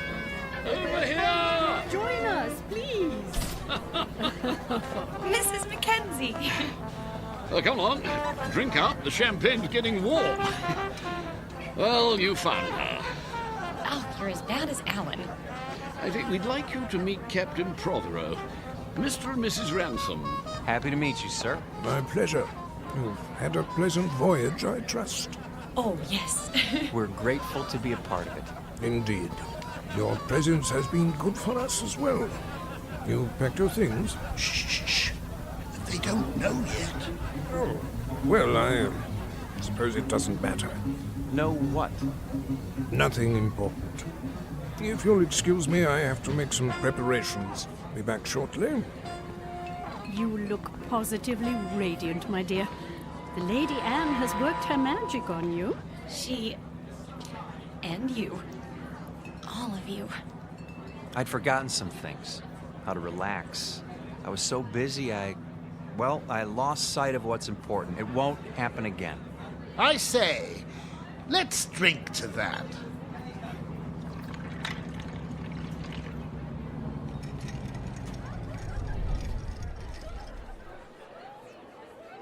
Have the engines stopped?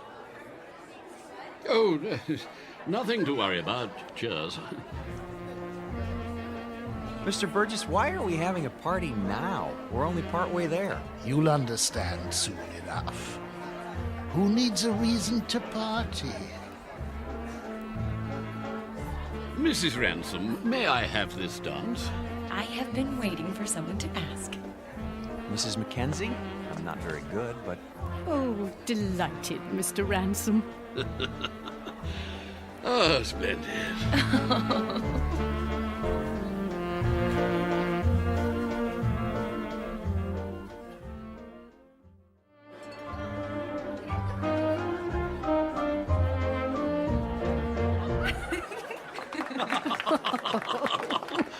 Oh, very nice. Well, I see they haven't gotten them fixed. What? The engines. The engines? Oh, there's nothing wrong with the engines. Ready now? Your luggage has been collected. Luggage? Really? Should have told them. Didn't want to spoil the party. Excuse me, but what are you talking about? Why should our luggage be moved? Because, my friends, we're putting you off the ship. You're what? Are we in trouble? No, nothing like that. They'll come to understand. Maybe so, but we don't understand now, and we're not going anywhere until we do. I'm afraid there isn't any choice. Follow me, please. Alan? Is this some kind of gag? You don't just put passengers off a ship in mid-ocean. Steward! Captain! Draw your pistol. Yes, sir. You're kidding, aren't you? If you'll do as the captain says. This way. I tell you what, we'll all go. Alan, what's going on?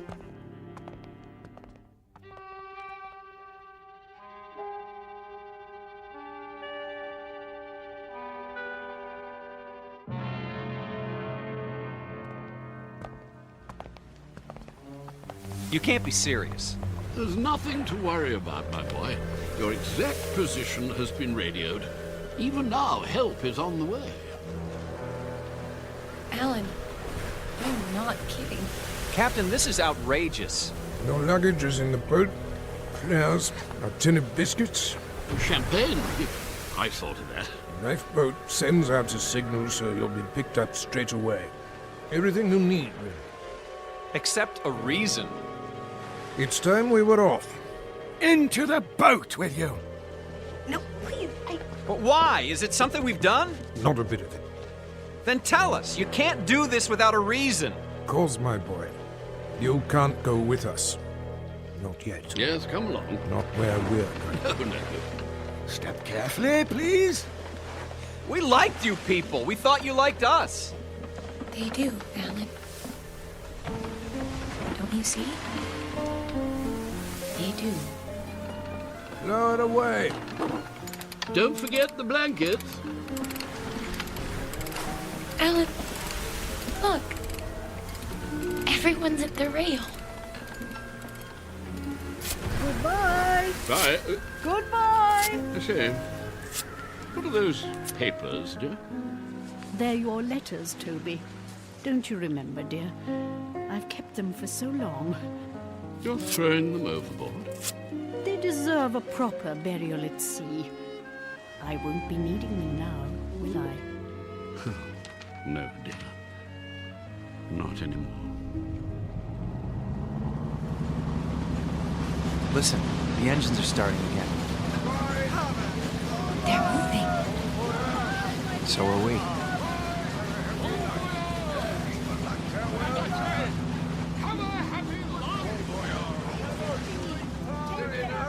We will. I promise you.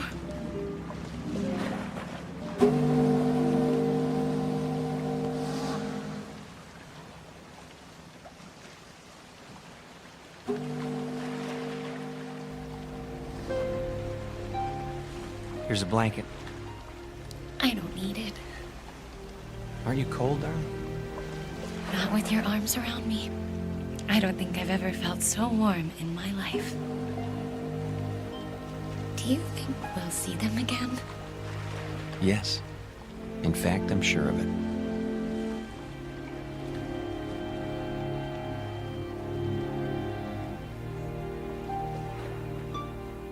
Lady Anne never reached port. The ransoms were picked up by a cutter a few hours later, just as the captain promised. They searched the newspapers but found no mention of the Lady Anne.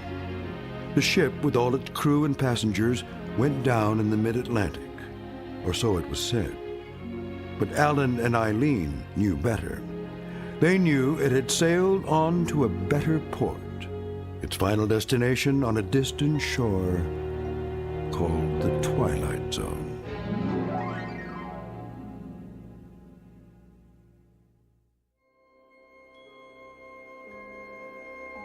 Hi, this is Carl Amari, producer of the Twilight Zone Radio Dramas. I'd like to take a moment to tell you about our official website at twilightzoneradio.com, where you'll get the latest news and information on these Twilight Zone Radio dramas. Plus, at twilightzoneradio.com, you can digitally download 3 free episodes or any of our episodes for only $1.95 each. In this age of ever-changing technology, we've decided to make these episodes instantly available to you by making the Twilight Zone Radio Dramas a digital download-only series. This means that this series will no longer be offered on CD. The CD collections at our website are now being offered, while supplies last, at buy one, get one free. So be sure to get your favorites before they're sold out. Be sure to visit us often, and I'll see you in the zone.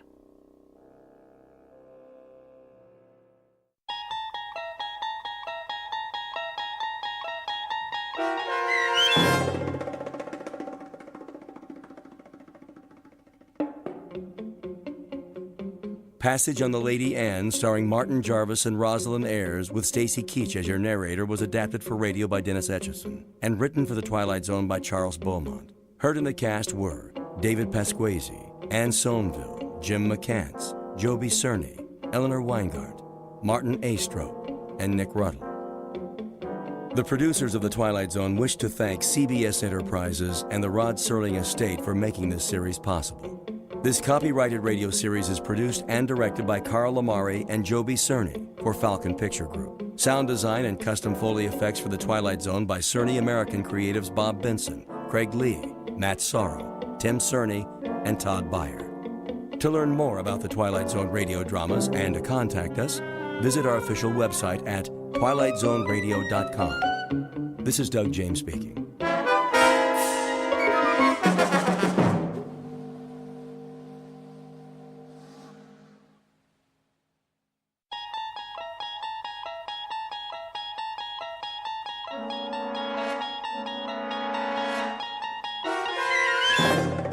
You're traveling through another dimension.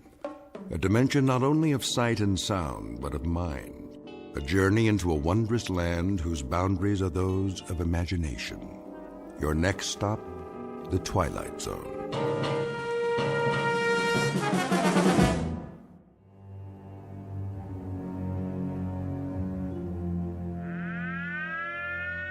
This is the Emergency Broadcast Network.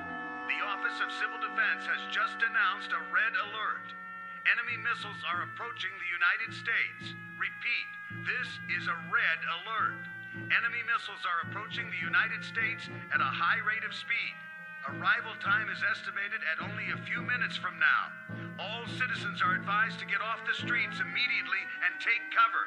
This is not a test. Repeat, this is not a test. The first missiles have just hit. Are we still on the air? How long do we have? Good Lord! It's actually happening. This is real, folks. This is not a test. This is real. How's that, Mr. Radin?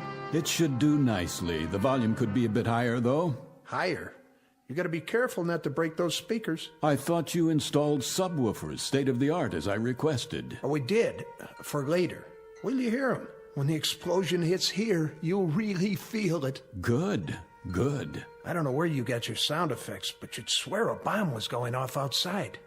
I mean a big bomb. That's precisely what I want. I got the other TV hooked up, sir, at the end of the hall, like you said. Let me see. Here's the remote control.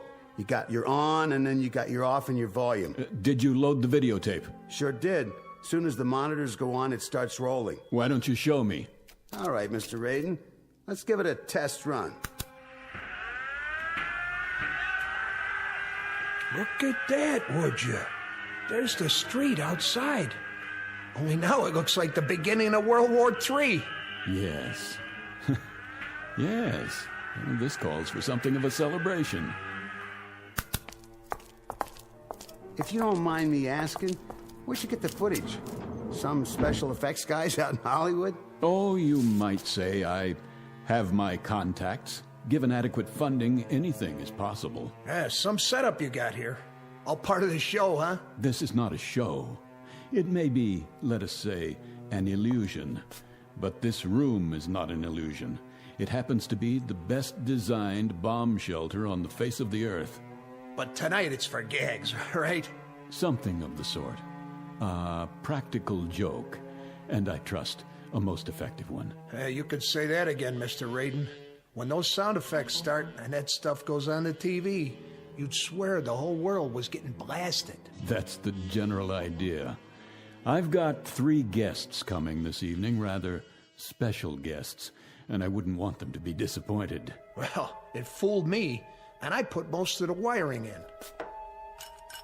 A drink before you go, gentlemen? To a job well done? No thanks. It's getting pretty late. Are these friends of yours? How's that? You're doing all this to fool 3 of your friends. They must be, they must be real, like, special friends. Oh, they are. They are indeed very special friends. This, in a sense, is the moment a man lives his entire life for. Yeah, I bet. That about it, Mr. Raiden? Yes, I'd say that just about does it. Well, we gotta go. So long, Mr. Raiden. Good luck on your party. Party? Yes, you might call it the best party ever. Bye, Mr. Raiden.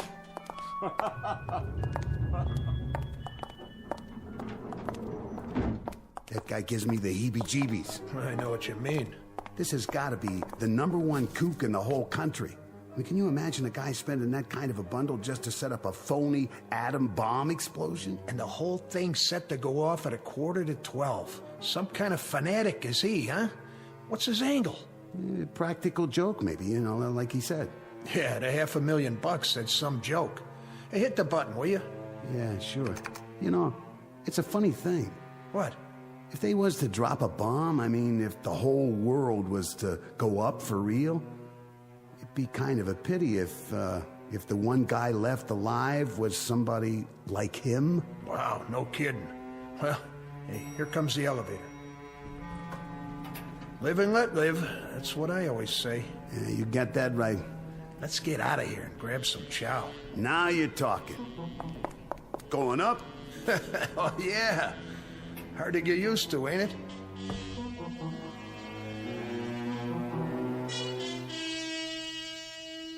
This is the basement of a fashionable midtown skyscraper and office building. It's owned and occupied by one Paul Raiden, whom you've just met. Mr. Raiden is rich, eccentric, and single-minded. How rich, we can already surmise. How eccentric and single-minded, we shall see in a moment. Because you have just been invited to a very special party, catered and conducted exclusively for residents of the Twilight Zone. And now, The Twilight Zone and our story, One More Pallbearer, starring Chelsea Ross, with Stacy Keach as your narrator.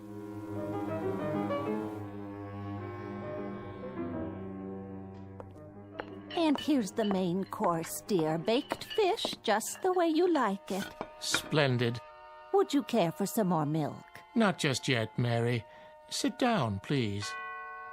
Oh, who could that be? I'll get it. No, you won't. I hope it's not one of the parishioners. Wait here. But you've been on your feet all day.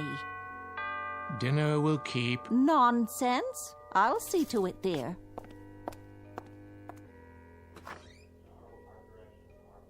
Oh, yes, I'll tell him at once. Who is it? The most peculiar man. What did he want? I'm not sure, but there's a limousine waiting at the curb. He said something about a matter of life and death.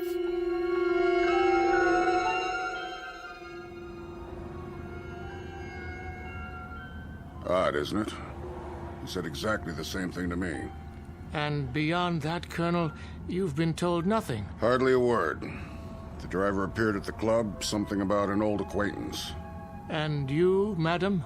I'm as much in the dark as you are. I was busy grading papers when that very strange man in the front seat came to my door. It sounded terribly urgent. I'll have a word with him. Driver! Yes, sir. Where, may I ask, are you taking us? Be there soon, sir. Yes, but where? Who do you work for? My employer wishes to remain anonymous. Well, isn't this mysterious? Like an Agatha Christie novel. But surely you can tell us if there's a life in the balance. Here we are. Where the devil? A very nice part of town by the looks of it. Please exit from the right of the vehicle. See here, if this is some sort of joke. I assure you, sir, it's no joke. Yet you can't even tell me who gave you your orders. It is an impressive building. You may use the private elevator. I know this building. That fountain. Elevator? To what floor? This one has only one button, and it says down. I'll enter the code for you. Well, if it doesn't go up, then it must go the other way, of course. This is outrageous. I demand that you return me to the officers' club at once. Driver? Driver! It appears that we've been left to our own devices. It was ever thus. After you, madam.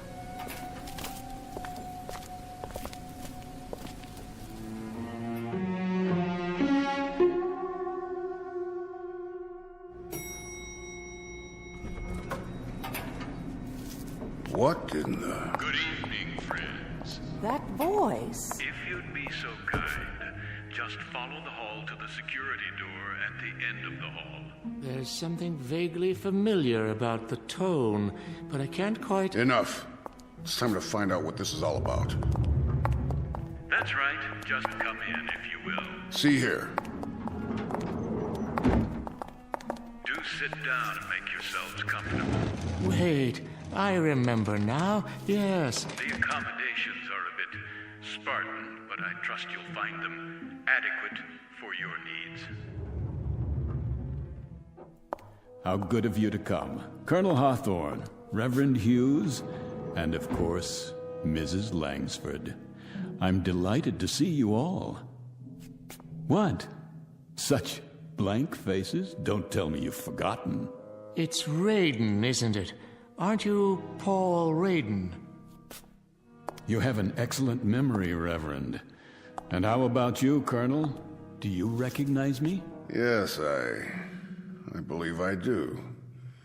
You served with me once, didn't you? I did indeed. A second lieutenant. Yes. In an infantry regiment under your command. I recall it vaguely, and I seem to recall something else, too. It's not surprising that it doesn't come flooding back. After all, you had a few thousand men under you, a few thousand cogs in the great military machine. I was only one of those cogs. But then again, you didn't court-martial all of them, did you? That distinction you reserved for me alone. Oh, yes, I do recall now. You refused to lead an assault on a hill. Did I? Refused in the face of a direct order. The delay cost us a company of men. That was your contention at the court-martial board. It's what sealed my fate. I was dishonorably discharged, Colonel. Stripped of rank and booted out. How fortunate for you. Fortunate, you say? Were I permitted to dictate the sentence, I would have had you shot. Of this I have no doubt. No doubt at all. But what kind of host am I? Oh, for pity's sake, Paul. I must apologize. There's a lady present. Please forgive me for not addressing you first, Mrs. Langsford. Do you recall who I am? Of course I do. I taught you in high school. Well done. I don't forget my students. Oh, now and then I find that they get jumbled together. Of course. But if I prod my memory a bit, I'm able to connect names with faces. And in your case, with character. I made an impression on you, did I? That's understandable. Because you flunked me, Mrs. Langsford. I certainly did. You dressed me down in front of an entire class, called me names, humiliated me. And quite deservedly so. Ah, but that's neither here nor there. I invited you here this evening for another purpose than to dredge up old animosities. Invited?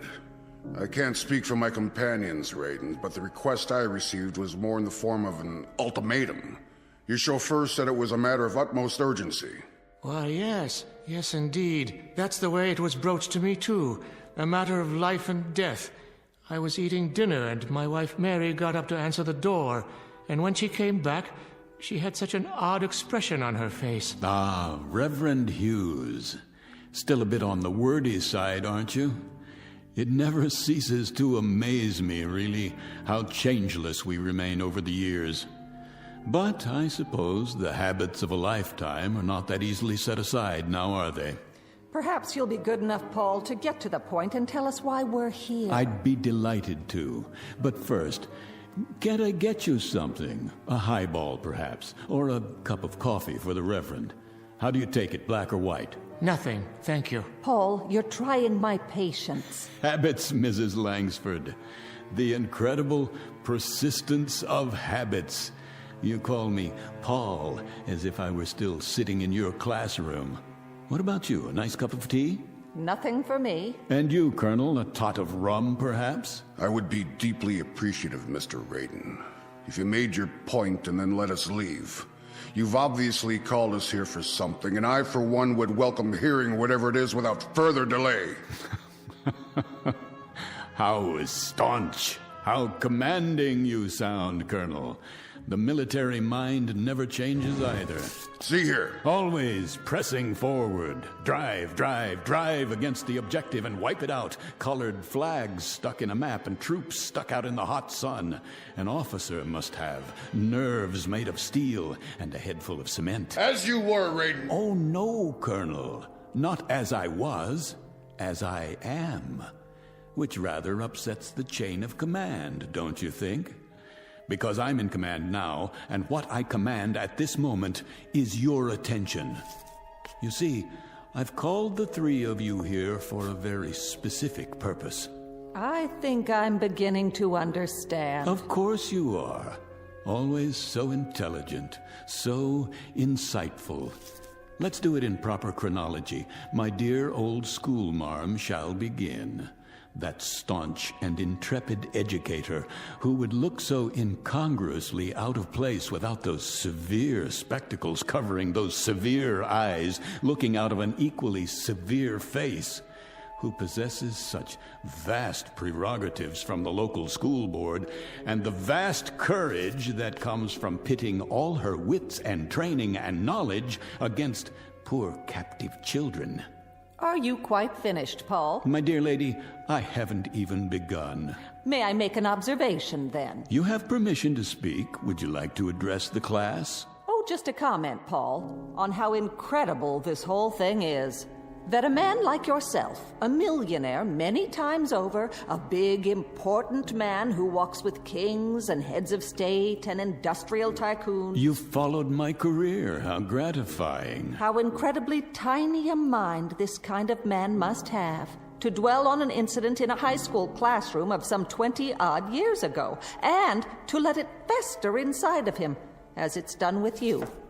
I've never liked humiliation, Mrs. Langsford, whether it occurred 20 years ago or in the past 10 minutes. Humiliation? All right, Paul, let's talk of humiliation. Let's talk of your humiliation. Mr. Raiden was caught cheating during an examination, caught red-handed. Oh, not a federal crime, of course, but perhaps just a bit commentative on the nature of the person. And when accused of the act, he tried to plant his crib sheet on an innocent student. How right you are, Mr. Raiden, that I stood you up on your feet and in front of the entire class I told you what you were. But no room, then, was there, Mrs. Langsford, for just a moment of compassion? An iota of sympathy for a frightened and desperate boy? Oh, Mr. Raiden, I've dealt with frightened and desperate children all my life. And it might surprise you to know that I've given them more sympathy and compassion than learning. But neither sympathy nor compassion can be handed out wholesale like cheap bubblegum. The recipient must be worthy of them, and you never were. You were a devious, dishonest troublemaker. And for all your millions, my guess is that you are still devious, you are still dishonest, and I have no doubt that even now you're a troublemaker. You haven't changed either, Mrs. Langsford. Mr. Raiden, after so many years, what can be gained by... A great deal can be gained, Reverend. A great deal. But surely... You can go to the devil, Reverend. Raiden! You too, Colonel. And that's not a figure of speech. Tonight, my friends, just a few short minutes from now, you all most assuredly can and will go to the devil.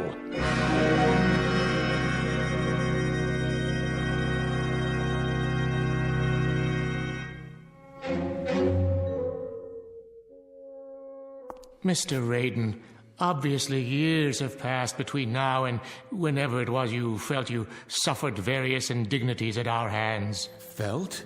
How conveniently you forget the extent of my suffering.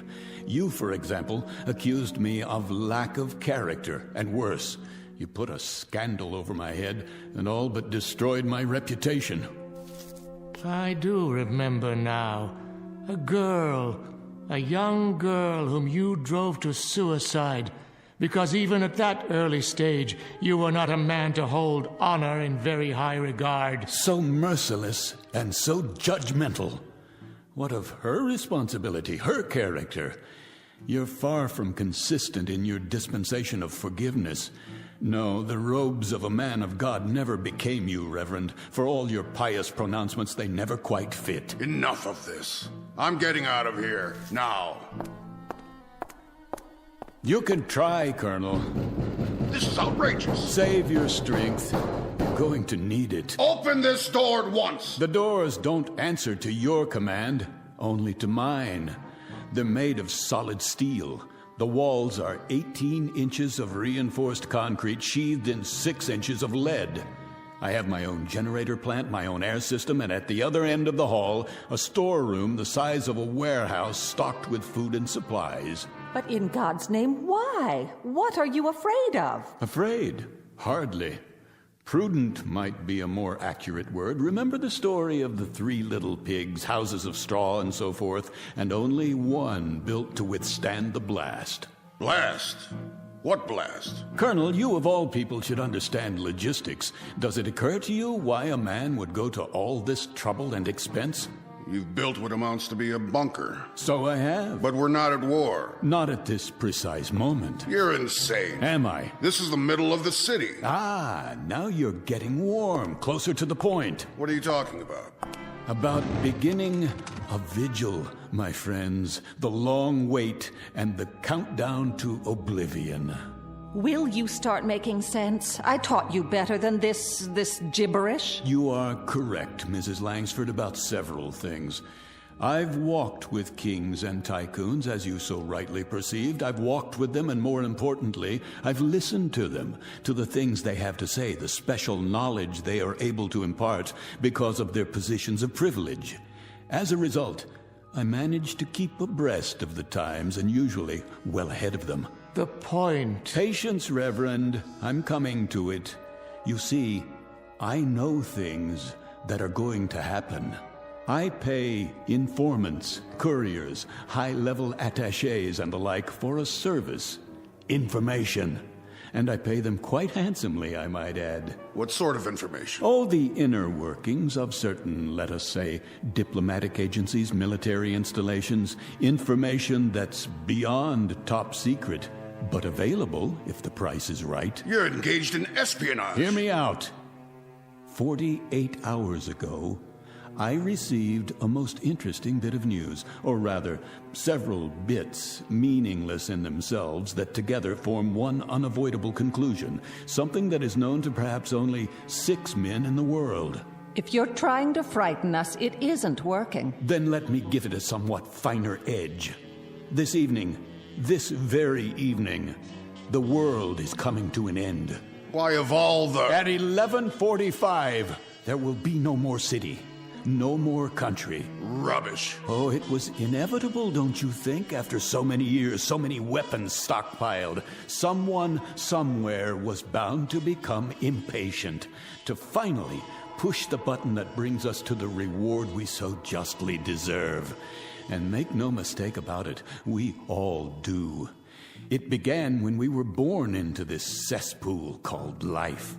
The original fall from grace, from which there is no escape. The earth is an empty graveyard waiting to be filled, and tonight it will be. What a cynical, depraved view of humanity. By 30 minutes after midnight, there will be no more humanity.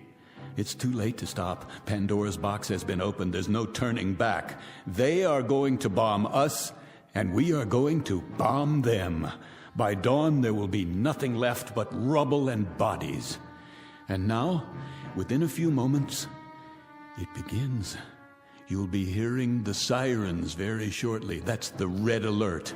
It means their missiles are on the way. Ours will follow soon after with proper military efficiency. And you are to survive, Mr. Raiden. Is that the idea? I am to survive, as long as I stay here 300 feet under the ground. Already buried, one might say. How about you, Reverend Hughes? Or the rest of you? Would you care to survive too? Or shall I be the only pallbearer? What? It can't be. Don't panic. This whole thing may be a hoax. Please remain seated. If you require proof, I'll turn on the radio. This is the Emergency Broadcast Network. The Office of Civil Defense has just announced a red alert. Enemy missiles are approaching the United States. Repeat, this is a red alert. Enemy missiles are approaching the United States at a high rate of speed. Arrival time is estimated at only a few minutes from now.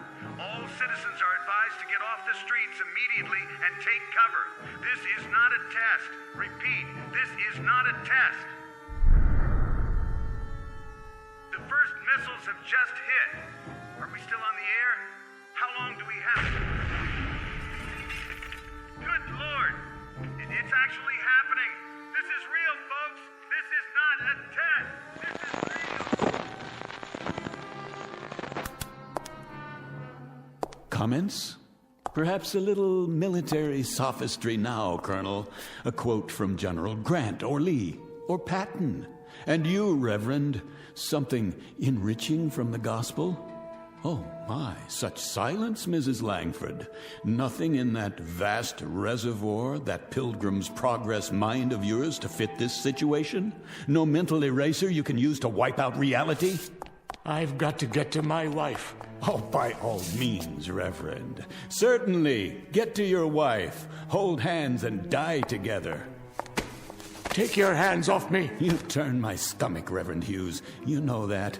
Find your wife. I intend to. That's not what's on your mind. What's on your mind is what's on the Colonel's mind and the school marms over there. Your precious hide, your sanctified flesh. That's what preoccupies you at this moment. Let go of me, Mr. Raiden. If I'm to die tonight, I want to be with someone I love. Very theatrical, Reverend Hughes, but far more burlesque, I'm afraid, than legitimate theater. Kindly have the decency. Why don't you have the decency, Reverend, to depart this earth with just a fragment of the truth in your mouth? What truth? Tell me to my face that you are so scared, so miserably frightened, that you'd sell your wife by the pound if it meant your survival. Admit it. If those were the last words I ever spoke, Mr. Raiden, they would also stand as the worst falsehood I ever uttered while living. Why am I not convinced? Will you open the door, Mr. Raiden? Will you let me leave now? Take a look at the monitor first. You might want to consider what awaits you outside before you open that door. How did you know, Raiden? How could you possibly have known exactly when? What difference does it make? If we leave now, we might make it back to our homes. Highly unlikely at this point, but I suppose hope springs eternal. Oh, of course, Mrs. Langsford, back home to your aging sister, no doubt. And you, Colonel, back to the club so you could die with your cronies amid all your medals and memorabilia. Whatever we do, it's none of your concern. My dear friends, shall we drop the pretense now, this instant? Shall we all of us now dare to speak the truth? I told you how this room was constructed, steel, concrete, and lead. It is the only place where you can survive. Now, what is all this nonsense about going back to your homes? You mean to say you'd walk out of here to certain death, when by simply staying where you are, you're assured that you'll live? Are we to understand, Mr. Raiden, that you will permit us this luxury? That you will allow us to stay in your fortress? Oh, indeed. Indeed, Colonel. As a matter of fact, it's precisely why I asked you all to come. Each of you, in your own way, tried to destroy me. But I will not repay the compliment in like kind. That is to say, I won't require an eye for an eye. Nothing quite as basic, as naked as that. Then I'd be interested, Mr. Raiden. What is your price? The Colonel would be interested. I should think so. And I presume the schoolmarm and the Reverend, too, would be interested. I submit, dear friends, that you're not just interested. It's the only single thing on God's earth that has any meaning left. How much will Raiden charge so you can stay here in safety? All right, my friends, here's the all-important price tag. The fiddler has played, and here comes the bill for the music. But be sure to listen carefully, because time is very rapidly running out.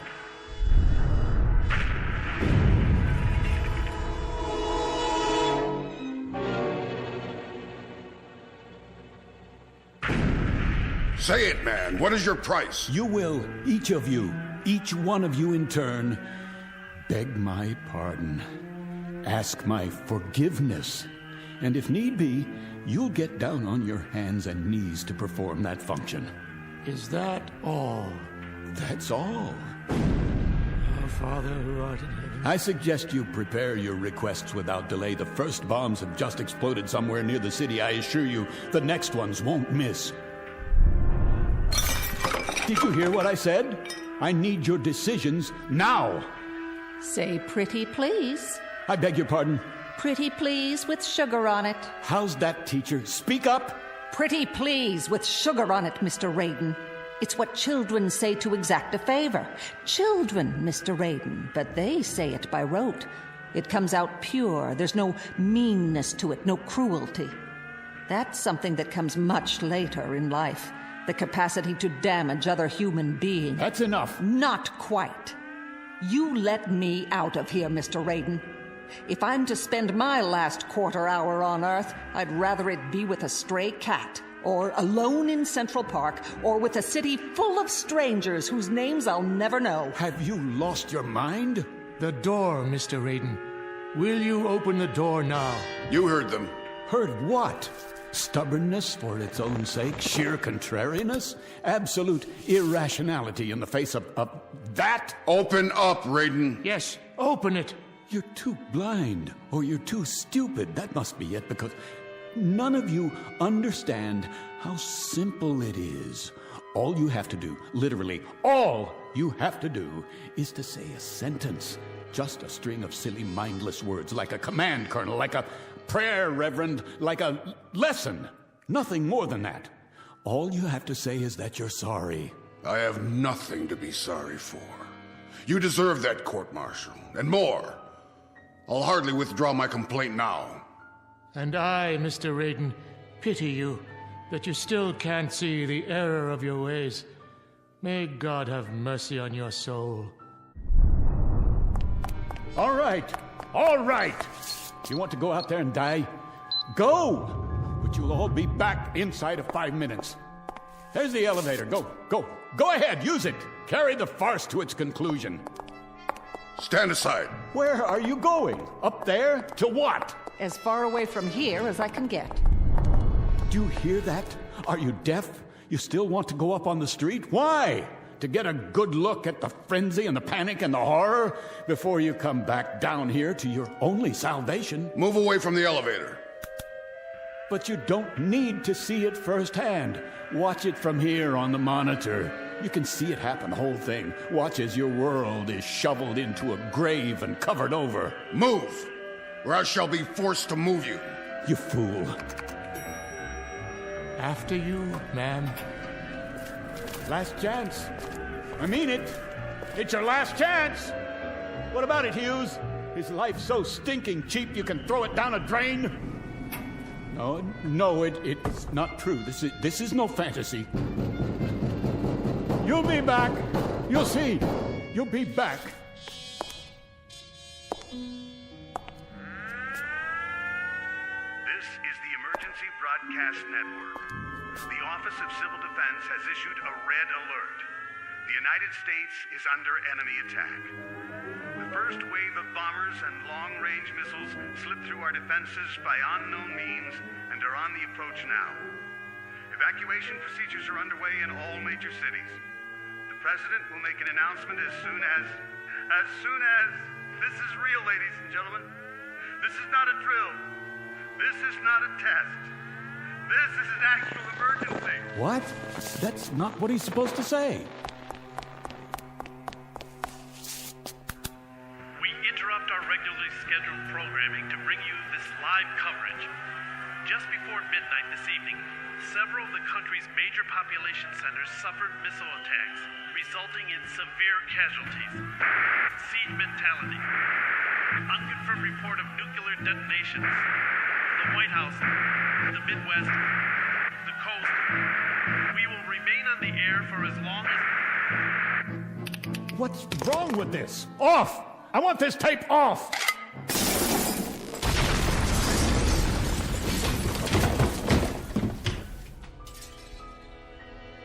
That's enough. That is quite enough.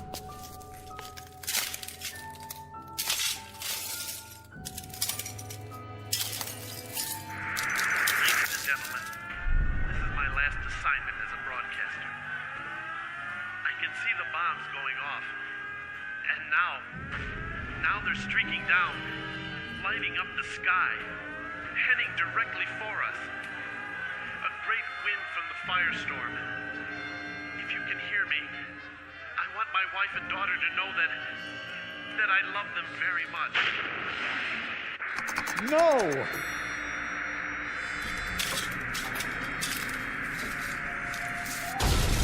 No!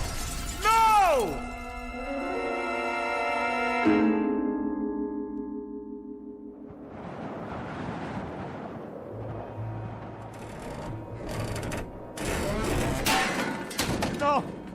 No, please. I didn't mean for it to actually happen. There's nothing left. Nothing. The city is gone. Is there no one else alive? Somebody? Anybody?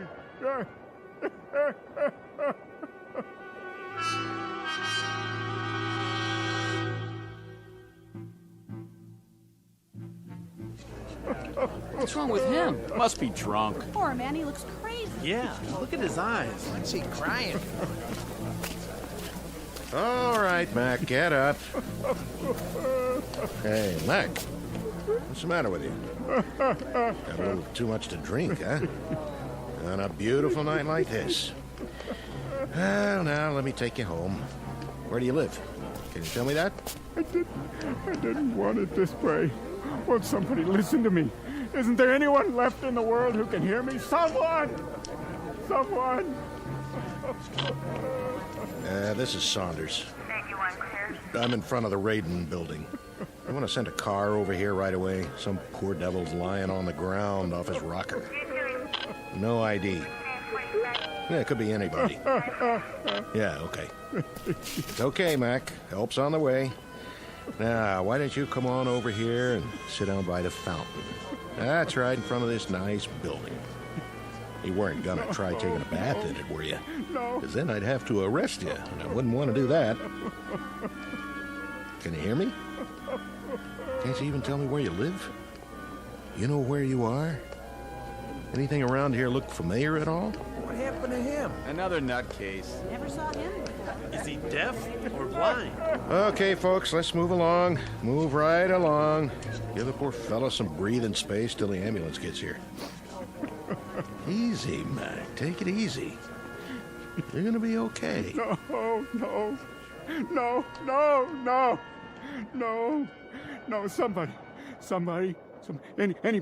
anybody. Is anybody left alive in all this rubble? Not another human being anywhere in all the world? Please. Oh, please, God, oh, please.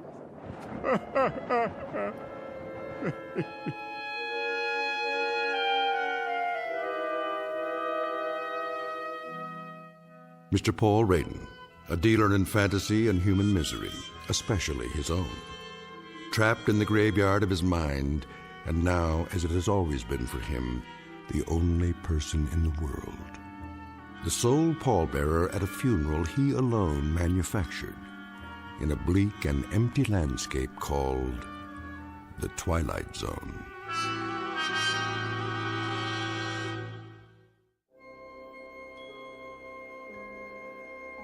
Hi, this is Carl Amari, producer of the Twilight Zone Radio Dramas. I'd like to take a moment to tell you about our official website at twilightzoneradio.com, where you'll get the latest news and information on these Twilight Zone Radio dramas. Plus, at twilightzoneradio.com, you can digitally download 3 free episodes or any of our episodes for only $1.95 each. In this age of ever-changing technology, we've decided to make these episodes instantly available to you by making the Twilight Zone Radio Dramas a digital download-only series. This means that this series will no longer be offered on CD. The CD collections at our website are now being offered while supplies last at buy one, get one free. So be sure to get your favorites before they're sold out. Be sure to visit us often, and I'll see you in the zone.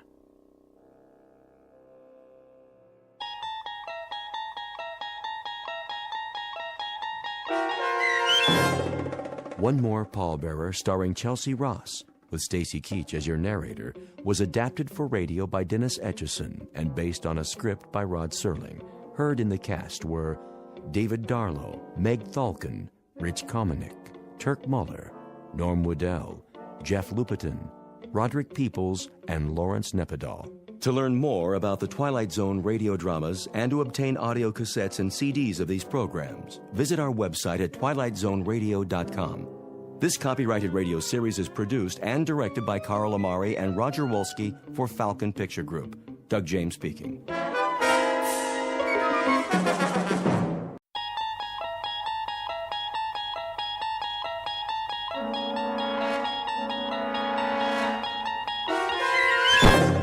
You're traveling through another dimension. A dimension not only of sight and sound, but of mind.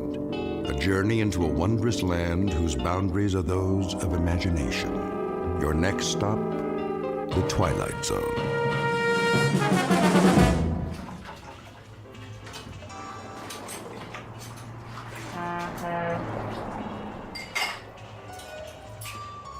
All right. Everybody ready? For what? The evening rush. That's a laugh. What do you mean? It's that time of day. Truckers, moms, and dads, everybody gets hungry. They have to eat before they get to Vegas, don't they? Fix your hair and get your uniform on straight. Nobody's been in here for 2 hours. And that was for a donut and a cup of coffee. We'll be lucky if anybody stops between now and closing. You've got some attitude, Kitty. Well, do something. Fill the napkin holders, get setups on all the tables. Look at this salt shaker. It's half empty. You never give up, do you, Ace? Give up, you kidding? The Happy Days Diner is my livelihood, yours too. And don't forget it, all a question of attitude. You gotta think positive. How's that floor coming, Jimbo? There wasn't too much to sweep. Third time I've done it today. Good. People like a nice, clean place. I found one French fry and a matchstick by the payphone. You know, Ace, maybe you ought to ease up. Sit down, take a load off. Ease up. We gotta be ready for them when they start coming in. Well, I don't know if anybody is coming in. What are you talking about? He's right, Ace. The truckers like to stop at big gyms now. And the families, they all go to that chain restaurant by the state line. We'll get them back. You'll see. All we need's a new sign. Some specials on the window. You know how to write with a paintbrush, Jimbo? Big letters they can read from the highway? I guess so. Then you can start on it in the morning. Till then, keep your attitude up. That's what makes the difference. Positive thinking. Get a nice, clear picture in your mind. A big rig's on his way here now. He knows he can't make it without stopping. He sees us, pulls off. He's got a wad of cash big as a hole in his stomach. Give me a quarter. Oh, now, Ace. Come on. It's my lucky day. You keep doing that, the whole cash drawer will be in that slot machine. That's the point. It's never paid off, has it? Not one jackpot. That means the odds are in my favor. Now, Kitty. Make this one count. Sure. Now we're getting serious. Okay, listen to me, machine. This is your old buddy Ace talking to you. We've been together a long time, you and me, and I've been real good to you, haven't I? Dusting you off, keeping you all shiny, getting the customers to feed you their change. I gave you everything you wanted, right?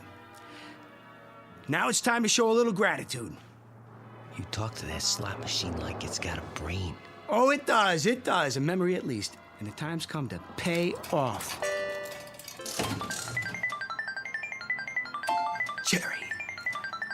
Cherry. And a prune. Well, at least I doubled my money. Take my advice. Hold on to them. That's 100% profit. Nah. I'm just getting her warmed up. Okay, sweetheart, you had your fun. I'm warning you for the last time. Pay up or get out. Ace? Don't bother me. Ace? I think we've got a customer. Yeah? Yeah! Hey, a big rig, just like I said, see? You were thinking of it, weren't you, Jimbo? Like I told you to. Oh, I don't know, Ace. I might have been... Sure you were. Mind over matter. That's the ticket. It's all in the concentration. Well, what are you waiting for? Go in the kitchen, put the soup on, heat up the grill. We got ourselves a live one.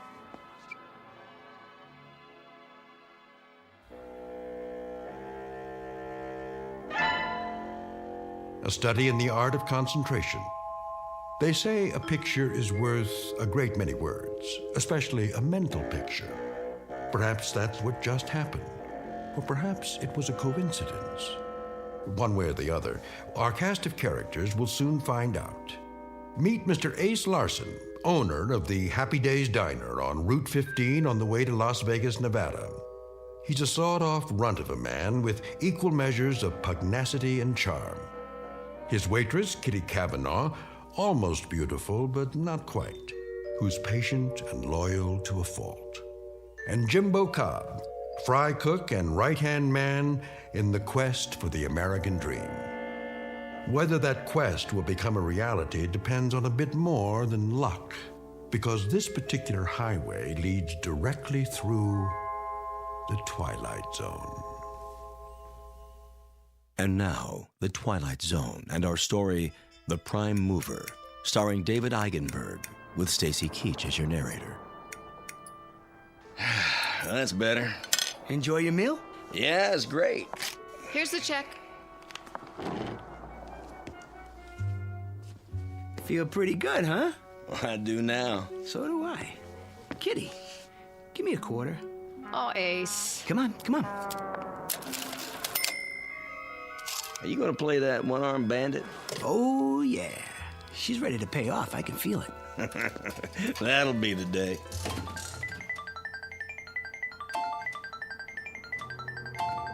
One lemon and 2 prunes. See, what I tell you? You gotta watch yourself with those things. You take it too serious, you'll blow a gasket. Very funny. Here's for the food. You keep the change. Why, thank you. Wait a second. Yeah? Flip you double or nothing for the meal. You sure like getting kicked around, don't you? Never mind what I like. Double or nothing. What do you say? I don't know if that's such a good idea. Quiet, Kitty. Is it a deal? Okay. All right. Got a quarter? Yeah, I think so. Look, Ace, you always have to... Listen to her, Ace. Don't you think we Come oughta- on, come on. A guy can't keep losing forever. Here we go. Call it. Heads. Heads it is. Thanks, buddy. I don't believe it. No sale. You come back now. I sure will. Seeing as how that's my lucky quarter, I guess I better hold on to it. Go ahead. And while I'm at it, might as well give Lady Luck a whirl.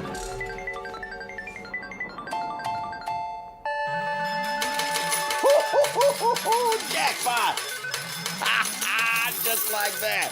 Oh, hand me a paper bag, will you, sweetie? I'll take him to go. Sure.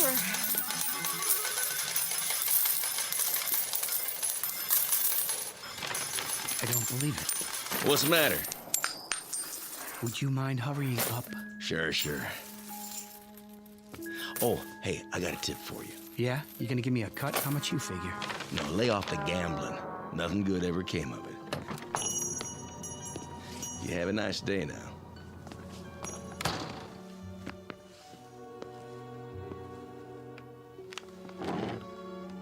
Easy, Ace. It ain't fair, Jimbo. It just ain't fair. Oh, don't take it so hard. That's easy for you to say. Maybe your luck will change. Yeah. Maybe I'll get electrocuted or something. Night, boys. Where are you going? Home and to bed. Any objections? Nah, honey. I wouldn't blame you if you quit. I can't. You owe me 3 months' salary. So long, you big-time operators. Be careful going home now. Will do. Gee, what a nice girl, huh? Yeah. Too nice. Ace, how come you and Kitty don't get married? On what? With what? I got a little saved up. You could use that. A little ain't enough, Jimbo. A chick like Kitty deserves the best. And the best comes high. Well, we could fix up the back room, make it real nice, just for now. Well, then where would you sleep? Don't worry about me. I could take care of myself. Sure you can. They better slow down out there. Darn fools. They must be going 90.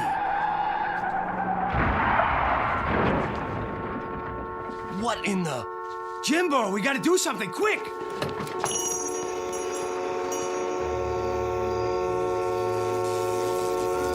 Oh, they hit the pole. The power lines are down. Let's get him out of there.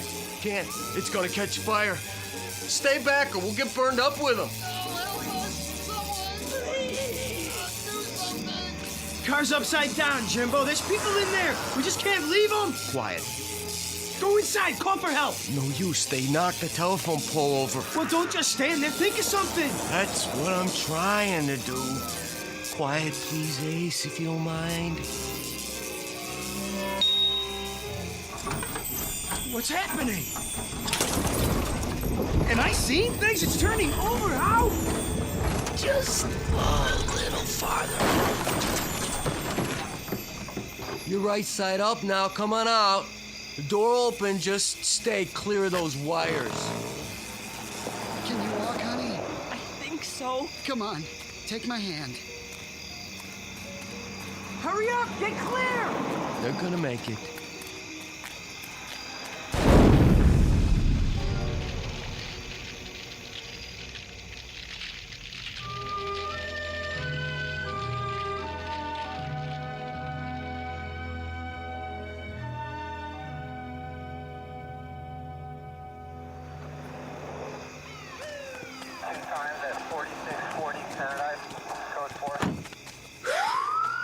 They're taking him to the hospital. That's good.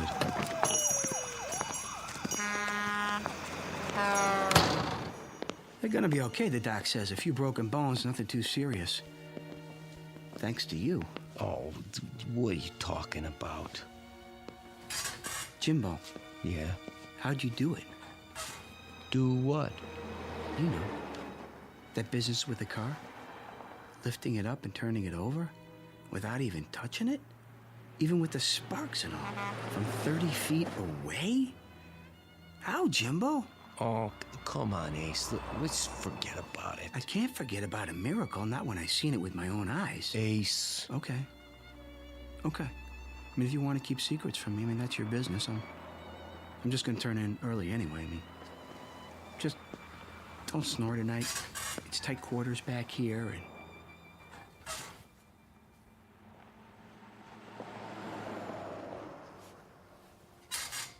Ace. What? All right, I'll tell you. Yeah, it's up to you. I can't exactly explain it, Ace, but you see, I guess you might say it's a power I got. What kind of power? Well, it seems like I can move things around just by thinking. What? Oh, I know it sounds stupid, but it's true. I don't know how come. I can, that's all. Since when? Since always. You never told me about it. I never thought it was anything special. What? Nothing special? I thought everybody could do it. You know, like breathing. I guess I was wrong. Yeah, I guess you were. How come I never seen you do it before? Oh, I had to give it up. Why? Well, you know. No, I don't. Why don't you tell me? It got me in a lot of trouble at school. Besides, I started getting these real bad headaches after. Like now. Jimbo? Could you do it again? Sure, I suppose. Like right now? Yeah, but... Show me. Oh, Ace, I got a headache. I'll give you an aspirin. Come on. Come on, prove it. Do something to my bed, for instance. If you say so. Well, go on. Just a second.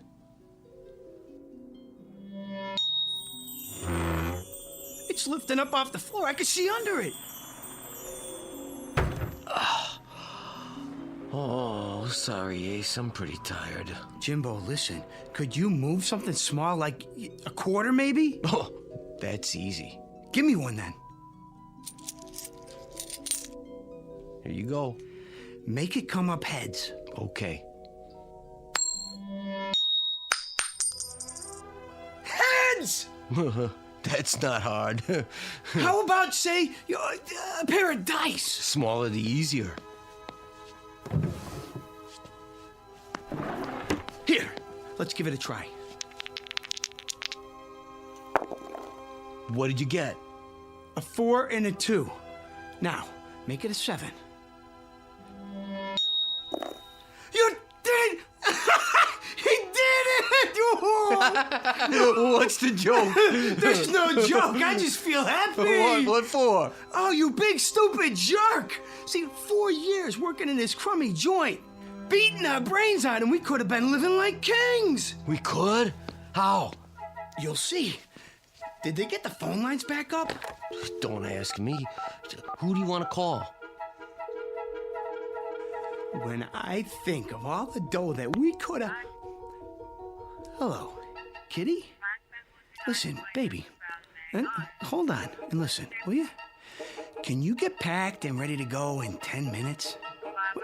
Never mind, I'll explain the whole thing later. Just pack your suitcase, you hear me? I'm bringing the car over. We're taking a little trip. You going somewhere, Ace? Come on, move. We ain't got all night. We? You bet we're going to Vegas!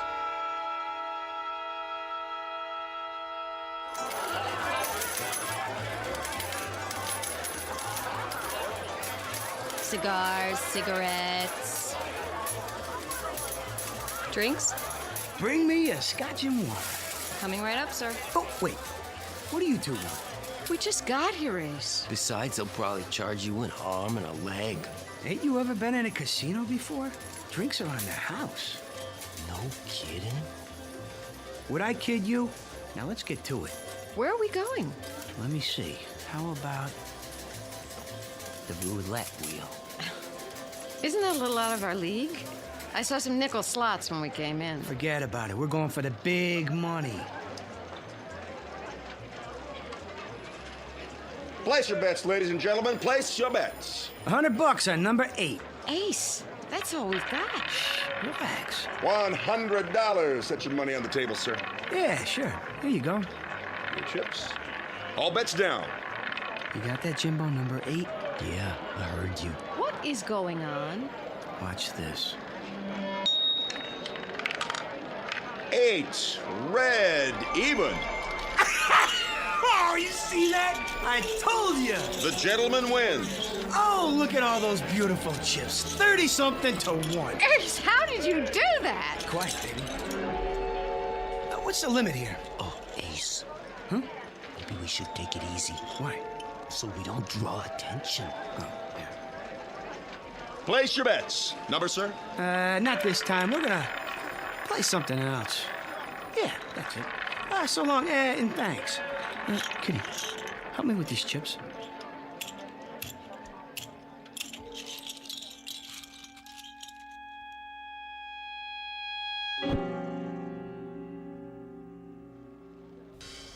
Seven craps, line away.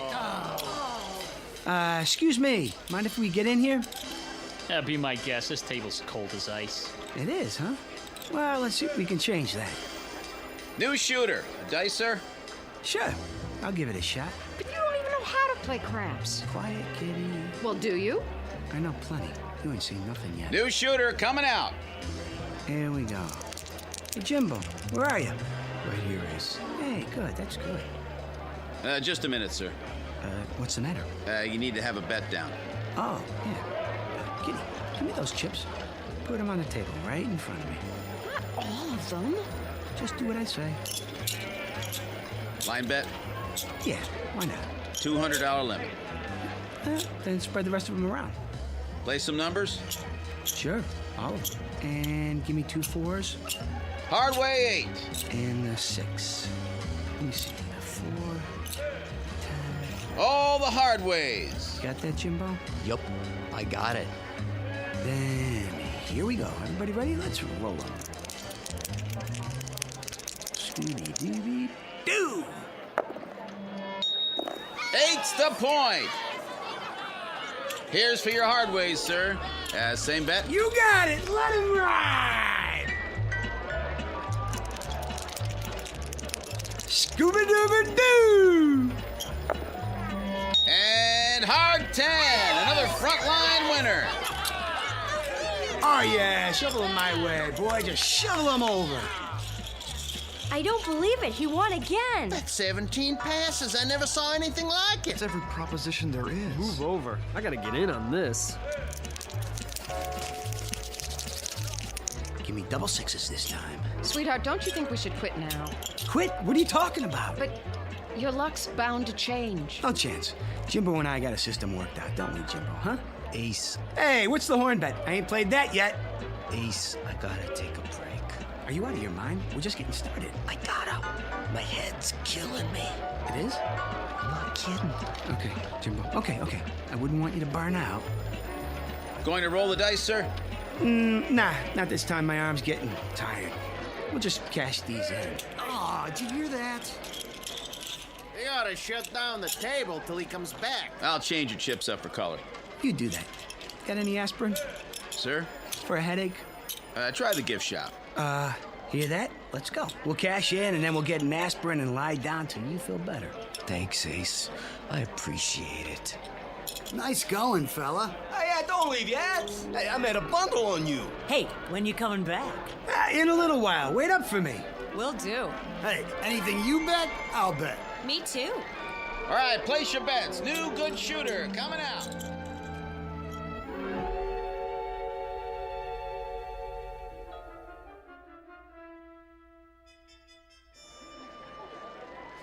$17, 6, 7, 8, 9, $220,000. Thanks, babe. Jimbo, help me carry it. Are you staying at the hotel, sir? Maybe, maybe not. What's it to you? I was just going to suggest they have a safe in the office if you're a guest. Don't worry about it. I like to keep a little petty cash on me. You know what I mean? Of course, sir. Yeah, see you, Toots. Don't wave it around like that. Not bad, huh? For starters. You did pretty good, I guess. Pretty good. We've got more money here than I've ever seen in my life. Headache go away? Not yet. Then we better do something about that. Cigars, cigarettes, chewing gum. Got any aspirin? Let me see. Bromo, candy bars. Here, aspirin in the 2-pack. Great. Oh, I'm afraid I can't change a bill this size. Oh, who asked you to? Why, thank you, sir. Don't mention it. Ace, that was a $50 bill. So? Plenty more where that came from. Let's see what kind of rooms they got in this dump.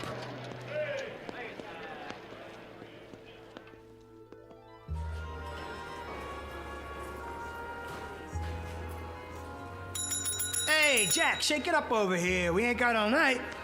May I help you? I don't know, can you? We were thinking about cooling our heels for a while. You got something nice like a suite? You know, real class. Our suites run $1,400 a night. There are some very nice motels off the strip. They might be more to your liking. We'll take the suite. I beg your pardon? The biggest one you got. That will be cash in advance? Sure. This enough?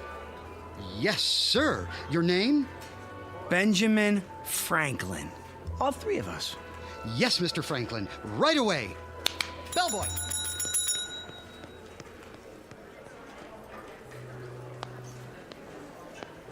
Ah, there you are. Depends. Who wants to know? Come on, Ace, let's just go. I'm the manager. The pit boss told me about you. He did, huh? We'd like to be sure you're taken care of. Thanks, but we just got a room. Nonsense. Those are for the regular customers. May I offer you our penthouse on the top floor, courtesy of the house? Now you're talking. As long as there's room for my friends here. Oh, plenty, I assure you. 3 king-size beds, plus a sauna and dining area. I can put a car and driver at your disposal as well. I already have a car. Maybe you could have somebody move it, though. It's the Chevy out front, parked in the loading zone. As you wish. I'll send up a fruit basket right away. Anything else you need, just call the concierge. Oh, Ace, should we? Don't think twice, baby. You deserve the best. Where's the elevator? I saw one in the hall. Then let's get moving. A little downtime, Jimbo, and you're gonna feel like $1,000,000. We all will. Guaranteed.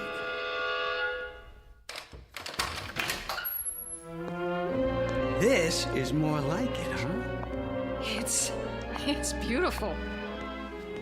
Is this all your luggage? Yeah. Here you go, Junior. Go buy yourself a pair of roller skates and pick me up some toothpaste, toothbrush, and all that jazz. This ought to cover it. Thanks.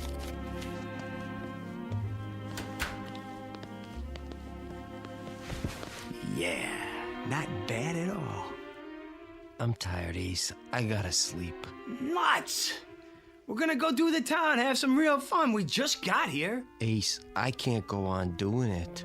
Now look, don't you fold up on me. Your head'll be fine. It's cheating. Cheating's wrong, Ace. Jimbo, you're right. You mean it, Ace? We're gonna quit. Sure. We're gonna quit. What are you two talking about? You wouldn't understand it, baby. I mean it, Jimbo. After one more job, okay? Well, then it's all over. No more headaches. Huh? For me, just one more? Okay. One more time. Swell. You rest now. Tomorrow we'll fracture them. Come on, kitty. We're gonna tear this town apart. Ace, please. Let's go home. What, home? What are you thinking? This is our big chance. I don't want to take it. Ace, you've been lucky. You've won enough money to last the rest of our lives. Can't you leave well enough alone? It ain't well enough for me. Don't you get it? By tomorrow, I'll have enough to buy this state. Understand? Aceville, USA. You're sick. Honey, I've never been healthier in my life. In 24 hours, I'll be able to get you anything. Hey, where you going? Home. On the bus. Look me up when you're through playing Little Caesar. What's the matter with her? You've been ignoring her all night. Ain't very polite, Ace. Well, I was busy. A man should never be that busy. Why don't you go after her? Kitty's worth all the money in the world. Isn't she? Yeah. Yes, she is. Then go. Kitty!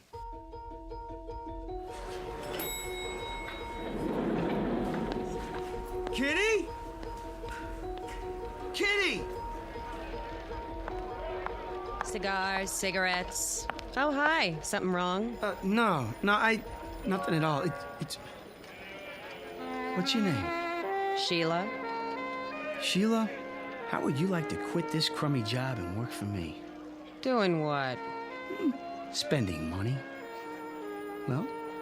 Gosh, I don't know. Here's a little advance. Say, $1,000? When do I start? Right now. We'll have a ball. Everything all right here? I'd like to hire your cigarette girl for the evening. That be okay? Why, I suppose. This help you make up your mind? Yes, I'm sure it will be. I thought so. Oh, one more thing. Who's the biggest gambler in town? Let me see. I mean big. No limits. I believe Mr. Nolan is visiting us this week. Big Phil? Yes.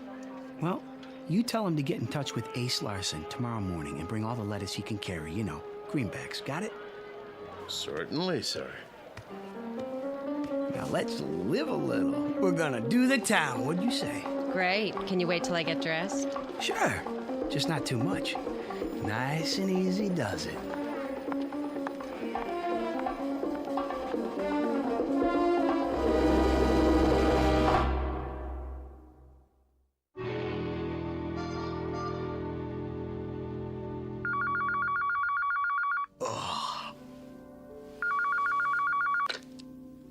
Hello? Yeah, he's here. Just a minute. Ace, you're wanted by the...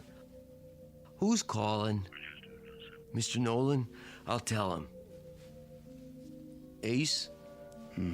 Let me alone. Phone call, Ace. Mr. Nolan. Oh, yeah. No, I'll take it in here.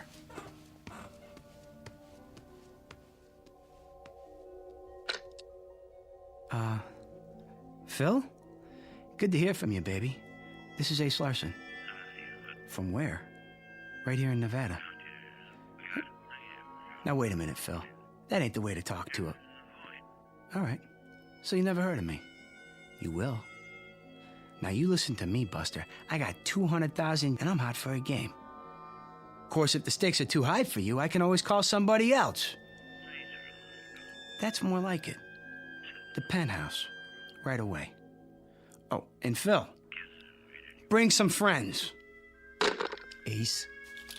Mr. Nolan? From Chicago? Yeah. He's a gangster, isn't he? So what? I hear he's awful mean. Don't worry about it. These guys got a code of honor. They'll knock off a bank, but they don't welsh on a gambling debt.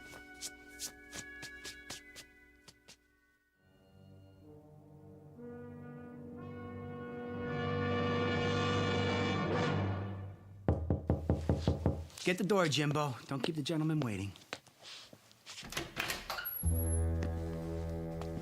You Larson? No, sir. My name's Cobb. Come on in, Phil. I'm Ace. Who are your friends? Let's see the stuff. Jimbo. Sure, Ace. I put it in the suitcase.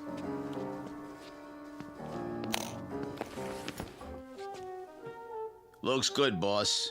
You want I should count it? Go ahead. While you're doing that, I'm gonna order breakfast. Want some? Cup of coffee. You never gamble on a full stomach. Room service. This is Ace. Ace Larson. I want Larsen. Send up a big breakfast, the works, and some coffee. How about you boys? You want anything? They don't eat. That's it. And make it fast. or you're out of a job. All here, boss. Suppose we start off with, 10 big ones. 10 grand? What's the matter, too high for you? No, 10's fine. Yeah. First, let's take a look at your stuff. I don't play for peanut shrimp. But then, you ain't gonna see none of it. Okay, I'll take your word for it. We can set up the table over here. I got some dice and everything. How about we use my dice? Be my guest. Jimbo, smooth out the tablecloth. Sure, Ace.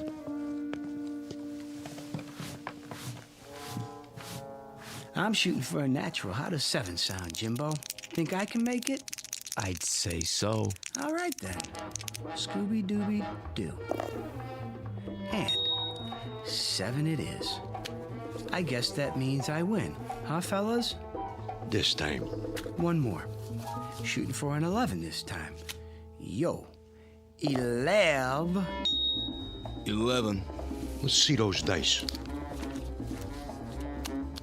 They okay, boss? Yeah. One thing, Larson. People cheat on me once. Only once. Understand? Absolutely. Now that we got that straight, I'll let it ride. Am I covered? You're covered. Coming out for a point. 8. How much odds you'll give me? How much you want? Say 50 grand. 20. 20 it is. You're on. Here we go. Shooter, shooter. I'm hot today. Sometimes you just can't go wrong. 7! Win a 7 on the come out. Like I said, this is my day. How long you gonna hold those dice? I'm setting them down, but don't worry. They won't get cold.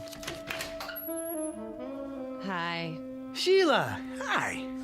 You ready to take me to Lake Mead? Who's the dame? My good luck charm. Any objections? Uh-oh. Ace, can I talk to you for a minute? Come on in, baby. Sheila, these are some buddies of mine. We're playing a little penny ante type game. Stick around.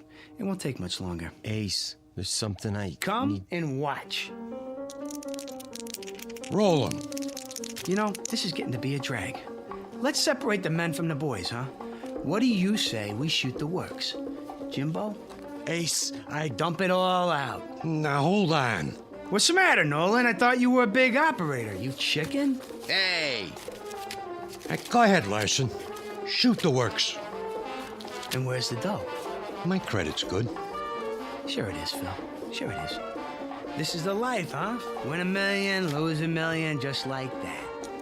Okay, I'm looking for an 11 or a 7. Ace! Don't bother me. Ace, listen. Scooby-Dooby-Doo, and there it is. Load up the suitcases, Jimbo. This game is over. Tough luck, trooper. Huh? Read 'em and weep. Snake eyes. But... Pick it all up, boys. I don't understand. You got nerve, pal. I like that. Anytime you want to play some more, just let me know. For now, I'm out of here.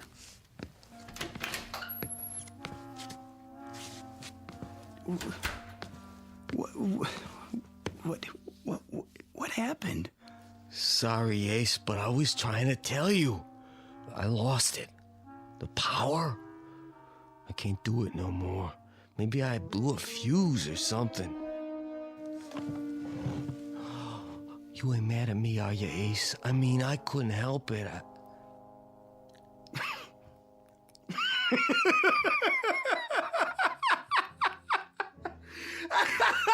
He blew a fuse! Oh, man!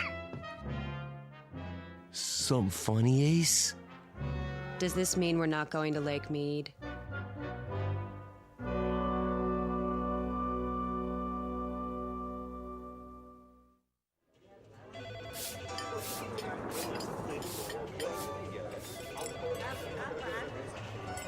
We did okay, Ace. Nice crowd for lunch. Hey, thanks for painting the sign, Jimbo. Don't mention it. These old slot machines sure are heavy. Yeah, you got your end? Yeah, I think so. Now push the dolly. I'll get the door. I guess that's it, Mr. Larson. Good riddance. It's not too late to stop them. What are you talking about? Who needs that hunk of junk anyway? You had it a long time. Too long. It's strictly for suckers. Let it rob somebody else for once. Go on, get it out of here!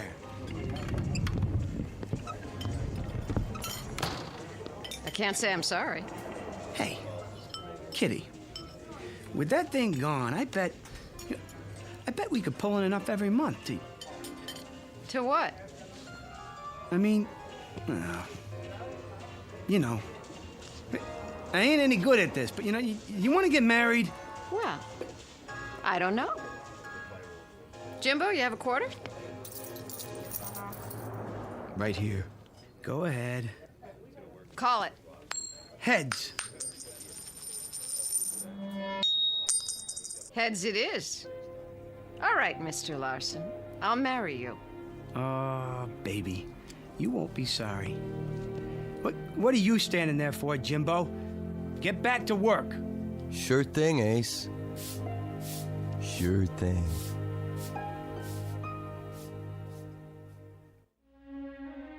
Some people possess talent, others are possessed by it.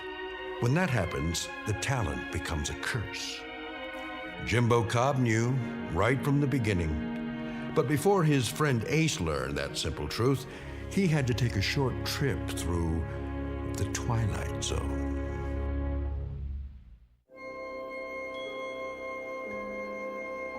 Hi, this is Carl Amari, producer of the Twilight Zone Radio Dramas. I'd like to take a moment to tell you about our official website at twilightzoneradio.com, where you'll get the latest news and information on these Twilight Zone radio dramas. Plus, at twilightzoneradio.com, you can digitally download 3 free episodes or any of our episodes for only $1.95 each. In this age of ever-changing technology, we've decided to make these episodes instantly available to you by making the Twilight Zone radio dramas a digital download-only series. This means that this series will no longer be offered on CD. The CD collections at our website are now being offered while supplies last at buy one, get one free. So be sure to get your favorites before they're sold out. Be sure to visit us often, and I'll see you in the zone.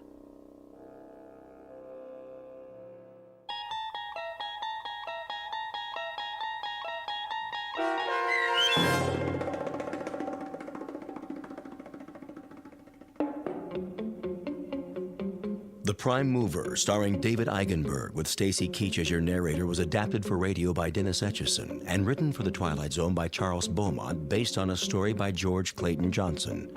Heard in the cast were Kurt Nabig, Fernette Lebo, Alex Sopner, Joby Cerny, Jamie Barron, Doug James, Jeff Lupiton, Peggy Roeder, Michelle Graff, Tracy Hernandez, Jason Mallow, Carl Amari, Christina Verba, and Vince Amari.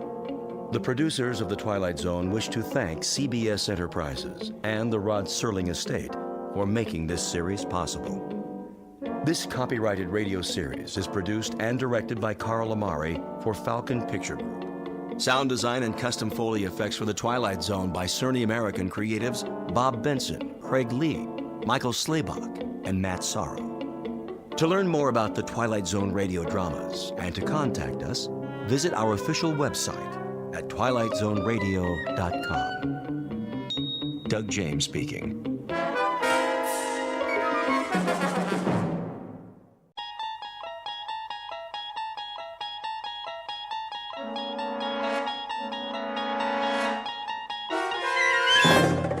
You unlock this door with the key of imagination.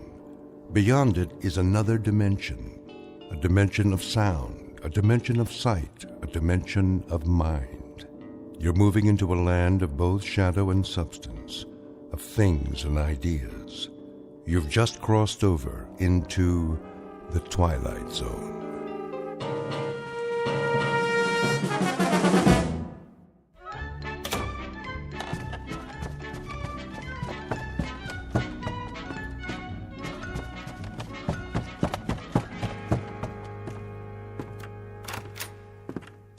Morning, Mr. Poole. Morning, Mrs. Sullivan. Off to work? You know it. Oh, Mrs. Sullivan. Yes? I meant to drop off the rent last night. Oh, no hurry. It isn't due yet. I know, but I don't like debts. I'll make sure you get it this evening. That will be just fine. Well, have a good day at the bank. The same as every other day. Oh, excuse me. Were you going out? Just to bring in the paper. Oh, let me get it for you. You don't have to do that. No problem.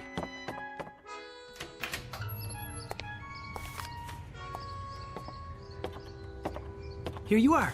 Why, thank you, Mr. Poole. You're the perfect tenant. Absolutely perfect.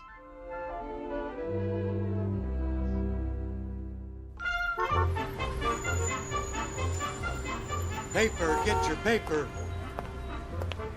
You have the morning sports final? Sure thing. 25 cents, 1/4 of a dollar. Here. Thanks, pal. Paper, get your paper. Who wants a paper, morning final? One here, Marty. Sure thing, Mr. Poole.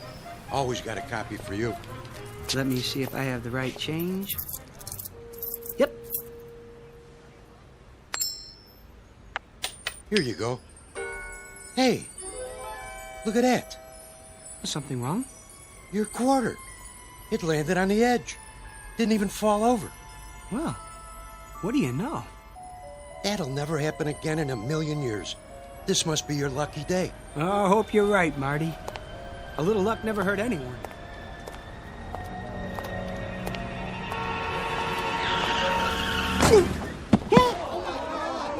Oh, that poor man. What happened? That car, it hit him. Did you see it? Somebody call an ambulance. Mr. Hector B. Poole, resident of the Big Apple, the Glass Canyon, hoping to survive an assault on his senses, all 6 of them. Flip a coin and keep on flipping it. What are the odds? Half the time it will come up heads and half the time tails. But in one wild, freakish chance in a million, it will land on its edge. Mr. Poole, a bright human coin on his way to the bank in the Twilight Zone. And now, The Twilight Zone and our story, A Penny for Your Thoughts, starring David Eigenberg with Stacy Keach as your narrator. Stand back! Look what you did! I didn't see him, honest. He just stepped off the curb. Where's the ambulance? Oh, whoa. What happened? Easy, mister. You all right? Oh, I think so. Oh, just give me a hand. Look, lie still. I'll get a doctor. Oh, no. I don't need a doctor. I mean, if you'll help me get up. You sure?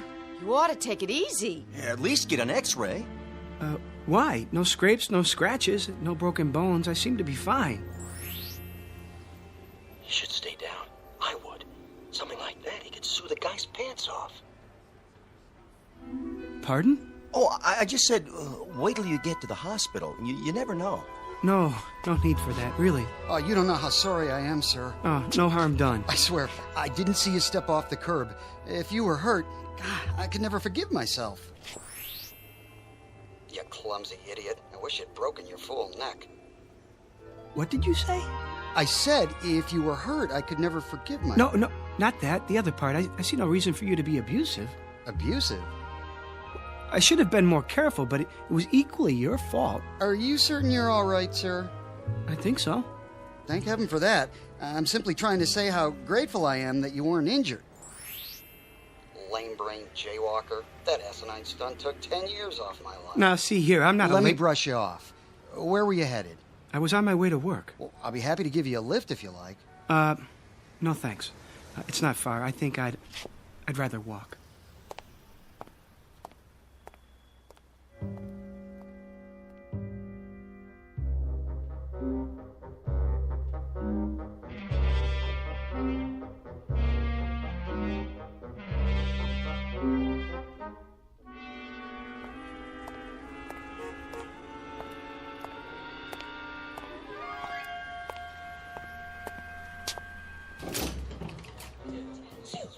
Why do I always pick the line with the slow teller? I've got to borrow against the life insurance as long as they don't call my husband. Wow, I hope they don't check my credit history. Did I turn the iron on?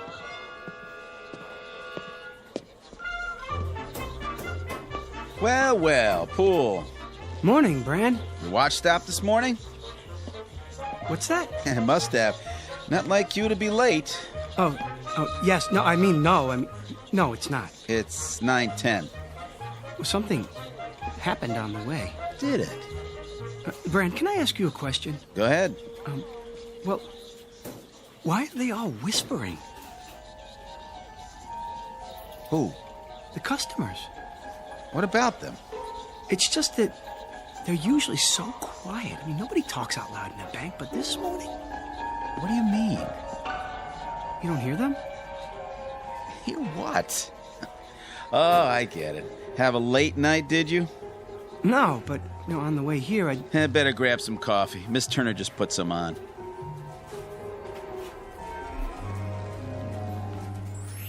Boy, look at him. Like he doesn't know which end is up. Oh, if Bagby sees him this way, he's finished. Good riddance. Oh, where is he? Huh? Mr. Bagby. In his office. Where else would he be? Oh, thank you, Brand. Well, I better get started. Yes, you do that. Oh, I knew he'd crack sooner or later. Mr. Perfect.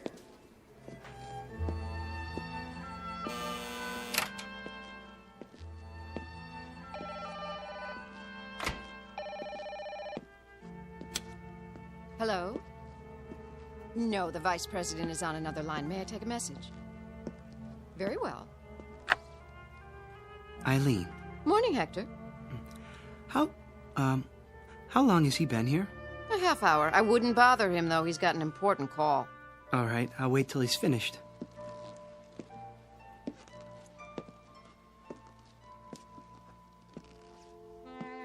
Oh, Felicia, baby! You know I care. But how would it look? And besides, Gladys has a nose for these things.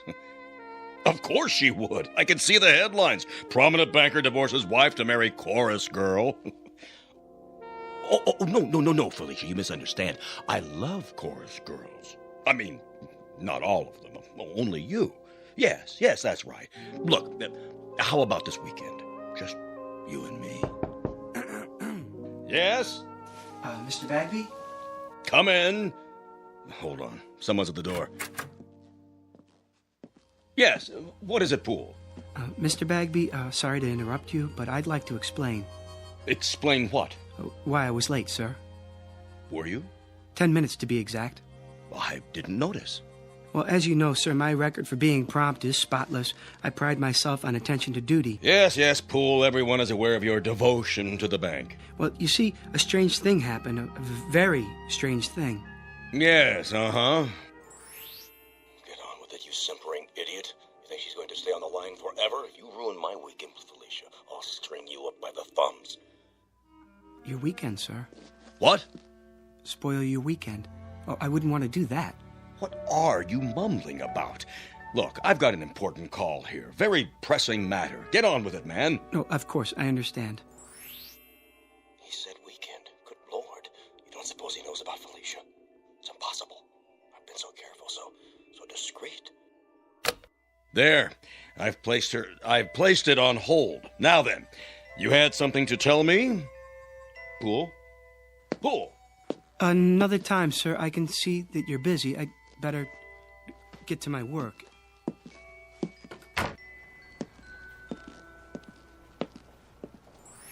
Poor Mr. Poole. He looks so tired and pale. I'm all right. Oh, good morning, Mr. Poole. Good morning, Miss Turner. Did you say something? I didn't know I looked that bad. Oh, you don't. You look very well today. As do you. Oh, why, thank you. Would you like some coffee? Not just yet, but thanks for asking.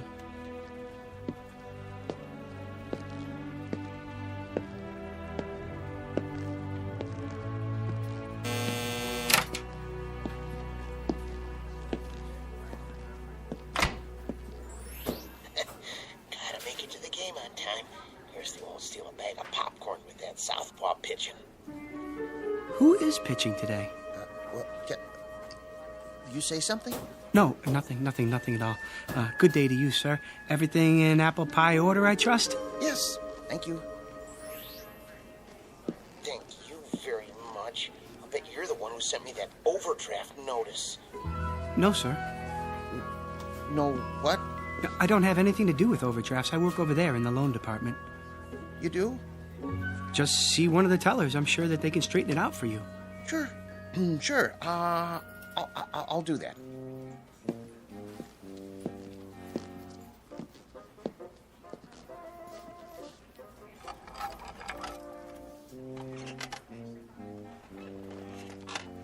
Poole?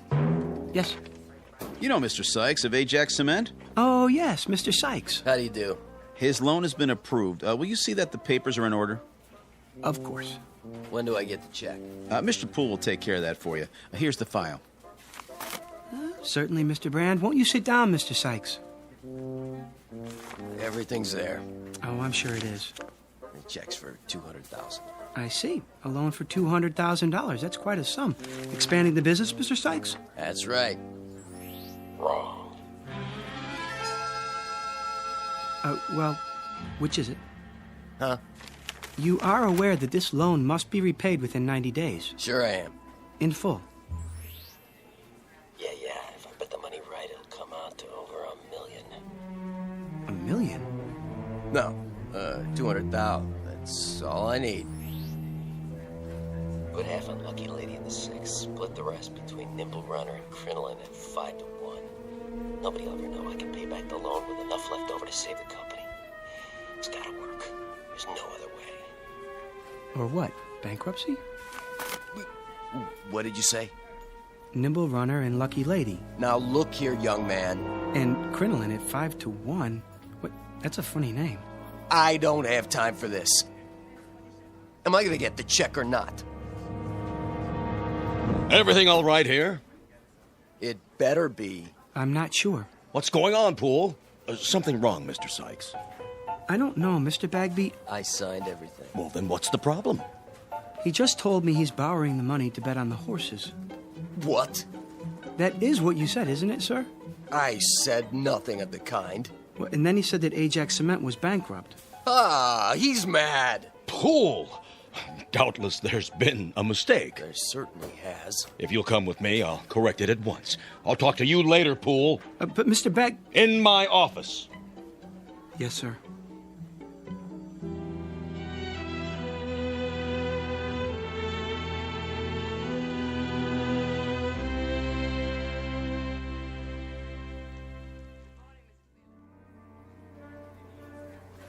What are you trying to do?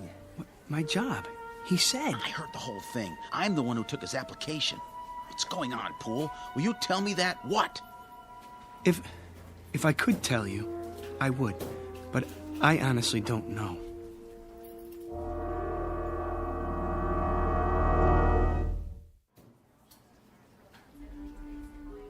How would you like that, ma'am?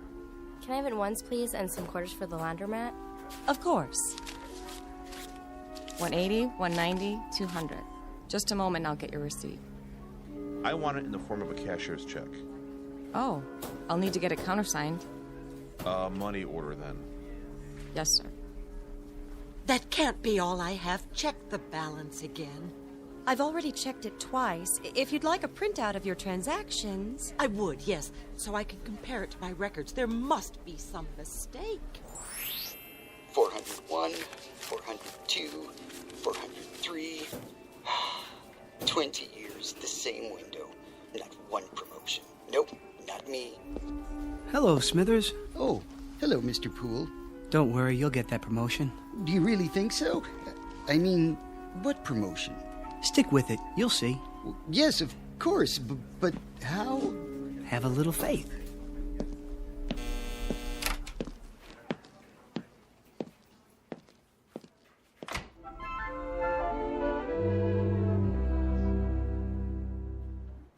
It's finally happening.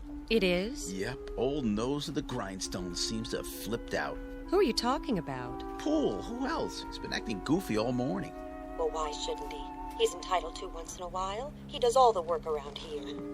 Guys like that are all alike. gutless wonders. Put the pressure on and they go to pieces. Know what I mean? I'm not sure that I do.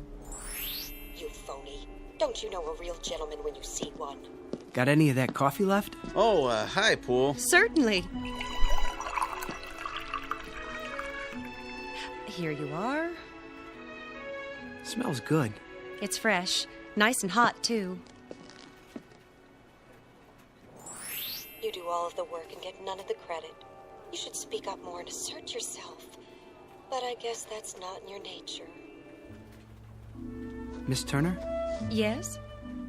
There's something I've been meaning to say to you. There is? And I hope you won't be offended. Oh, I'm sure I won't.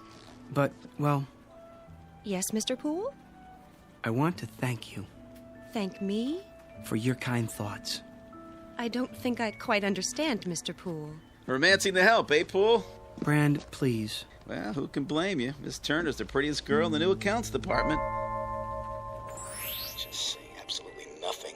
I haven't seen such an aggregation of beasts since the last time I went to the circus. Oh, I'm sure that's not true. Yeah, a lot of action around the old coffee station lately. That's no surprise.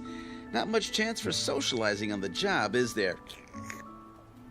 Brand, if I could get a word in... Yeah, go ahead. You were saying, Mr. Poole? She's probably a tiger. Let the sweet prim ones out of their cages and they revert to the jungle. That's enough, Brand.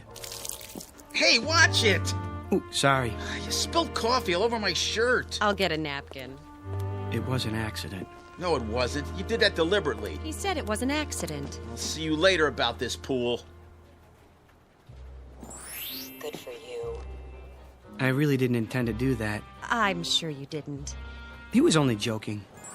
Maybe he was and maybe he wasn't. But he sure had it coming. Well, I suppose I should get back to my desk. Yes, I suppose so. Or else it will be time for lunch. Will it? I mean, oh, it will. And then we'll all be having our lunches, won't we? I guess you're right. I mean, those who brought them. And those who didn't will go out somewhere. For lunch, I mean. Alone or together. Yes, they certainly will.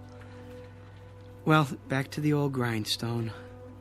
It's been nice talking with you. Nice talking with you, too. Bye now. Bye. Oh, Miss Turner. Mr. Poole? One more thing. I hope... Yes? I hope you have a nice day. I feel the same way. Exactly. Such a gentleman.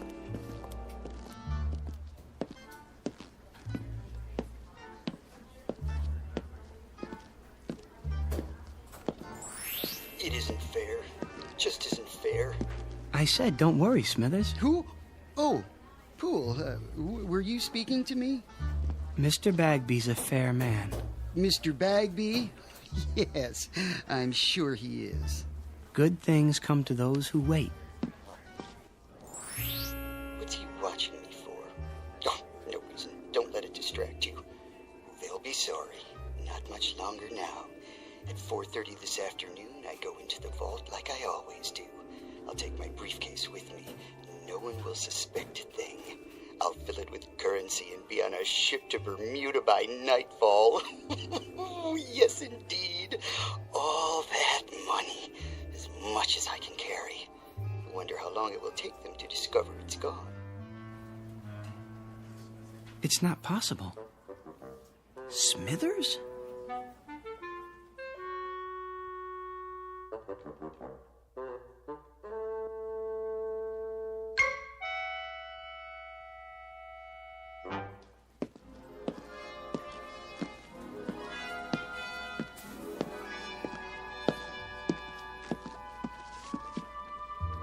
Oh, Miller. Hi there, Mr. Poole. Got a minute? Sure do. Pretty quiet morning. Is that what you call it? Well, as opposed to payday, then everybody and his brother shows up. Get a little rowdy sometimes, trying to cut in line and everything. But I keep 'em in order. Teach 'em respect for the uniform. You can count on me. I know I can. That's why I wanted a word in your ear. What's up? How long have you been a guard here? Quite a few years now. Get my pension before long. And that gun in your holster, is it the same one you've always had? Sure is. Nothing beats a 38. Keep it oiled up real good. You could use it then. I mean, if you had to. Well, what do you think I got it on my belt for, Hector? To hold my pants up? Good. That's good. Why you ask? I'm not sure, but I suggest taking up a post by the door, keep your eyes open, and don't say anything to anyone just yet. I get you. Mum's the word. There he is. Was he waiting for me? Hello again. Miss Turner. I was just going back to my desk. Perfect timing. Isn't it? I mean, it is. Miss Turner, may I speak to you? Anytime at all. What I have to tell you is very important. Yes, Mr. Poole? Not here in front of everyone. Dreadfully important. Come with me. Where are we going? Somewhere private. I like the sound of that. Mr. Jones's office is empty since he transferred. Next to Mr. Bagby's. No one ever goes in there. Perfect. That seems like a good idea. If you're sure you don't mind. As long as you can spare the time. This won't take long. Take all the time you want.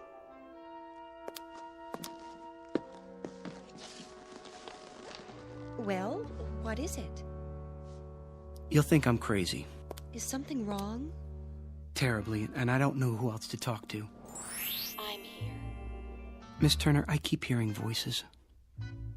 People talking, their lips don't move. But I can hear their voices clearly. I've got this ringing in my head.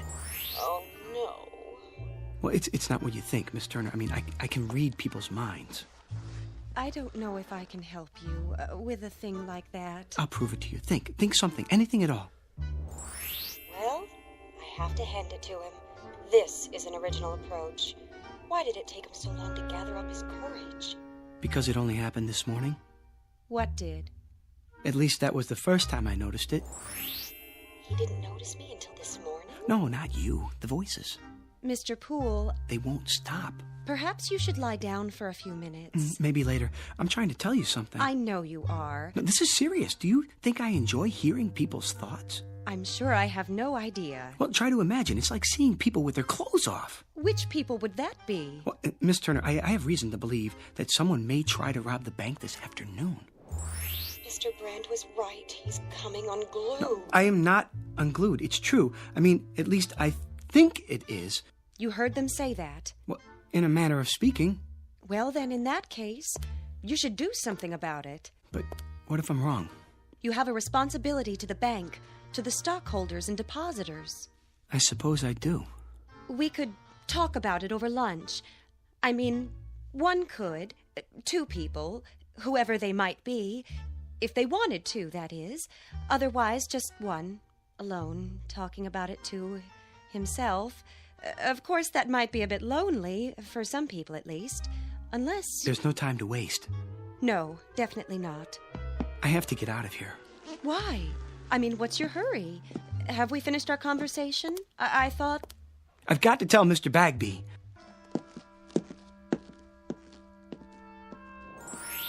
From now on, Mr. Poole, you may call me Helen.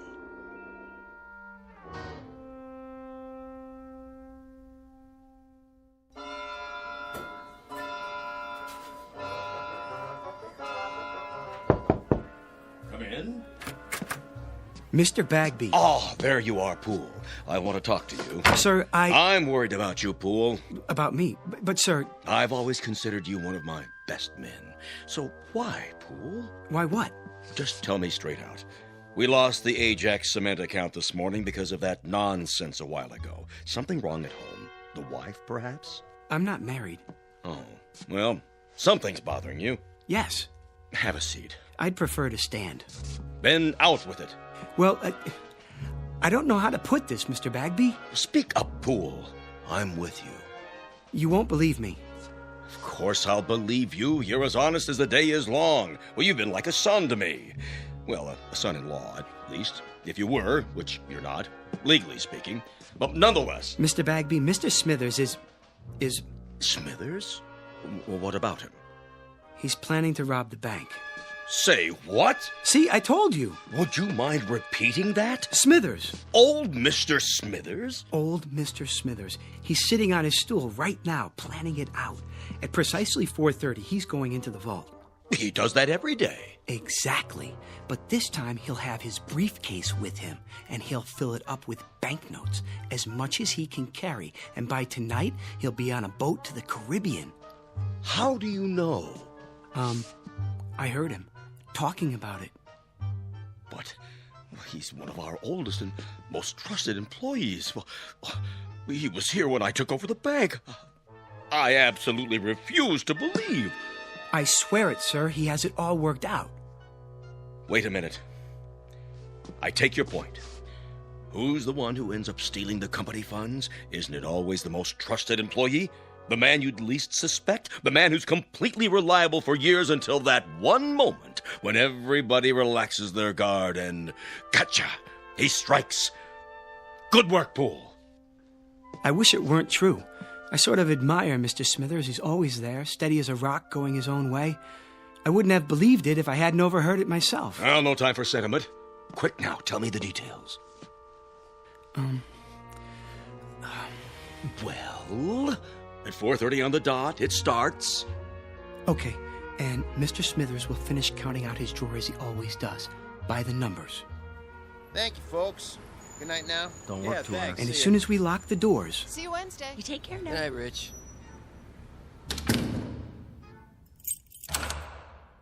He'll close up his cage, count down the drawer. 73, 74, 75, plus the bills. He'll stand up and go to the vault with the deposit, as he always does.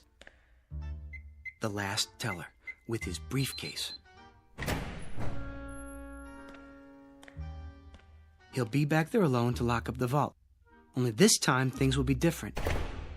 When he comes out, his briefcase will be heavy.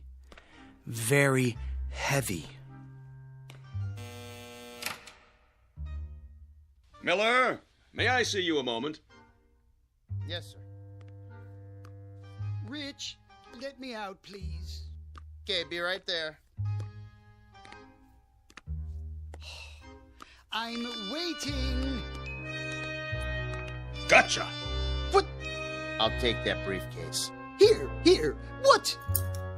Shall I cuff him? Not till we see the evidence. Looks pretty heavy to me. Dump it on the desk. I'm your witness. Sure thing. What do you think you're doing? What does it look like? Your mistake, Mr. Smithers, was in assuming that we were all asleep. A great mistake. But nothing gets by this institution. As a matter of fact, I've had my eye on you for a long time. You sure this is his briefcase? Of course it is. Duly noted. He admits it. 1/2 sandwich. Clip-on necktie. Change of socks. Comb. 1 book. How to Profit from Armageddon. And, 7 ballpoint pens. Where's the money? Has everyone gone insane? What money? Poole! Where's that idiot Poole? Here, sir. So he was going to steal the money. He was going to take a trip to Bermuda. That was his story, huh? Mr. Bagby, I heard him. And who was he talking to, Mr. Poole? Well, he wasn't talking to anyone, not exactly. Oh? What was he doing? Sending smoke signals? He was... thinking. He was what? He was thinking. Well, that explains everything. Mr. Smithers, please forgive us all for this unfortunate intrusion. Well, I guess we all make mistakes. I should have known that what I was told was impossible on the face of it. Poole, do you know what I'm thinking? I'm fired. Kindly clear out your desk at once. Mr. Smithers, I don't know what to say. I'm very sorry. Return Mr. Smithers' possessions and let him pass. Right away.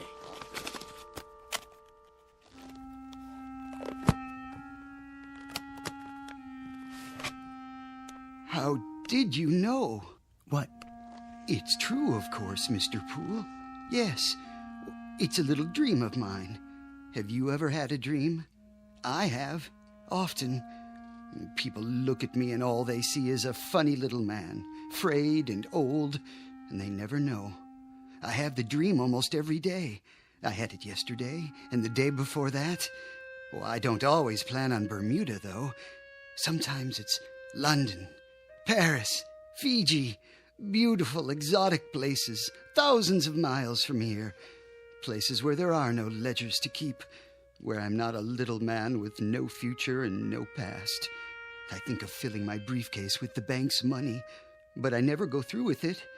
Do you know why? I've lived with it too long. I'm old and set in my ways. And besides, Mr. Poole, I'm a coward. Smithers, please. Will you open the door now, please, Rich? Sure. Take care of yourself.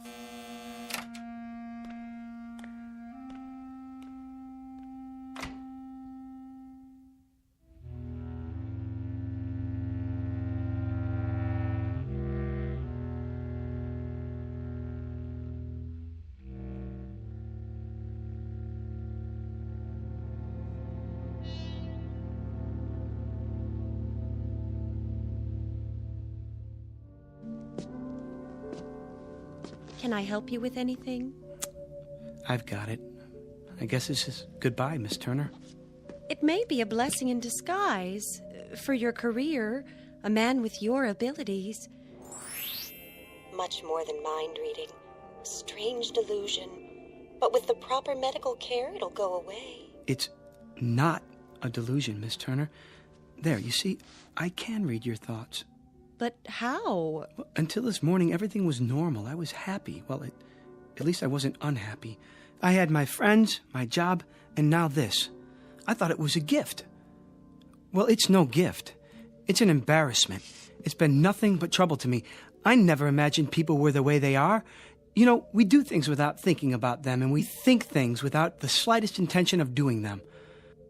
I've learned one thing. People are not what we think they are. Poole! Oh, thank heaven I caught you. That was the Ajax Cement Company on the phone.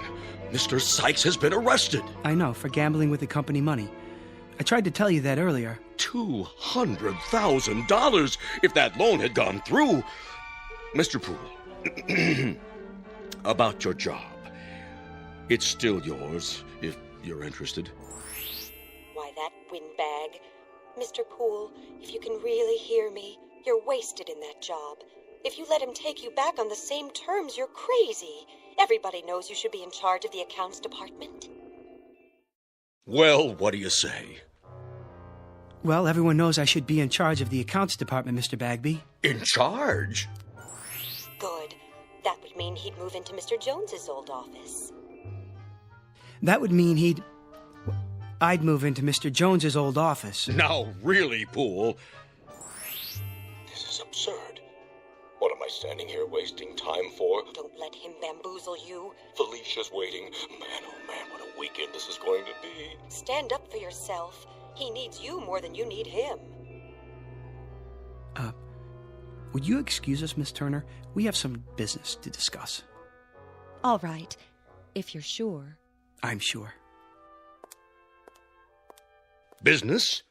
What business? The business of Felicia and your wife, Gladys. What? I know all about it. I know where you're meeting her and when. It's impossible. No one knows about the trip or the apartment on Riverside Drive. Riverside Drive, Mr. Bagby. Am I right? Oh, all right, you win. In charge of accounts in the office next to mine. You won't say anything to anyone, will you? Not a word, Mr. Bagby. Not a word.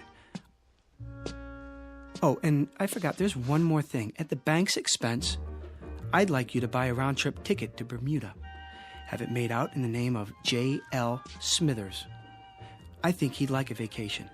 Are you out of your mind? Mr. Bagby? Oh.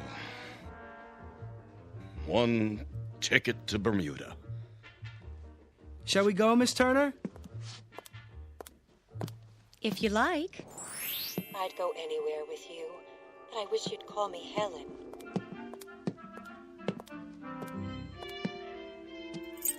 Have a good night, folks. We'll try.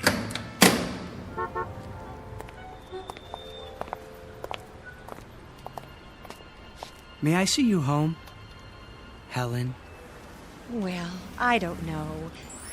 Of course you can, Hector. What do you think I've been waiting for?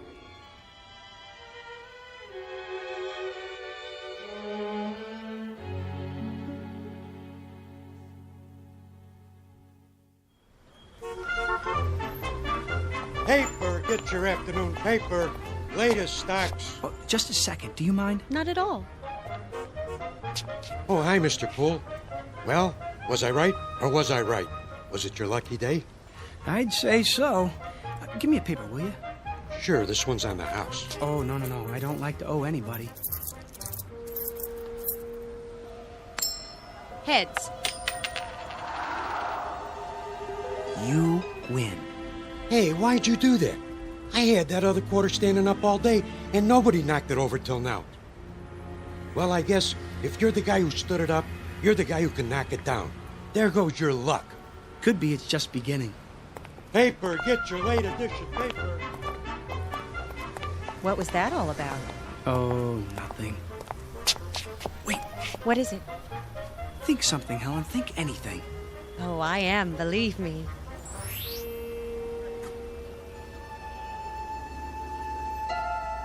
Did you get that? No, I didn't. I didn't hear anything at all. It's gone. Isn't that wonderful? If you say so, dear. Toss a coin, any coin, and one time in a million it will land on its edge. But all it takes to knock it over is a slight vibration, a light blow, or even a vagrant dream. Mr. Hector B. Poole, a human coin on edge for a brief time in the Twilight Zone.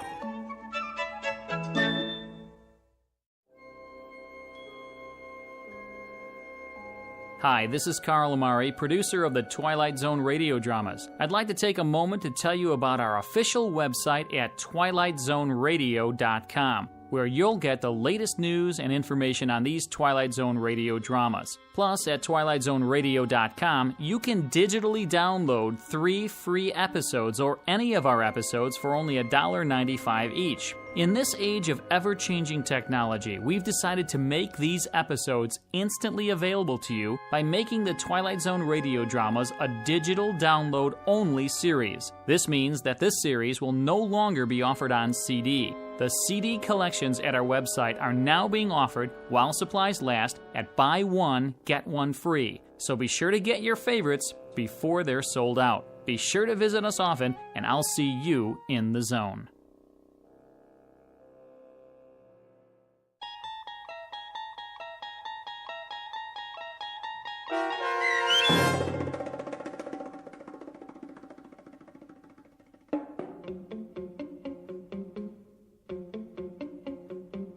A Penny for Your Thoughts, starring David Eigenberg with Stacy Keach as your narrator, was adapted for radio by Dennis Etchison and written for The Twilight Zone by George Clayton Johnson. Heard in the cast were Michelle Graff, Doug James, Jamie Barron, Jeff Lupetin, Kurt Nabig, Chobi Cerny, Frenette Lebo, Peggy Roeder, Alex Sopner, Carl Amari, Karen Olson, Tracy Hernandez, Christina Verba, and Vince Amari. This copyrighted radio series is produced and directed by Carl Amari for Falcon Picture Group. Sound design and custom Foley effects for The Twilight Zone by Cerny American creatives Bob Benson, Craig Lee, Michael Slaybach, and Matt Sorrow. To learn more about the Twilight Zone radio dramas and to contact us, visit our official website at twilightzoneradio.com. Doug James speaking.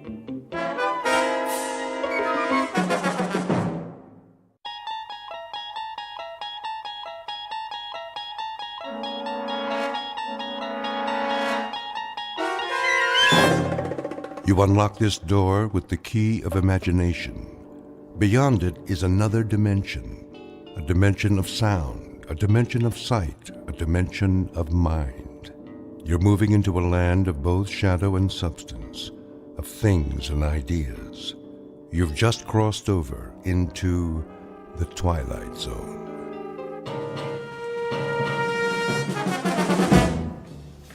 Westbound monorail will be departing on track 10 in 3 minutes. Hurry. We can't miss the monorail. Make way! Coming through!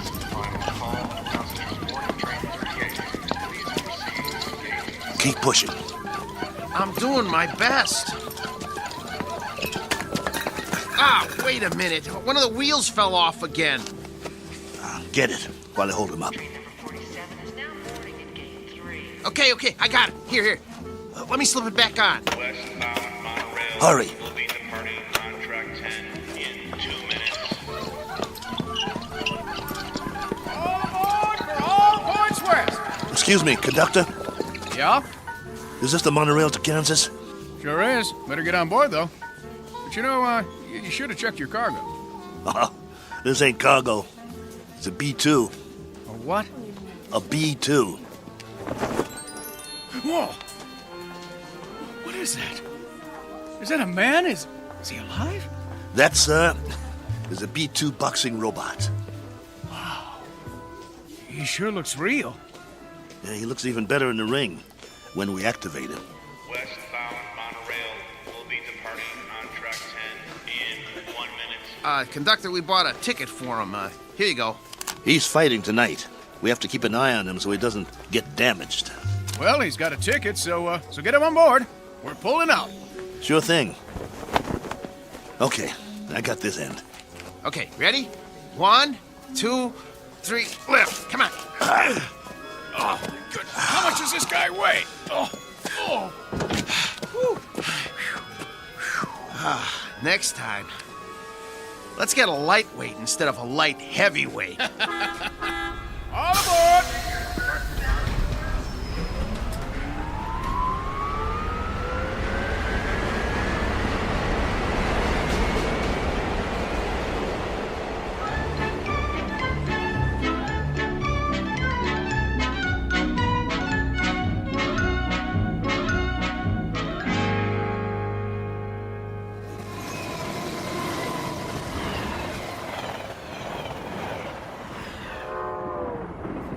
Ladies and gentlemen, kindly observe the no smoking sign and ensure that your seatbelts are securely fastened.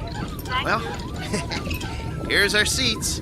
C11 through 13. Let's sit him down in the window seat. He gets the window seat? Get him seated. Hey, you hear him squeaking? Not only is he saying he doesn't want the window seat, he's saying he doesn't want to sit down, period. He needs his silicone Teflonic joint lubricant changed. We'll pick up some as soon as we get paid. Well, first we gotta find some. Shouldn't be no problem. Come on, I told you. They don't make it anymore. Well, that's crazy. Still plenty of B2s in the business. Name one. This one. We'll find some. All right. Wow. Sure is hot. It'll be hotter where we're going. Wish I had a beer. Well, it wouldn't do you any good. I already had 3 and I'm still thirsty. Not Naxo, he don't need a thing. Never complains. Then, why does he squeak so much? You think he'll be all right? Yeah, if he doesn't get hit. Can it, Pole? Hey, come on, no use glaring at me, Steele. You know he's shot. That ain't true. A little overhaul is all he needs. Well, yeah, a little 10 grand overhaul with parts they don't make anymore. When you talk, you think he was ready for the scrap heap. Ain't he? No, he ain't. Just because he's a little old? Well, try ancient. Plenty of fight left in him. Well, you think he's okay or not? Steele, I don't know. And that's a fact. He needs work. Like what? Well, for starters, the trigger in his left arm. It's been rewired so many times it's just about had it. He's got no protection left on that side. Plus, his eye lens is cracked. Leg cables are worn out, no tension left in him. Even his gyro's off. Not to mention, he needs silicone Teflonic joint lubricant. We'll get him some. Where? I'll find it. Yeah, after the fight. What about during? He'll be creaking around that ring like an antique steam shovel. This ain't 1940. It's 2040. Be a miracle if he goes 2 rounds. It ain't that bad, Bo. Actually, it's worse. Wait till the promoter gets a load of battling Maxo from Philadelphia. We'll be lucky to get monorail fare back home. The contract is signed. You can't back out. Well, the contract is for battling Maxo in fighting shape. Not this bucket of antique hardware. Just you wait. Maxo's gonna do all right. Against a B7? It's just an experimental B7. It ain't got the bugs worked out yet. That's why they took a bout with us. Well, after tonight, battling Maxo's new nickname will be One Round Maxo. That's enough. He's been doing okay for 5 years, and he'll keep doing okay. So what if he needs a little work? So what? If he wins some money, we can get him all the silicone Teflonic lubricant he needs, and a new trigger for his left arm, and new leg cables, and everything. He's gonna do all right. You'll see. Maxwell's gonna do just fine.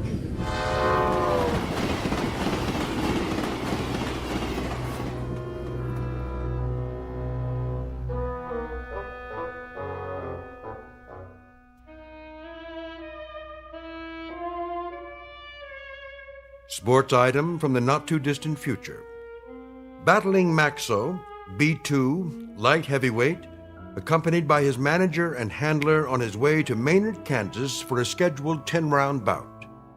Battling Maxo is a robot, or to be exact, an android, resembling a human being.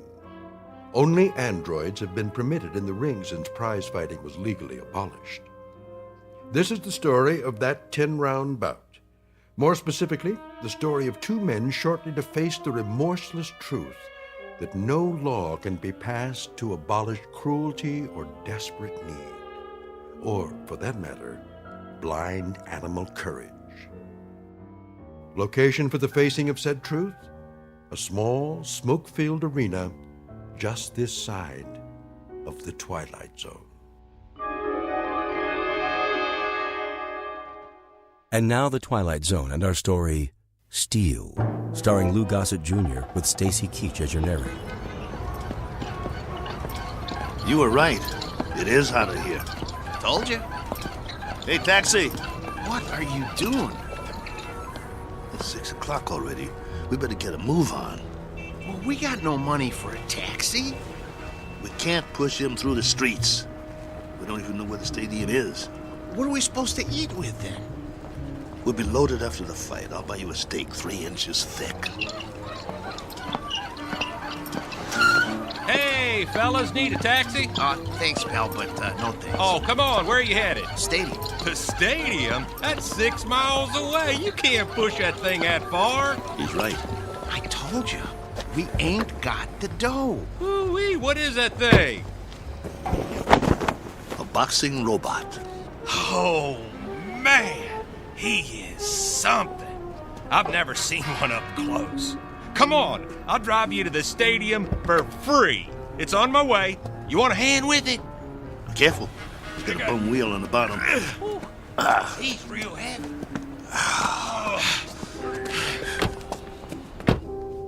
Oh boy, this is a real honor taking a fighter to the stadium. Well, thanks. Hey, which robot is that? This is Battling Maxo from Philly. Maybe you heard of him? No, but, you know, I'm no expert. He was almost light heavyweight champ once. No kid. Yes, sir. You ever heard of Dimsy the Rock? Don't think so. Why don't you give it a rest? Dimsy was number 3 in the light heavy ranks, on his way to the top. Well, my boy took him out in the 4th round. Left cross, bang! Almost put Dimsy to the ropes. It was beautiful. No kid. Yeah. Used to be in the game myself. Light heavy. Before they passed the law. Called me Steel Kelly because I never got knocked down. Not once. I was number 9 in the ranks before they outlawed human boxers. Wow. That's something. Anyway, tonight is going to be a good fight. Driver, have you ever seen a fighter from here called the Flash? Oh, yeah, you bet. Man, that is one good fighter. Won 7 straight. He's riding a bullet to the top of the rankings. You just wait. Matter of fact, he's fighting tonight, too. They're bringing in some heat from back east to fight. Flash is gonna slaughter him. Oh, where'd you guys say you were from? Philly. Oh, man, you're not... We are. Oh, look, I didn't mean nothing. I didn't know. Skip it. Forget it, pal. Doesn't matter. You're right. Why don't you shut your trap for once? Look, fellas, I'm sorry. Well, you guys need anything else? Anything? Do you know where we can get some silicone Teflonic joint lubricant? Oh, do they still make that stuff? No, they don't. Just trying to be funny. They haven't made it in years. Hey, look! They got the fight card posted for tonight. You guys are the 3rd fight out of 7. Woo! Your fighter must be pretty good. Oh, the Maynard Flash, B7 versus Battling Maxo, B2. You got a B2? Yeah. Well, at least you're not at the bottom of the card. We do have that going for us. Drop it, Pole. You'll see. You'll all see. It's nothing personal, Kelly. It's just the way it is. Well, it'd be a miracle if he wins. Hey, if he does, can I have his autograph? Sure thing. Thanks for the lift. Good luck, fellas. You're gonna need it. Steele, you know, Maxo's not programmed to sign autographs, right? I know. Let's roll him inside.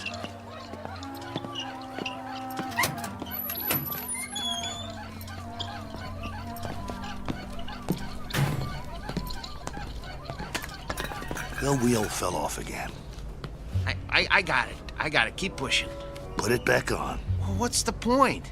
Put it back on. The office is just down the hall. I want Maxo to make a good first impression. Well, let's just hope his head don't fall off next. Keep quiet and let me do all the talking. What's wrong with you anyway? After 7 months, we finally get about, and all you can do is complain? Some bout. We're in Maynard, Kansas. What's this, the prize-fighting center of the nation? It's a start, ain't it? It's our first step on the comeback trail. The purse will give us enough to get Maxo back in shape. And if we win, it would mean we get fights all over the place. Oh, spare me. We don't have a chance. I don't get you. He's our fighter, and we stick behind him no matter what. Why are you writing him off before he even gets in the ring? Don't you want him to win? I'm a Class A mechanic, Steele. I'm not some daydreaming kid. I know machinery. We got a piece of dead iron here.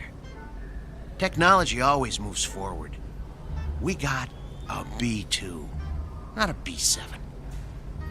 No way he's gonna win this fight. Shh, keep your voice down. It's simple engineering, that's all. Maxo will be lucky to get out of the ring with his head on. Bull! It's an experimental B7. It's probably full of bugs, full of them. They always are. That's why they take a first fight in the middle of nowhere. We've got a chance. Yeah, sure we do. Remember, keep your mouth shut. Yeah? Mr. Nolan? Nah, I'm Oscar. Mr. Nolan will be back in a couple of minutes. I'm Steele Kelly, battling Maxo's owner. Oh, yeah, I heard of you. You were one of the last human fighters. This is Pole, Maxo's mechanic. Hi. It was getting late. We were wondering if you'd make it. Never missed a fight. Yeah, pull up a chair. I got some paperwork to do. Thanks. What was that? It was this folding chair. Okay. Sign on all the X's. You heard of my fighter, Mr. Oscar? What's his name? Battling Maxo. You must have heard about him. Can't say as I have. He knocked out Dimsy the Rock, a ranked fighter in his prime. Uh-huh. Sign here, too. It was all in the East Coast papers. New York, Boston, Philly. Got quite a spread. Biggest upset of the year. Good. Initial here. And here. And a couple more here. Right here. And over there. He's the B2, you know. That's the second model Malling put out. The B2 is one of the best fighters they ever built. The best in my opinion. Maxwell is still going strong. I don't go for these new ones, you know. The ones made out of steel, aluminum with all the doodads. Too flimsy. Nothing solid. Nah, Malling don't make them like Maxwell anymore. Oscar, who are these guys? Mr. Nolan, I'm Steele Kelly, and this is... Is that your fighter? Yes, sir. Battling Maxwell. Fighter in shape? You bet. Prime condition. Paul, my mechanic here, is a Class A mechanic, and he took Maxwell apart and put him back together just before we left Philly. Oscar, cigar me. Yes, sir. Ain't you forgetting something? Huh? Light me. Oh, yes, sir.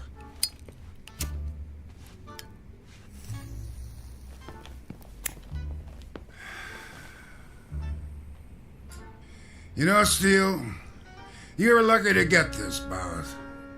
We ain't staged a bout with nothing less than a B4 in must be 2 years now. The fighter we had scheduled got run over by a truck in a loading dock at a stadium in Detroit. I needed somebody on short notice. So that's the only reason you're here. You got nothing to worry about, Mr. Nolan. My fighter's in shape. He's the one that knocked out Dimsey the Rock in Madison Square Garden a few years ago. Maybe you... I just want a good fight. And you'll get it. Maxwell's in top shape. No first-round knockout. No, nothing like that. People pay to see action. Do you have a prep room we could use? We want to check him over and make sure he's perfect. Down the hall, third door on the right, next to the janitor's closet. Thanks. Your bout is at 9. Got it. You won't be sorry, Mr. Nolan. I don't like guys that are late. Understood. Poe, let's get Maxwell to his prep room. Mr. Nolan, I was wondering... I know what you're wondering. You get your money after you deliver a good fight, not before. No problem. We'll get him ready. And Steele. Yeah? Don't slam the door. I hate loud noises. Come on. I'm coming. Oh, my stomach hurts. Don't be scared. It'll be okay. Oh, I ain't scared. I'm hungry. I haven't eaten all day. How could you think of food at a time like this? This one counts. It's our chance for a comeback. We've got to get him in that room, and we've got to check him out real good. What time is it? I'm busy pushing. Come on, check your own watch. I don't have a watch anymore. I had to pawn it. The one your wife gave you? Ex-wife. Hey, look, we got 2 hours before the bout begins. Have we got time for a sandwich? I want you to check him out real good. His arm, his gyro, everything. What for? Did you hear me? Yeah, but I work better on a full stomach. You get to work. I'll get you a sandwich. Maxwell's going to take that B7, but good.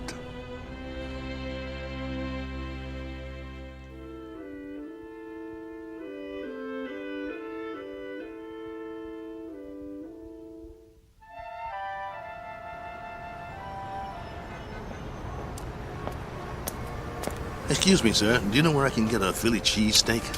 Try Philadelphia. Just kidding you. Oh, there's a nice little place around the corner, but I doubt they'll have something like that there. You new in town? Yeah. Where you from? Philly. Well, that figures. What brings you to town? I got a fighter in the third fight tonight. Really? Well, you must have one good fighter if you brought him halfway around the country for a fight. He's a great fighter. He's fighting an experimental B7. A B7 fighting a B6 could be interesting. He's not a B6. A 5 might stand a chance. He's better than a 5. He's a classic B2. A B2? Oh, well, I've never seen one of those, but I hear they're great bleeders. Good luck. Oh, by the way, at the diner, I recommend the roast beef on rye. Bloody rare.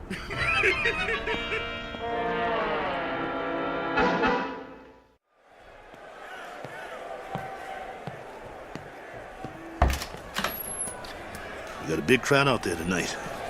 Now, what took you so long, Steele? I'm starving. Here's your sandwich. How's Maxo? What kind of sandwich did you get me? Roast beef on rye. Well done with silicone Teflonic joint lubricant on the side. What? It's mayo. How's Maxo? Did you get me a pickle? How's Maxo? I love dill pickles. Oh, here it is. Okay, well, the answer to your question is Maxo is still big as life and twice as ugly. I cleaned him up a little, though. The B2's always looked real. Look at him. You'd swear he was real, wouldn't you? He's got that natural-looking flesh, great muscle tone. Could have been a male model if he wasn't a fighter.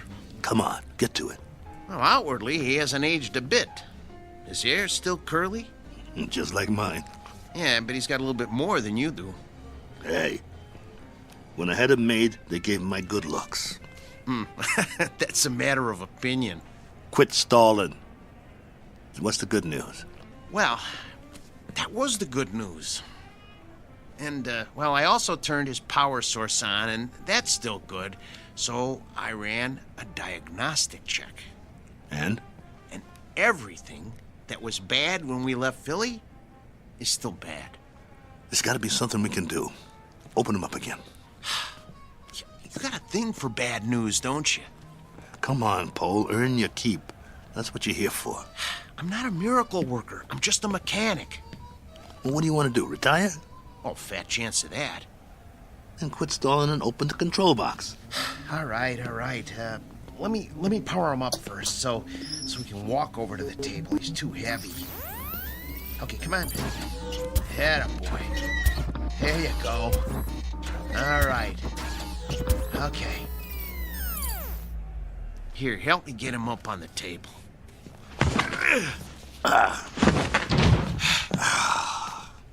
That's my boy. The doctor will see you now. Lift his arm.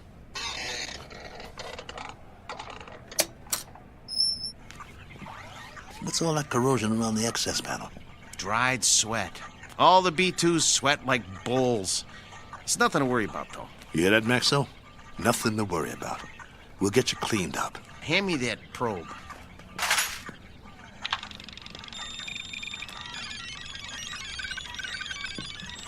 Well? Well, all electronic systems are functional. Hell, well, I hope the circuit board doesn't blow. Why should it? Well, if you recall, he got knocked out of the ring in the last fight 8 months ago. It jarred all his electronic systems. The connections are all still operational, but, boy, I wish I had more time to manually double-check the connections. Well, you don't have time. Sometimes you just have to suck it up and have some faith in your fighter. All right, then. Okay.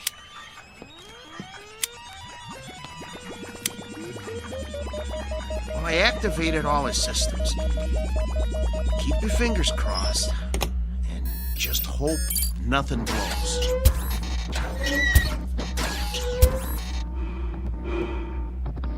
See, his breathing sounds good. His arms are creaky, but they'll quiet down when he warms up. Look, beads of sweat are forming on his forehead. I told you these were good sweaters. Can you hear me, Max? Relax, boy. Let him warm up good, Paul. I'll tell you, the mechanical part is what worries me. I need to check his reflexes. Look, Steele, go put on the gloves, will you? Let's see if he can zero in on you, okay? Maxo, get your legs loosened up. Move around a little. Loosen up your jab, big boy. Don't rush him. If it don't work now, it won't work in the ring. All right. But just enough to check the jab. Set his controls so he doesn't counter punch. Good idea. Okay, hold still, Maxo. This won't hurt a bit. Okay. That's as low as it'll go. I don't think his systems like it, though. You know, if that cracked eye quits, he'll be very vulnerable. Look, Steele, start circling him and see if he can follow you. Come on, Nexo. Look at me. I'm moving in. I want to get you. Block my punch. Oh, man, they're gonna hear that in the back row. That's good enough for now. We know it works. Steele, he's gonna get more than one punch thrown at his head. He'll outdance him to keep clear. Give him more power to his legs. Those cables are bandy. I don't like doing this. There's not much tension left in them. He seems to be moving all right. Yeah, but, boy, a heavy wind might knock him over. Put him on automatic. Oh, no. Come on. Let's not push our luck. Do it. All right. Here goes nothing. Maxo, gloves up. That's it. Beautiful. Now, let's see if he can move in for the kill. Kelly, Steele, no. Leave his systems on defense. He might have a couple of rounds if we leave him on defense. It takes less energy. You know, he's gonna get beat to pieces if we let him move in. No, do it. Will you use your head? He's a B2. He's gonna get slaughtered anyway. Look, if we let him go on defense, we might be able to salvage him for pieces. Nolan paid to see him on offense. It's in the contract. Activate his jab. Come on, it doesn't have any lubricant in it. Do as I say. All right. Activating the jab. Shut him down. Shut him down.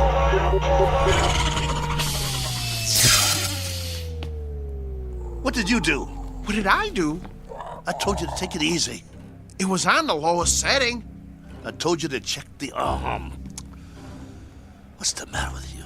So help me if you broke that arm. If I broke it? Yeah, you. Look, Steele, I kept this heap running on borrowed time for 3 years now. Before we left Philly, I told you we needed to fix things and replace parts. We couldn't let this chance go. Please, open him up and see what you can do. Steele, you know, try finding another mechanic that could have kept this antique working as long as I have. I dare you to. Please, see what you can do. Hold the arm up. Oh, man. Oh, no. Ugh. Come here. Take a look. You see that? The trigger spring came right off. Can you reattach it? I can try, but, you know, it's just gonna pop off again. That's what happens when a joint doesn't get enough lubricant. Well, I'll try to stretch it.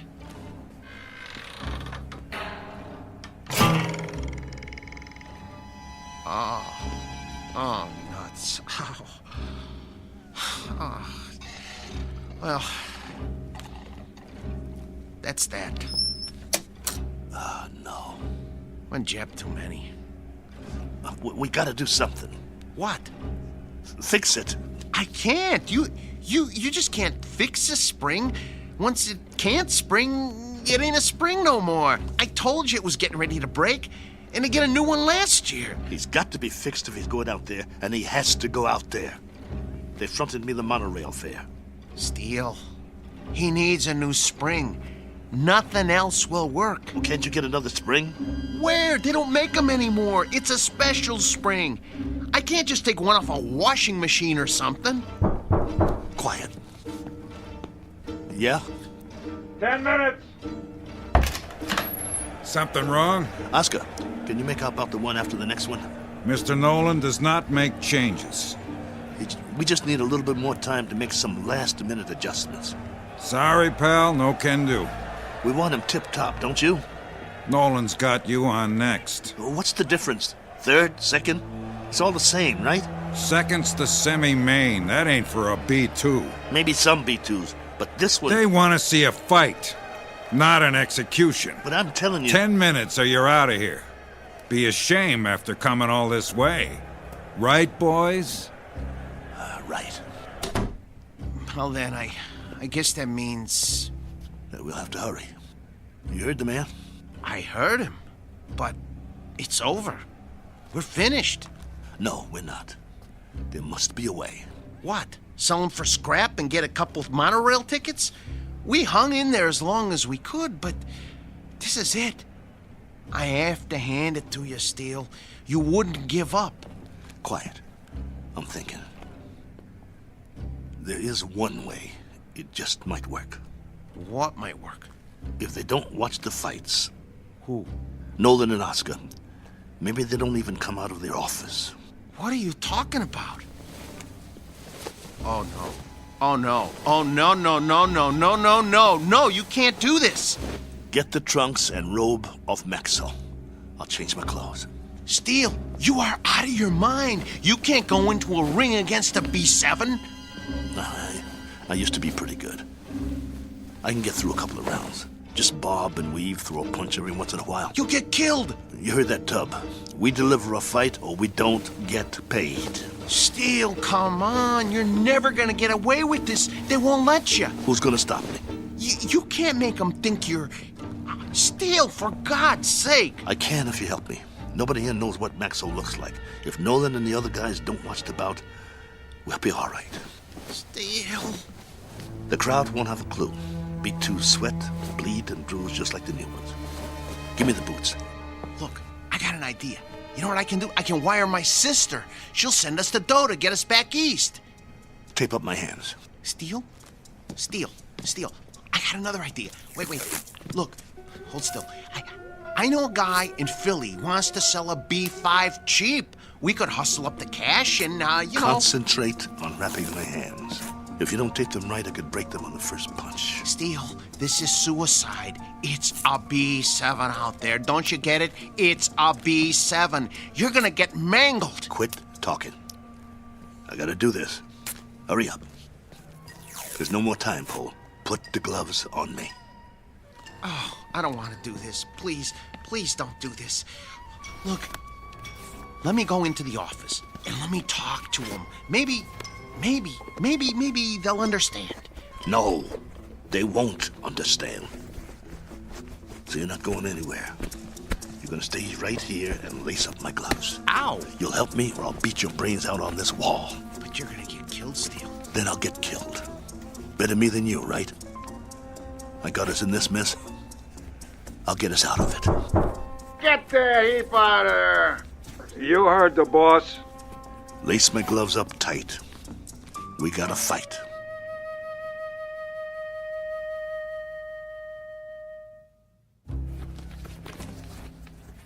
That's it, Paul.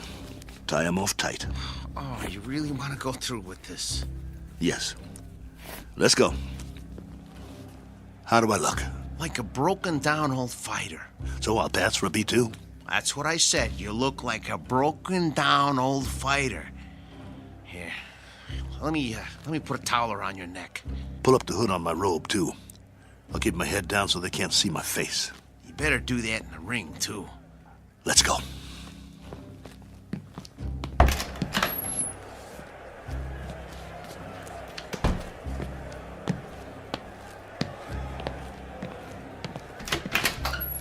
You're late.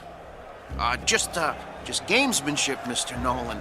Making a late entrance, trying to get Max over the edge. Just like the old days, huh? Maybe I underestimated you guys. Nice robe. It's old school, you know? Genuine satin. No more stalling. I got a full house out there. Right. Come on, Maxo. Let's show him what you can do. Hey! What? Where's that... What's his name? The owner. Oh, you mean Steele? He's already out there. We're one step ahead of you. I didn't see him pass my door. Well, he went a few minutes ago. He likes to check out the crowd. You boys better put on a good show. Yes, sir. Let me know when we get to the stairs. I got sweat in my eyes. I should have told him. If you had, I'd killed you. Okay, first step. Careful, Steele. Grab my waist. Wipe my eyes. Can't see my feet. Geez, Steele. You're already sweating like a pig. You'll have to towel me off between rounds, just like a real B2. Between what rounds? You won't last long. Whose side are you on? Steele, you're not up against some punch-drunk fighter. You're up against a machine. I said shut up. You're not gonna get away with it, though. They ain't seen a B2 in years. Nolan said so. Steele, you're never gonna pull this off. This is your last chance. Just get me to the ray.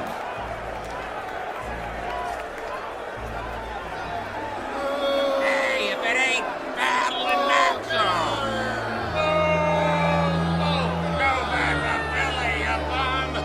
Rattling Maxo's more like it. Okay, Steele, here's the ring. 2 steps to the apron. I can see them. Okay, I'm gonna pull the ropes apart. Hey, send him back to the junkyard! Ladies and gentlemen, the next contest of the evening, a 10-round light heavyweight bout featuring out of Philadelphia, the B2 Battling Maxo!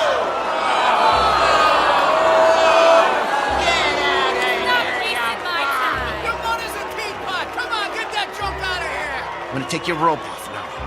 Keep looking at your shoes. Try not to blink. Stay in my corner. Of course I will. Breathe through your mouth. Come on. Little breaths. Come on. Breathe. Not too fast. I need a drink. Sorry. The water bottle is filled with B7 hydraulic fluid. And now, entering the ring, his opponent, our own B7, the pride of Kansas, the Maynard Flash!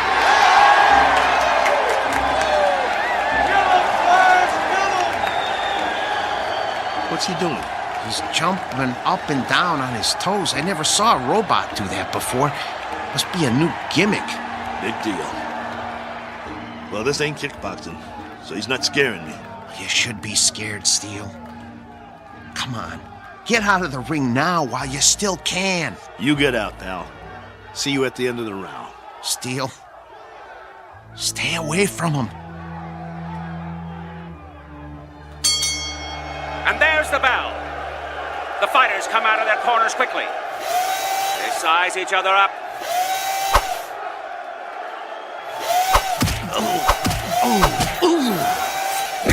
Oh, the Flash landed a vicious right. And another. And another. Come on, get away from him. Get away from him. Maxo backs away. Come on, I got money on this fight! Come on, I can take it. The Flash is the aggressor. He backs Maxo into the ropes. Hey, no holding. Get your B2 off the ropes. See how you like this? Bring it, you bum. I can take it. There's thunder in those punches. Your mother's scrap metal! Maxo backpedals. The Flash swings wildly. If he lands one of those, he'll take Maxo's head off. The Flash is coming in for the kill. That one was lethal. Stop the fight. Come on, somebody stop it. Stop it. Maxo is down. It's over. It's over. It's over. Come on, stay down. It's over. Just get me up. I've never been knocked down. I'm Steele Kelly. In the time of 1 minute and 22 seconds of the first round, your winner, the Maynard Flash! That's it. Haul him out of here. Move it! Is he broken or what? No, he's okay. Just a second, okay? Steele, can you stand? Come on. Talk to me. Are you bleeding? Put the towel over my face. Yeah, sure. Get the robe. What? The robe. I want to walk out of here like a man. Come on, before they start throwing things.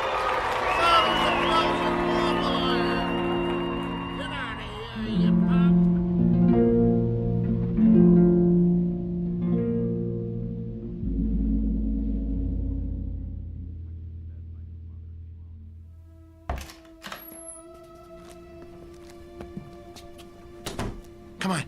I'm gonna help you. Let me help you up on the table. Come on. Here we go.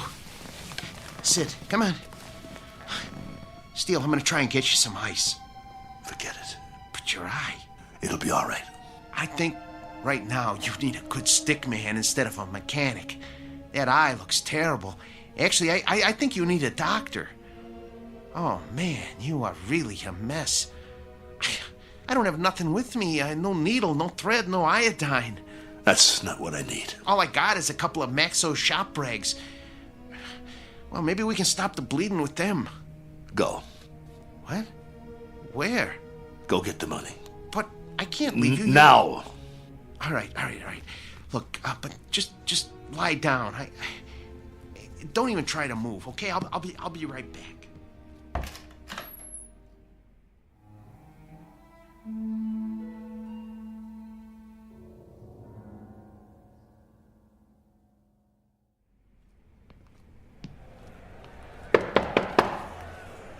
Yeah?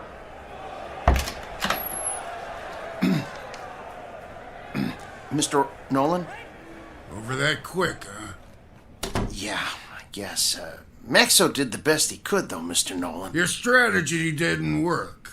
Did you really think arriving in the ring late would upset a robot? Well, you never know. But that B7, it must have been tweaked or something. I never saw anything like that. Me neither, and I hope I never do again. Get your boy and clear out. Yeah, we will. Only first... You heard the boss. Well, you see, my boss Hiding out, huh? Don't even want to show his face. Something like that. Come here. What? Mr. Nolan says you should come over to the desk. Okay. I want you to deliver something to your boss. Yeah? Piece of advice. Can you handle that? Yes. Now listen real close.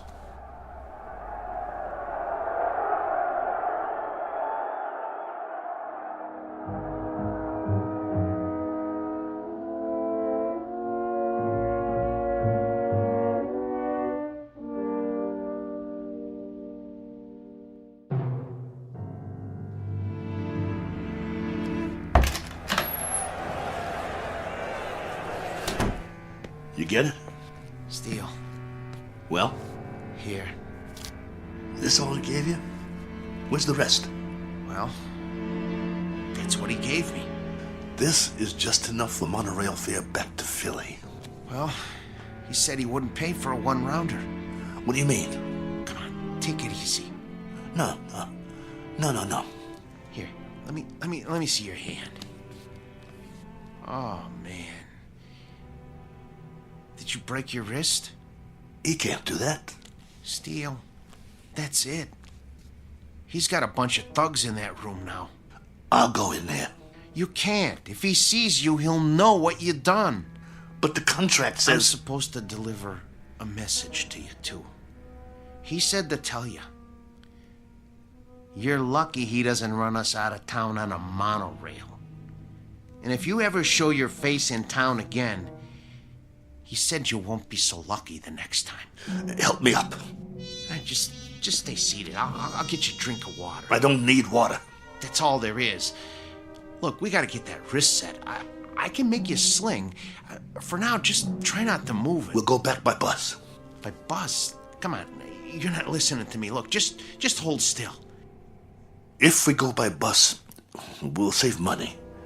We'd have enough to get Maxo a new trigger spring and a lens for his eye and some silicone Teflonic joint lubricant. He'll be good as new again. All right, Steel. Anything you say. Then we'll be all set. Maxo will be in shape again, and we can get us some decent bouts. That's all he needs.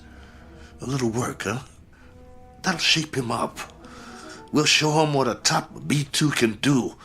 Old Maxo will show him. He'll show everybody. Right? Right? Sure, Steel. Sure. Now let's get out of here. Take it slow. I can walk. I know you can. You're a tough guy. But put your hand on my shoulder. That's it. Don't worry about Max. I can pull.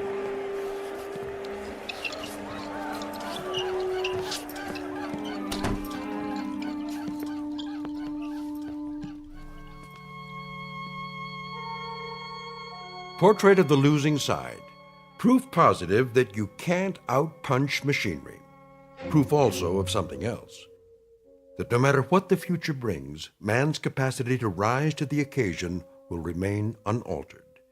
His potential for tenacity and optimism continues, as always, to outfight, outpoint, and outlive any and all changes made by his society. For which 3 cheers and a unanimous decision rendered in the Twilight Zone.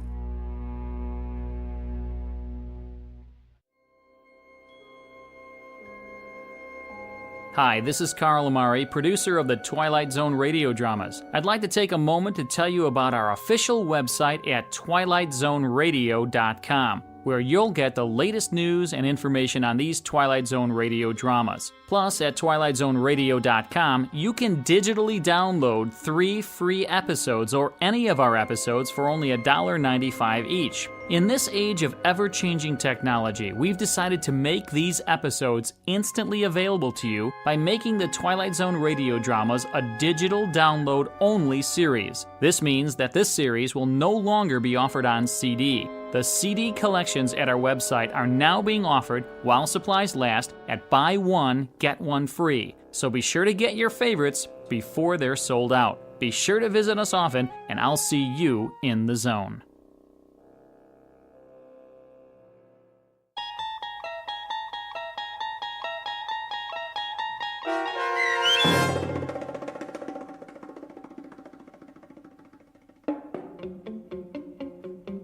Steel, starring Lou Gossett Jr. with Stacy Keach as your narrator, was adapted for radio by Dennis Etchison and Joby Cerny, and written for The Twilight Zone by Richard Matheson.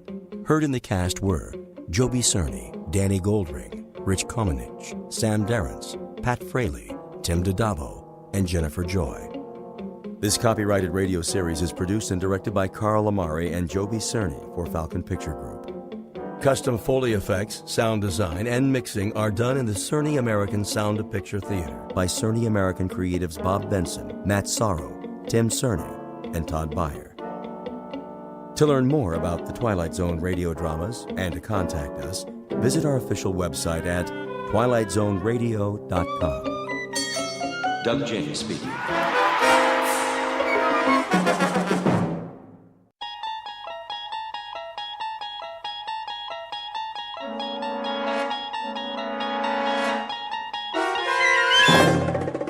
You're traveling through another dimension.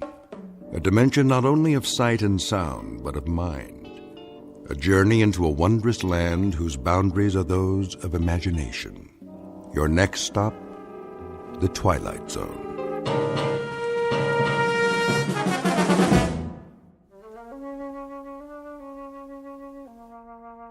There. Nice and creamy. Anthony? Hi, Aunt Amy. I just knew that was you.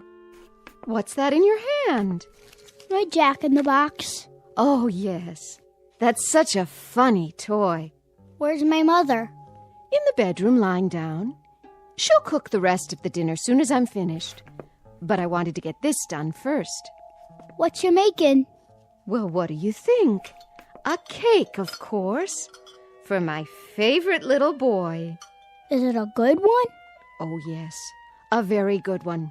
Very, very good. I just took it out of the oven a while ago. Chocolate on the inside with little yellow swirls? What else? I know what my Anthony wants. See? Doesn't that smell good? Where's the frosting? Right here in the bowl. It's chocolate, too. I blended in a lot of butter to make sure it's smooth. 100 times. By hand. Milk chocolate? You bet. We don't like that dark chocolate, do we? Ugh. No. Hurry up, Aunt Amy. Don't you worry. It'll be ready in a jiffy. Put the frosting on. Plenty of time for that. Besides, we have to let the cake cool first. Put it on. Now. Oh, I know what you want. You want to lick the bowl. Well, you'll just have to wait. I don't want to wait. Be a good boy now. I am a good boy. I know you are. I know that. Of course I do. A very, very good boy. I'll just go ahead and frost it now. Why not? No problem, Anthony. None at all. I want lots on the top. Surely. Lots and lots. See how thick I'm putting it on? Swirls of chocolate butter frosting, and all of it for my favorite nephew.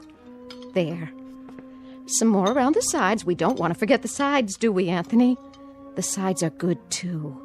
So good. Anthony, stop that. Get your finger out of the bowl. Ow! There'll be plenty left for you to lick when I'm finished. When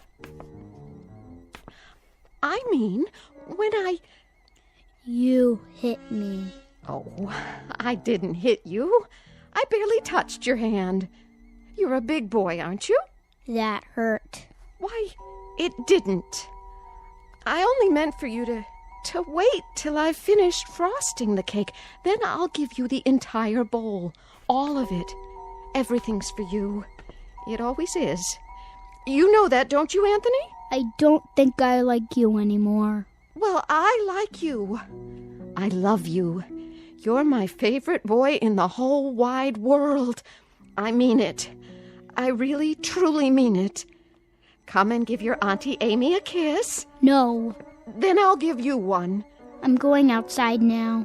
Yes. Yes, you do that. Go outside and play. Playing is good.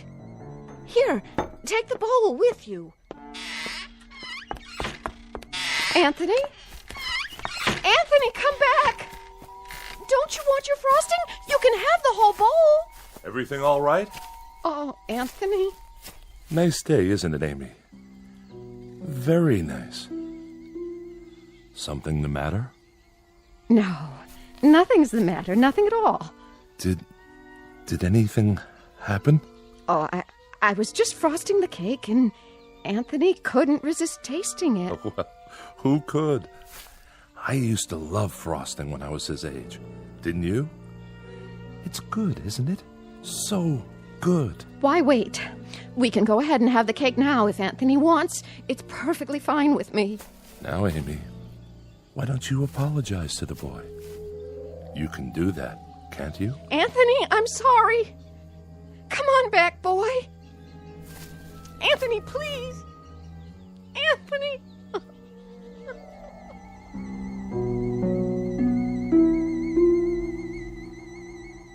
Welcome to Peaksville, Ohio, on a hot July afternoon.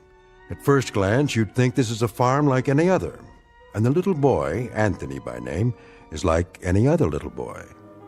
But Peaksville is a place not found on any map, and those fields of wheat and barley, they're not the only crop.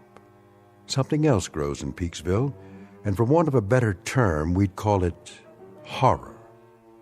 One day, exactly 6 years ago, a boy was born. And as far as the people are concerned, that's all that matters. There isn't anything else. Because Anthony controls it all. In just a moment, we'll take a closer look at Anthony Fremont and the people in the village and the village itself. A world in which nothing exists except Peaksville. A world Anthony manufactured and which he now rules with absolute power. A nightmare of rare design, located dead center in the Twilight Zone. And now, The Twilight Zone and our story, It's a Good Life, starring Mike Starr, with Stacy Keach as your narrator.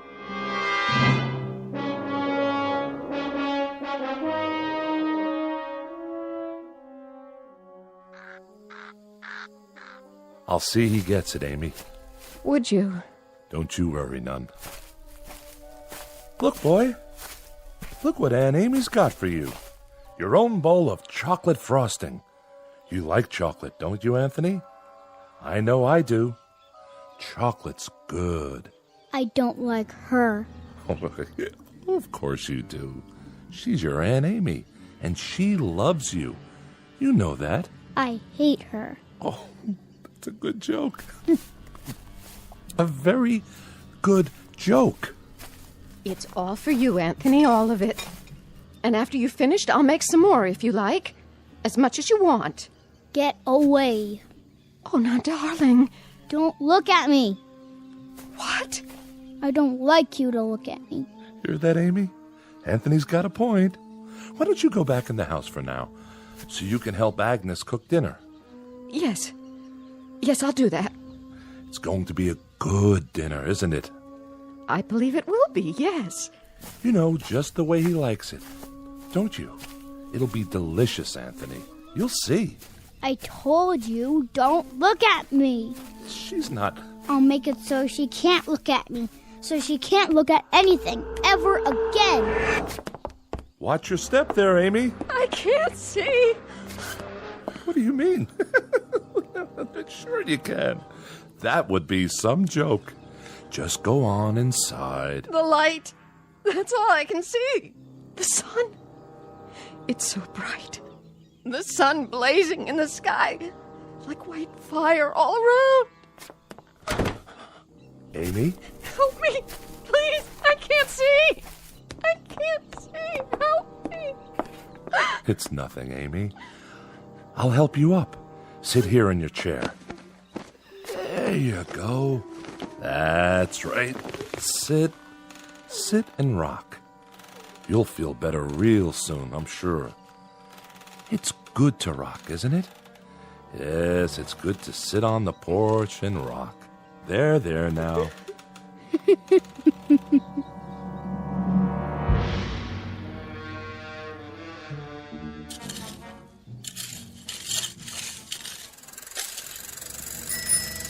Hi there, Bill. Afternoon, Mr. Fremont. I brought the groceries from town. Gee, that was fast. Thank you, Bill. Very thoughtful of you. My pleasure. Howdy, Anthony. Hi, Mr. Soames. Mighty good to see you today. Mighty good. It's such a good day. A real good day, isn't it, Anthony? It's terrible hot, though. Terrible hot. Oh, I wouldn't say that. No, ma'am. I wouldn't say that at all. It's fine. Just fine. A real good day all around.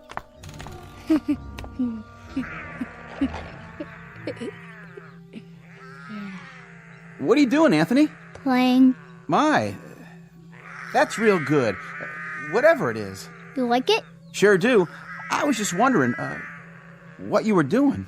I made something. By golly, you did. Know what it is? Can't rightly say that I do. Take a guess. Oh, I'm not very good at guessing. Guess. Go on, Bill. You can do that, can't you? Well, now, some kind of animal, is it? It's a gopher with 3 heads. See? Oh, yeah. He's a real fine one. I ain't ever seen a gopher with 3 heads before. He's alive, huh? Must be, the way he's moving around. He was. I'll make him dead now. I'm tired of playing with him. Be dead, gopher. You be dead. Now, that's real fine, Anthony. That's real fine, what you done. Sure is. Yeah. You made him dead, all right. Look at him laying there. It's good that you done that. Real good. Tell me what it looked like.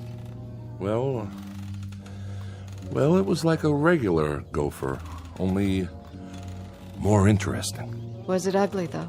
Oh, I wouldn't say that. I wouldn't either. I'll bet it was ugly. Grotesque looking. That's the way Anthony likes things. What a good joke. You'd better bury him now. Okay. Want some help? No, I'll wish him into the cornfield. You do that. Gopher, go into the cornfield. Go be in the cornfield. Well, what do you know? Ain't that something? What are you doing here anyway? Me? What do you mean, Anthony? I'm delivering the groceries. What do you think? Go ahead and do it then. Why, sure. I'm the delivery man. That's me. You better. You don't want me to wish you did, do you? Why, no, Anthony. No, I don't. But what? But I just wanted to say, you do some real fine things. Real fine. You're a good boy. We all love you. Don't we, Miss Amy? Don't we just love Anthony? Oh, yes. We love him. Everybody loves Anthony. Yes, sir. We sure do love him. We love that boy. Well, hi, Bill. Mrs. Fremont, how are you? I was just checking the roast in the oven. Got everything we asked for? Pretty much. I have your list here. Let me see. Didn't have any laundry soap. General store's all out of the laundry soap. Well, that's to be expected. Not even bar soap, though, huh? All out of that, too? Oh, we've been out for a year. You know that, Mrs. Fremont. We ain't had no bar soap for over a year, so I guess nobody has to wash their hands or behind their ears anymore. That's right, Bill. That's exactly right. I got a couple of cans of soup in there. That's nice, huh? Didn't even know we had them on the shelf. And I remembered Anthony loves tomato soup, doesn't he? So I brought that. How thoughtful. You'll tell him, won't you, Mrs. Fremont? Tell him I brought the tomato soup because I heard he liked it. Tell him I brought it, won't you? Why, of course I will, Bill. I'll tell him. Matter of fact, I'll tell him right now. Oh, no, Mrs. Fremont. You don't have to go to the trouble. I gotta get going anyway. I gotta get back to the store. You don't have to be frightened of him, Bill. He likes you. He told me that several times, how much he liked you. Oh, that's real nice to hear. He's a clever boy, Mrs. Fremont. That he is. About the cleverest boy I've ever seen. Know what he was doing out there? Making something, I imagine. You got it. Yesterday he made some kind of furry animal. I have never seen the likes of it, but he invented it all by himself. Had real sharp teeth, too. Long and sharp. Could have done some real damage. It tried to bite him. I was kind of hoping that it would. Mrs. Fremont. But Anthony wished it into the cornfield before it could do him any harm. I gotta be going, Mrs. Fremont. I'm real glad. I mean, it's real fine that Anthony keeps making these things. Real fine indeed. Yes, ma'am. It's great. See you tonight, won't we, Bill? Tonight? Why, sure. It's TV night tonight. Oh, yeah. Anthony's going to put pictures on the television, and we're going to have a surprise party for Dan Hollis. A real nice surprise party. I'll be there, Mrs. Fremont. You can count on me. Where? What? Nothing. Bye now, Miss Amy. Be sure to say goodbye to your nephew for me. I will.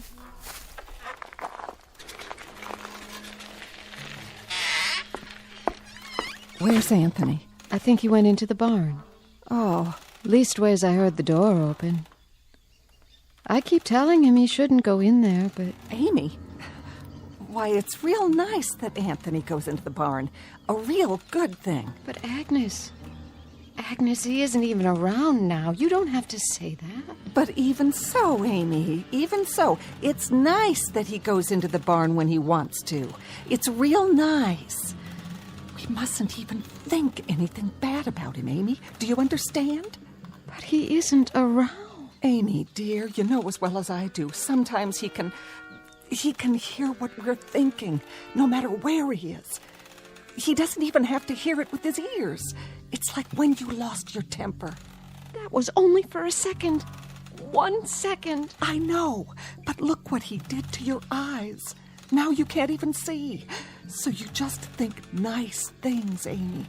Real nice things about how good it is that Anthony's going into the barn to do whatever he does in there. And tonight we'll have Dan Hollis's birthday party, and we'll have a nice time. A very nice time. But it's such a hot day. I hope it cools off tonight. Oh, I wouldn't say it was hot, Amy. It's just right. It's a good day. Don't you think so, too? A real good day.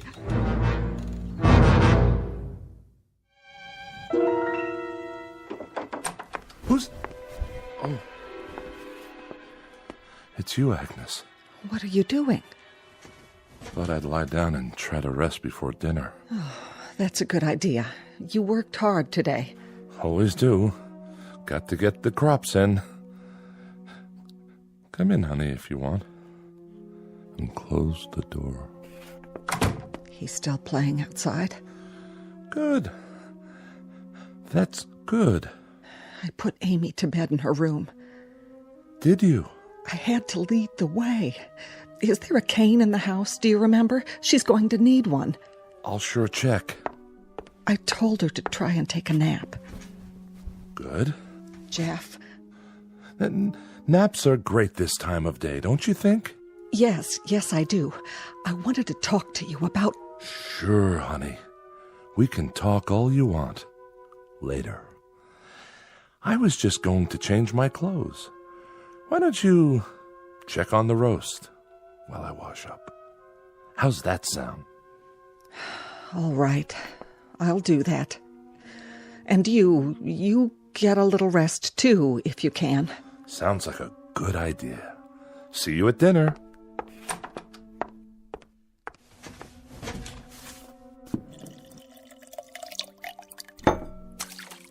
Oh.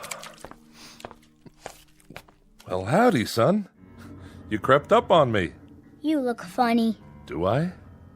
You need a towel. Well, by gosh, I sure do. I was just about to dry my face. I was looking for you a while ago. What for? Your mama said you was out in the barn. Yep. Did you have fun? I was looking at the cow. Oh, that's good. That's real good, Anthony, that you were looking at the cow. Now, you wouldn't be playing any tricks on your dad, would you? Tricks? I mean, well, you remember a year ago when we had the pigs? Oh, yeah. And what happened to the pigs? You remember that, too? I turned them into monsters. Oh, doggone if you didn't. Real odd-looking things. They were funny. That's it. Real funny looking. But good things, Anthony. Real good things. And it's good that you did that. It's real good. Like tonight. Yeah? It's television night. I'm gonna make television for everybody. It'll be real funny. It sure will be. Everybody's looking forward to it, too, just like they do every week. And then we're going to have the surprise party for Dan Hollis. It'll be so much fun. Yeah. I can hardly wait. So, are you looking for something? Can I get anything for you now, son? No. Don't you want to play some more? I don't like playing alone all the time. Well, I can understand that. No kids came over to play with me today. Is that right? Not a single one. I wanted someone to play with. Well now, Anthony, you remember the last time some children came over? Mm-hmm. The little Fredericks boy and his sister? I had a real good time. Oh, sure you did. Sure you had a good time, and that's great. Great. It's just that... It's just that what? It's just that you wished them into the cornfield when you didn't like the way they played. That's okay. But I hear their mom and dad were real upset. About what? If you wish people away like that, pretty soon there won't be no one left. So maybe next week we'll talk to some of the folks about having their children come over. We'll do that, won't we? Talk about it first. Yeah, and when they come over, I can make some of those funny animals. That's fun, isn't it? That's a lot of fun. That's Bill Soames' collie. Is it? Yep, that's the dog that always comes around. Yeah, that does sound like Bill Soames' dog. Not many dogs left now, Anthony. You wish them all away. I didn't like them. They didn't like me. I hate anybody who doesn't like me. But everybody loves you. They love you, son. You're everybody's favorite. I heard somebody think one time. Somebody thought I shouldn't have wished away all the automobiles and things. And the electricity. They said it wasn't good that I did that. Somebody thought it one time. Who? Who thought that? Was it Teddy Reynolds who thought that? He owned a farm up the road. Oh yeah, I remember. He shouldn't have thought those bad thoughts. That's why I made him go on fire. Sure, that was why... That dog, that collie, he doesn't like me. Oh, I don't know about that. He's a bad dog. Well, now, Anthony, did you do something to Bill Soames's dog? Guess you must have. He isn't outside anymore. I put him in the cornfield. I'm gonna go out in the yard now. Bye. No. Bill Soames's collie was out by the tree just now. I heard him barking, and then he just... Well, why Anthony done that? It was a good thing that Anthony done that, wasn't it, honey? Wasn't it a real good thing? Oh, yes, indeed. It was a real good thing that Anthony did it. Well, I've got to get back and get supper ready. Stay a minute. Ethel's bringing over the candles for Dan's cake. Amy already made it. She got the last box of cane sugar there was to be found. Agnes? The very last box. And Dan hasn't got one single inkling that there's a surprise party for him. Not one. Glad to hear it. And you know how much Dan likes music? Well, last week, Thelma Dunn found a record in her attic. That a fact? Yes, and she's going to give it to him tonight. Isn't that a wonderful surprise? It sure is. A record. Imagine. That's a real nice thing to find. What record is it? Perry Como singing You Are My Sunshine. Well, what do you know? I always liked that tune. How did Thelma happen to find it? Oh, you know, just looking around for new things. Or old things. The ones that are still left. Say, who has that picture we found a while back? I kind of liked it. That old clipper ship sailing along. The Smiths. Next week, the Sipaches get it, and they give the Smiths the old McIntyre music box, and we give the Sipaches... I know. That's the way of things now. There's so little left. But that's okay, isn't it? Everybody keeps a few things for a while, and then they trade off. There's about 3 books left, and each family... Oh, now, honey. And each family can keep it for a week, and then trade it for something else. Like with the stereoscope the Van Nusens found in their cellar, or the can of beer that Bill Soames found wedged into an old icebox in the junkyard. I'd better go check on the kitchen. You see, the thing of it is, Anthony fixed it so that we're alone in the world. Nothing new ever gets built anymore. Nothing new at all. That's enough. No, it's not nearly enough. Remember 6 years ago, old Doc Baker, rest his soul, he took one look at Anthony when he was born, and he screamed and dropped him. Tried to kill him right then and there. He knew. Somehow he knew what Anthony was, and he thought it would have been better if he had been born dead. But Anthony, my son, he whined and let out a cry, and then he done this thing. He took his revenge. Oh, didn't he? Please, I beg of you, don't. No. And he either destroyed the world and only left this village, or he took the village someplace away from everything. We don't know exactly which, do we? All we know is that we're alone, and there aren't any towns or villages or anything else left except this place. And Anthony, he controls it with his mind. He controls everything. That's right. That little boy in the yard outside. He can make it rain or snow. He can wish people into a grave, or he can turn them into anything he wants. That's why you got to keep smiling or laughing, or you got to mumble something to keep your mind clear, because Anthony can tell what you're thinking. And if it's a bad thought, his mind will snap at you, and he'd do most anything at all. Please, for the love of God. Mom? Dad? All right. But it's good.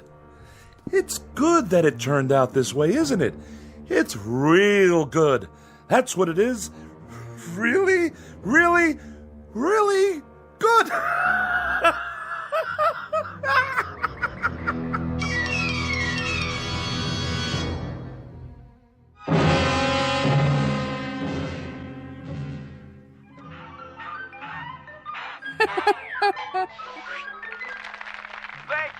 Thank you, ladies and gentlemen, and especially you kids.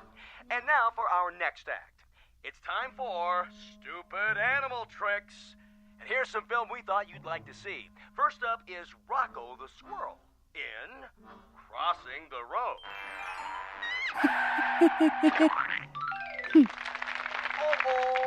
Oh, poor Rocco.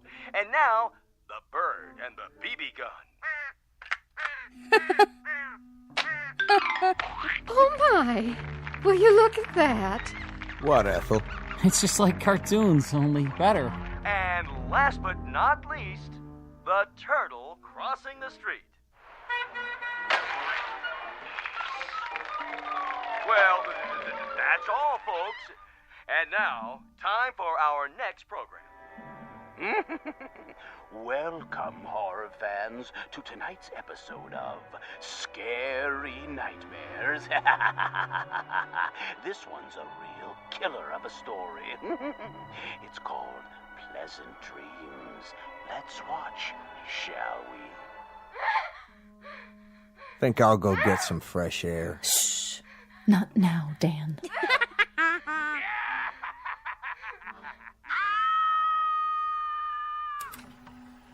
That's all the TV there is. Oh, that was wonderful, Anthony. Wasn't it, everyone? Wasn't Anthony's television wonderful? Yeah. Just wonderful. Even better than last week. Yeah, great. It was much better than the old television. Oh, the best yet. You can say that again. You'll have to come around next week. Oh, I will. I will. And now, everyone, is it time? I guess so, honey. The surprise for Dan's birthday. Oh, you shouldn't have done anything. Go ahead, Ethel. Give your hubby the big surprise. All right. Here you go, Dan. I wrapped it for you special. What's this? Open it. Yeah, go ahead. Well, if you say so. I hope you like it. What's this, a record? It's Perry Como. A real collector's item, you might say. No kidding. I haven't heard Perry Como in years and years. Such a great crooner. You know what a crooner is, don't you, son? No. It's a singer. Someone who sings the old songs. What a great voice he had. Oh, didn't he? Happy birthday, darling. Happy birthday. Hey, you better not hug me too hard. I'm holding a priceless object here. You certainly are. Wow. Do you think we could play it? You mean right now? I'd love to hear some new music. Well... What I'd like to hear is the first part, just the orchestra part, before Como sings. Would that be all right? I don't like singing. I don't think we'd better, Dan. After all, we don't know where the singing comes in. It would be taking too much of a chance. Better wait till you get home. Put it on the table for now. But we don't have a Victrola at home. That's all right. Better to keep it safe. These old records break so easily. I guess you're right. Of course I am. There. It's good that I can't play it here. And now, I think it's time for Pat Riley to play some piano for us. How about it, Pat? Would you? That's a great idea. Well, then, it'd be my pleasure. Move right in, Anthony, so you can watch him. It's great what he can do with those fingers of his. I'm a little nervous. Oh, don't be. You play beautifully. Okay, then. Here goes. Guess I'm out of practice. It'd be good if you told me what to play, Anthony. It'd be real good if you tell me what music you like. Just play. Play anything. All right. I'll play Night and Day. That's a nice old tune. It sure is. That's always lovely. Yeah, go ahead.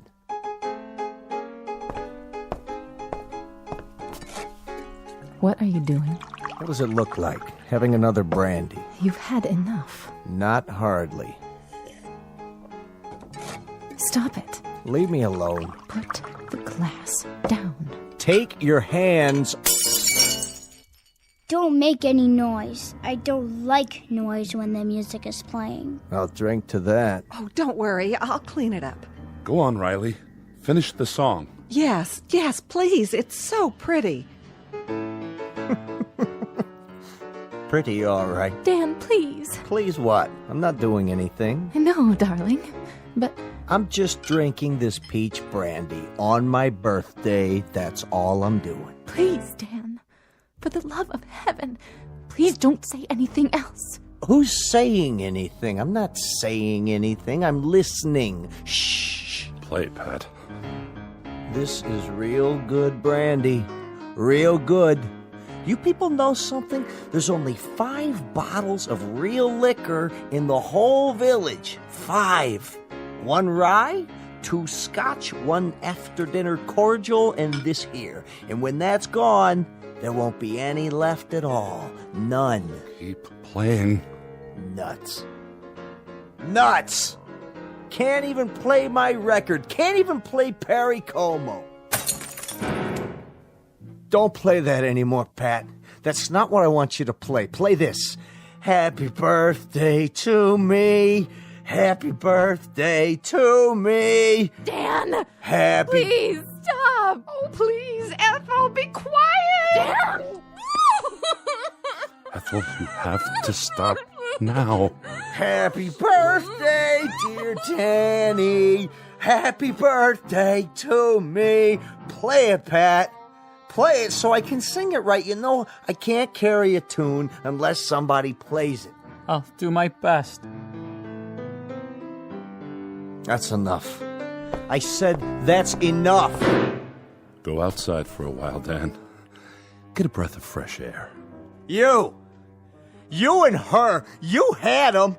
You had to go have them, didn't you? If there's any fault, it's yours. You are my sunshine, my only sunshine. You make me happy when I am blue. You monster. You dirty little monster. You murderer. Hey, what you thinking, Anthony? You go ahead. You think about me. You think bad thoughts about me. And maybe some man in this room. Some man with guts. Somebody who's sick to death of living in this place and is willing to take a chance. Maybe he'll sneak up behind you and lay something heavy across your skull and end this once and for all. You're a bad man. You think that, Anthony. You go ahead. I'm a bad man. Keep thinking that.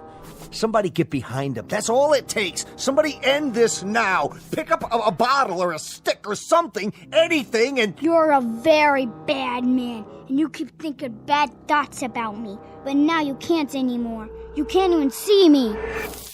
My eyes? Your eyes aren't real. They're like a toy. That's all you are now. A toy Jack-in-the-Box.